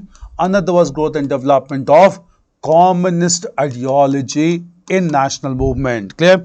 Socialist ideology largely developed within the fold of Congress. Communist ideology developed outside the fold of the Congress. Clear? The socialist ideology that developed within the fold of Congress was largely promoted by two important leaders within Congress. These two leaders were Jawaharlal Nehru. And Subhash Chandra Bose. Clear?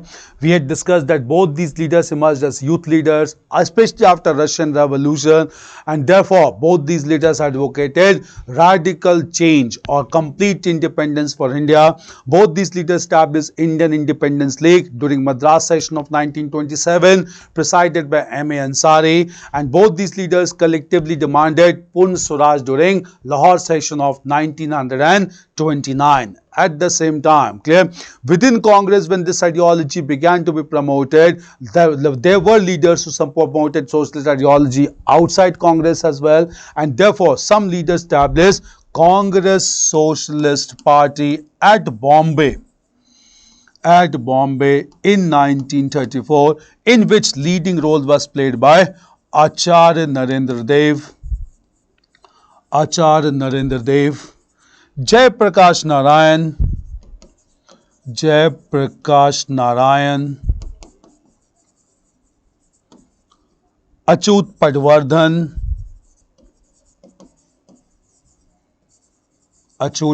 These topics are very important prelims. Padwardhan in 1934, Congress Socialist Party. Clear? Socialist ideology also began to be promoted largely by Subhash Chandra Bose, who emerged as Congress President at Haripura session, established the National Planning Committee in 1938, the first chairman being Jawaharlal Nehru. In 1939, he again wanted to contest with his election but could not be very successful and had to resign from Congress presidentship. This was the socialist contribution to national movement. Clear?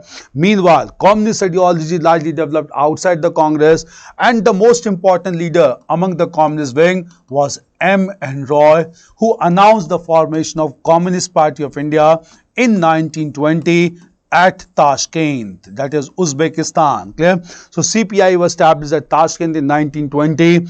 Thereafter, one of the followers of M. N. Roy, Satya Bhakt, announced the formation of CPI in India at Kanpur in 1925. Clear? When CPI was established at Kanpur in 1925, British decided to suppress this movement radically, and therefore they arrested 4 important leaders of CPI, and all these leaders were tried under Kanpur conspiracy case. So 4 leaders were tried under Kanpur Bolshevik conspiracy case. Bolshevik was they wanted to organize Bolshevik revolution that took place in Russia. So it is known as Kanpur Bolshevik conspiracy case. And the four leaders convicted in this case, these four leaders were Muzaffar Ahmad, Shaukat Usmani, S.A. Dang, and Nalini Gupta.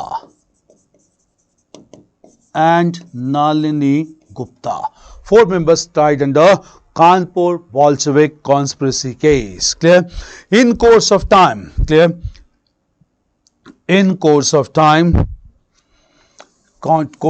communist ideology started to become more popular, and thereafter some British also began to support communist ideology, especially after Great Economic Depression. And after, British launched another conspiracy case known as the Meerut conspiracy case. The Meerut conspiracy case from 1929 till 1934. Clear? In this Meerut conspiracy case, 31 trade union leaders were tried. 31 trade union leaders were tried, among which there were 3 British members as well. These 3 British members were Philip Spratt, Ben Bradley, and Lester Hutchinson.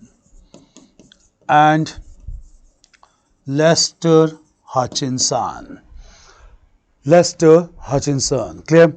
After this Meerut conspiracy case, the Communist CPI was declared to be an illegal party in 1934, and the party began to be reorganized secretly by P.C. Joshi.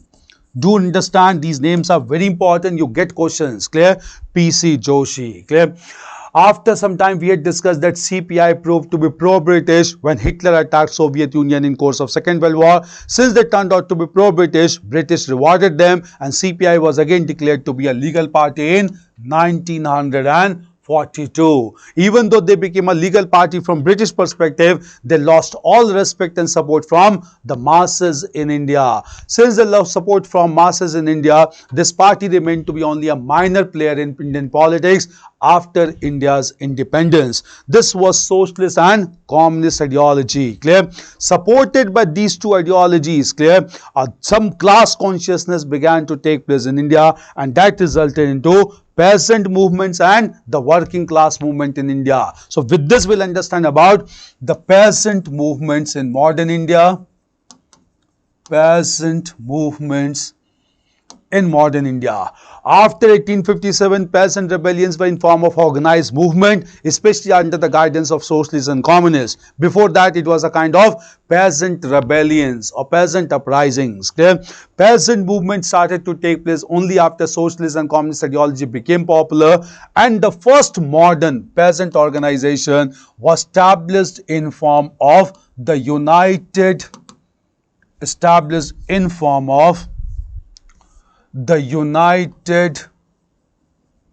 Province Kisan Sabha,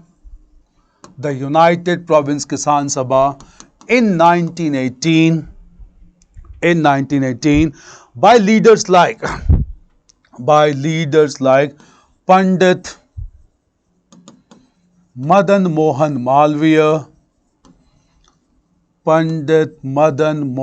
Malviya, Gauri Shankar Mishra,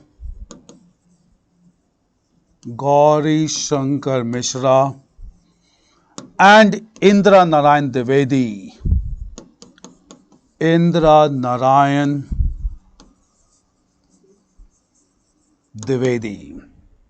Clear? Right. However, this Kisan Sabha decided to remain aloof from the national movement of India and to participate in national movement of India, political movement in India. Another peasant organization was established, and this peasant organization was in form of Awadh Kisan Sabha in 1920, Awadh Kisan Sabha in 1920, and this Awadh Kisan Sabha was established by leaders like Baba Ramchandra,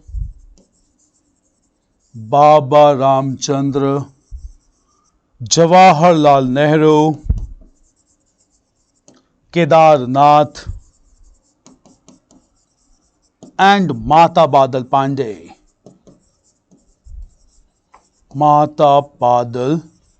Pandey. It decided to participate in the mass movement of Mahatma Gandhi, like non-cooperation, unlike the approach of United Province Kisan Sabha. Clear?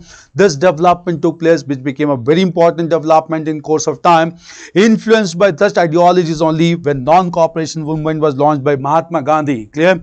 Now, Mahatma Gandhi, a very prominent peasant movement took place in United Province of India by the leader of depressed classes, and this movement is known as the Eka movement. Eka movement took place in the regions of Sitapur, Hardoi, and Bahraich. Sitapur, Hardoi, and Bahraich, under the leadership of Madari Pasi. Leadership of Madari Pasi. Leadership of Madari Pasi. Leadership of Madari Pasi. Madari Pasi. Clear? Right. However, just understand, however, this movement was brutally suppressed.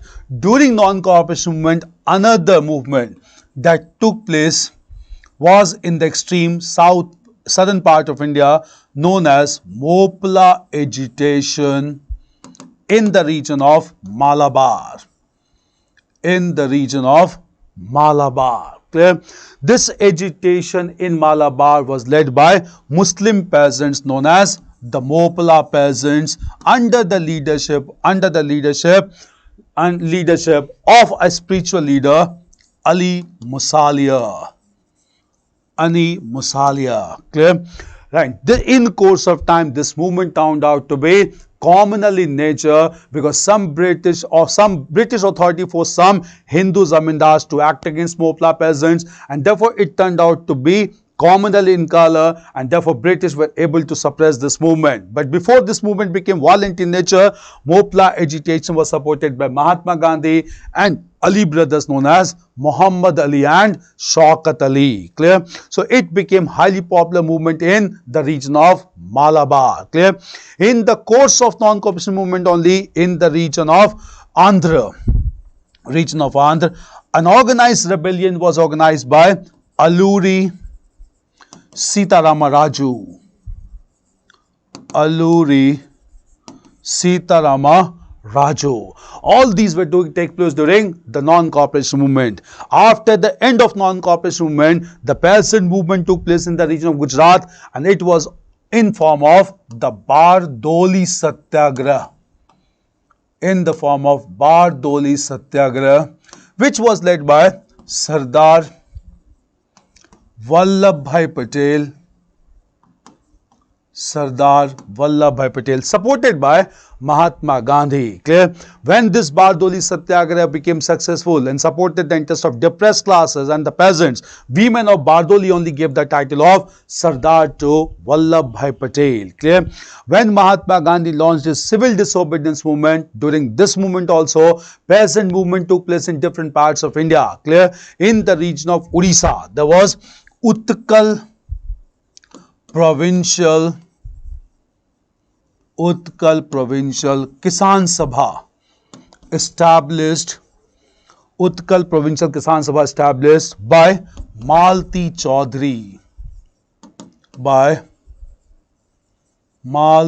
Chaudhary. Clear? Then, peasant movement was organized in the Surma Valley of Assam. By a local leader known as Karuna Sindhu Roy.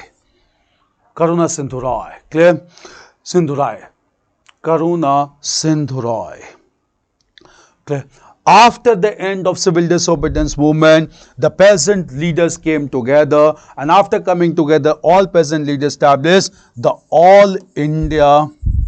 All these informations are very important. All India Kisan Sabha in 1936 with Swami Sahajanand Saraswati, as the first president of All India Kisan Sabha, peasant leader from Bihar, and N.G. Ranga as the first secretary. N.G. Ranga as the first secretary. Clear? Right. At the time of India's independence,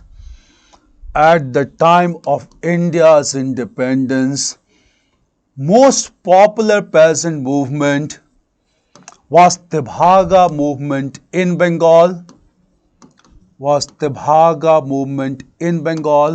led by a local leader, Bankim Mukherjee.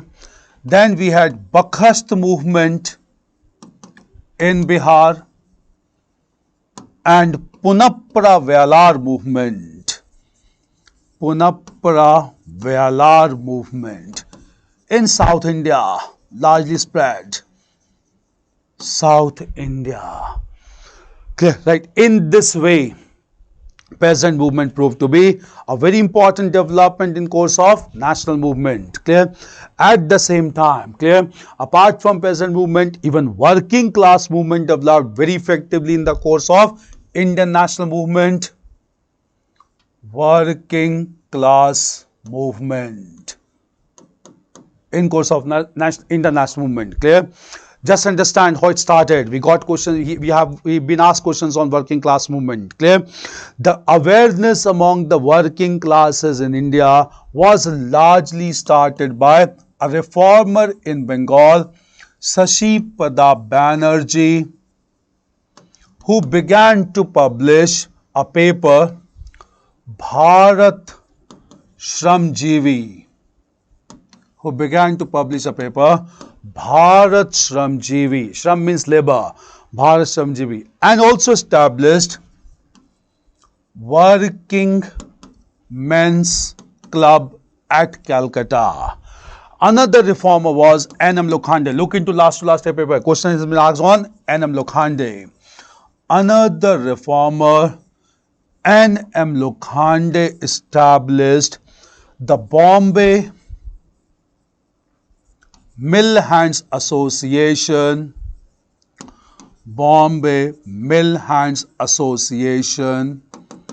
and also began to publish a paper, Deen Bandhu, Friends of the Poor. Deen Bandhu. Consciousness among workers was established by British also, that enacted the first Factory Act in 1881 and the second Factory Act in 1891, where several rights were guaranteed to the workers. Clear? After this, clear, when national movement began to take place, in the course of national movement, the first modern labor organization was established by Mahatma Gandhi in form of Ahmedabad Textile Association, in 1918, and he promoted the concept of trusteeship and arbitration.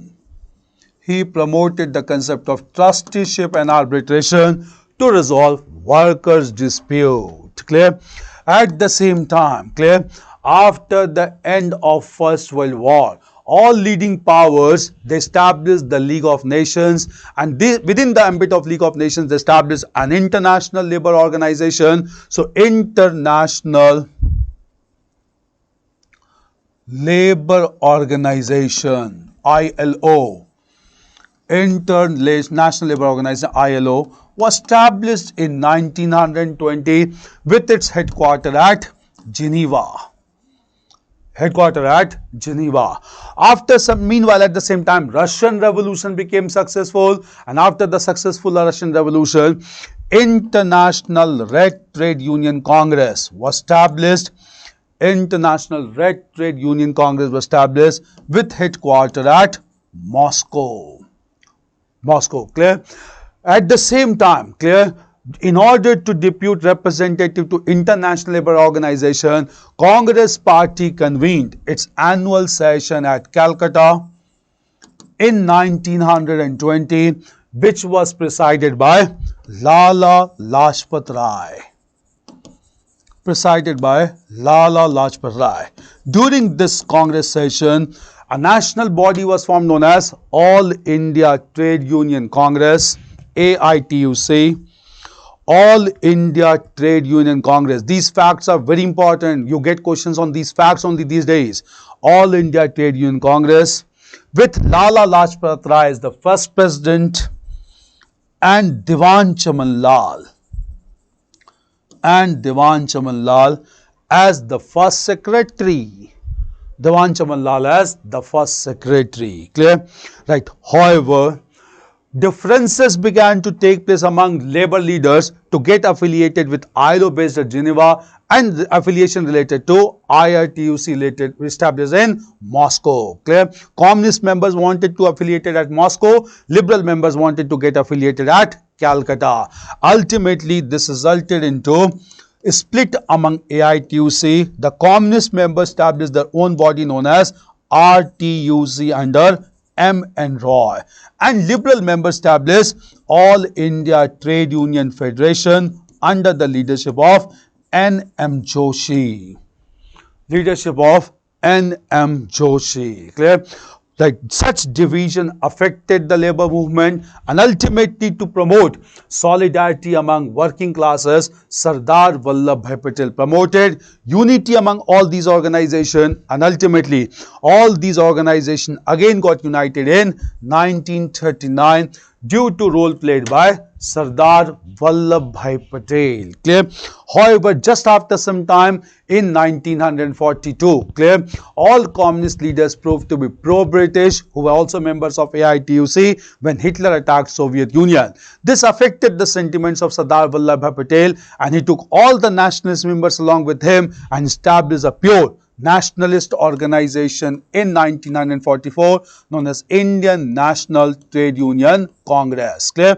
It was established in 1944 as a labor organization totally based on nationalist lines. Clear? So this was development of labor movement in course of Indian national movement. Clear? So very important development took place related to ideological movement. So left-wing ideology promoting working class and labor class and peasant movement. Influenced by socialism and communism, another class movement, another important movement took place, and this movement was known as the revolutionary movement in course of Indian national movement. Clear?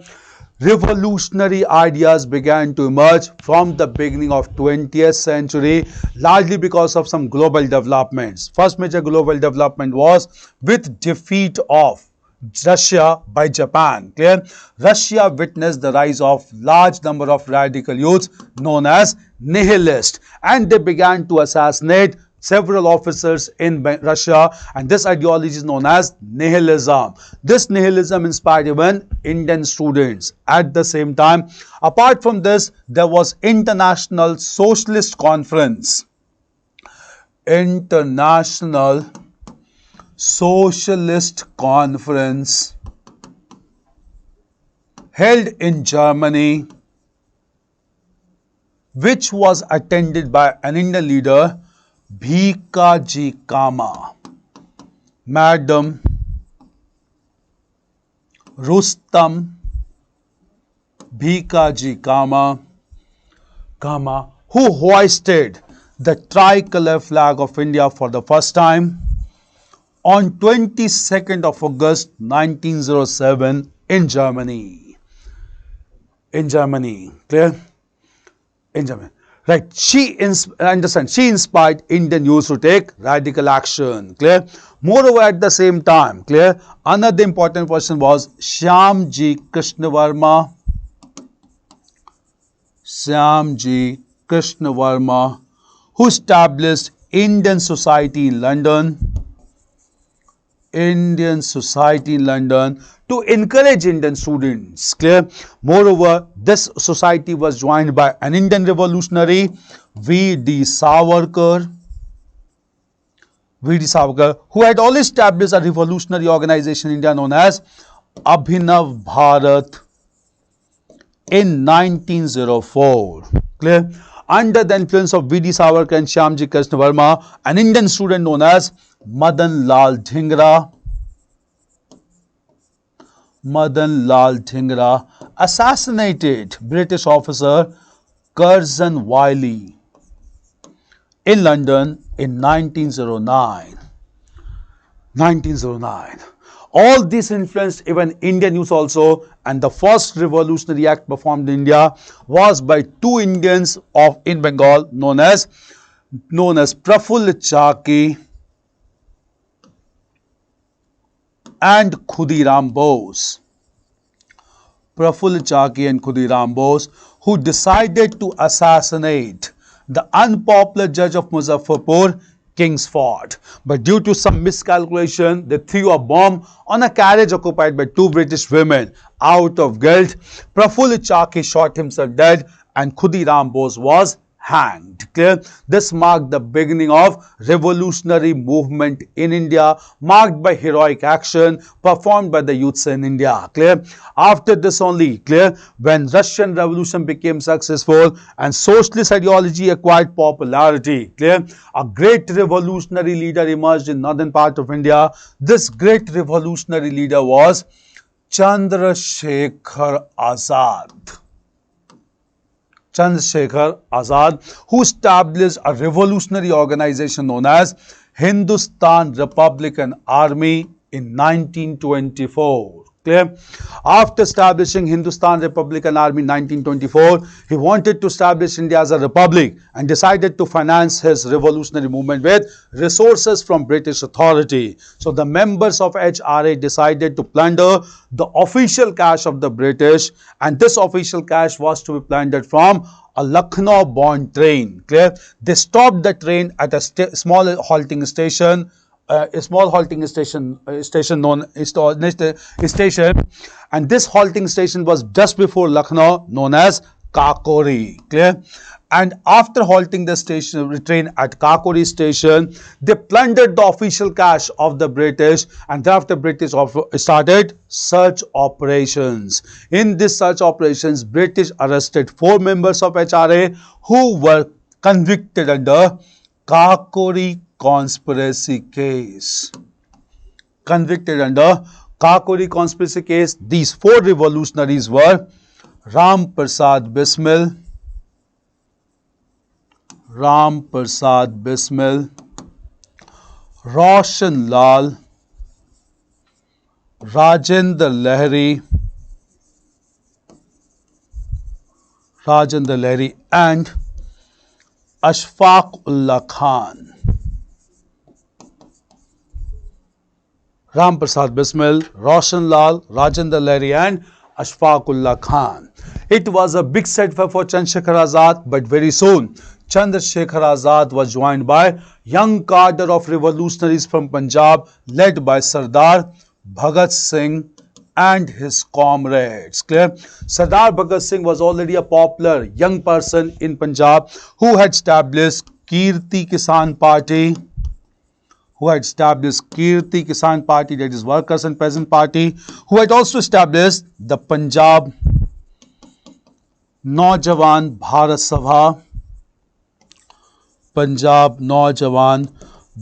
Sabha in 1926. Clear? 1926. Right. Due to the request of Sardar Bhagat Singh, Chandrasekhar Azad convened the meeting of All India Revolutionaries at Firoz Shah Kotla ground in Delhi, Firoz Shah Kotla ground, Delhi, in September 1928. At this time, Sardar Bhagat Singh renamed HRA. He renamed HRA to HSRA, that is Hindustan Socialist Republican Army. Hindustan Socialist Republican Army, HSRA, and declared socialism to be the official aim of his movement. Declared to be socialism as the official aim of his movement.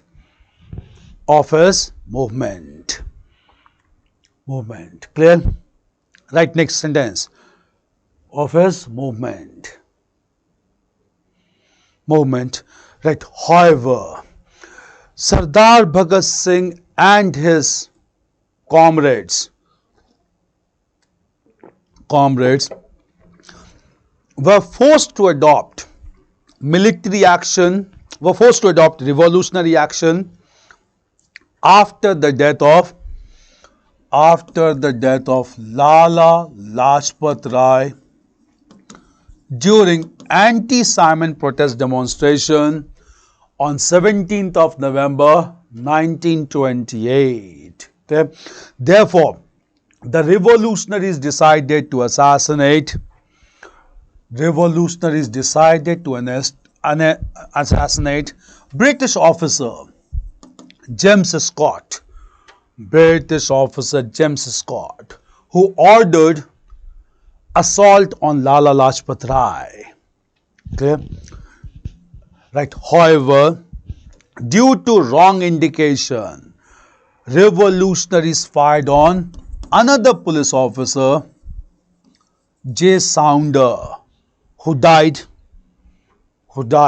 on 17th of December, exactly after 1 month, died on 17th of December 1928. Okay. British started search operations in Lahore. And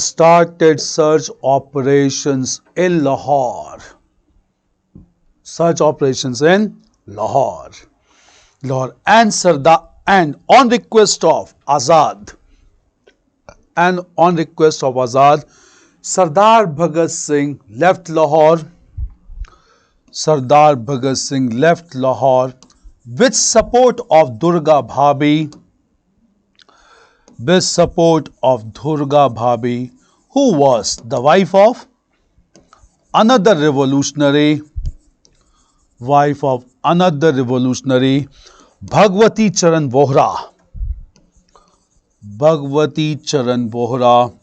who wrote an important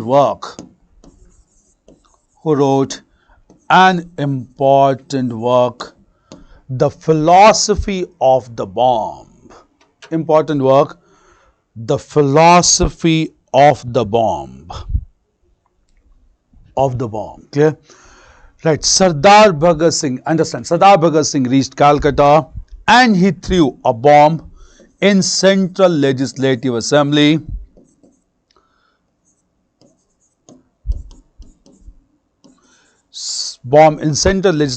Against Public Safety Bill and Trade Dispute Bill. Clear? Right. Sardar Bhagat Singh along with Bhattu Keshwar Dutt were arrested and they started hunger strike in the prison.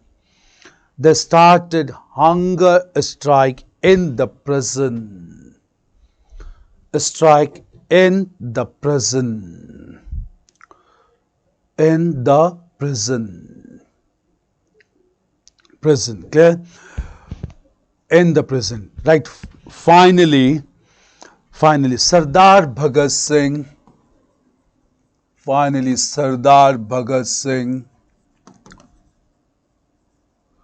Sukhdev Sukhdev Thapar, and Shivram Rajguru. And Shivram Rajguru were hanged on 23rd of March 1931. Clear? Right. Meanwhile, Chandrasekhar Azad died in a police encounter. Chandrasekhar Azad died in a police encounter at Allahabad.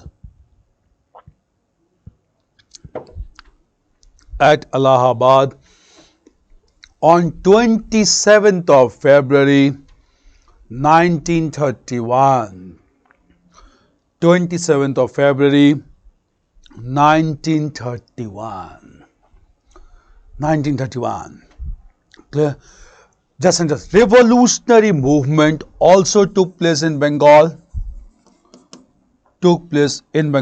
Under the leadership of Surya Sen, also known as Master Da, because of his teaching profession. Right. He organized the Chittagong Armory Raid.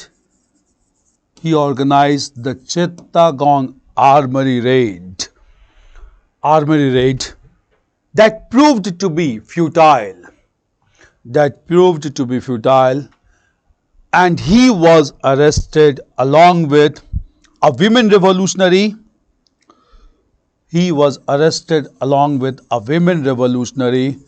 Kalpana Dutt. Okay. Right, the revolutionary movement in Bengal was marked by active participation of women like Preeti Lata Wadeda,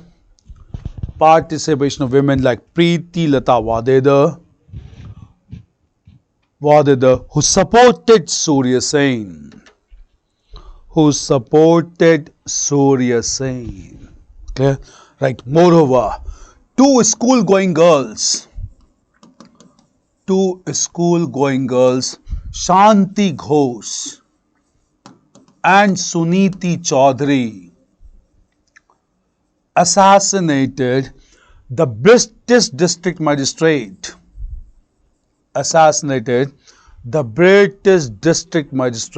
Of Komila region. Clear? Right. Moreover, another student, Beena Das,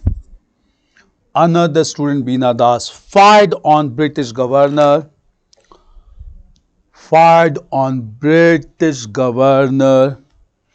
while receiving her degree.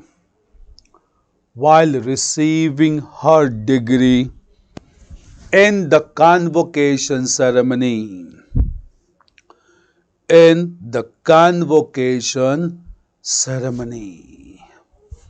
Revolutionary movement. Convocation ceremony. Clear? So, apart from these movements, clear, the modern Indian history is also marked by growth and development of princely state movement, also known as Praja Mandal movement. Clear? We'll understand about the Praja Mandal movement as well, or the princely state movement. Clear? As we had discussed that after mighty revolt of 1857, the whole Indian territory got divided into two sections known as British India and the princely states. Therefore, there were large number of princely states where also important awareness began to take place and developments started to take place, like in British India. First of all, as soon as princely states got established after the mighty revolt of 1857, they were given all support by British, because all of them supported British to suppress mighty revolt of 1857. In fact, Lord Canning gave a statement that they acted as storms in the breakwater, or they acted as breakwaters in the storm. Clear? And thereafter, in course of time, several developments began to take place, and finally, in the year 1876, Queen Victoria attended the Royal Darbar in India, or Delhi,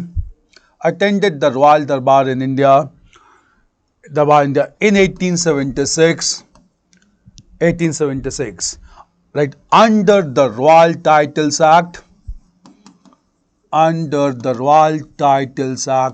1876, she proclaimed herself as Empress of India, Queen Empress of India. Title of Queen Empress of India, which indicated she was the Empress not only of British India, even of princely states as well. Clear?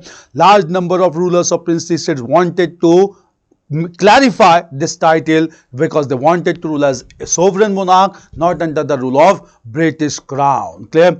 All these developments went on taking place, and finally, when Mahatma Gandhi launched his non-cooperation movement, this movement was largely started or approved during the annual session of Congress at Nagpur in 1920, which was presided by V. Raghavacharya. V. Raghavacharya. Clear? Nagpur session 1920. Several leaders of princely states came to this conference and requested Mahatma Gandhi that their movement should be integrated with national movement. Mahatma Gandhi refused to accept this demand because Mahatma Gandhi was of opinion that there is level of awareness much less in princely states as compared to British India. And when this was denied by Mahatma Gandhi at this time, British tried to win the trust of the princely states, and British authority established Chamber of Princes in 1921 to discuss the common issues or related to princely states. Clear? At the same time, awareness began to take place in princely states, and finally, the leaders of princely states established an all India body known as All India States People's Conference in 1927, and this body, All India States People's Conference, was established by leaders like Balwant Rai Mehta,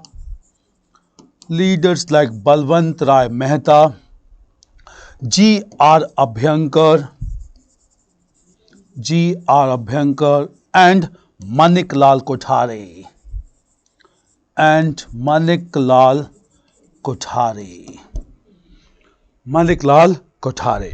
Right. In order to check such awareness, among princely states, British authority appointed a royal commission.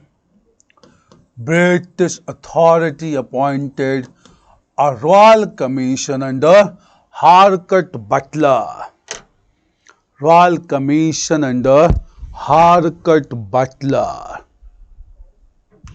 Also known as Butler Commission. You got this question last year. Look into this paper. Harcourt Butler in 1927 to define the relationship between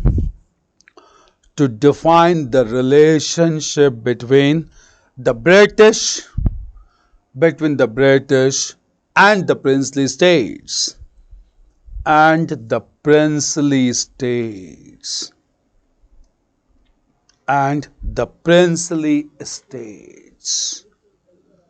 Princely states. Clear? Right. Meanwhile, All India States People's Conference convened its annual session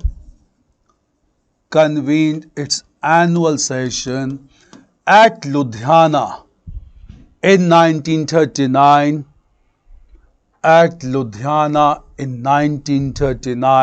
Which was presided by Jawaharlal Nehru. Ludhiana session, Jawaharlal Nehru, whereby he announced that freedom struggle of princely states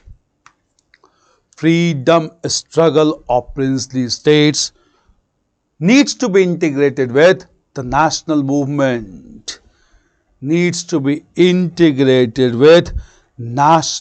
movement. Clear? That the two movements got finally integrated during the Quit India movement of 1942.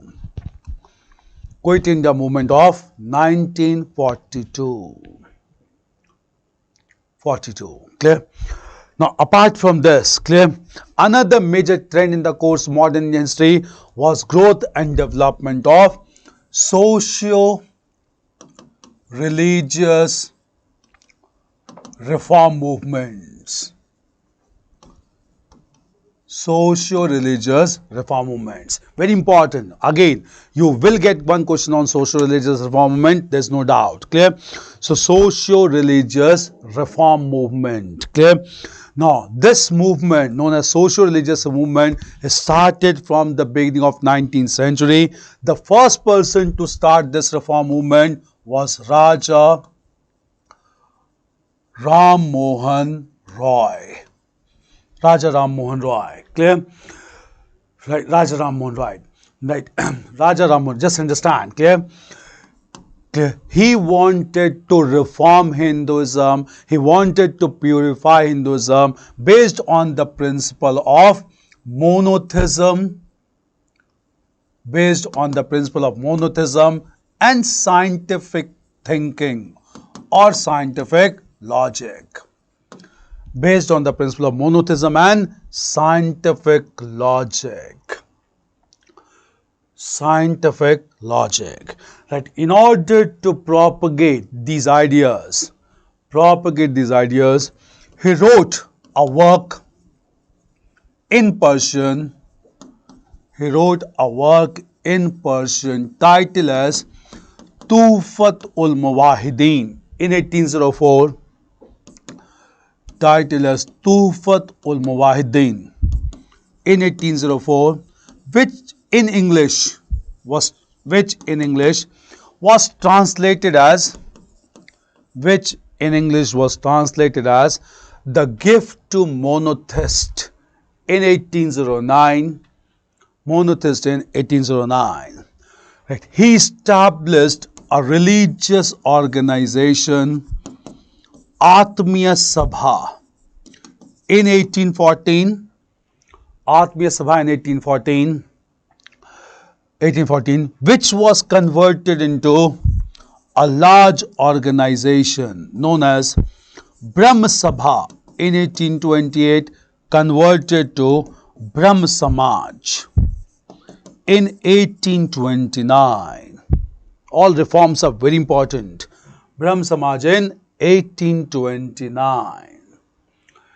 Clear? Right. Meanwhile, Raja Ram Mohan Roy started campaign against the custom of sati, which was abolished by British authority in 1829. He began to promote education in Indian society. He gave support to a Dutch watchmaker, David Hare.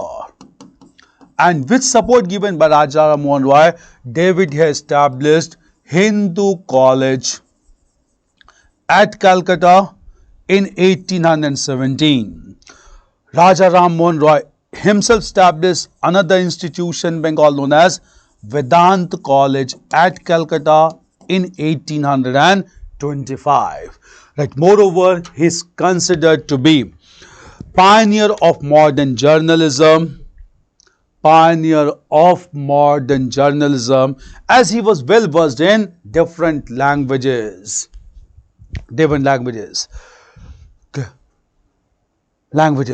Clear?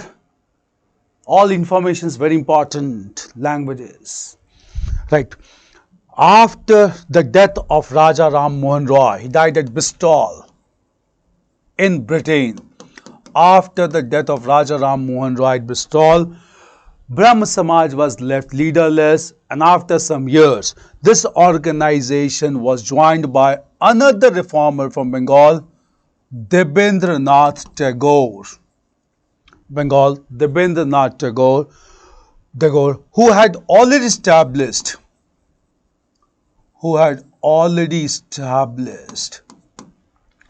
Tattva Bodhini Sabha.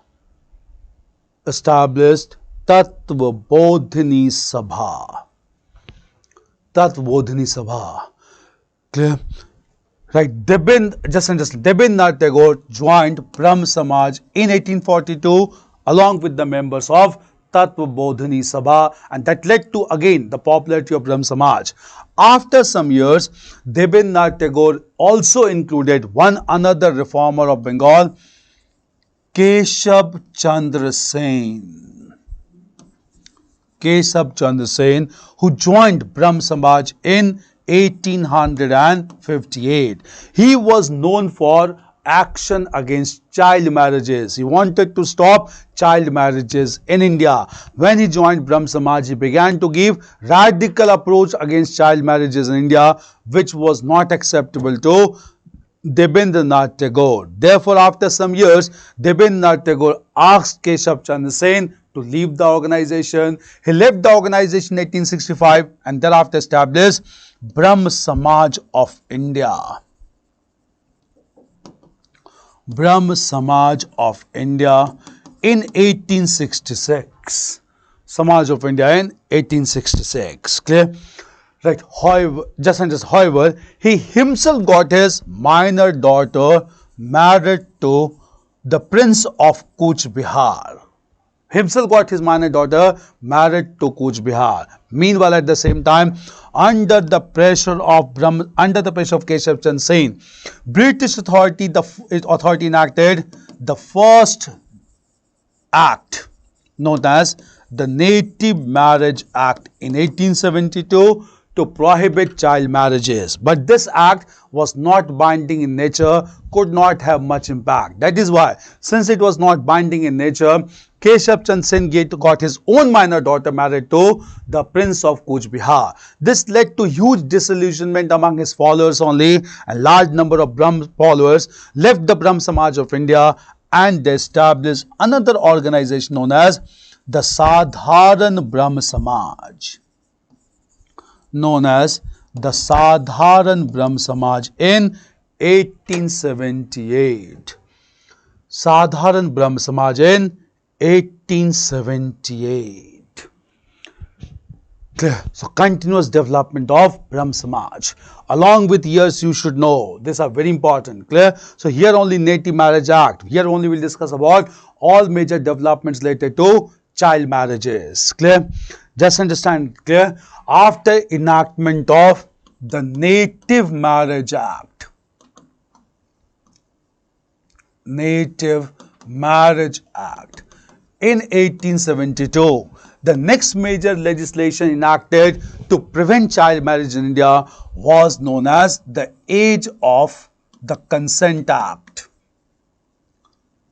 This Age of Consent Act was passed in 1891 due to the efforts of a Parsi reformer, B.M. Malabari. Clear? So, B.M. Malabari got Age of Consent Act enacted in 1891. Clear? It was done by B.M. Malabari. Clear? B.M. Malabari. According to this act, the minimum marriage age for girls was fixed as 12 years. You should know this act was opposed by Bal Gangadhar Tilak. Not because he was reactionary, but Bal Gangadhar Tilak never wanted British to interfere in the social customs of India. Clear? After some time in modern era, British authority enacted another legislation for this, and this was in form of the Sharda Act in 1929, whereby the minimum marriageable age for girls and boys was fixed as 14 years and 18 years respectively. This Sharda Act was continued even after India's independence, and finally in post-independent era, Union Parliament enacted the Child Marriage Restraint Amendment Act. The Child Marriage Restraint Amendment Act in 1878, whereby the minimum marriageable age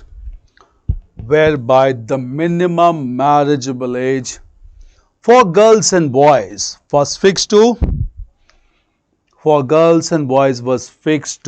18 years and 21 years respectively.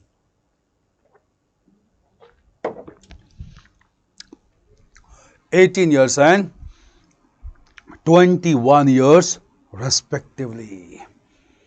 Very important, right? Meanwhile, another Parsi reformer of Western India D.K. Karve established the first women university at Bombay, first women university at Bombay in 1916 to provide higher education.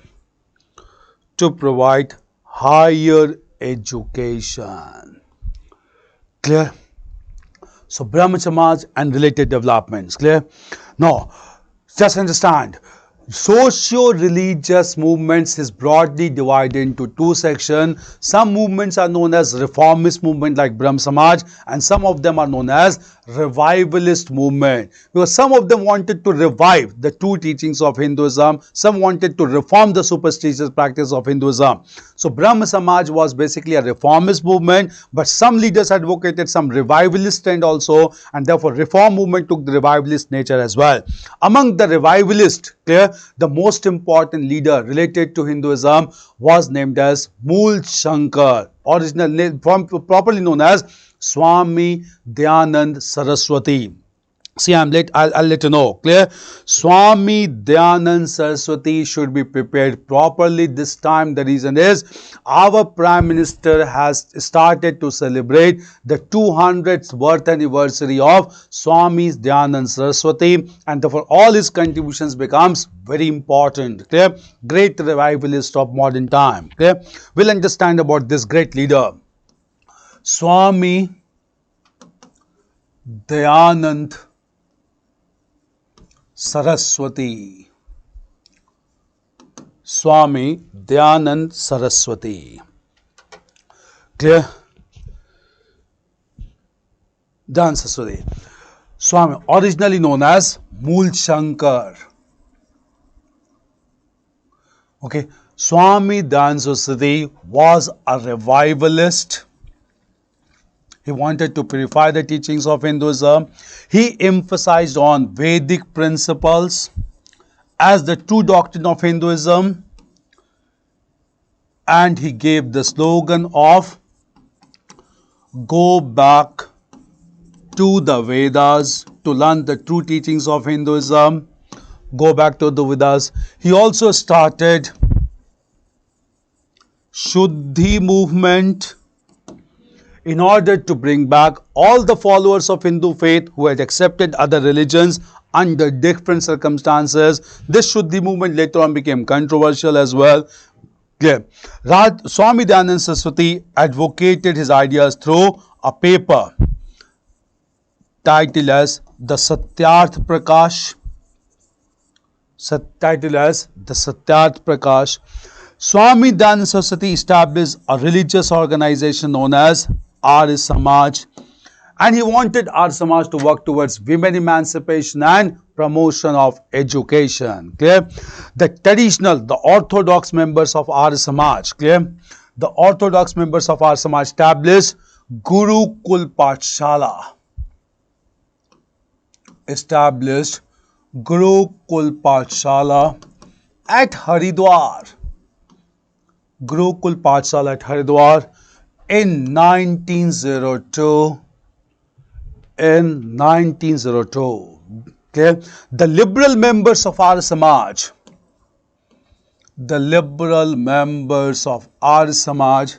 established the chain of modern schools. The chain of modern schools known as Dayanand Anglo-Vedic schools, DAV schools, known as Dayanand Anglo-Vedic schools or DAV schools throughout India. Clear? We prepare for Swami Dayanand Saraswati. We are celebrating 200th birth anniversary of this great leader, even acknowledged by our Prime Minister in recent times. Clear?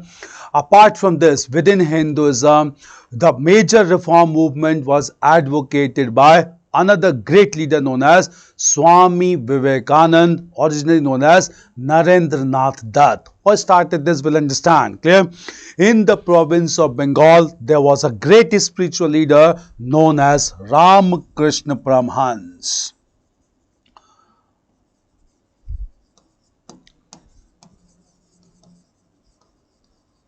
known as Ramakrishna Paramhans. Friends, who was oppressed in a famous Kali temple, Yeah,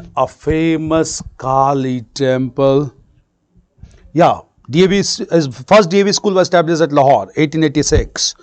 Clear? First DAV school was established at Lahore only, 1886. Ramakrishna Paramhans was a chief priest in the Kali temple known as Dakshineshwar temple and advocated the philosophy that service to human being or service to humankind is service to God.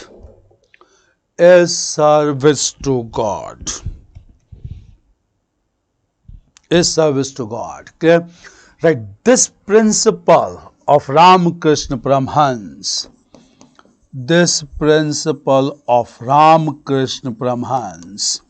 was promoted by his disciple,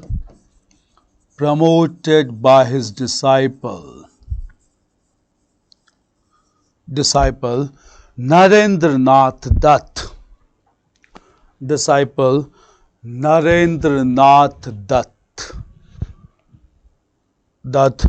or Swami Vivekanand.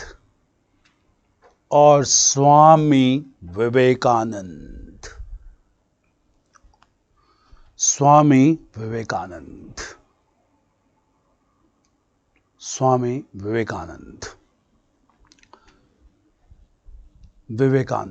Clear? Right. He attended the World Conference of Religions.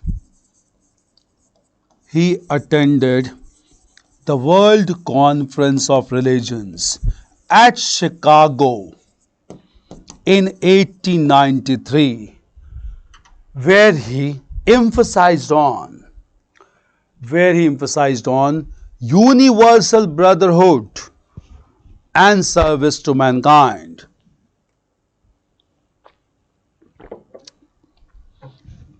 Universal brotherhood and service to mankind.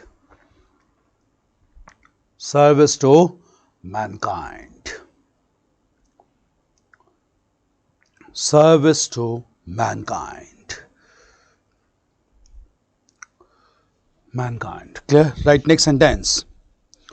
Service to mankind.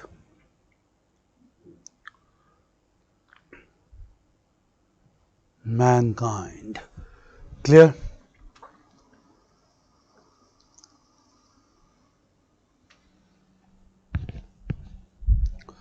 To mankind.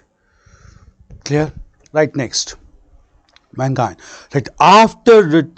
Just understand, after returning from Chicago, he established Ramakrishna Mission.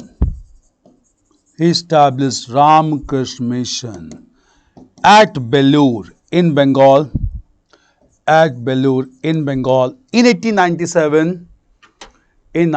To serve mankind. By establishing schools, colleges, libraries, and hospitals.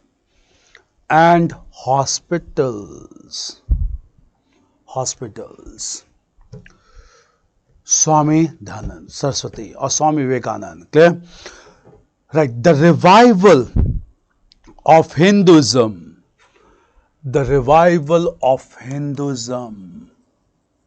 was also promoted by an important organization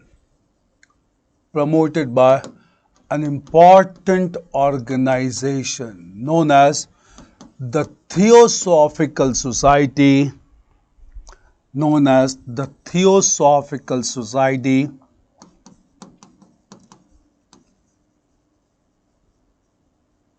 established at New York in 1875.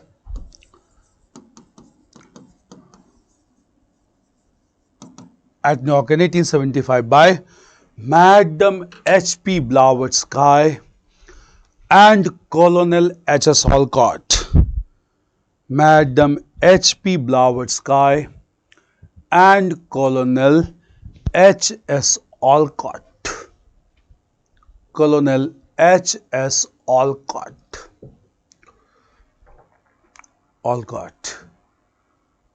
Colonel H.S. Olcott. Okay. Right. This organization emphasized on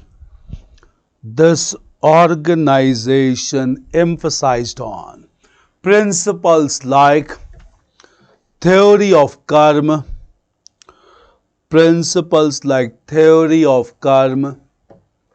transmigration of soul, and attainment of moksha or salvation. Clear? Right. This organization shifted to Adyar near Madras in 1882 and became highly popular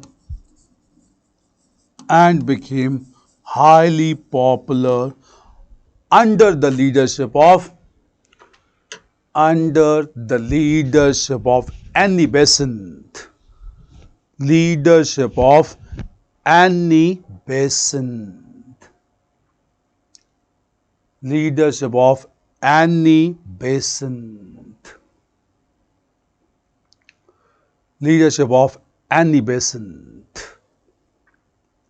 Besant. We had discussed other contribution of Annie Besant earlier. Clear? All the papers also and contribution towards political agitation like Home Rule Movement. Clear? Annie Besant. These were major reform movements related to Hinduism. Some reform movement also took place related to Islamic faith in India. We'll discuss about Socio Religious reform movement within Islamic faith. Clear?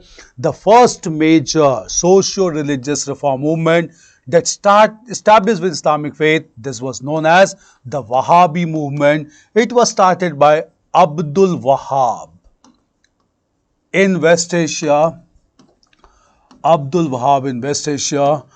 wanted to emphasize on Islamic principles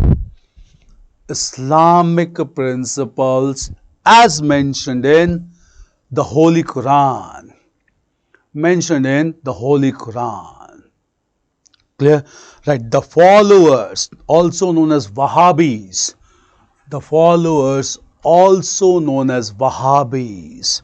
went to different parts of the world, and they also came to India, through the northwestern side, Okay. Now just however, under the leadership of Shah Waliullah,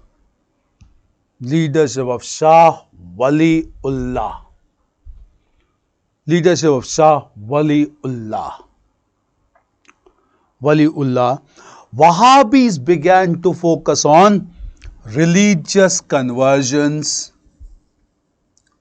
began to emphasize on religious conversions as they wanted to convert India,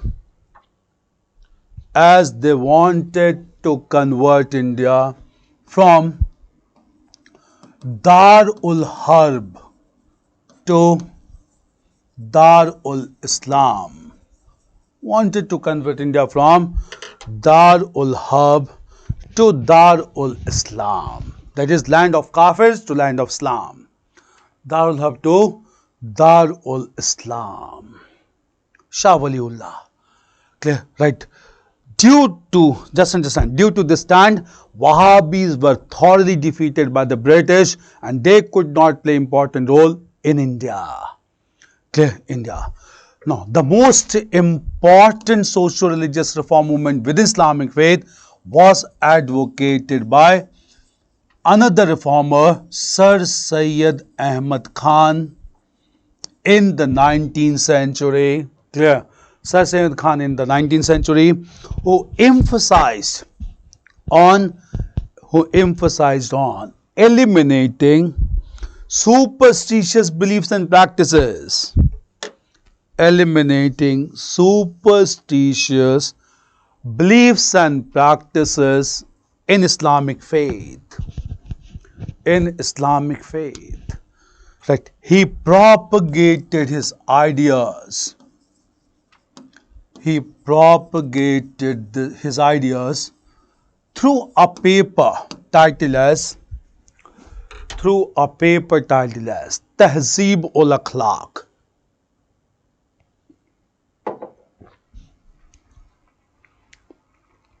Through a paper titled as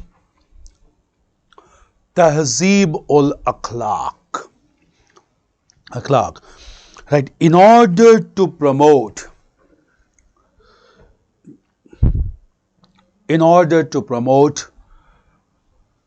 modern education. In order to promote modern education, he established Mohammedan Anglo-Oriental College. Mohammedan Anglo-Oriental College at Aligarh in 1875. MAO College at Aligarh in 1875, that later on got converted into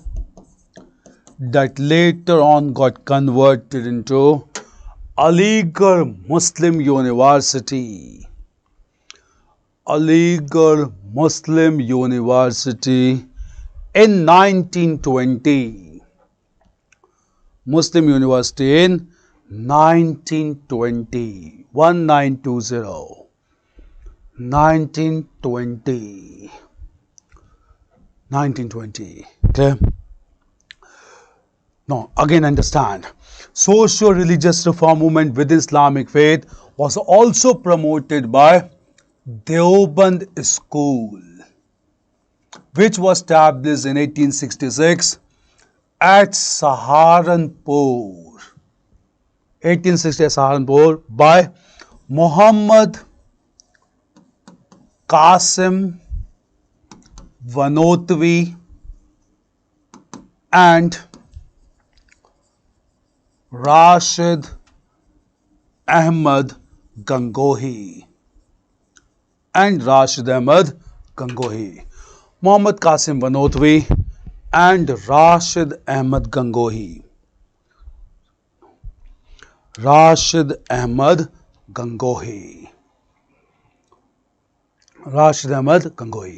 Right. This school, just understand, this school focused on only Islamic learning against the Aligarh school.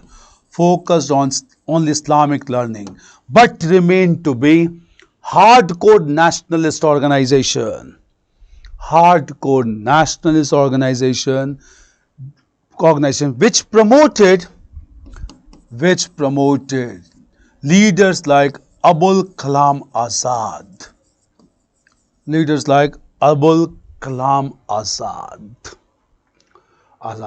Right. This school even issued fatwa against Sir Syed Ahmad Khan.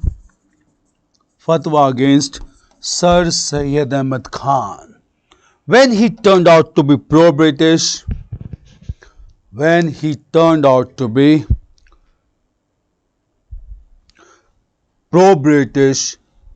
to promote Aligarh school.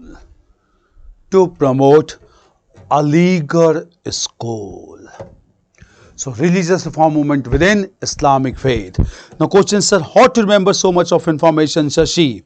How to mug up all these things to too much of information? See, I'll let you know. I'm giving all these information because at one place you should have this thing. You should know that these are to be prepared because you get questions from these areas. And how to remember? You just have to go on revising things. Once you revise things, obviously it will get into your mind and you will be able to solve questions there. Because you will have to memorize all these things. This is a very important topic of it. That is why I'm covering all of it so that you are able to have the idea how to go with paper on modern Indian history. Clear? Now, religious. Now we'll move to socio-religious reform movements within Sikh community or within Sikhism. Sikh community, clear.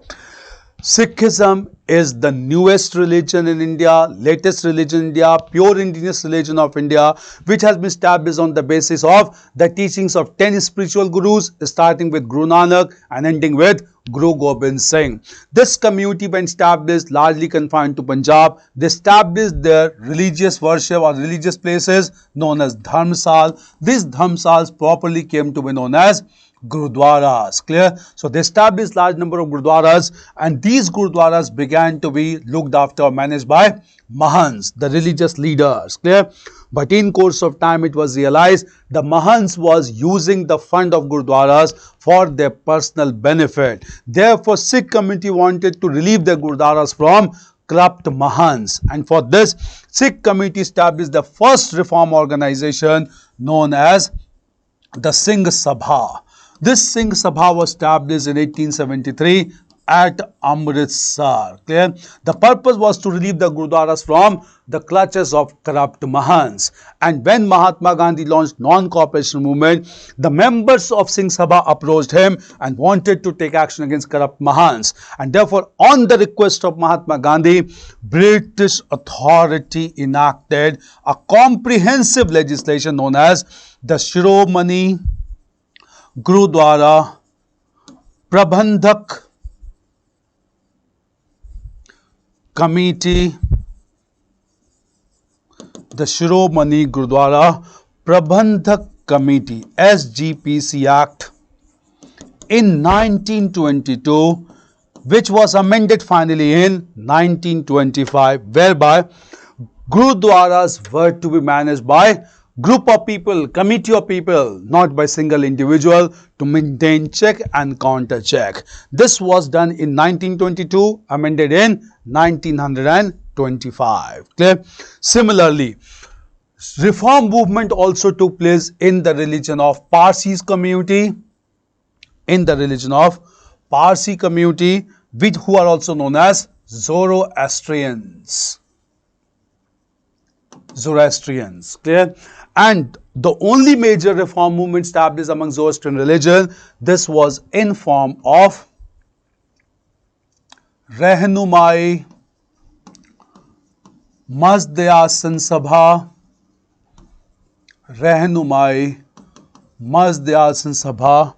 in 1851,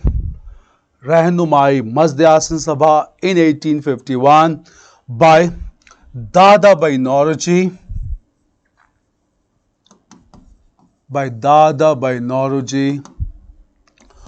Nauroji Fardunji and S.S. Bengali. Right. In order to propagate their ideas, they also began to publish a paper.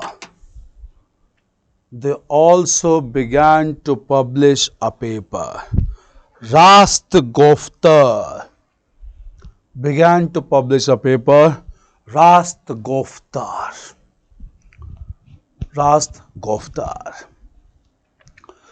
Clear? So, socio-religious reform movement. Apart from this, clear? Socio-religious reform movement also means the non-Brahmin movement that took place in India, clear? And this, clear, Ras Gupta. And we'll discuss about those non-Brahmin movements that took place in India, clear? So now we'll move on to another major social reform movement known as the non-Brahmin movement that largely took place in western and southern part of India, not in the northern and central part of India. The non-Brahmin movement, also known as the depressed class movement, this movement was largely promoted by, or first promoted by, a thinker known as, a philosopher known as Jyotiba Phule. He was the pioneer of non-Brahmin movement in western part of India. Jyotiba Phule established an organization, clear, known as Satya Shodhak Samaj. This question has been asked in your prelims examination. Satya Sodhak Samaj. And the question was, Satya Sodhak Samaj was established in which part of India? It was in western part of India, in Maharashtra. Satya Sodhak Samaj in 1875.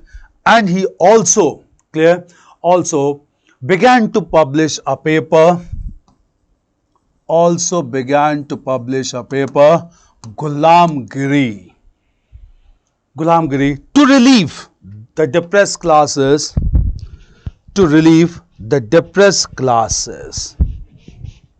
from Brahmins' domination. His wife Savitribai Phule contributed towards girls' education largely. Clear? Right. After Jyotiba Phule, this movement was carried forward in the 20th century.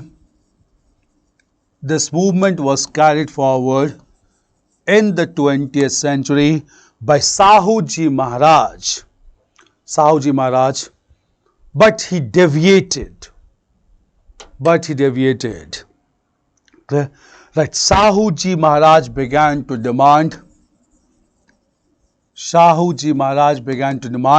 Kshatriya status for the depressed classes, and also reservation of seats,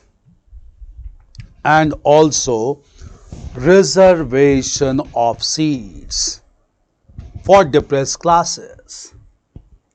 Clear?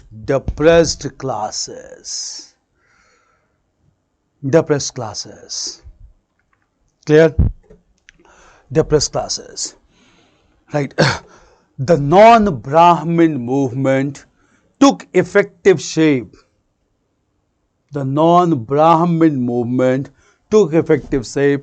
In the present Tamil Nadu, where South Indian Liberal Federation was established in 1915 by P. Tyagaraja,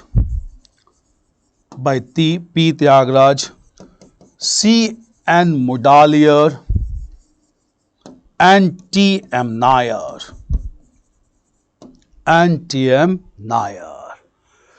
After some time, South Indian Liberal Federation was converted into Justice Party in 1917 to advocate the political rights of depressed classes. Justice Party. Clear? This party became highly popular. Justice Party. Clear? This party became highly popular under the leadership of E.V. Ramaswamy Naikar, also known as Periyar. E.V. Ramaswamy Naikar or Periyar. Clear? Periyar. Right. He had started a movement. Known as Self-Respect Movement in 1924 and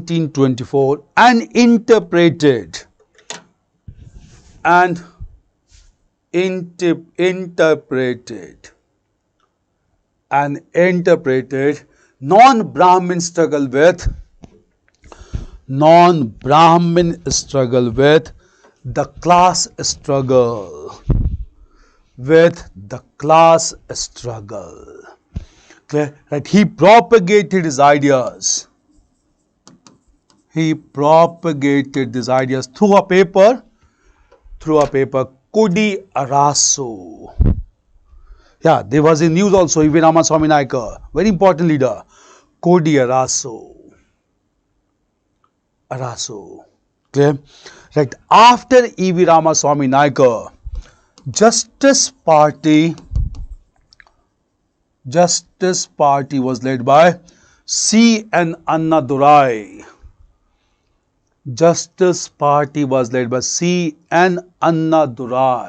Who renamed this party as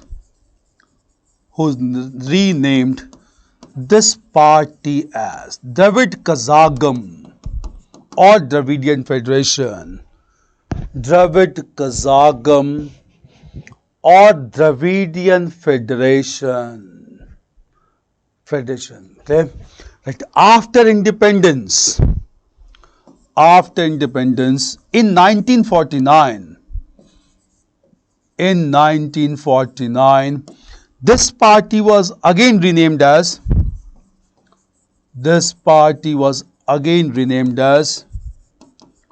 Dravid Munetra Kazhagam, DMK.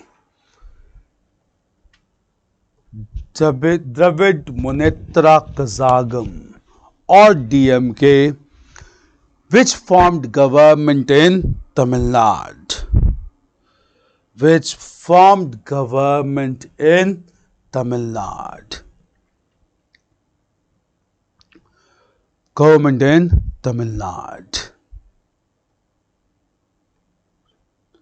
Clear? Tamil Nadu. So, Justice Party, Tamil Nadu. Clear? Okay, now just understand. In the state of Kerala, modern Malabar, clear, a very important non-Brahmin leader emerged known as Sri Narayan Guru. Who belonged to the Izhava caste, weaving caste. Clear? He was also in news, Sri Narayan Guru. Clear? Okay. Narayan Guru, right? He started to demand temple entry. He decided to demand temple entry for depressed classes, scheduled caste, temple entry for depressed classes. And when it was denied, he established Sri Narayan Paripalana Yogam, SNDP Yogam, 1902. Sri Narayan Dharma Paripalana Yogam, SNDP Yogam in 1902. To establish separate temples for depressed classes.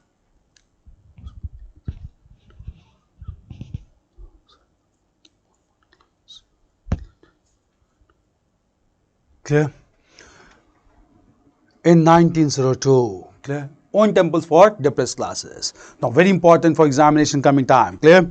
Right. In course of time, Malabar or Kerala witnessed an important vacuum satyagraha in 1924-25. It was a news. Vacuum satyagraha in 1924-25 to demand entry in temple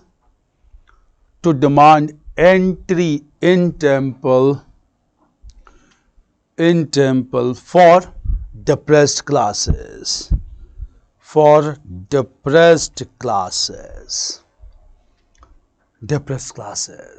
Okay, understand from here.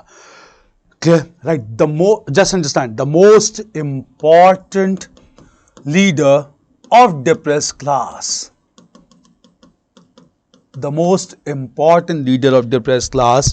Was Dr. B.R. Ambedkar, who belonged to the Mahar community.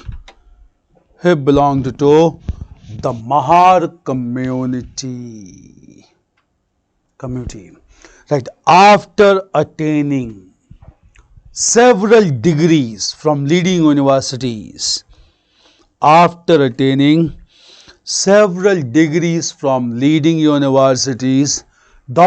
B.R. Ambedkar returned back to India in 1924 and established Bahishkrit Hitkarni Sabha for depressed classes. Bahishkrit Hitkarni Sabha for depressed classes. Clear? Right. He participated, just understand, he participated in all the 3 sessions of the Round Table Conference. All the 3 sessions of the Round Table Conference session, and wanted British to support depressed classes. To support depressed classes. Right. Under his influence, British Prime Minister Ramsay MacDonald announced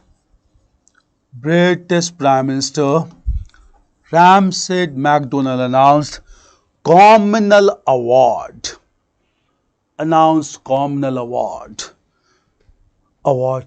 To provide reservation to depressed classes. On the criteria of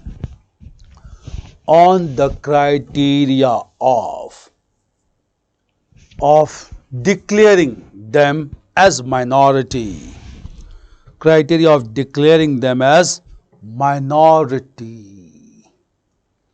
Clear? Right. Mahatma Gandhi opposed the Communal Award. And went on hunger strike in the Yerawada jail.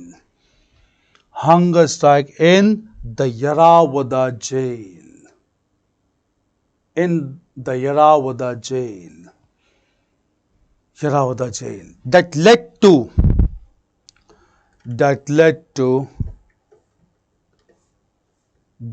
to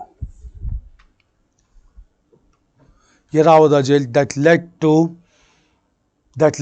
a pact known as Pune Pact on 24th of September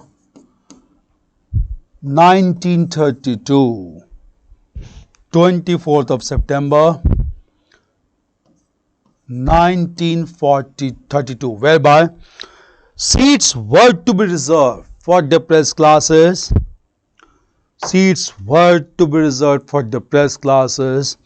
On the criteria of untouchability.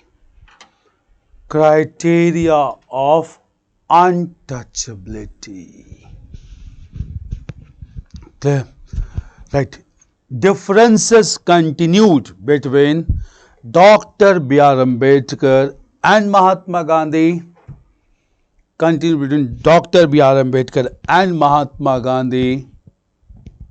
And just before his death, Dr. B.R. Ambedkar, along with the members of Mahar community,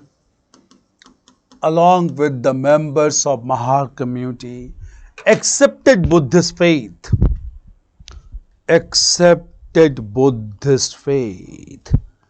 and established a new sect known as the Navyan sect.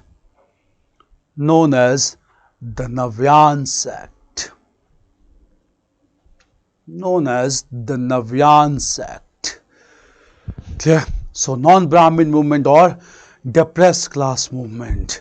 See, these are the most important topics to be prepared in modern Indian history. You need to get prepared all these areas. They are very important. You need to cover all these areas thoroughly. Clear? Now, apart from this, clear, we will also discuss about the post-independent era, because in prelims also we get questions from post-independent era. We'll understand the dimensions. Clear? In post-independent era, just understand. Clear? In the topic of post-independent era, that is after India's independence. Clear? The most important topic is integration of the princely states.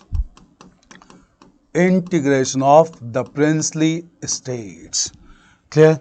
And then we have reorganization of states. Reorganization of states.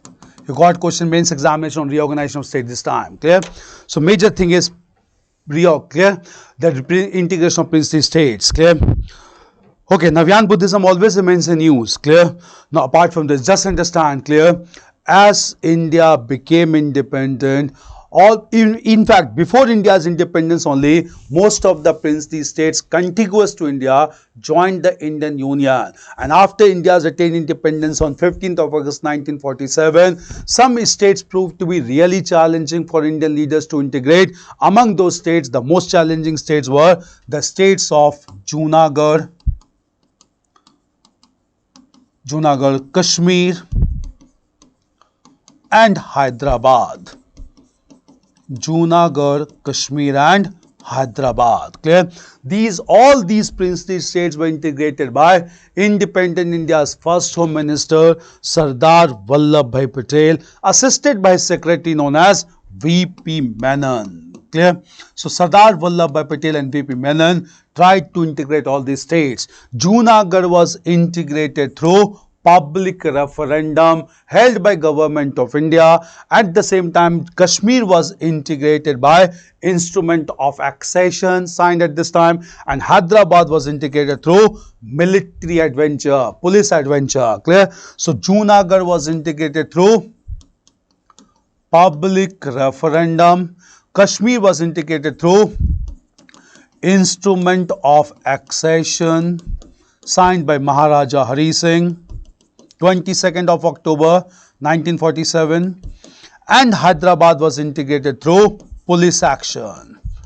Formally we call it to be police action only, also known as Operation Polo. With Operation Polo, Hyderabad was integrated. So all these princely states were integrated by Sardar Vallabhbhai Patel and his secretary V.P. Menon. Apart from integration of princely states, another development took place was reorganization of states in India, and this reorganization of states in India was started on the demand of Telugu speaking people who wanted Telugu speaking state to be created in the region of Madras. Clear? That led to the creation of first linguistic state. The first linguistic state was created in the form of Andhra in 1953, and that combined Rayalaseema and the region of Rayalaseema and coastal Andhra. Clear? Later on, Telangana was added to this, and it became Andhra Pradesh in 1956. Thereafter, States Reorganization Commission was formed. Clear? And States Reorganization Commission was headed by a Congress leader, Dr. Fazal Ali. Dr. Fazal Ali. That also included members like H.N. Kunzru and an historian, K.M. Panikkar. K.M. Panikkar. Based on the recommendation of States Reorganization Commission, Union Parliament enacted the States Reorganization Act in 1956, and thereafter states began to be reorganized. Clear?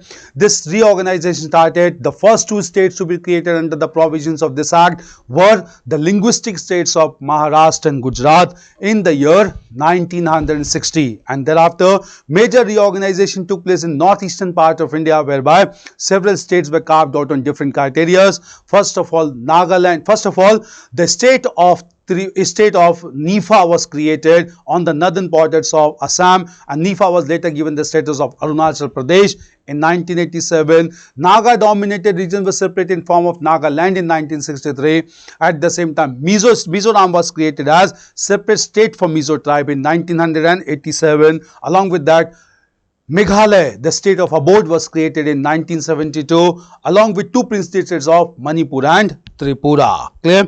So it all led to, all these commissions are very important. Fazal Ali Commission, known as States Reorganization Commission. And ultimately in 2014, Andhra Pradesh was again divided and Telangana was separated as the 28th state of Indian Union. And the latest change in the political map of India is that the status of Jammu and Kashmir has been changed. The special status has been taken away through parliamentary legislation, and from 2018 onwards, clear, the state of Jammu and Kashmir has been converted into two union union territories of Jammu and Kashmir on the one hand, Ladakh on the other hand, and at the same time, a special category allotted to the state has been abolished to integrate Jammu and Kashmir full-fledgedly into Indian Union. Reorganization of states, integration of princely states. Clear?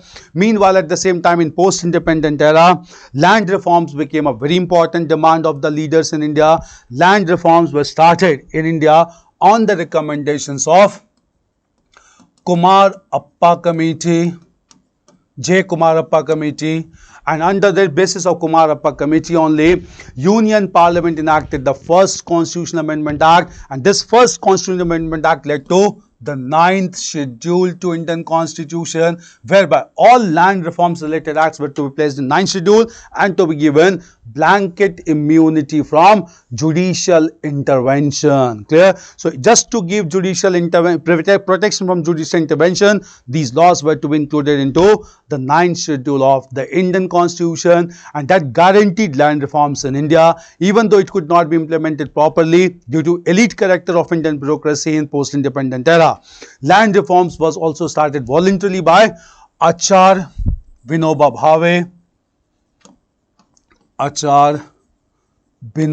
Bhave, who started voluntary land reform movement known as the Bhudan movement and the Gramdan movement. Bhudan movement and the Gramdan movement.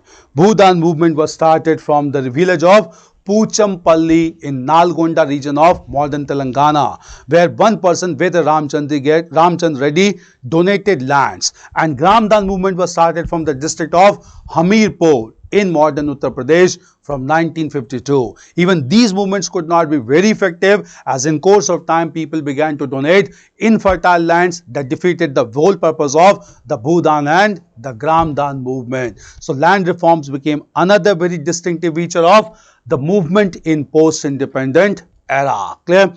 At the same time, in post-independent era, another major development was that emergency was imposed by Indira Gandhi, just because movement was led by Jayaprakash Narayan. Clear? And during emergency, which was imposed by Indira Gandhi from 1975 to 1977, clear? The most important development was constitutional change, when Indira Gandhi enacted 42nd Constitutional Amendment Act, whereby all major provisions of Constitution were to be changed, and later on it was reversed to some extent by 44th Constitutional Amendment Act passed by the Janata government. This must have been done in Indian polity as well. Clear?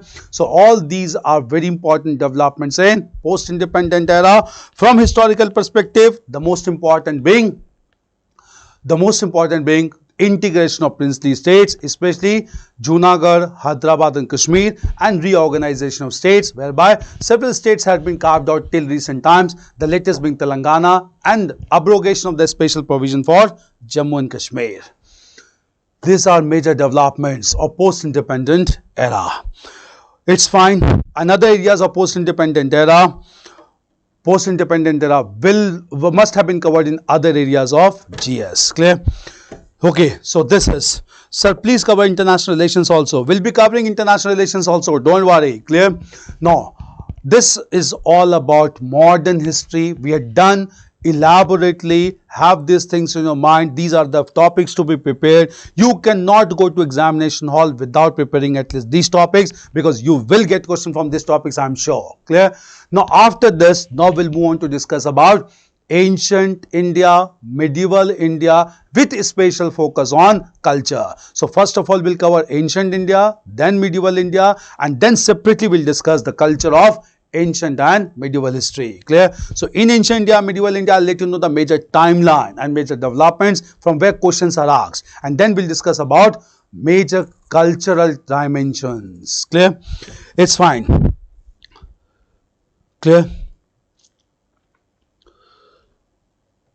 It's clear. So now, since we'll start with ancient, medieval and culture in the next session. Clear? So let us have a break once again. Clear? We have covered one large module in fact, and after a break for half an hour, we'll start exactly at 9 o'clock, and we'll start with ancient India, medieval India and Indian culture. Clear? So take your time, just get free. Clear? And guys, where is modern history notes available? Clear? Okay, I'll talk to the management about modern history notes, but I had done all the major things. Have these things with you. Clear? Now let us start with, clear. Let us thank you, Raksha Yadav. Clear.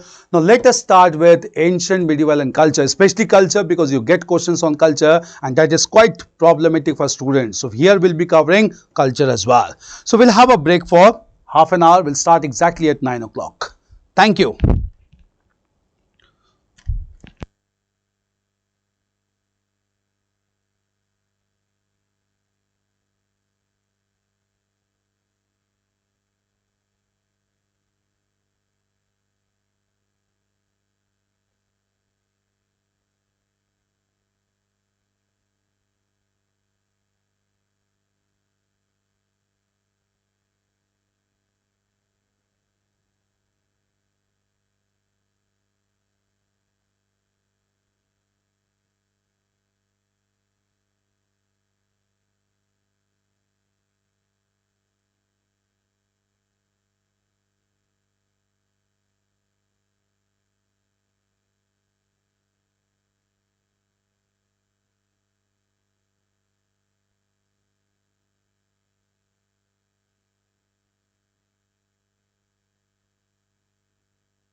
So, good evening to all of you once again.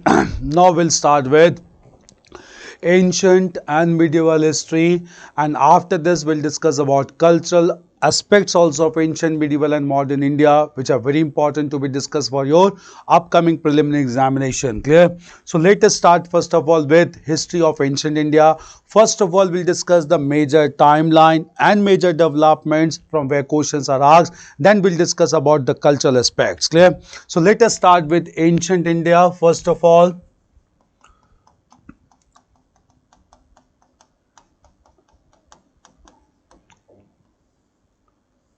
ancient India. Clear? Now just understand, as far as the history of ancient India is concerned, it starts with the evolution of human beings in the Indian subcontinent, and initially when human beings began to evolve in Indian subcontinent, clear, this marked the beginning of a prehistoric culture in India. Why prehistoric culture? Because they have not left any written records for us, so their history and culture has been reconstructed solely on the basis of archaeological evidences. Clear? So based on archaeological evidences, the history that is reconstructed is known as prehistory. Clear? The earliest evidence of human beings come from the central part of India, which was the large debris regions as Gondwana plate, the southern peninsular plate of India, crushed with the emerging Himalayas, and therefore this region of joining region, there was evolution of human beings found. Clear? These human beings and their culture was largely based on stone implements produced by them, and also according to changing conditions of climate in this region. This phase is known as prehistorical phase, and that largely starts around 5 lakh BC in Indian subcontinent. Clear? So first of all, this is a phase of prehistory, as it is not marked by any written records. In prehistory, the first phase is the Paleolithic phase, which paleo means old, lithic means stone, is the Paleolithic phase. This Paleolithic phase is started around 5 lakh BC and it continued up to 10,000 BC. Paleolithic phase is further divided into lower Paleolithic, middle Paleolithic and upper Paleolithic. Clear? In this Paleolithic phase, human beings began to evolve, and earliest human beings were known as Homo habilis. Homo habilis developed into Homo erectus when people began to walk on 2 legs, and Homo erectus gave way to modern human beings known as Homo sapiens. Clear? In this Paleolithic phase from 5 lakh BC to 10,000 BC, the people largely used stone implements like hand axes, cleavers and choppers to hunt large animals for food articles. Clear? So hand axes, cleavers and choppers. Paleolithic phase is found in central India. Some Paleolithic caves are found in southern part of India also, and therefore it is spread all across Indian subcontinent. But it started from the middle or central part of India. Paleolithic phase gave way to another phase which is known as the Mesolithic phase.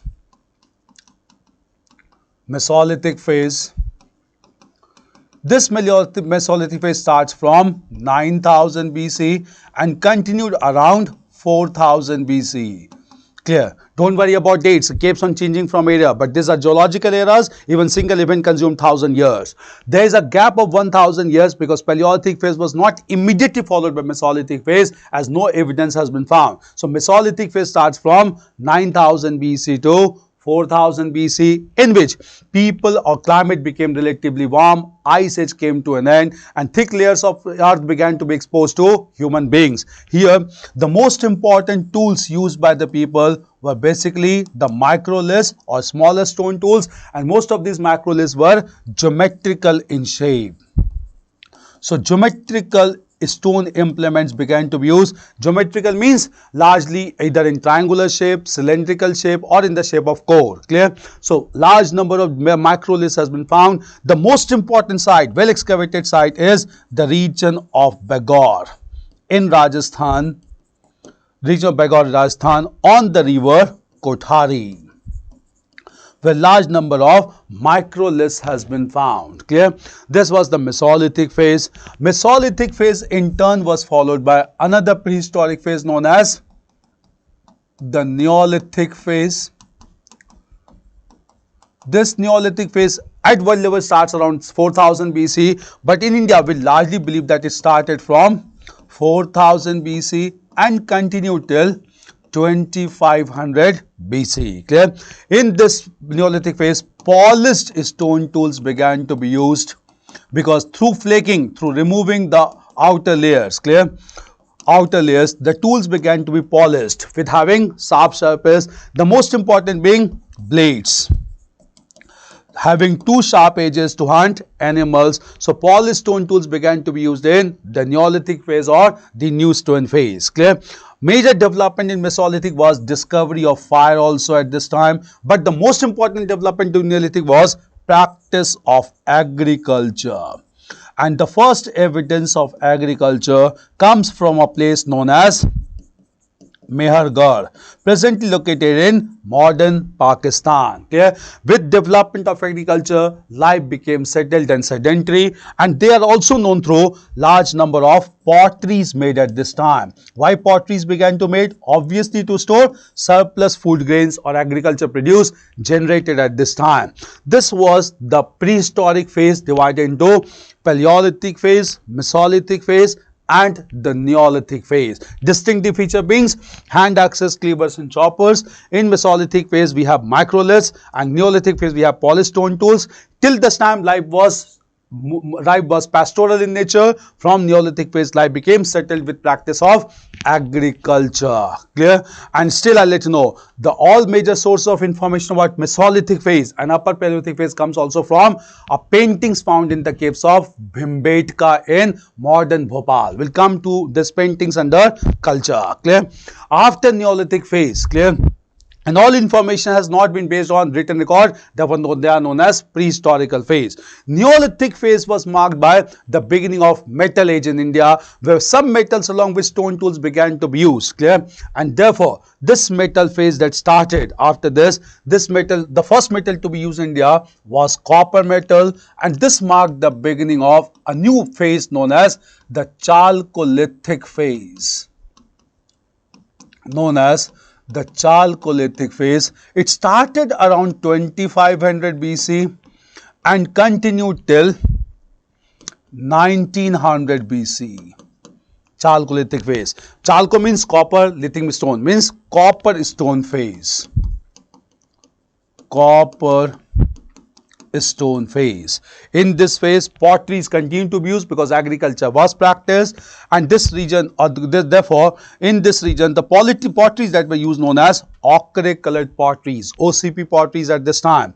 Chalcolithic phase was followed by a developed phase known as the Indus Valley Civilization. It is not counted in prehistoric phase, that the Indus Valley Civilization is counted as proto-historic phase. Why proto-historic phase? Because they knew about the art of writing, but the script has not been deciphered. This art script being known as the pictographic script. But when in the civilization, this civilization reached its mature point from 1900 BC to 1700 BC. Clear?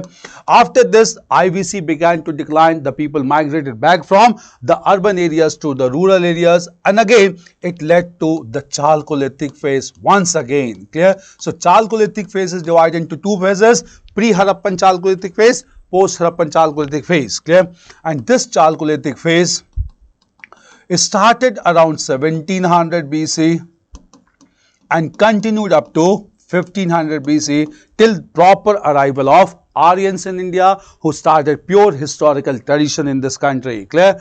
In this Chalcolithic phase, clear, the two major places were Ahar and Gilund. Ahar and Gilund, located in Rajasthan. Ahar in fact was known as Tambavati. known as Tambavati, the place possessing copper. We'll come to IBC separately. After IBC, again Chalcolithic phase started from 1700 BC to 1500 BC. This can also be termed as post-Harappan phase as well. So make it conceptually clear that Indus Valley civilization preceded also by Chalcolithic phase and followed also by the Chalcolithic phase. Clear? In between will come to Indus Valley civilization, which is not counted as prehistorical phase, but the phase of proper history or proto-historical phase. Clear? This was. Now coming to Indus Valley civilization. Clear? As we had discussed that Mehergarh in Indus Valley, Western Pakistan region, started to have evidence of agriculture for the first time.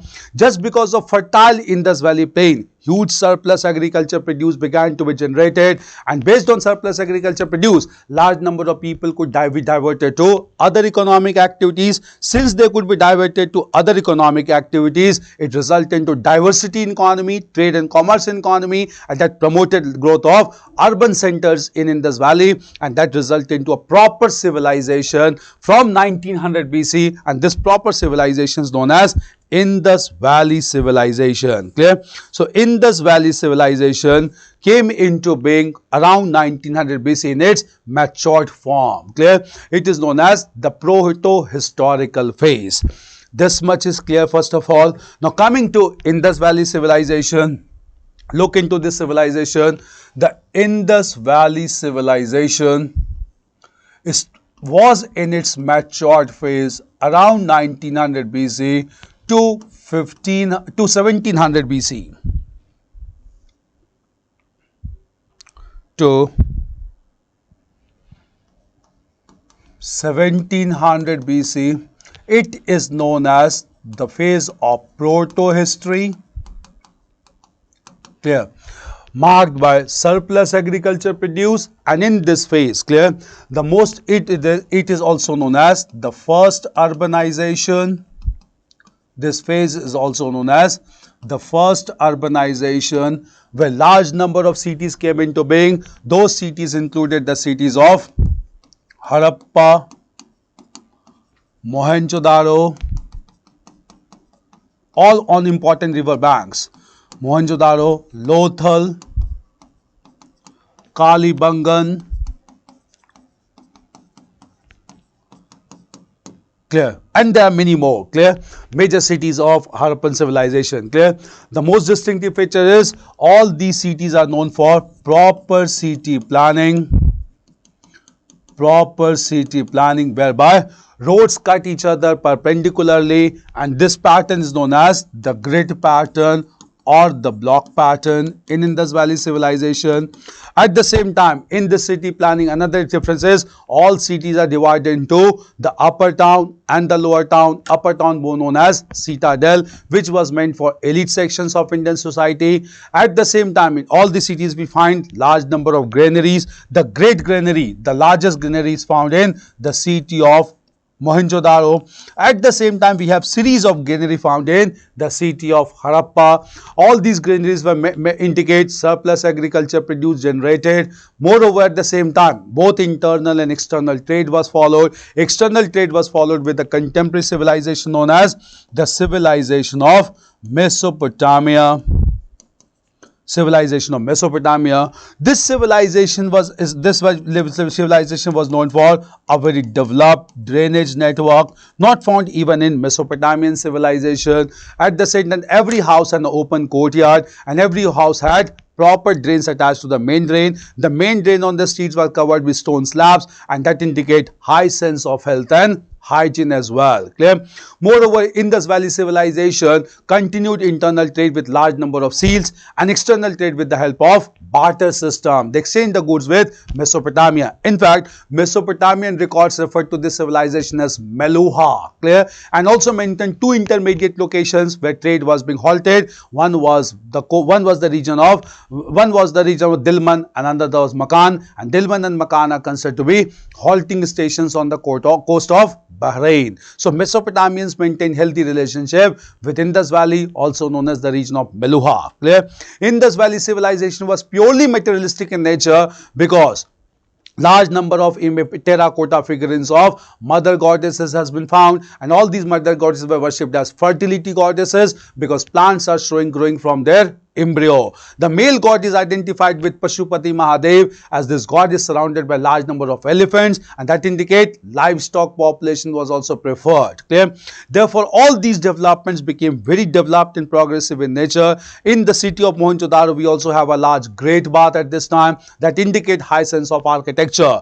In the field of sculpture and iconography, Harappans were very far ahead of time, as they invented some technique known as lost wax technique. We'll come to that under culture. Clear? So all these were distinctive features of Indus Valley civilization that continued from in its matured phase from 1900 to 1700 BC. 517 BC, Harappan civilization began to decline just because of ecological imbalances, and large number of urban dwellers migrated to rural areas. That again led to Chalcolithic culture or the village life. Clear? This Chalcolithic culture continued till 1500 BC, and by this time Central Asian warriors came to India, and all these Central Asian warriors who came to India, they are known as Aryans in India, and they Aryans started the first written tradition in India, as they composed large number of hymns in Sanskrit, leading to Vedic literature. So from here we start with the proper historical phase. Harappans are known as proto-historical because they invented a script, but that script is still remained to be undeciphered. Clear? And Aryans established a phase which is known as the Vedic phase. Vedic phase started around 1500 BC and continued till 600 BC. This Vedic phase is further subdivided into the early Vedic phase, and the later Vedic phase. Early Vedic phase was from 1500 BC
recording नहीं हुई क्या?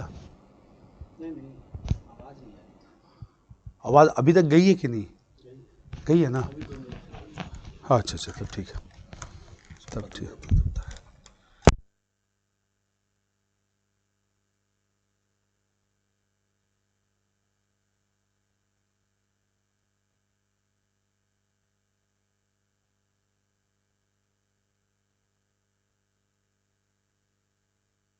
उसको बंद नहीं किया। ठीक।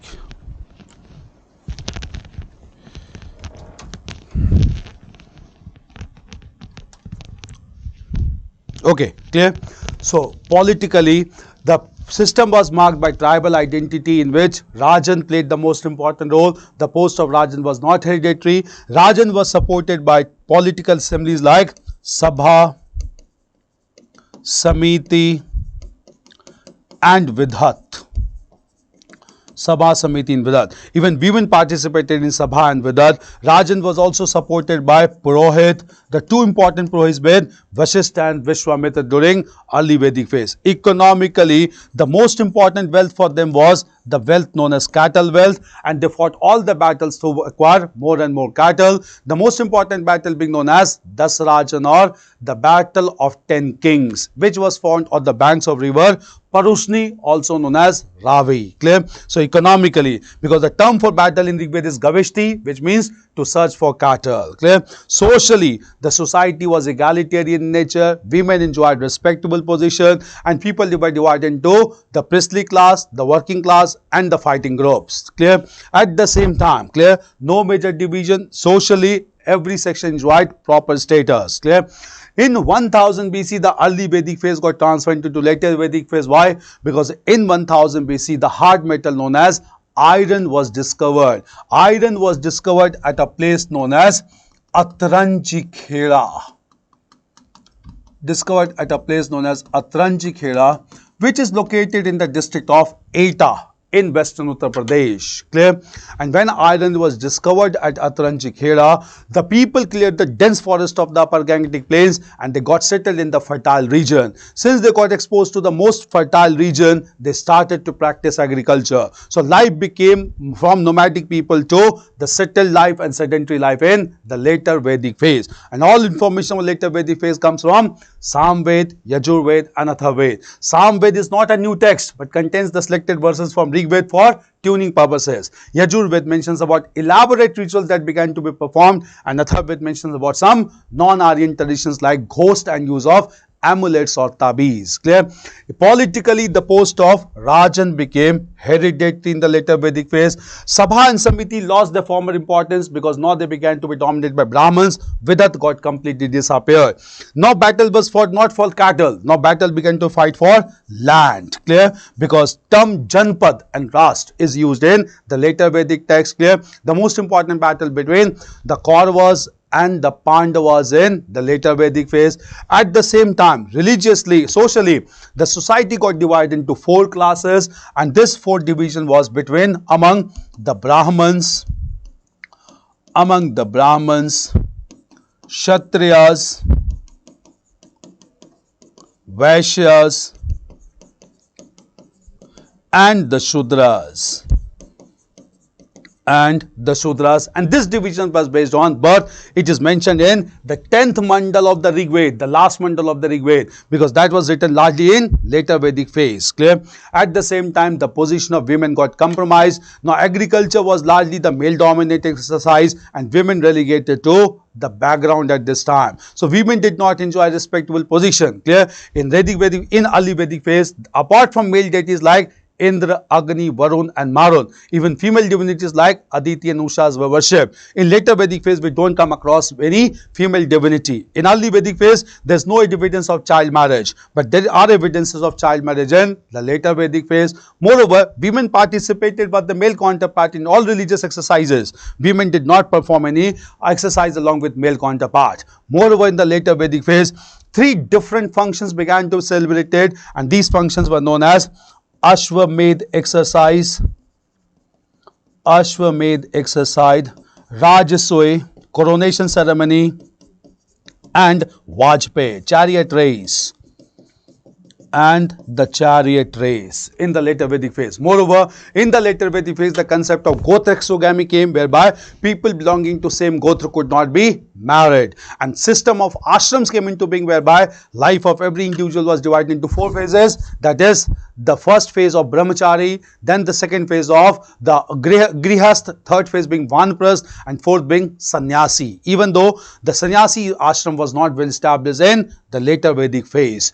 All these changes took place, and by 600 BC, later Vedic phase came to an end. Why? Because around 600 BC, the rituals became so complex that Aryan priests began to sacrifice large number of cattle wealth in the later Vedic phase. Some Brahmins shifted from this region and they began to question the validity of these exercises. They began to question themselves, and therefore, after so long deliberations, they wrote a class of literature around 6th century BC. This class of literature are known as the Upanishads. They are 180 number, and all these Upanishads mark the end of Vedic literature, because for the first time spiritualism began to be highlighted. So till this time everything was materialistic in nature, but materialism got replaced by spiritualism when 108 Upanishads were written, and they emphasized on establishing connectivity between the soul and the creator, that is Brahm. So from here spiritualism became the most dominant theme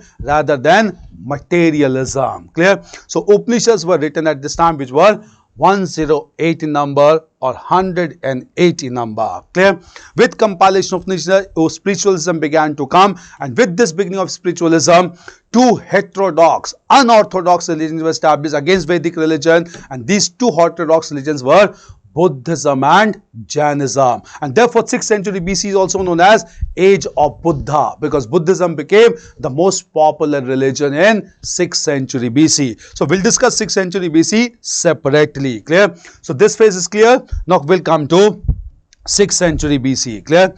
So coming to 600 BC, 6th century BC. Clear? During 6th century BC, several developments took place. Clear? First of all, during 6th century BC, the people further cleared the dense forest of the lower Gangetic plains. They colonized the more fertile lower Gangetic plains, that is present region of eastern Uttar Pradesh and Bihar. Clear? And they began to produce large amount of rice. Paddy cultivation began to be done, because these are water intensive crop, and it began to be cultivated in the lower Gangetic plain. So paddy cultivation became the most dominant theme, and that was also in surplus amount. With surplus paddy cultivation, large number of people could be diverted from agriculture. Diversity again began to take place, and that also led to establishment of large number of diverse arts and crafts, and also marked by large number of major urban cities. This therefore led to urbanization, which is known in Indian history as the second urbanization. This urbanization was different from the first one, as it was based on rice cultivation. First urbanization on wheat cultivation. This was in lower Gangetic plains. First one was in the Indus or northwestern region of India. Clear? In this urbanization, iron played an important role. In the first urbanization, iron did not play an important role. And second urbanization began to take place. Clear? But all these were dependent on agriculture only, and agriculture in turn was dependent on livestock population. But in Vedic sacrifices, large number of cattle were sacrificed, and therefore Vedic religion was not suited to the new emerging economy in 6th century BC. Moreover, Brahmins prohibited lending money on interest, but in second urbanization, traders needed money on interest so as to promote their trading activities. So new economy was not suitable. At the same time, by 6th century BC, tensions generated in Varna system also. Kshatriyas began to retaliate against Brahmanical domination, and that is why it is not a big surprise. Founders of both Buddhism and Jainism belong to Kshatriya community at the same time. Clear? When all these developments took place with urban centers as major power center, 16 large Mahajanpas were established, and these 16 Mahajanpas were largely confined to the Gangetic plains of India. So 16 Mahajanpas were established, and among those 16 Mahajanpas, the most powerful Mahajanpad was the Mahajanpad of Magad, with its capital at Rajgriha and Patliputra, ruled by different enterprising rulers like Bimbisar and Ajat-Shatru. 16 Mahajanpas were established. Clear? All these developments, when it was going on at this point of time, two heterodox religions of Buddhism and Jainism were also established. Clear? The religion of Buddhism was established by Siddhartha. Who belonged to the royal family, who belonged to the Shakya clan of Shravasti, He was born in 563 BC at a place known as Lumbini. Clear? At the same time, at the age of 29 years, he left his household life and began to move as wanderers. After wandering for several years, he attained supreme knowledge, or he attained enlightenment. he attained enlightenment at the age of 35 years under a peepal tree on the banks of Niranjana at Bodh Gaya.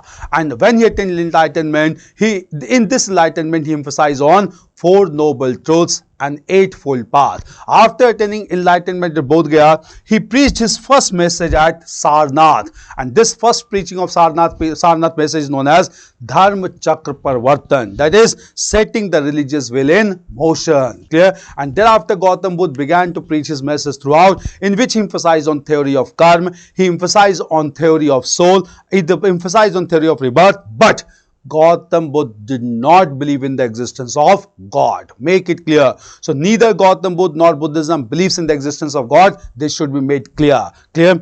At the same time, Gautam Buddha went on preaching his message till he died at the age of 80 years in 483 BC. He died at a place known as Devariya in the Kushinagar district of Eastern Uttar Pradesh, and his last rites were performed by the Mallas. This marked the end of Gautam Buddha, and thereafter 4 Buddhist councils were convened in course of time. The first Buddhist council being convened at Rajgriha in 483 BC, that led to compilation of Sutta Pitaka and Vinaya Pitaka. The second Buddhist council convened at Vaishali, that led to division between Sthaviravadin and Mahasankhyakas. The third Buddhist council at Patliputra in 250 BC, clear, were patronized by Ashok, that led to compilation of Abhidhamma Pitaka, and the 3 Pitaks combined together came to known as 3 Pitaka. The fourth Buddhist council was convened at Kashmir by Kanishk, and this led to division of Buddhist monks into Hinayan and Mahayan, which was presided by Buddhist monk Vishwamitra, supported by Ashwaghosh. Clear? At the same time, this religion was formed. Meanwhile, in the 6th century BC, religion of Jainism was also established. Clear? This religion of Jainism, was established by Vardhaman Mahavir.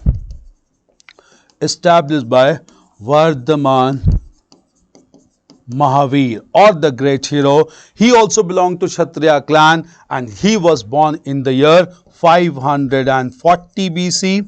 Clear? At Vaishali in North Bihar.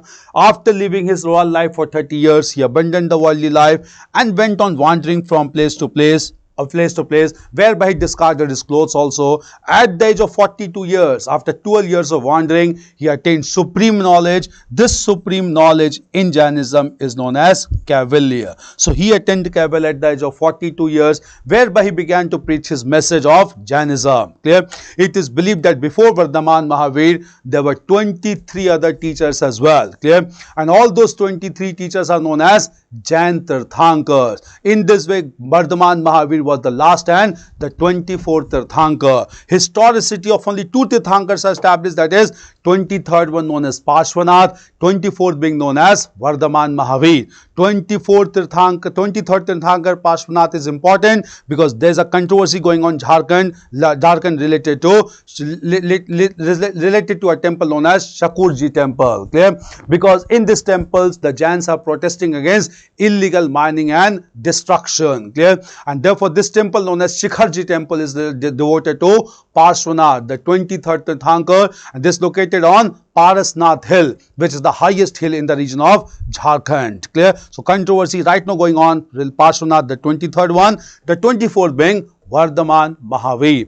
Vardhaman Mahavir highlighted 5 major principles of Jainism, that is, do not commit violence, do not speak truth, do not speak lie, do not acquire property by force, do not steal anything, and observe brahmacharya or celibacy. Only the 5th one, that is brahmacharya, was added by Vardhaman Mahavir. The 4 others were added by Jain Tirthankars. Clear? At the same time, Mahavir emphasized on 3 Ratna known as right belief, right knowledge and right action. He went on preaching this message for several years till he died in the year 468 BC at the age of 72 years, and he died at a place known as Pavapuri near Rajgir, and his last rites were also performed by the same Mallas. Clear?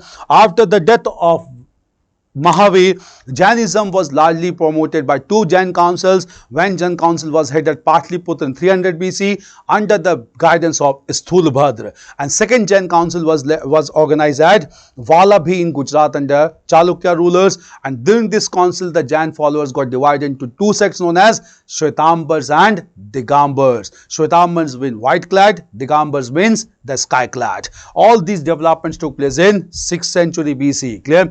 During 6th century BC, only when all these developments were taking place, economy was largely promoted by both Jainism and Buddhism. In fact, the members of Jainism are largely trading communities, and therefore, during this second urbanization, coins also began to be circulated.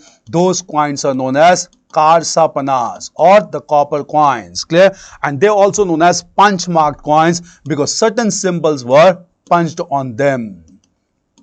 They also began to make some glossy potteries at this time to store food grains and coins known as the Nadan black polished ware. All these developments took place in 6th century BC, and from here period of Mahajanpads start. Clear? In this period of Mahajanpads, 6th century BC is also known as period of Mahajanpads, Magad emerged to be the most powerful. Magad defeated all other Mahajanpads including Ang and most important being Avanti. And finally Magad was converted into a large empire, and this large empire was established by Chandragupta Maurya, also known as Mauryan Empire. So Mauryan Empire was established in course of time. Mauryan Empire. Clear? This Mauryan Empire was established by Chandragupta Maurya in 320 BC and it continued till 185 BC. Clear? Chandragupta Maurya. Clear? And Chandragupta Maurya came to power after defeating the last Nanda ruler, Dhananand, and this mechanization is mentioned in a drama. This drama is known as Mudra Rakshas. Mudra Rakshas, written by Vishakha Dutt in the 9th century AD, much later. Clear? However, the person who supported Chandragupta Maurya to come to power, this person was Kautilya or Chanakya. Kautilya or Chanakya, who wrote a very important work, Arthashastra. Last year also got question on Arthashastra. This is a book on statecraft. This is a book on statecraft, which means book on political economy. Political economy means largely related to those aspects of economy related to revenue collection. The state cannot sustain without collection of revenue, and therefore it focuses on political economy, a book on statecraft. It's not a book on economy. Clear? As the name suggests, it's a book on political economy. Clear? Mentions elaborately divided into 15 chapters. All those 15 chapters known as Adhikarnas. Clear? Another major source of information during Mauryan Empire is a Greek envoy who came to Mauryan court known as Megasthenes. And he wrote an elaborate account at this time which is titled as Indica. Indica. Clear? Some wrong observation has also been made by Megasthenes in Indica, which is not acceptable at large, but he contributed significantly towards society and administration of Patliputra. Clear? Chandragupta Maurya. Don't understand the timeline. Clear? We'll understand the timeline of Mauryan Empire. Just understand. Clear? Chandragupta Maurya was the founder. Maurya was the founder. He ruled from 321 BC to 297 BC. Clear? He was succeeded by his son known as Bindusar, who ruled from 297 BC till 272 BC. Bindusar was followed by his son Ashok even though he was not the eldest one, not the favorite one. It is said that he assassinated many of his brothers to come to power. Clear? So he took 3 years to assassinate all his brothers. According to some Buddhist sources, he assassinated 99 brothers to come to power. That figures may be exaggerated, but it cannot be denied. Ashoka assassinated some of his brothers to come to power. That took him 3 years to come to power. He came to power in 269 BC and continued till 232 BC. Clear? This was the period of Ashoka, and after the death of Ashoka, Mauryan Empire began to decline rapidly, and the last Mauryan Empire, known as Brihadratha, was publicly assassinated in 185 BC by Pushyamitra Shunga, a Brahmin, and that marked the end of Mauryan Empire. Clear? In this Mauryan Empire, one thing to be understood is that all these rulers, none of them supported Vedic religion or Brahmanic religion. Chandragupta Maurya accepted Jainism, ended his life by performing Sallikhan. Sallikhan in Jainism means ending the life by performing certain mortification like the gradual starvation, or also performing certain activities like plucking of nails and hairs. Bindusar supported Ajivika sect, which was founded by Makhali Goshala. Ajivikas believed in the concept of niyati or destiny, not on the theory of karma. Clear? And Ashoka accepted Buddhism and promoted Buddhist religion far and wide, even deputed son and daughter to promote Buddhism in the region of Sri Lanka and even Tibet. Clear? So he made Buddhism a global religion under rule of Ashoka. And Ashoka promoted several art and architecture related to Buddhism. We'll come to stupa architecture. Clear? This was Ashoka. So Mauryan Empire came to an end in 185 BC after the death of Brihadratha, the last Mauryan Empire, in 185 BC. This phase that started after the decline of Mauryan Empire, this phase is known as the post-Mauryan phase. Known as the post-Mauryan phase. Clear? And that starts from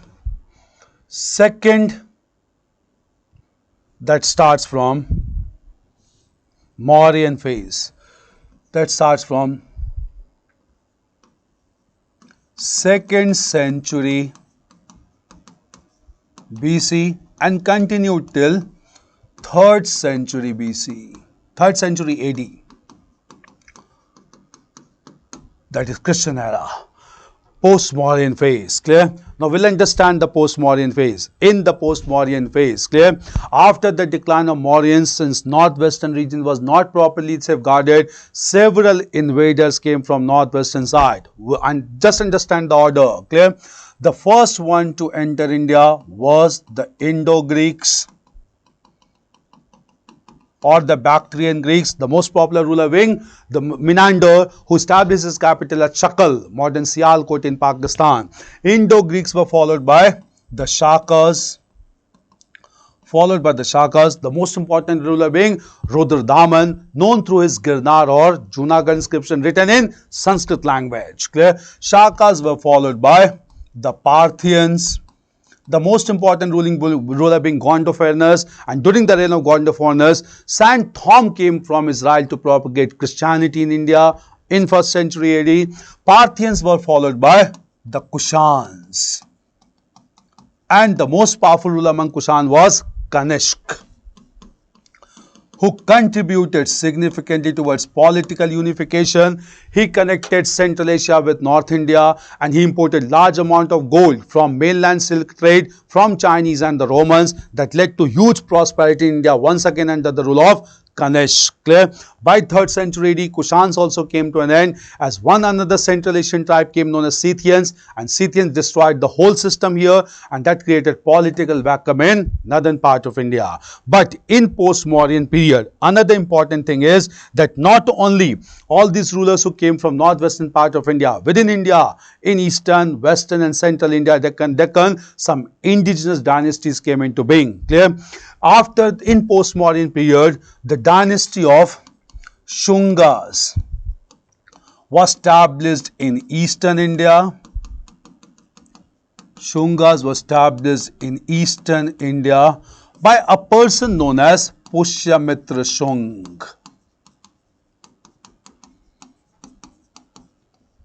Pushyamitra Shung. In central India, the dynasty of Kanwas was established by Vasudev. Very important, because during the rule of Vasudeva only, Greek ambassador Heliodorus came to India and erected a stone pillar at Besnagar near Vidisha, and this pillar provides the only archaeological evidence for the worship of Lord Krishna. Clear? So Besnagar pillar inscription is a very important development here. Besnagar pillar inscription. The third major dynasty, native dynasty, was the dynasty of Satvahans, established in the region of Deccan by Simukh Satvahan. But the most powerful ruler of this dynasty was Gautami Putra Shatkarni. Gautami Putra Shatkarni. Clear? Satvahans, even though patronized Brahmanical faith, but they were tolerant towards Buddhism and Jainism, contributed significantly towards an art and architecture like Ajanta caves, Ellora caves, Amravati, Nagarjunikonda. Clear? At the same time, these were contemporary dynasties. Next important thing is that after the decline of Mauryan Empire, clear, some dynasties were established in the southern part of India as well, extreme southern part, and at the extreme southern tip of Indian peninsula, 3 contemporary dynasties were established. These dynasties were the Cholas, the Cheras, and the Pandyas. And all the 3 dynasties maintained healthy trade relationship with the Roman world, and Indo-Roman trade led to their huge profitability in India, and with this profitability they dominated large parts of southern part of India. All their informations are available to us through a rich literature known as Sangam literature, which were written in 3 Sangam assemblies convened largely in the region of Madurai. First Sangam assembly at Madurai, second assembly at Kapatpuram, third again at Madurai. And all these Sangam literature known as Sangam text written in Tamil language. So these developments took place in the post-Mauryan phase. Clear? After post-Mauryan phase, again will come clear that in northern part of India from 4th century AD, the Gupta kingdom was established. Gupta kingdom was established effectively in 319 AD and continued till the end of 6th century AD. Clear? Till 6th century AD. Clear? The founder of Gupta kingdom was Chandragupta I. He ruled from 319 AD till 335 AD. Chandragupta I was followed by his son Samudragupta, the most powerful ruler. All information about Samudragupta coming from his court poet Hari Sen, who wrote Prayag Prashasti, Allahabad Prashasti. Samudragupta ruled from 335 AD to 380 AD. Clear? Samudragupta was followed briefly by Ramagupta, but Ramagupta could not rule for long, and ultimately he was followed by another powerful ruler, Chandragupta II. He ruled from 380 AD till 412 AD. These 3 are the most powerful rulers of Gupta kingdom: Chandragupta I, Samudragupta and Chandragupta II. Clear? All informations are available. During Chandragupta II, several writers, for instance, came to India, like Fahian came to India, and Fahian came to study at Nalanda University. He came from China. He wrote the book, The History of Buddhist Kingdom India. Chandragupta II maintained several luminaries in his court like Kalidas, Bhash, Aryabhat. All of them contributed significantly, clear, in their own field. This Gupta kingdom continued till 6th century AD, and Guptas were ended by another Central Asian warrior. These warriors were known as the Hunas. Among Hunas, the most capable warriors were Toraman and Mihirkol. Toraman and Mihirkol. Toraman and Mihirkol.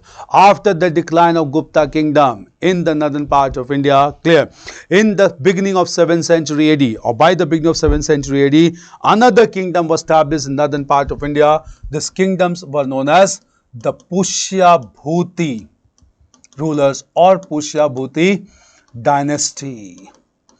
This dynasty was founded by a leader known as Prabhakar Vardhan. Prabhakar Vardhan, with his capital at Thaneshwar, modern Haryana. But the most powerful ruler of this dynasty was Harshvardhan, who ruled from 606 AD to 647 AD. Clear? All informations about Harshvardhan comes to us from two great personalities, that is his court poet Banu Bhatt, who wrote his biography Harshcharit, and also by Yuan Sang, the Chinese traveler who came to India and wrote a book, The History of Tang Dynasty, after returning back to China. Clear?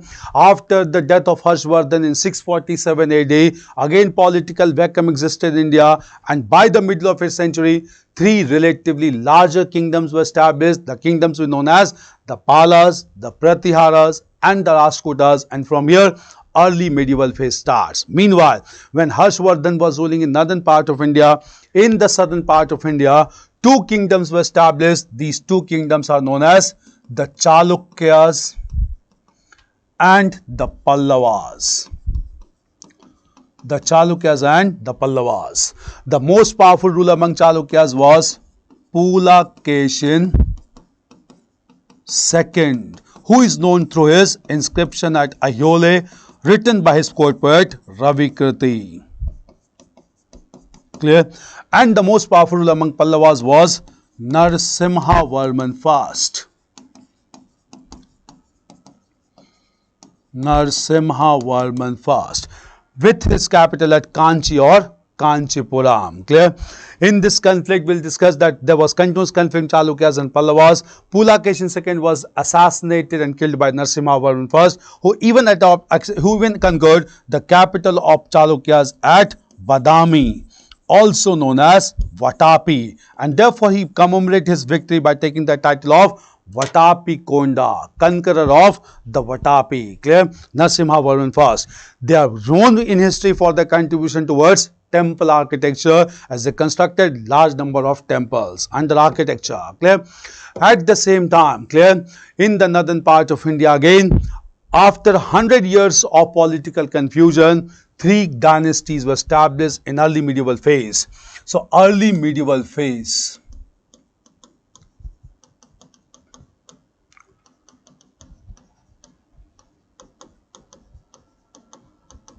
Early medieval phase, it starts from 750 AD to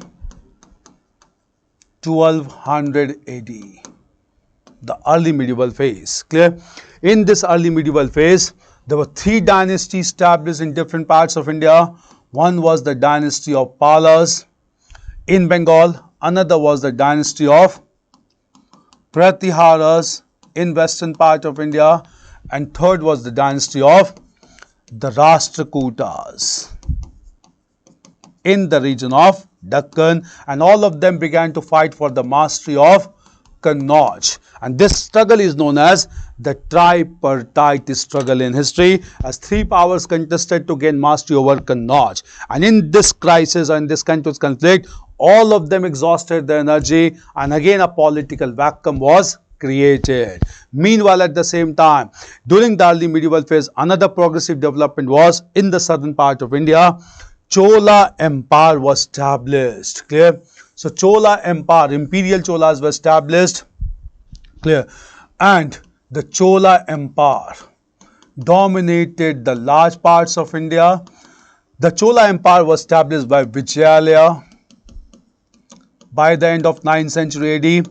Vijayalaya with the capital at Tanjore, modern Tanjavur. But the most powerful ruler of Chola Empire was Raj I and his son Rajendra I. and his son Rajendra I. Raj first extended the Chola territory by defeating the Cheras and the Pandyas, taking away large areas. Raj first conquered the northern part of Sri Lanka. Raj first even conquered the island of Maldives. Rajendra first carried forward the policy of annexation. He completely defeated the Pandyas and the Cheras, conquered the whole of Sri Lanka, and even deputed a mission to southern or to the China, where they defeated the Pala rulers of Bengal. And to commemorate this victory over Pala rulers, Rajendra first adopted the title of Gangai Konda Chola, that is conqueror of the river Ganga, and also founded the city of Gangai Konda Cholapuram, that is city of the Chola conqueror of river Ganga. Clear? And all of them contributed significantly towards culture, especially local self-government. Clear? Chola established large centralized bureaucracy, but within that they gave autonomy to village area, and all these informations are available in Uttara Merur inscription. It is in news. Our Prime Minister mentioned Uttara Merur inscription in his Man Ki Baat. Clear? So Uttara Merur inscription mentions about Uttara Merur inscription written by or inscribed by Chola ruler Parantaka first, which was recently mentioned by our Prime Minister in Man Ki Baat, that mentions about the beginning of democracy, because it mentions about local self-government with proper autonomy given by the Chola rulers Raj first and Rajendra first. Clear? So all these developments took place under the Chola ruler. By 12th century, even Cholas came to an end and smaller dynasties began to rule. Clear? All these developments took place in early medieval phase at the same time. Clear? During early medieval phase only, clear, Islamic religion was established in West Asia, and the religion of Islam began to spread far and wide, and this religion of Islam brought some Turkish warriors to India also. Clear? In fact, the first ruler to attack India by the end of 10th century was Mahmud Ghazni. He raided India 17 times with sole objective to extract resources from India, and his source of information was Kitab-ul-Hind, written by Al-Biruni. After some 150 years, clear, Mahmud Ghazni was followed by another Ghurian warrior from Central Asia, Muhammad bin Sam, known as Muhammad Ghuri, and Muhammad Ghuri began to attack India from 1173, and Muhammad Ghuri was successfully established control over Punjab by 1178. But when Ghurian invasions were taking place, Rajputs began to rule over India, and there are different theories related to origin of Rajputs, but the most important theory is known as the Agnikul theory. And according to Agnikul theory, 4 Rajput clans emerged from the Agni Kund, organized by Prince Vasisht at Mount Abu. These Rajputs are known as the Chalukyas of South Gujarat, Chauhans of Ajmer, Pratiharas of North Gujarat, and Parmars of Malwa. And apart from these 4 Agnikul Rajputs, there were 3 other Rajput families known as Gahadawalas of Kannauj, Tomars of Delhi, and Chandelas of Bundelkhand. Clear? Conflict started among the Rajputs and the warriors Muhammad bin Sam. And Muhammad bin Sam fought against a Rajput ruler, Prithviraj Chauhan, in the battlefield of Tarain twice, in 1191 and 1192. Finally, he managed to defeat Prithviraj Chauhan. That marked the end of effective Rajput resistance and opened the way for Turkish rule in India. Muhammad bin Sam also defeated Gahadawala ruler Chaichand in the battlefield of Chandawar near Delhi in 1194. And after his death, his slave began to rule over India, known as Qutubuddin Aibak, that marked the establishment of slave dynasty in India and Delhi Sultanate. Clear? So we'll look into Delhi Sultanate as well. Clear? So Delhi Sultanate.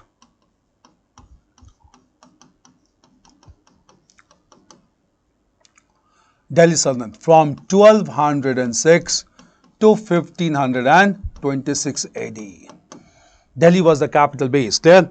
The first dynasty to establish in Delhi Sultanate was the slave dynasty, also known as Mamluk dynasty, Elbari Turks. And the first ruler of this slave dynasty, this first ruler was Qutubuddin Aibak. Qutubuddin Aibak was followed by Iltutmish. Iltutmish was followed by Razia. Razia in turn was followed by weak rulers Bahram Shah, all of them began to be regulated by Corps of 40. Bahram Shah followed by Mashood Shah. Mashood Shah was followed by Nasiruddin Mahmud.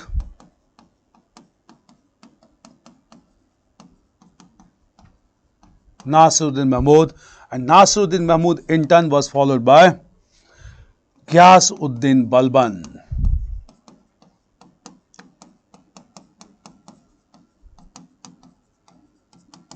And Ghyasuddin Balban was followed by his grandson Kaikubad, who proved to be the last ruler of slave dynasty. So slave Qutubuddin Aibak, clear, he ruled for 4 years, 1296 to 1210. Then Iltutmish 1210 to 1236. Razia for 3.5 years. First women monarch 36 to 39. Bahram Shah, Mashood Shah, and Nasiruddin Mahmud were only puppet rulers. Nasiruddin Mahmud appointed Ghyasuddin Balban as his Naib Sultan.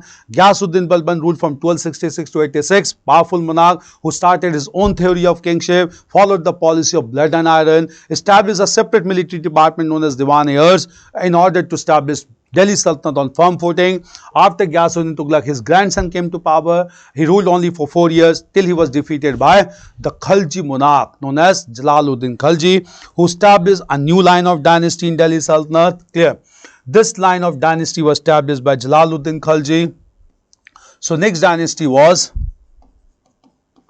the Khalji dynasty, established by Jalaluddin Khalji, also known as Khalji Revolution.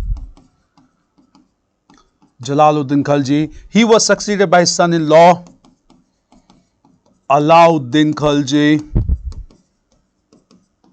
Very powerful monarch who ruled from 1296 to 1316. He conquered the regions of Gujarat, Rajasthan and Malwa, even the forts of Ranthambore and Chittor in Gujarat. He is known for his market control regulations of establishing large military force and defended Delhi Sultanate from Mongol warriors. 6 Mongol invasions took place during the reign of Alauddin Khalji. This question was asked last year in the prelims examination only. So questions are asked from political history, especially Mongol invasions. Clear? Alauddin Khalji died in 1316 to be succeeded by a weak monarch known as Mubarak Shah Khalji. Known as Mubarak Shah Khalji or Mubarak Khalji, who could rule only for 4 years, 1316 to 20, and in 1320 Khalji dynasty was replaced again by the Turkish dynasty. Clear? And the Turkish dynasty to be established after this was known as the Tughlaq dynasty. Clear? And Tughlaq dynasty was established by Ghyasuddin Tughlaq. Ghyasuddin Tughlaq. Ghyasuddin Tughlaq was followed by son Jona Khan, also known as Muhammad bin Tughlaq. And Muhammad bin Tughlaq is remembered in history for 5 projects and experiments. All those 5 experiments failed, and that affected the prestige of Muhammad bin Tughlaq. Muhammad bin Tughlaq was followed by his cousin brother Firoz Shah Tughlaq. Firoz Shah Tughlaq. And Firoz Shah Tughlaq was followed by Mahmud Tughlaq.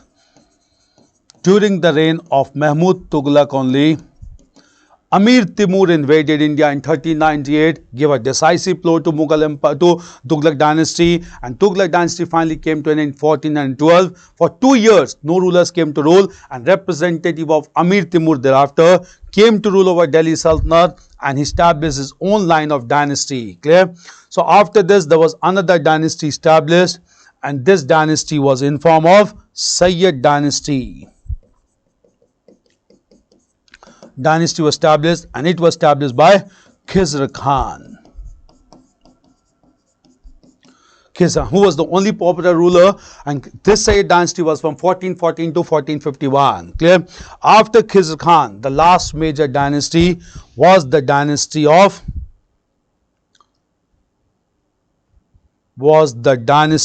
the Lodi or the Afghans. So Lodi dynasty was established thereafter. The founder of Lodi dynasty was Behlol Lodi, followed by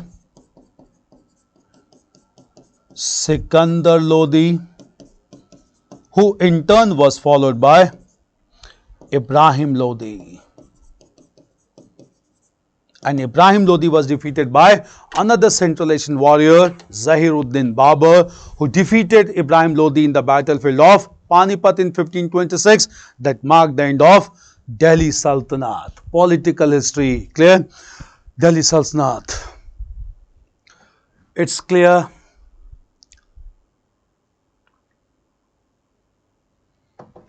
Delhi Sultanate.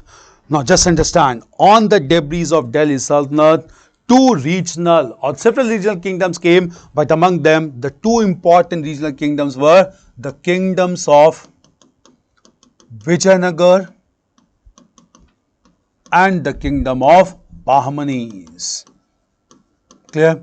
The kingdom of Vijayanagar was established by two brothers, Harihar and Bukka, in 1336 with their capital at Hampi. And kingdom of Bahmani was established by Alauddin Bahman Shah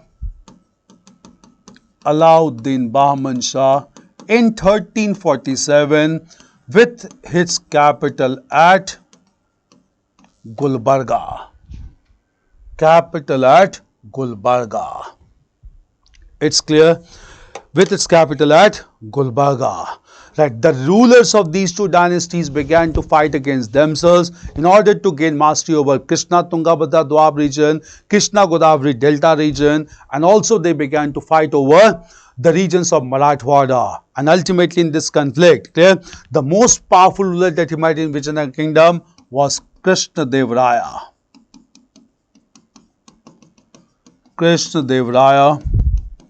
who ruled from 1509 to 1529. Clear? And he maintained healthy relationship with Portuguese also. Krishna Dev Raya established control over modern Kalinga or Odisha also after defeating the Gajpatis. And Krishna Dev Raya established polity and governance on solid footing, as he was the first Telugu writer and wrote a book on polity and governance titled as Amukt Malyada. So Amukt Malyada was a work written by Krishna Dev Raya. Bahmani kingdom continued to exist effectively with capital Gulbarga. Later on, the capital was shifted from Gulbarga to Bidar in 1424 by Alauddin Shah. Clear? Also by Ahmad Shah, known as Ahmad Shah Bali. But by the beginning of 16th century, Bahmani kingdom got divided into 5 major principalities. These principalities are Ahmednagar, ruled by Nizam Shahi dynasty, Bijapur, ruled by Adil Shahi dynasty, Golconda, ruled by Qutub Shahi dynasty, then Bidar, ruled by Barij Shahi dynasty, and then we have Berar, ruled by Imad Shahi dynasty. Clear? 4 kingdoms, successor states of Bahmani kingdom. They can give you to match also. Ahmednagar, Bijapur, Golconda, Bidar and Bidar. Clear? Finally, all of them combined together decided to defeat Vijayanagar ruler, and this decisive battle took place in form of Battle of Talikot on the northern banks of river Krishna in 1565, in which Vijayanagar ruler Sadashiv Raya, ruler Sadashiv Raya got defeated. However, in this battle, Berar did not participate. Even though it was decided by all 5 of them, but at last moment, Berar did not participate. So only 4 of them participated to defeat Vijayanagar ruler in the Battle of Talikot in 1565. This battle is also known as Battle of Banni Ghati or the Battle of Rakshasa Tangari. Clear? And after this, the whole Vijayanagar kingdom was parceled out among 4 major Bahmani states: Ahmednagar, Bijapur, Golconda and Bidar. And later on we'll see these kingdoms were conquered by Mughals in India. Clear? So this was political history. Now, after Delhi Sultanate, Mughal Empire was established in India.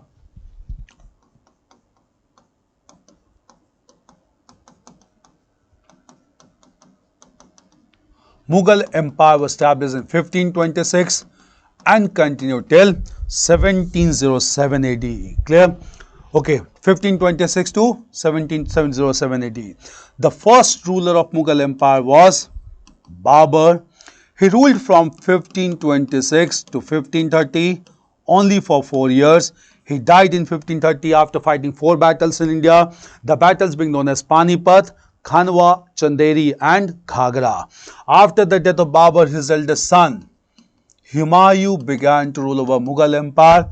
Humayun faced the challenge from Bahadur Shah of Gujarat and Sher Shah Suri of Bengal, Bihar. And Humayun got defeated by Sher Shah Suri in 2 battles of Chausa and Kannauj, and therefore Humayun was forced to leave India. So Humayun ruled for 2 phases. The first phase was 1530 to 1540 and his second phase was from 1555 to 1556. Clear?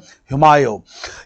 After being defeated, Humayun went to Iran, stayed there almost for 15 years. Clear? And after staying for 15 years, Humayun returned back to India with large Iranian contingent and thereafter re-established Mughal Empire. In this phase of 15 years, from 1540 to 1555, there was Sur Empire established in India. Sur Empire was from 1540 to 1555. The founder of this dynasty was Sher Shah Suri. Sher Shah Suri, who was a very capable monarch. Sher Shah Suri led expedition against Marwar, the region of Jodhpur, and at the same time, while returning back, he also tried to conquer the fort of Kalinjar. But while conquering the fort of Kalinjar, artillery busted beside him and Sher Shah Suri died in 1545. But Sher Shah Suri is remembered for his administration. He gave due emphasis to provincial administration in India, whereby he established villages, above villages established parganas, above parganas established Suba or Sarkar, and at every level he appointed administrative officers. Sher Shah Suri also gave emphasis on local responsibility for local crime, in which he punished the local officers for any crime in India. Sher Shah Suri also started the concept of constructing large road network known as the Grand Trunk Road. He also constructed sarais, he also constructed dak chowkis, coast minars and contributed even to currency known as rupaya. He also contributed towards architecture as he constructed a large city in Delhi known as Shergarh, and within city he constructed Kila-e-Kona Mosque and Purana Kila as well. Clear? Sher Shah Suri. Sher Shah Suri died in 1545. Clear? And after Sher Shah Suri died in 1545,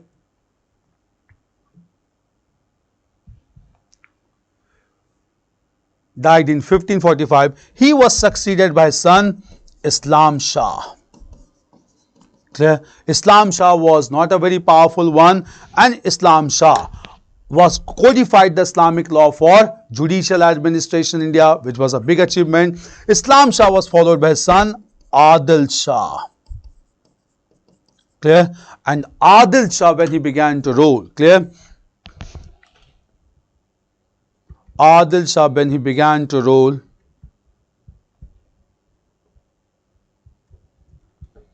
Adil Shah, when he began to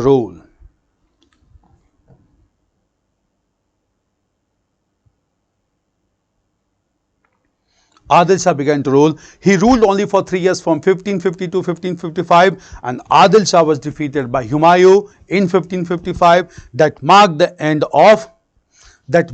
end of Sur Empire and led to the re-establishment of Mughal Empire in India.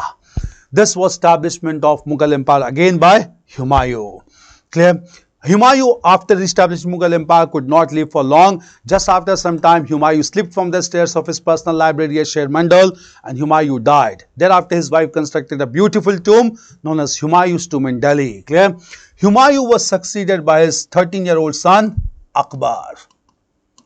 And Akbar ruled over Mughal Empire from 1556 to 1605, considered to be one of the most powerful monarch of medieval times. Clear? Initially, Akbar was not mentally prepared to rule over Mughal Empire and was placed under the regency of Bairam Khan. And Bairam Khan looked after the empire of Akbar for 4 years, from 1556 to 1560. Clear? After the death of Bairam Khan in 1560, Akbar started systematic policy of territorial expansion in India. Clear? And while starting the policy of territorial expansion in India, Akbar followed a very different approach. First of all, he conquered all the areas in central and western part of India, including Rajputs, and he established matrimonial alliances with Rajput ladies or Rajput families. Clear? Thereafter, he extended toward the eastern side and conquered Bihar and Bengal, then the northern part of Kashmir up to northwestern region Kabul, and then went to southern part of India. But Akbar could not continue with his policy of southern expedition because of the revolt of his son, Prince Salim. And Prince Salim got Abul Fazl executed with the help of Bir Singh Bundela. Therefore, Akbar's health started to deteriorate. He died in 1605, and Akbar was succeeded by Prince Salim only, who became Mughal Emperor with the title of Jahangir. And Jahangir ruled from 1605 to 1627. Jahangir conquered the region of Mewar. Mewar could not be conquered by Akbar, even though major battle at Haldi Ghati was fought between Mughal and Rajput forces. Mewar was finally conquered by Jahangir in the year 1615, and Jahangir also conquered the region of Kangra in Himachal region. Clear? After Jahangir, the next Mughal emperor, this Mughal emperor was Shah Jahan. And Shah Jahan was the Mughal emperor from 1627 to 1658. And Shah Jahan conquered the region of Ahmednagar in South India. Berar and Bidar had been conquered by Akbar only, and at the same time Shah Jahan conquered Ahmednagar. So two provinces were left to be conquered in southern India, Bijapur and Golconda, and these two remaining provinces of Bijapur and Golconda were conquered by the last Mughal emperor, Aurangzeb. So Aurangzeb conquered, ruled from 1658 till 1707, and he conquered the region of Bijapur and Golconda. But Aurangzeb faced large-scale revolt and rebellions from different parts of India. He faced the rebellion of Marathas also like Shivaji, rebellions of Ahoms in the northeastern part of India, Sikhs in the northwestern part of India, Jats in the Gangetic Plain, everywhere he faced revolution just because of his radical approach. Clear? Here only Maratha kingdom was established by Shivaji. Clear? Marathas were contemporary to Aurangzeb, and Marathas were established by Shahji Bhosle. He was the ruler, or rather military general in Ahmednagar state. Shahji Bhosle was followed by Shivaji, his son. Clear? Shivaji was followed by Sambhaji, his son in turn. Sambhaji was followed by his younger brother, Raja Ram. When Raja Ram died, his widow began to rule over Maratha kingdom known as Tarabai. Clear? And meanwhile, the son of Sambhaji was named as Sahu. Sahu was released from Mughal captivity after the death of Aurangzeb, and conflict began to take place between Tarabai and Sahu. And under such circumstances only, Sahu created the post of Peshwa with wide-ranging powers, and the first Peshwa appointed by Sahu was Balaji Vishwanath. From here we had discussed in modern history, the first Peshwa was Balaji Vishwanath, then his son Baji Rao first, then his son Balaji Baji Rao, who fought in the third battle of Panipat, and that ultimately led to the defeat or death of his son Vishwas Rao and Sadashiv Rao Bhau. From here we had discussed in modern history. This was the political history of Delhi Sultanate and the Mughal Empire. Broad timeline is there with you. Now with this we'll move on to cultural development in ancient and medieval India, which is very important for your examination. Clear? So now we'll discuss about cultural developments in ancient and medieval India. Art and culture as it is known. Clear? Now, in art and culture, just understand one thing, three major areas are to be covered. These three major areas are, first of all, the art forms, then you have to cover architecture, and then we need to cover language and literature. This is mentioned in the syllabus. Language and literature. In art forms, largely, we have to cover some major themes like painting. Then we need to cover sculpture or iconography. Then we need to cover music, dance, and drama. These are the major themes to be covered in art forms: painting, sculpture, music, dance and drama. In architecture, we have to cover religious monuments and secular monuments, and in language, we have covered classical languages largely, that is Sanskrit and other prominent languages. Clear? So first of all, we'll understand about art forms in India and we'll discuss about painting. Clear? Just understand about painting in India.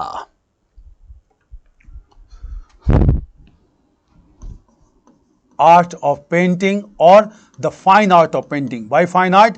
Because a strong sense of aestheticism and beautification. So aesthetic art and art marked with beautification. Now painting, just understand. Clear?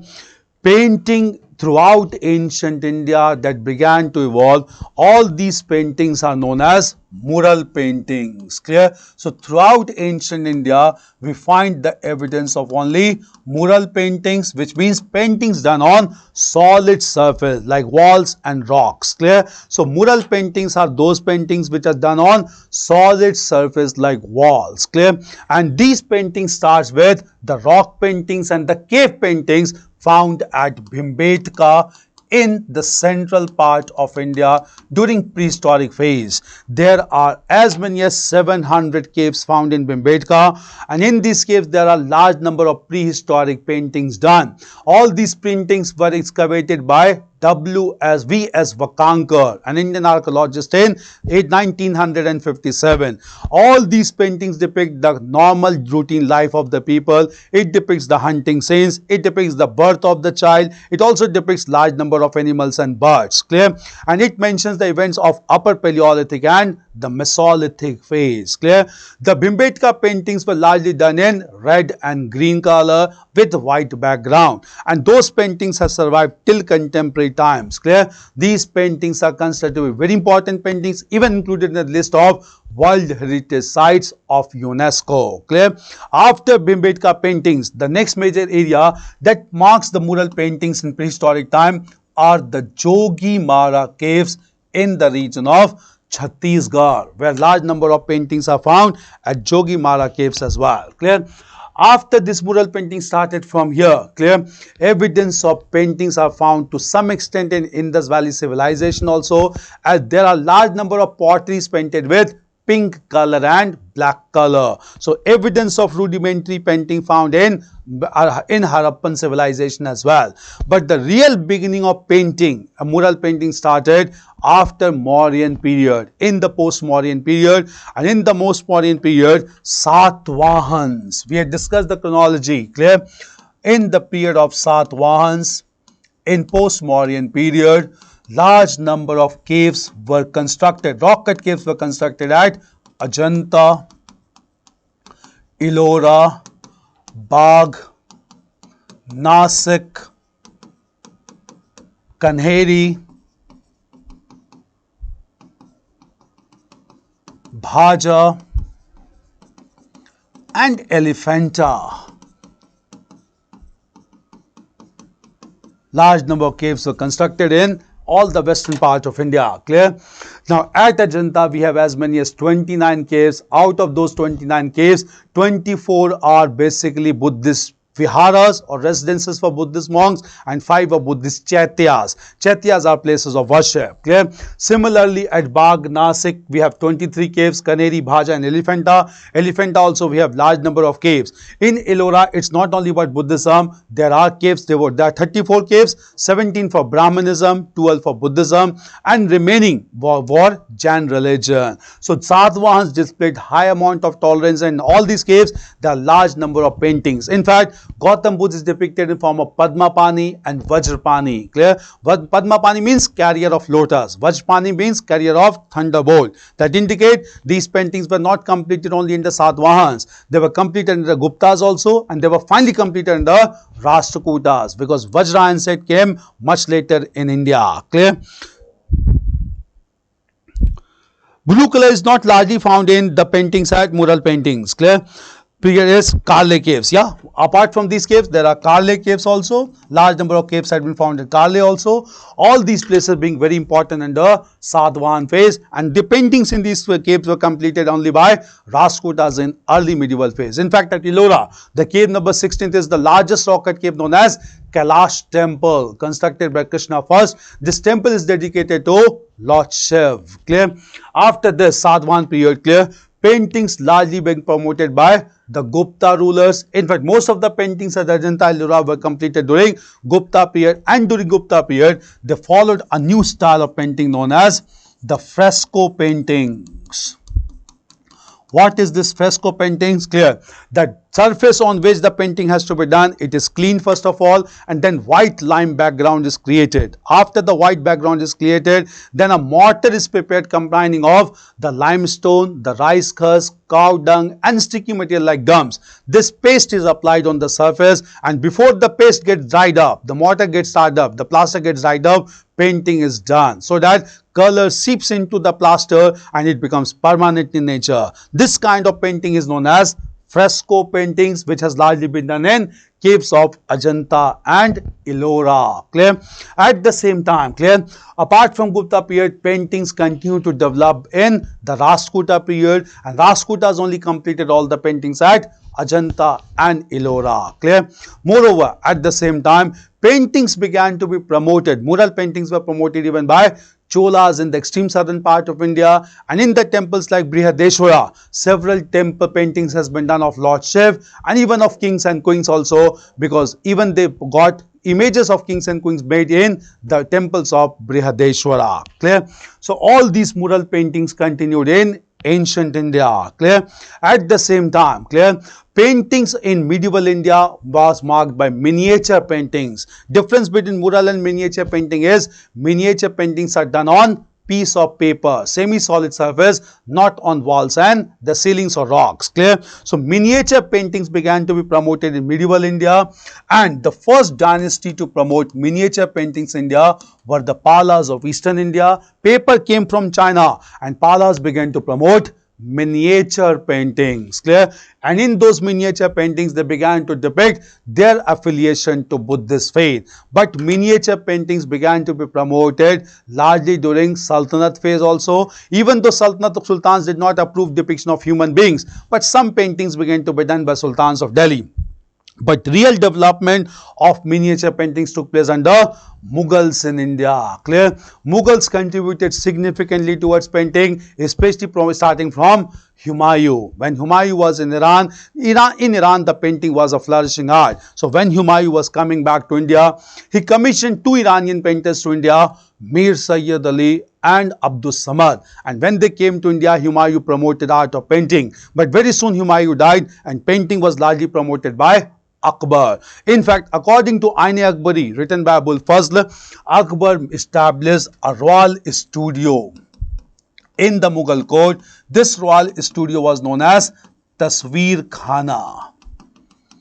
And according to Ain-e-Akbari, Tasveer Khana has as many as 17 artists, in which two brothers also played important role, that is Basawan and Dasawan. Clear?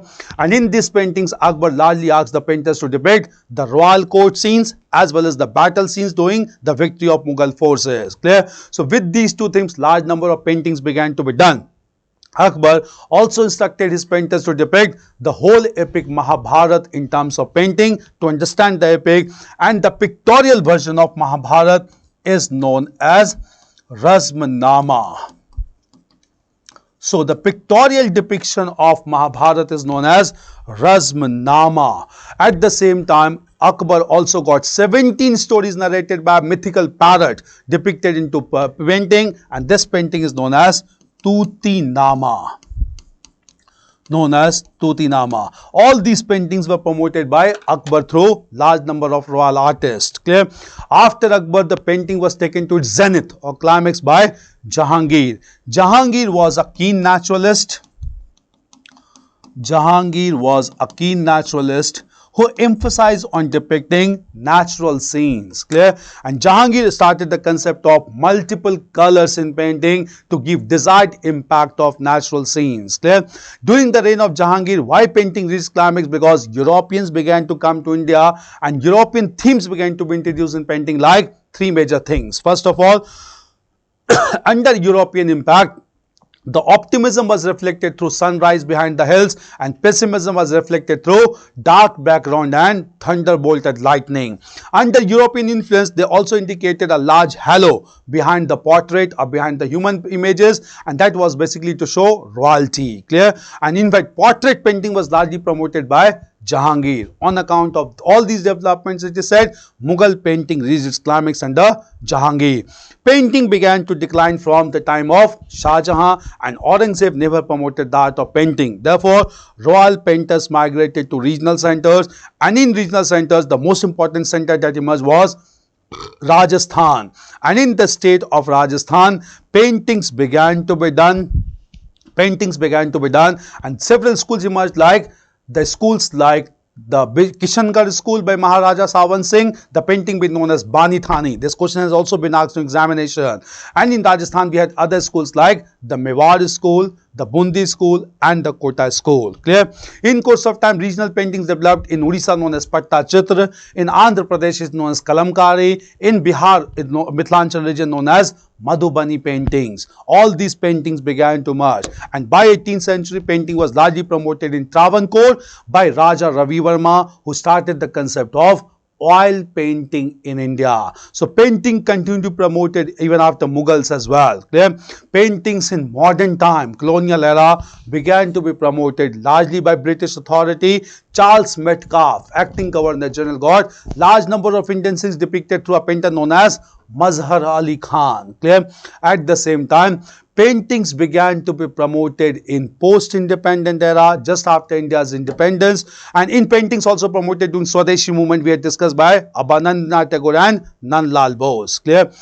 After India's independence, progressive artist group was formed by Maqbul Fida Hussain and Sayyid Haidar Raza at Bombay, and they started a new style of painting known as cubical style of painting. So M.F. Hussain is remembered for cubical style of painting. In colonial era, another great painter was Amrita Shergill, who depicted some bold scenes to highlight the condition of women in India. Her major works include Bride's Toilet, Hill Women and other important works of Amrita Shergill. Since he died at a young age, she could not contribute to paintings to a large extent. Clear?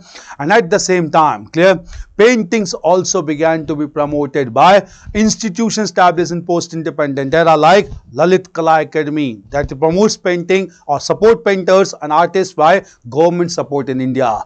All these developments resulted into great development of painting in contemporary times as well. This is about the art of painting. Clear?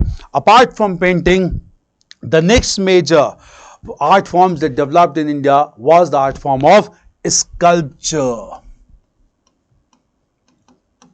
also known as largely as iconography. Sculpture or iconography. Sculpture or iconography, largely in ancient India, because medieval monarchs never supported the human depiction, so they never promoted sculpture and iconography. Clear? So just understand, clear, the beginning of iconography, clear, is not found in prehistoric times, because there were only people who used stone implements. They never developed the skill to make sculpture or images of human beings. The iconography or sculpture largely starts from Indus Valley civilization, and Indus Valley civilization in fact was very developed in the field of sculpture, whereby we find three different types of sculpture. One is the stone sculpture, marked by bearded man, which has been found from the city of Mohenjo-daro. In skull sculpture, we have by the male torso, also from Indus Valley civilization. Then we have metal sculpture, and metal sculpture indicated by bronze dancing girl found at Mohenjo-daro, and this bronze dancing girl was produced through lost wax technique. Very important technique. What is this technique? According to lost wax technique, clear? In lost wax technique, first of all, a clay mold is created. Mold is created, or frame is created of mold, clear? First of all, image is made of wax, wax which can be melted. So first perfect image is made in wax, and this wax image is covered with large clay material, clear? And therefore certain holes are left. Once the clay is solidified over the wax structure, then certain heat is supplied so that wax gets melt away. Wax gets drained away, and in that hole created, the metal in molten state is dropped or poured. Once the metal is poured in liquid form, it gets solidified, and once the metal image gets solidified, the outer clay cover is removed and we get a structure. This structure is known as, this technique is known as lost wax technique. And with this technique, bronze dancing girl was made in Indus Valley civilization, except for Bengal Sinoran. She is completely nude. She is in a dancing gesture, and this gesture is Tribhang. Tribhang means bending the body at 3 points, clear? So it was very developed with respect to metal sculpture. Third is known as terracotta sculpture.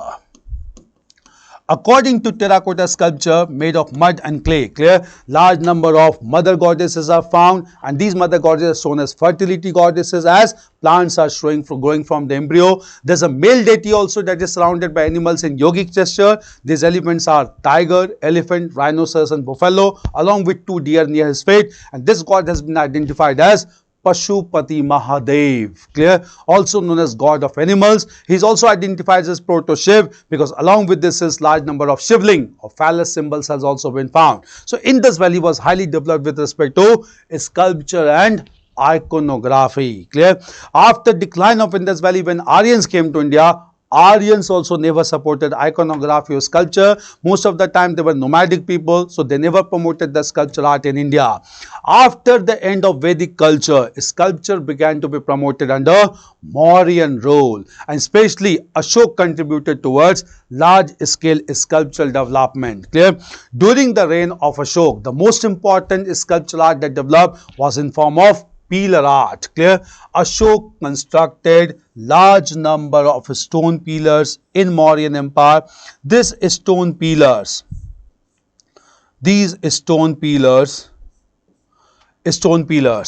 were constructed by Ashok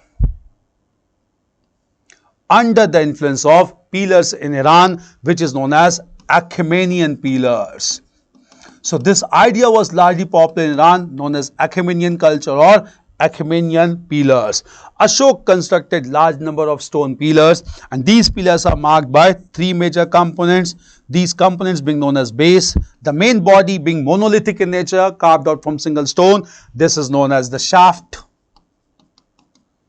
This is known as the abacus, and the human or animal figure depicted on this top portion is known as the capital. And to the neck of this pillar, there's an image of inverted lotus or inverted bell, clear? And in Iranian pillar, this inverted lotus is at the base. So Ashok took the idea but made some innovations here as well, clear? Ashok constructed large number of pillar. The first pillar was constructed by Ashok at Dholi near Bhubaneswar, but the most representative pillar was constructed by Ashok at Sarnath near Banaras, and the capital of Sarnath near Banaras has been adopted as state emblem by Government of India, with lines like this Satyamev Jayate taken from Mundak Upanishad. This was also asked last year in your prelims examination, clear? During the rule of Mauryan Empire, large number of images of yakshas and yakshinis are found,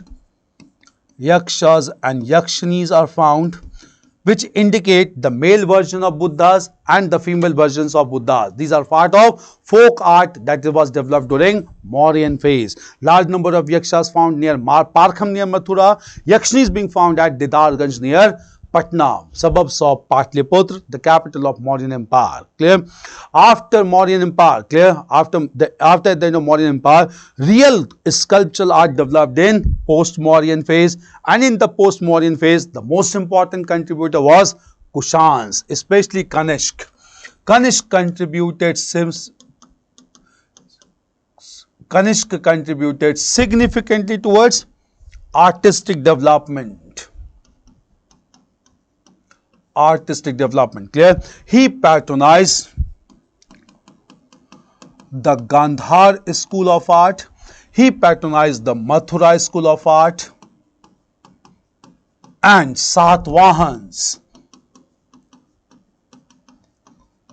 They patronized the Amravati School of Art. They patronized the Amravati School of Art. Clear? Gandhar School of Art was a hybrid school in which images of Gautam Buddha were made in Greco-Roman fashion, indicating Apollo. Mathura was a pure indigenous school where red sandstone was used to depict indigenous images of Gautam Buddha, like with shaven head and only with light cloth. Amravati school was marked by use of white marble, and in this the stories of Gautam Buddha was taken from Jataka stories. 3 schools of art were developed in post-Mauryan phase. Clear? So very important development. At Mathura we have a large human statue of Kanishk also, which is a headless statue, but on the base we have a nameplate mentioning the name of Kanishk. Clear? After post-Mauryan period, sculptural art was largely promoted during Gupta period as well. And during Gupta period, we have found 2-meter long bronze statue of Gautam Buddha, and this has been found at Sultanganj. And in the field of metal sculpture, Chandragupta II constructed a large iron pillar. This iron pillar is located at Mehrauli in South Delhi, which being exposed to rain and water for several years has not shown any sign of corrosion. Clear? This was during Gupta period. Clear? Gupta period. After Gupta period, major development in sculpture and iconography was promoted by Pallavas in southern part of India.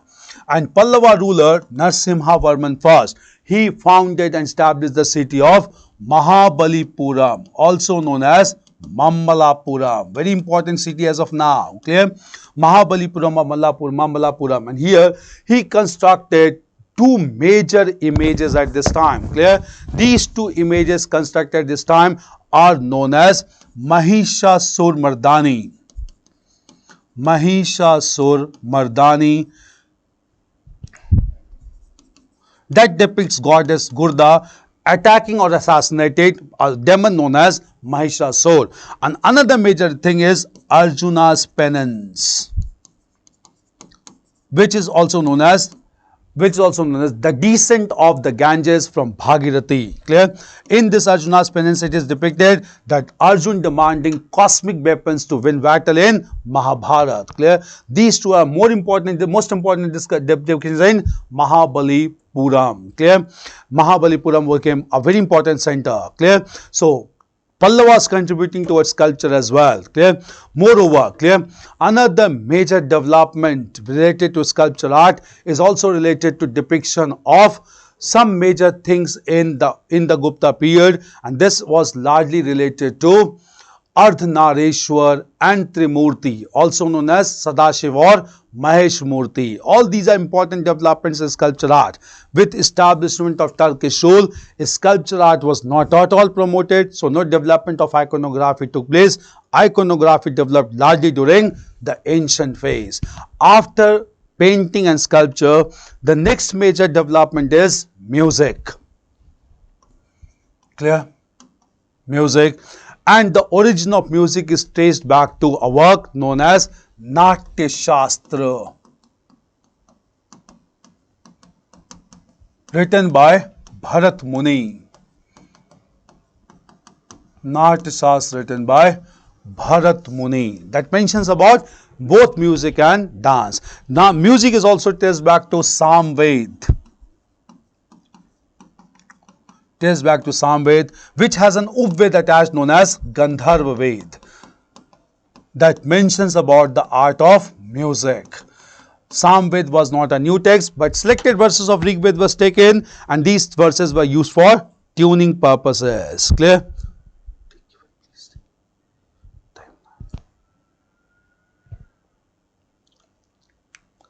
Miniature painting also on piece of cloth. Yeah, miniature paintings can be done on piece of cloth also. Clear? Gandharva Ved. Okay. With the beginning of music, 3 concepts emerged in India, and these concepts are known as Swar, Rag and Tal. Swar indicates basic notes, Rag indicates rhythm, Tal indicates the rhythmic beats. Clear? Music in India has been broadly divided into 2 sections known as the classical music and the folk music. Classical music in turn is divided into two sections known as the Hindustani music and the Carnatic music. Clear? Hindustani music largely flourished in northern part of India, Carnatic music in southern part of India. And in the northern part of India, Hindustani music includes major musical styles like Dhrupad, then we have Khyal, then we have Tarana. These are pure classical music. There are some semi-classical music in Hindustani music known as Tappa, Qawwali and Thumri, along with Ghazal also. All these are forms of Hindustani music, clear, performed in the region. All these musical forms has been developed by one master, followed by the followers from generation to generation, and that has resulted into several musical gharanas in northern part of India. The oldest gharana being the Gwalior gharana, followed by Jaipur Atroli gharana, Kirana gharana, Banaras gharana. There are different gharanas in northern part of India, clear. At the same time, when we come to Carnatic music, Carnatic music does not show any changes. They are perfect and original in form, and Carnatic music has been largely promoted by three jewels of Carnatic music. These three jewels of Carnatic music are Tyagaraj,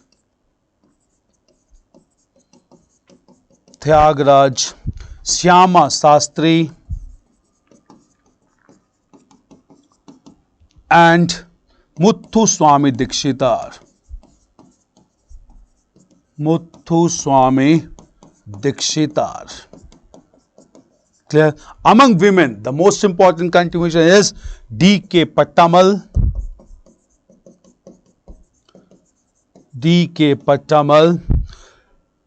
M.L. Vasant Kumari,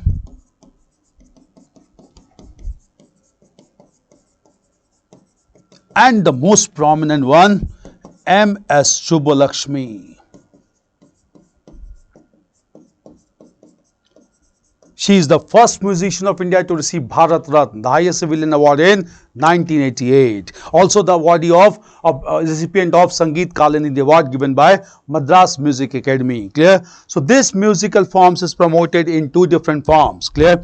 At the same time, in post-independent era, clear? In post-independent era, several institutions began to be promoted by Government of India, the most important being Sangeet Natak Academy to promote music in India. Then we have a voluntary organization known as Speak Makai, established by Kiran Seth in 1977. Speak Makai stands for Society for Promotion of Indian Classical Music and Culture amongst Youth. Clear? That has been promoting music in schools and colleges as well. Clear? So this was growth. This is largely the growth and development of music in India. We have other institutions like Gandharva Mahavidyalaya at Mumbai, Bhatkande School of Music at Lucknow, Madras Music Academy in Madras. All these are very important institutions promoting music in India. Clear? Apart from music, clear, the next major performing art is the art of dance. Dance is also divided broadly into two forms, the classical dance and the folk dances. The earliest evidence of dance comes from Natya Shastra written by Bharat Muni that mentions the cosmic dance of Lord Shiv known as Tandav and the dance performed by his consort Parvati known as the Lasya dance. So masculine dance is known as Tandav, female dance indicating happiness is known as Lasya dance. Clear? The beginning of dance originates from the classical dances. The first classical dance to emerge in India was Bharatnatyam in Tamil Nadu in the temple premises of Brihadeshwar temple at Tanjore, which was performed by Devdasis. Initially, the Bharatnatyam was only a female dance, but of late even male dancers are there. And this dance, the most important performance of this dance is Rukmani Devi, along with Mallika Sarabhai as well. Clear? So this dance is performed. This is also known as fire dance, and this is also a solo dance performed by one person at a time. Clear?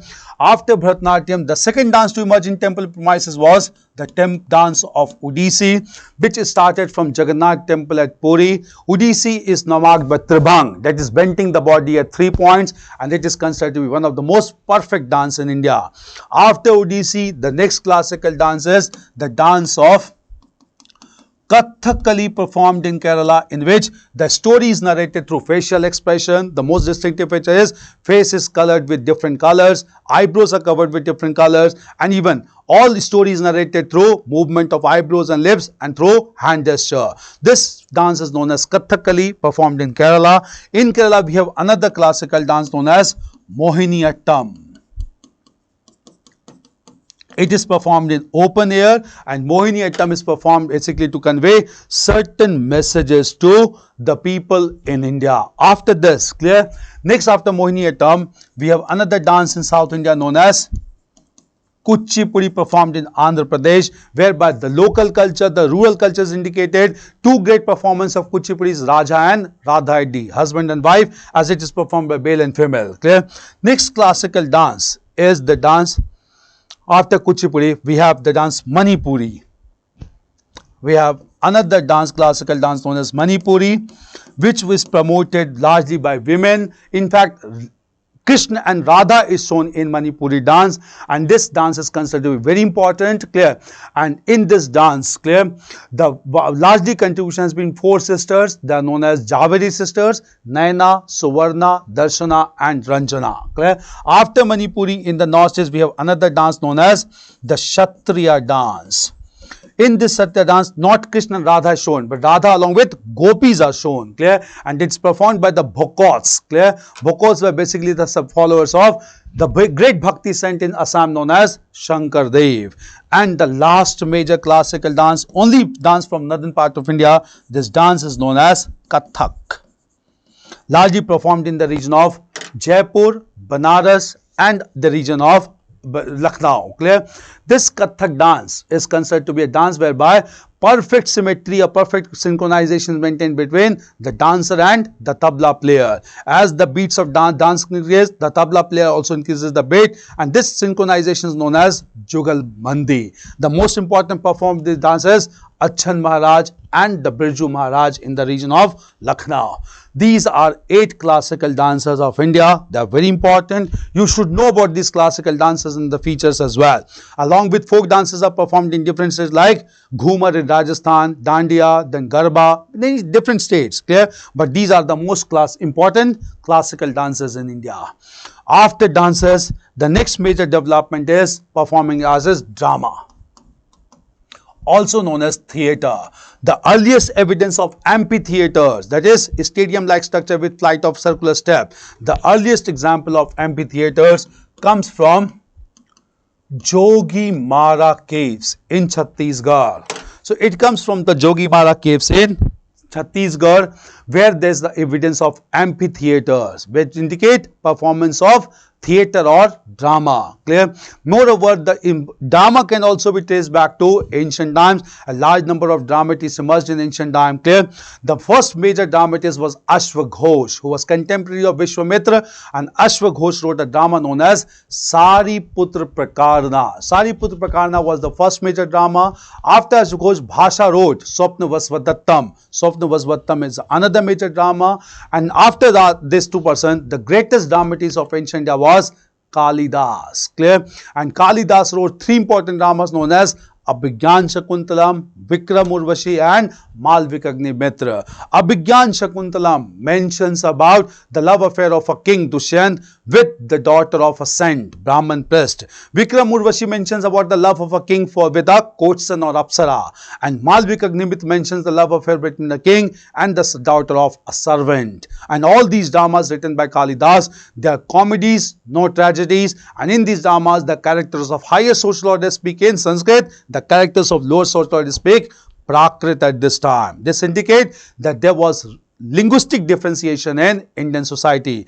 After Kalidas, another great dramatist was Shudrak, who wrote Mrichkatika. Clear? Apart from Shudrak, next major dramatist was Harshvardhan himself, who wrote 3 important dramas known as Ratnavali, Naganand, and So and Priyadarshika, clear? So all these dramas were written in ancient India, but dramatic acts were not written in medieval India, as dramas were not promoted by either Delhi Sultans and Mughals. Dramas continue to be promoted in modern India, but in modern India through dramas, radical approaches were followed against the British. So in order to suppress this, British authority enacted an act known as Dramatic Performances Act in 1876 to perform or to put restrictions on such dramatic performances.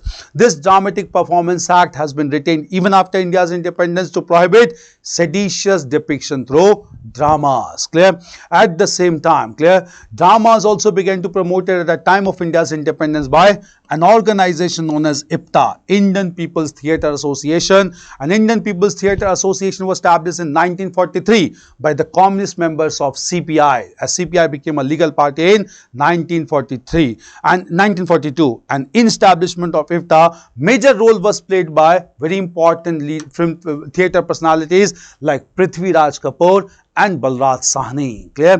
Balraj Sahni even wrote a drama known as Garam Hawa, which depicted the partition massacre in India. After India's independence, dramas began to be promoted through Sangeet Natak Academy, and in which the major role was played by Girish Karnad and Vijay Tendulkar. You need to go through these dramas as well, clear?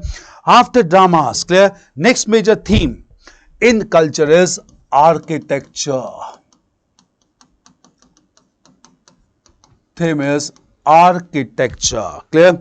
Now architecture means construction of large monuments in India, clear? So large monuments began to be constructed in ancient India, clear? And most of these monuments are religious monuments constructed in India. Just understand, clear? The first major development of religious monuments started much later, but before that secular monuments of public utilities began to be constructed, clear?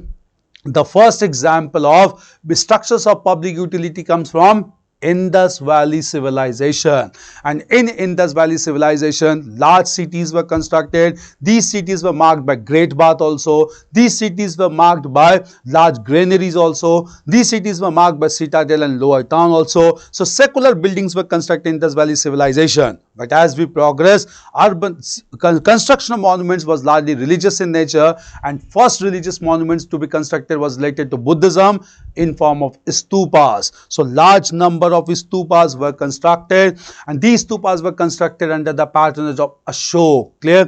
Ashok constructed large number of stupas to worship the images of Gautam Buddha. The most important stupa being located at Sanchi near Bhopal in modern Madhya Pradesh, clear? So these stupas are very important. Terms are asked related to stupas. Just look into these terms, clear? So stupas are hemispherical structure marked by a rectangular box known as Harmika, where remains or ashes of Gautam Buddha is placed, and this Harmika is surmounted by a circular disc. So this structure is known as Harmika.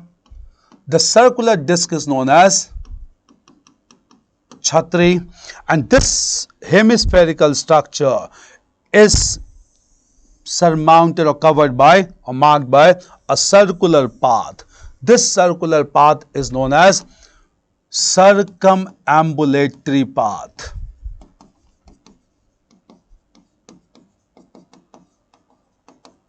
Circumambulatory path. In Buddhism, we call it to be Pradakshina path.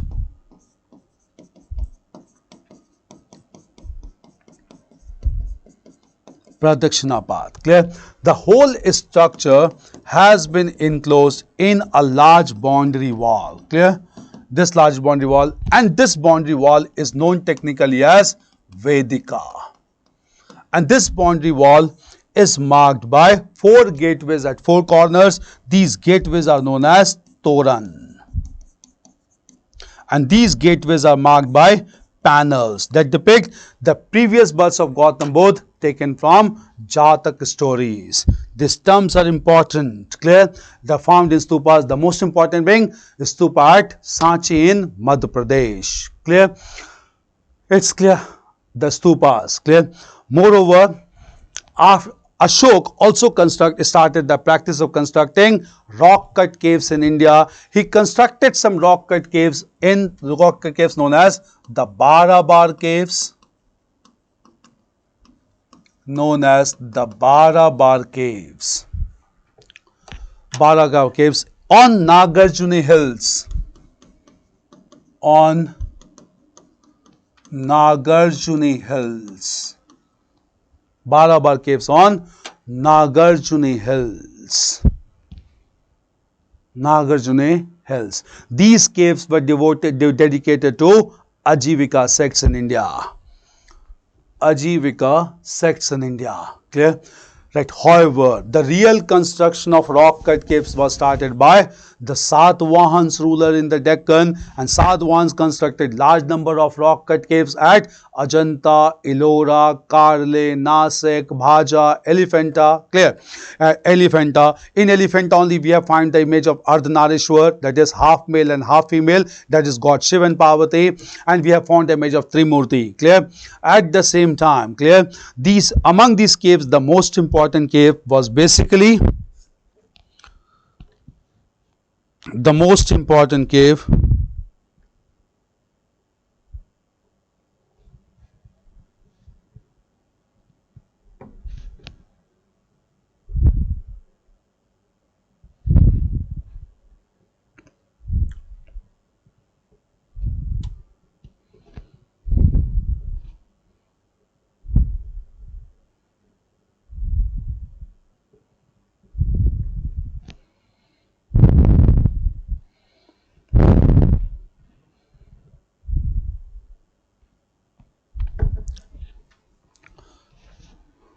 clear. So, yeah, Lomas Rishi cave also, clear. So, Lomas Rishi constructed by in the Barabar, Nagarjuni hills, clear. Real construction caves were started by Satvahans at this time, and this cave architecture reached its glory under Rashtrakutas, who constructed a large rock-cut cave devoted to Lord Shiv, known as the Kailash temple at Ellora. In fact, it is the most delicately designed rock-cut temple all across Asian continent. So, rock-cut architecture took place here. Rock-cut caves were constructed in eastern part of India also by a ruler known as Kharvel, who belonged to Meghvarman dynasty. Clear? These caves were constructed in Udaygiri and Khandagiri region in modern Odisha. Clear? Rock-cut architecture also started to develop in southern part of India as rock-cut temples began to be constructed. Clear? But at the same time, in the field of architecture, temple construction was started by the Guptas in northern part of India, but Guptas constructed all the temples with bricks as principal building material, and therefore these temples has not survived till date. Therefore, Guptas are considered to be poor in architecture. The remains of these temples are found at Bhitri near Kanpur, Bitargaon near Ghazipur, Devgarh near Jhansi, and the temple of Gupta period in Devgarh is known as Dash Avatar temple, indicating the incarnations of Lord Vishnu. But real construction of temple was started by Pallavas and Chalukyas in South India with stones as building material. Clear?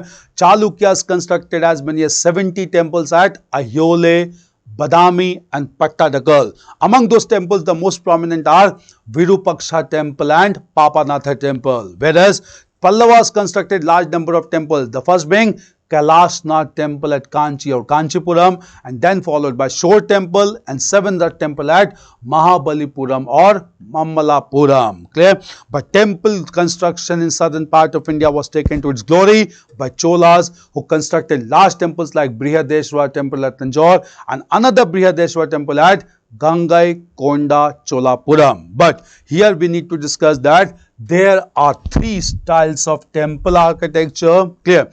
These three styles of temple architecture are known as the Nagar style, the Vesar style and the Dravid style of temple architecture. Clear? We'll understand the styles. Nagar style is largely followed in northern part of India. In every temple, there's a ground plan marked by Garbhagriha, where the main idol is placed along with the mandap, and this is surmounted by two curvilinear tower. This curvilinear tower is technically known as Shikhar. So Shikhar is the most distinctive feature of all the temples in northern part of India. When we move to southern part of India, the ground plane remains to be same. Clear? And above this ground plane, Shikhar is not constructed, but there is a concept of constructing tower over tower. This tower varies from 5 to 7 story, and this tower is the most distinctive feature of the Dravid style of temple architecture.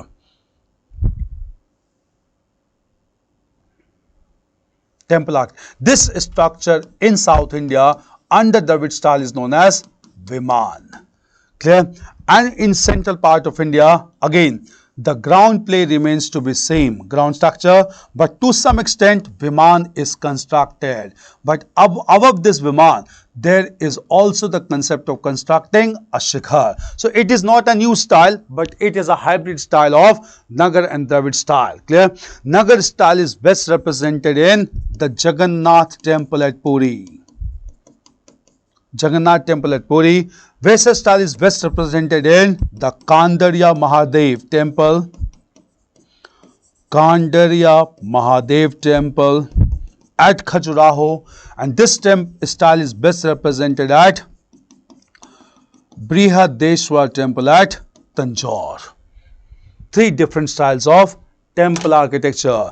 There are some regional variations, especially in Kaling. In Kaling or modern Odisha, we have large number of temples, the temples being known as the Lingaraj temple at Bhubaneswar. Then we have the Jagannath temple at Puri, Sun temple at Konark. In the Kaling style, there is the Shikhar, which is known as Rekha Deval. At the time there is a large platform in front of Mandap known as Jagmohan, and at this time this makes distinct style known as Kaling style of temple architecture. Some erotic scenes are also depicted in Sun temple at Konark, and this is a distinctive feature of Kaling style.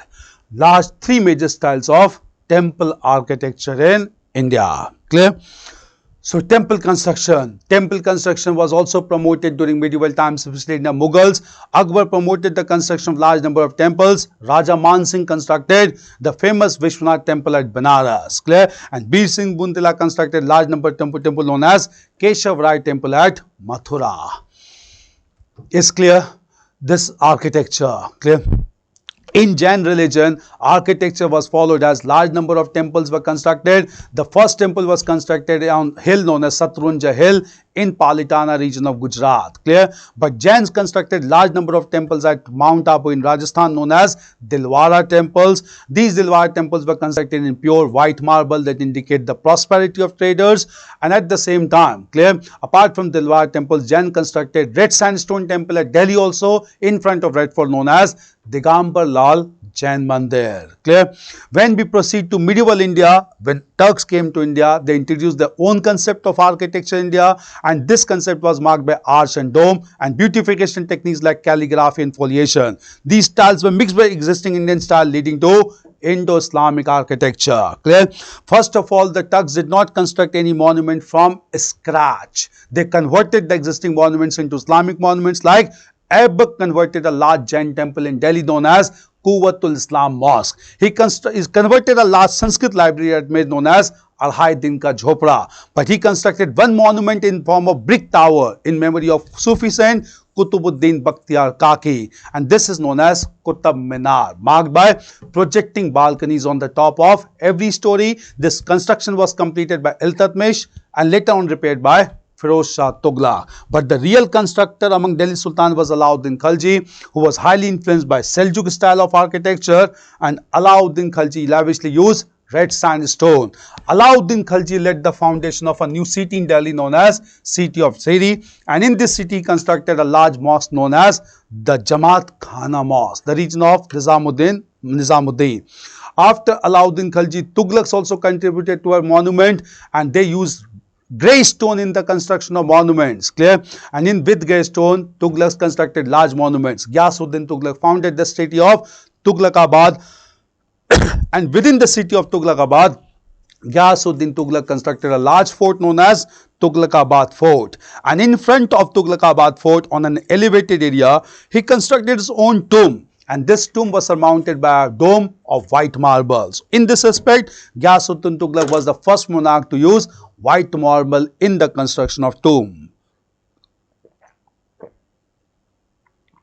After Ghiyasuddin Tughlaq, Muhammad bin Tughlaq led the foundation of Jahanpana, the city in Delhi, and after Muhammad bin Tughlaq, the real founder or constructor was Firoz Shah Tughlaq. Firoz Shah Tughlaq founded several cities in India, like two cities of Firozabad, one in Delhi another in UP. He also founded the city of Jaunpur in memory of his brother Jona Khan, that is Muhammad bin Tughlaq.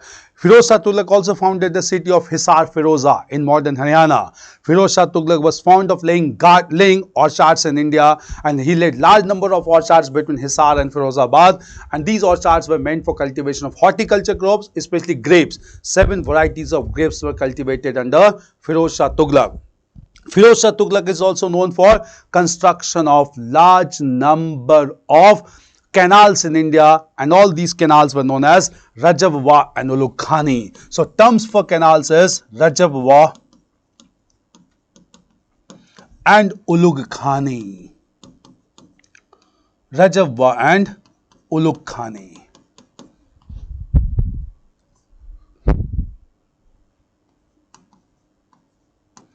And Ulugh Khani. Clear? Rajabwa and Ulugh Khani. Firoz Shah Tughlaq also constructed a large luxury resort in Delhi. This luxury resort is known as Haus Khas in Delhi. Clear? All these constitution was given by Firoz Shah Tughlaq. Clear? After the Tughlaq, the Sayyas and Lodhis could not construct large monuments, but they experimented in the construction of tombs and mausoleums in India.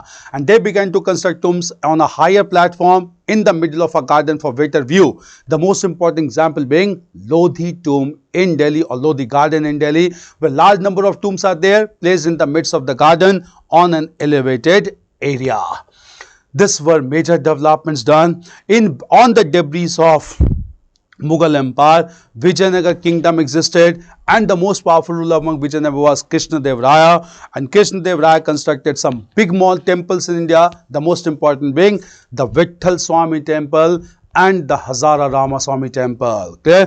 Even Bahmani rulers contributed significantly to architecture. The Qutub Shahi rulers of Golconda founded the city of Hyderabad, and within the city of Hyderabad they constructed a grand structure known as Char Minar. Even Adil Shahi rulers, Ali Adil Shah, began to construct his own tomb, and this tomb is surmounted by a large dome known as Gol Gumbad or Gol Gumbas, and this dome is the second largest dome in the world after the dome of St. Thom Church at Rome in Italy. Clear? After this, when Mughals came to power, Mughals contributed significantly towards architecture. Babur, who ruled only for 4 years, constructed 2 mosques in India, one at Panipat and another at Sambhal near Moradabad. But after Babur, Humayun led the basis of one new city in Delhi known as Deenpana, and in this city constructed Sher Mandal. And after the death of Humayun in this city only, his wife Hamida Bano Begum constructed a large tomb known as Humayun's tomb, and this is the model structure constructed on pure Iranian style, because Hamida Banu had returned back from Iran after staying for 15 years. Humayun's tomb is constructed in pure red sandstone. It is constructed on octagonal base having 8 vertex surrounded by a large garden, and this tomb is surmounted by a double dome made of white marble. All these are distinctive features of Humayun's tomb. After Humayun, clear, Akbar contributed significantly to architecture. He founded the new city of Fatehpur Sikri near Agra, and at Fatehpur Sikri, Akbar constructed monuments like Diwan-e-Am, Diwan-e-Khas, Jodhabai's palace, Panch Mahal and Sita Ki Rasoi. All these in red sandstone. Finally, Akbar also constructed a lofty gate at Fatehpur Sikri known as Buland Darwaza in 1573 to commemorate his victory over Gujarat. This question has been asked last year. Clear? That Akbar constructed Buland Darwaza to commemorate his victory over Gujarat. And apart from all these monuments constructed in red sandstone, Akbar constructed one monument in pure white marble, and that was the tomb of Sheikh Salim Chishti. Clear? So tomb of Sheikh Salim Chishti was constructed by Akbar at Fatehpur Sikri. Apart from this, Akbar constructed some palace fortress in red sandstone. 3 very important palace fortresses constructed by Akbar was at Red Fort at Agra, Allahabad and Lahore. Clear? After Akbar, Jahangir did not take much interest in the art of architecture, but his wife Noor Jahan introduced a new concept of beautifying the monuments. This new concept of beautifying the monuments is known as Pietra Dura. As per this concept, precious and semi-precious stones were applied on walls and panels to beautify the monuments. She applied this technique for the first time while she constructed the tomb of her father, Itmat-ud-Dawla at Agra. So on the tomb of her father Itmatuddaulah, she started the concept of Petra Dura. Clear? At the same time, after the reign of Jahangir, Shah Jahan came to power and Mughal architecture reached zenith under Shah Jahan. So Mughal painting reached zenith under Jahangir, Mughal architecture reached zenith under Shah Jahan. Shah Jahan founded and established the city of Shah Jahanabad in Delhi, and in the city of Shah Jahanabad, he constructed the large Red Fort, Lal Killa, and also Jama Masjid. Clear? Moreover, Shah Jahan constructed a mosque of pearl or Moti Masjid in the Red Fort at Agra. Clear? Moreover, to crown all these monuments, Shah Jahan constructed the great Taj at Agra in memory of his beloved wife Mumtaz Mahal. Clear?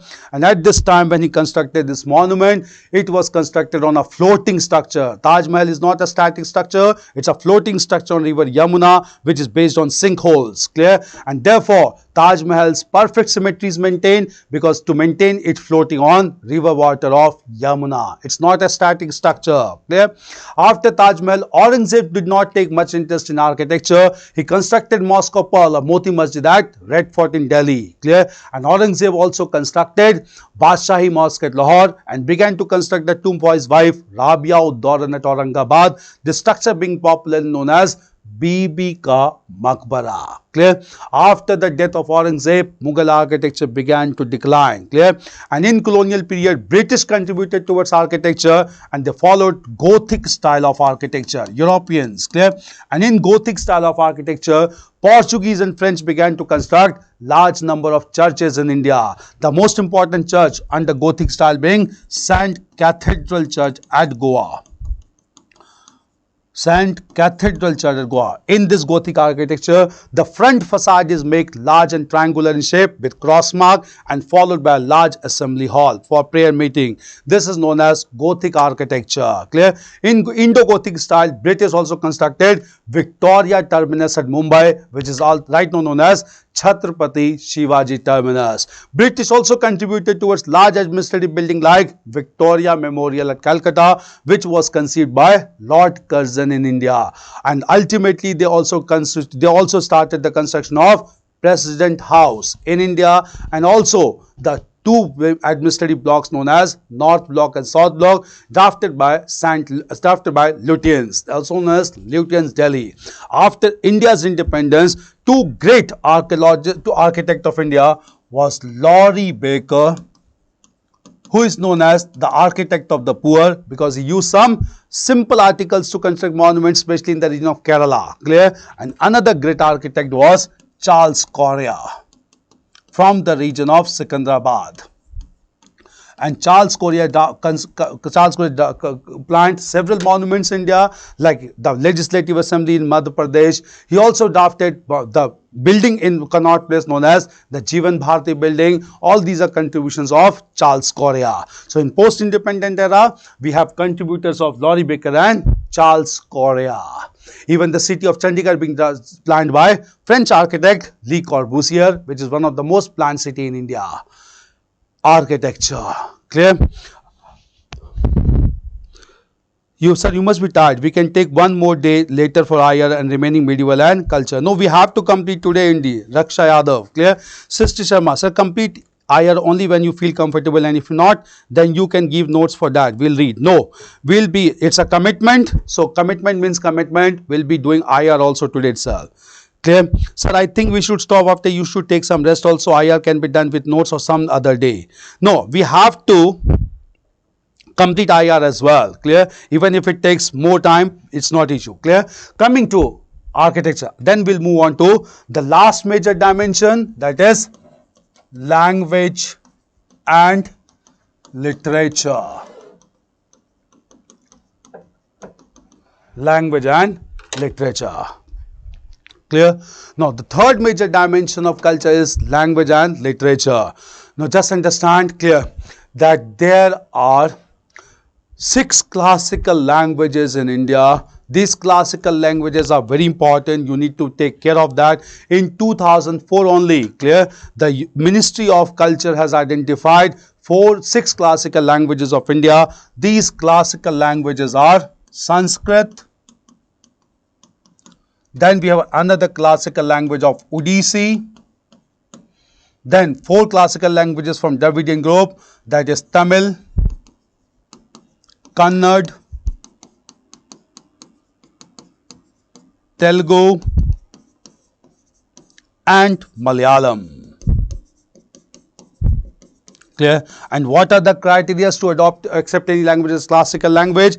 The language must have the past of more than 1500 years or 2000 years. The language must be unique and the language has not borrowed any grammar from other languages. So there are 3 criteria on which classical languages are identified. One is the antiquity of more than 1500 years. Second is that it should have its own original grammar. And third is it should not have borrowed anything from other languages. In this category, there are 6 classical languages in India. Sanskrit started to emerge right from ancient times with the Vedic literature. The 4 Vedic literature we had discussed: Rig Veda, Sam Veda, Yajur Veda and Atharva Veda.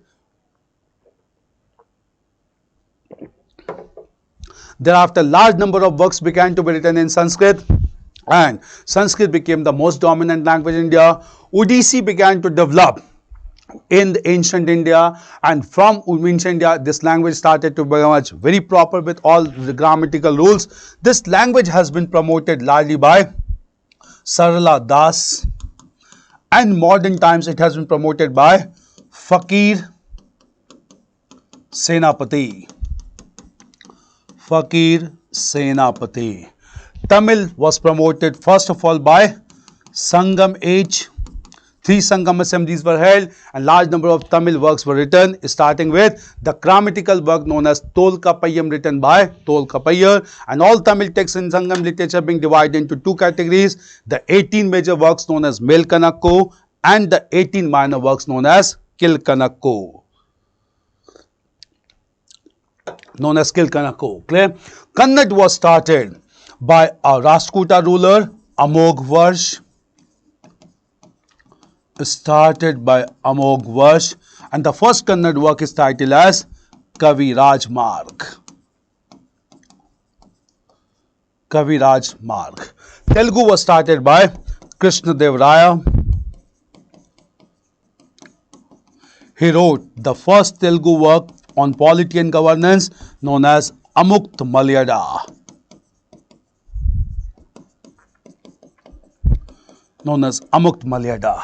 And Malayalam, even though it's the latest one, clear, starting largely from 18th century Martanda Varma, but the literature of Malayalam dates back to almost 8th century AD, and therefore it is also counted as the classical language in India. So these are 6 classical languages of India, and you must be knowing we don't have any national language. Our official language is Hindi along with English, and even every state is allowed to have its own state language. Clear? So we don't have any national language of India. India's official language is Hindi along with English, and states are allowed to have their own languages specific to their culture. These are classical languages. Sanskrit works we had discussed, even dramas also, all these are written in Sanskrit only, and Sanskrit continue to promote it. Even though Pali is not included in this category, that is a protest by Pali speakers that they want Pali to be included because it fulfills all the criteria of the classical languages, having large antiquity, own grammar, and at the same time not borrowed anything from other languages. It's clear? Languages, and then we have regional languages and literature.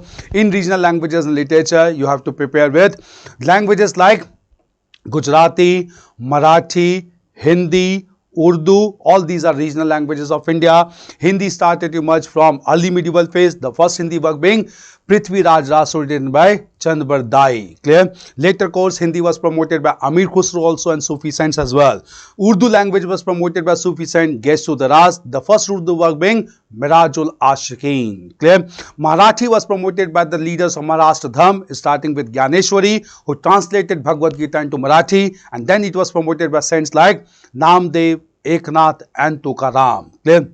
Surdas promoted Hindi language and he wrote work like Sur Sagar and Sur Saravali, and Ramcharitmanas was written by Tulsidas in Avdi dialect of Hindi. All these promoted regional languages in India, but apart from regional languages, classical languages are the most important one.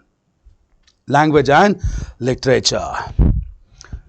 Clear? So this language and literature needs to be prepared. It's a very important topic that needs to be done. So you need to prepare, and languages are being promoted by Sahit Academy, and Sahit Academy is a very leading institution promoted by Government of India in post-independent era. For your information, you must be knowing, clear, that all these languages that began to evolve in India, when India became independence, there was a need to have one national language in India or official language in India. Jawaharlal Nehru decided to have English as India's official language for first 15 years, clear? And therefore, after 15 years, it was decided to gradually shift to Hindi. But when this 15 years was about to come to an end, at this time, Nehru realized that it cannot be switched over to Hindi immediately, because it was protested by people in southern part of India who raised the slogan of never Hindi, ever English, clear? And at this time, controversy continued, and still Hindi has not been adopted as national language of India. In fact, no language can take the credit of national language in our country. It's clear? Language and literature. IR is very important, sir. Please freshen up if you need to. Hats off, sir. Clear? Sir, we are with you. Thank you, Samiksha. Clear?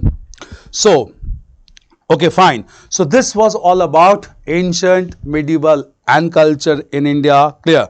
So, we had completed this cultural part. Be prepared. Institution also needs to be done. Not only Sahit Academy, Lalit Kala Academy, or Sangeet Natak Academy, but Archaeological Survey of India, National School of Drama. All these prepared with these institutions also. They are always asked. Clear? One important topic I would recommend you for culture is be prepared about Basavanna, clear, or Basav, who was the leader in 12th century in Karnataka region, who founded and established a sect known as Veerashaiva sect, also known as Lingayat sect. This is in news these days. So be prepared about Basavanna, who advocated the concept of Sarvodaya, upliftment of all, and he gave this message through short couplets in Kannada known as Vachans, clear. And later on, the life history and teachings of Basav was written in Basav Puran, Lingayat sect, clear, because all the major leaders of Karnataka are followers of the Lingayat sect. Is it clear? Sir, question on Jainism text came in 2022, which were unheard of. Clear? See, again I'll let you know. What has been happened, asked, just forget about it. Focus on what is going to be asked. We are covering it and I'm telling you all the areas. Be prepared on these areas. You will get questions in prelims. Take my words, clear? And if one or two arbitrary questions are there, competition is not for that, but we are giving you the broad areas, all important structure, so that you need to be prepared.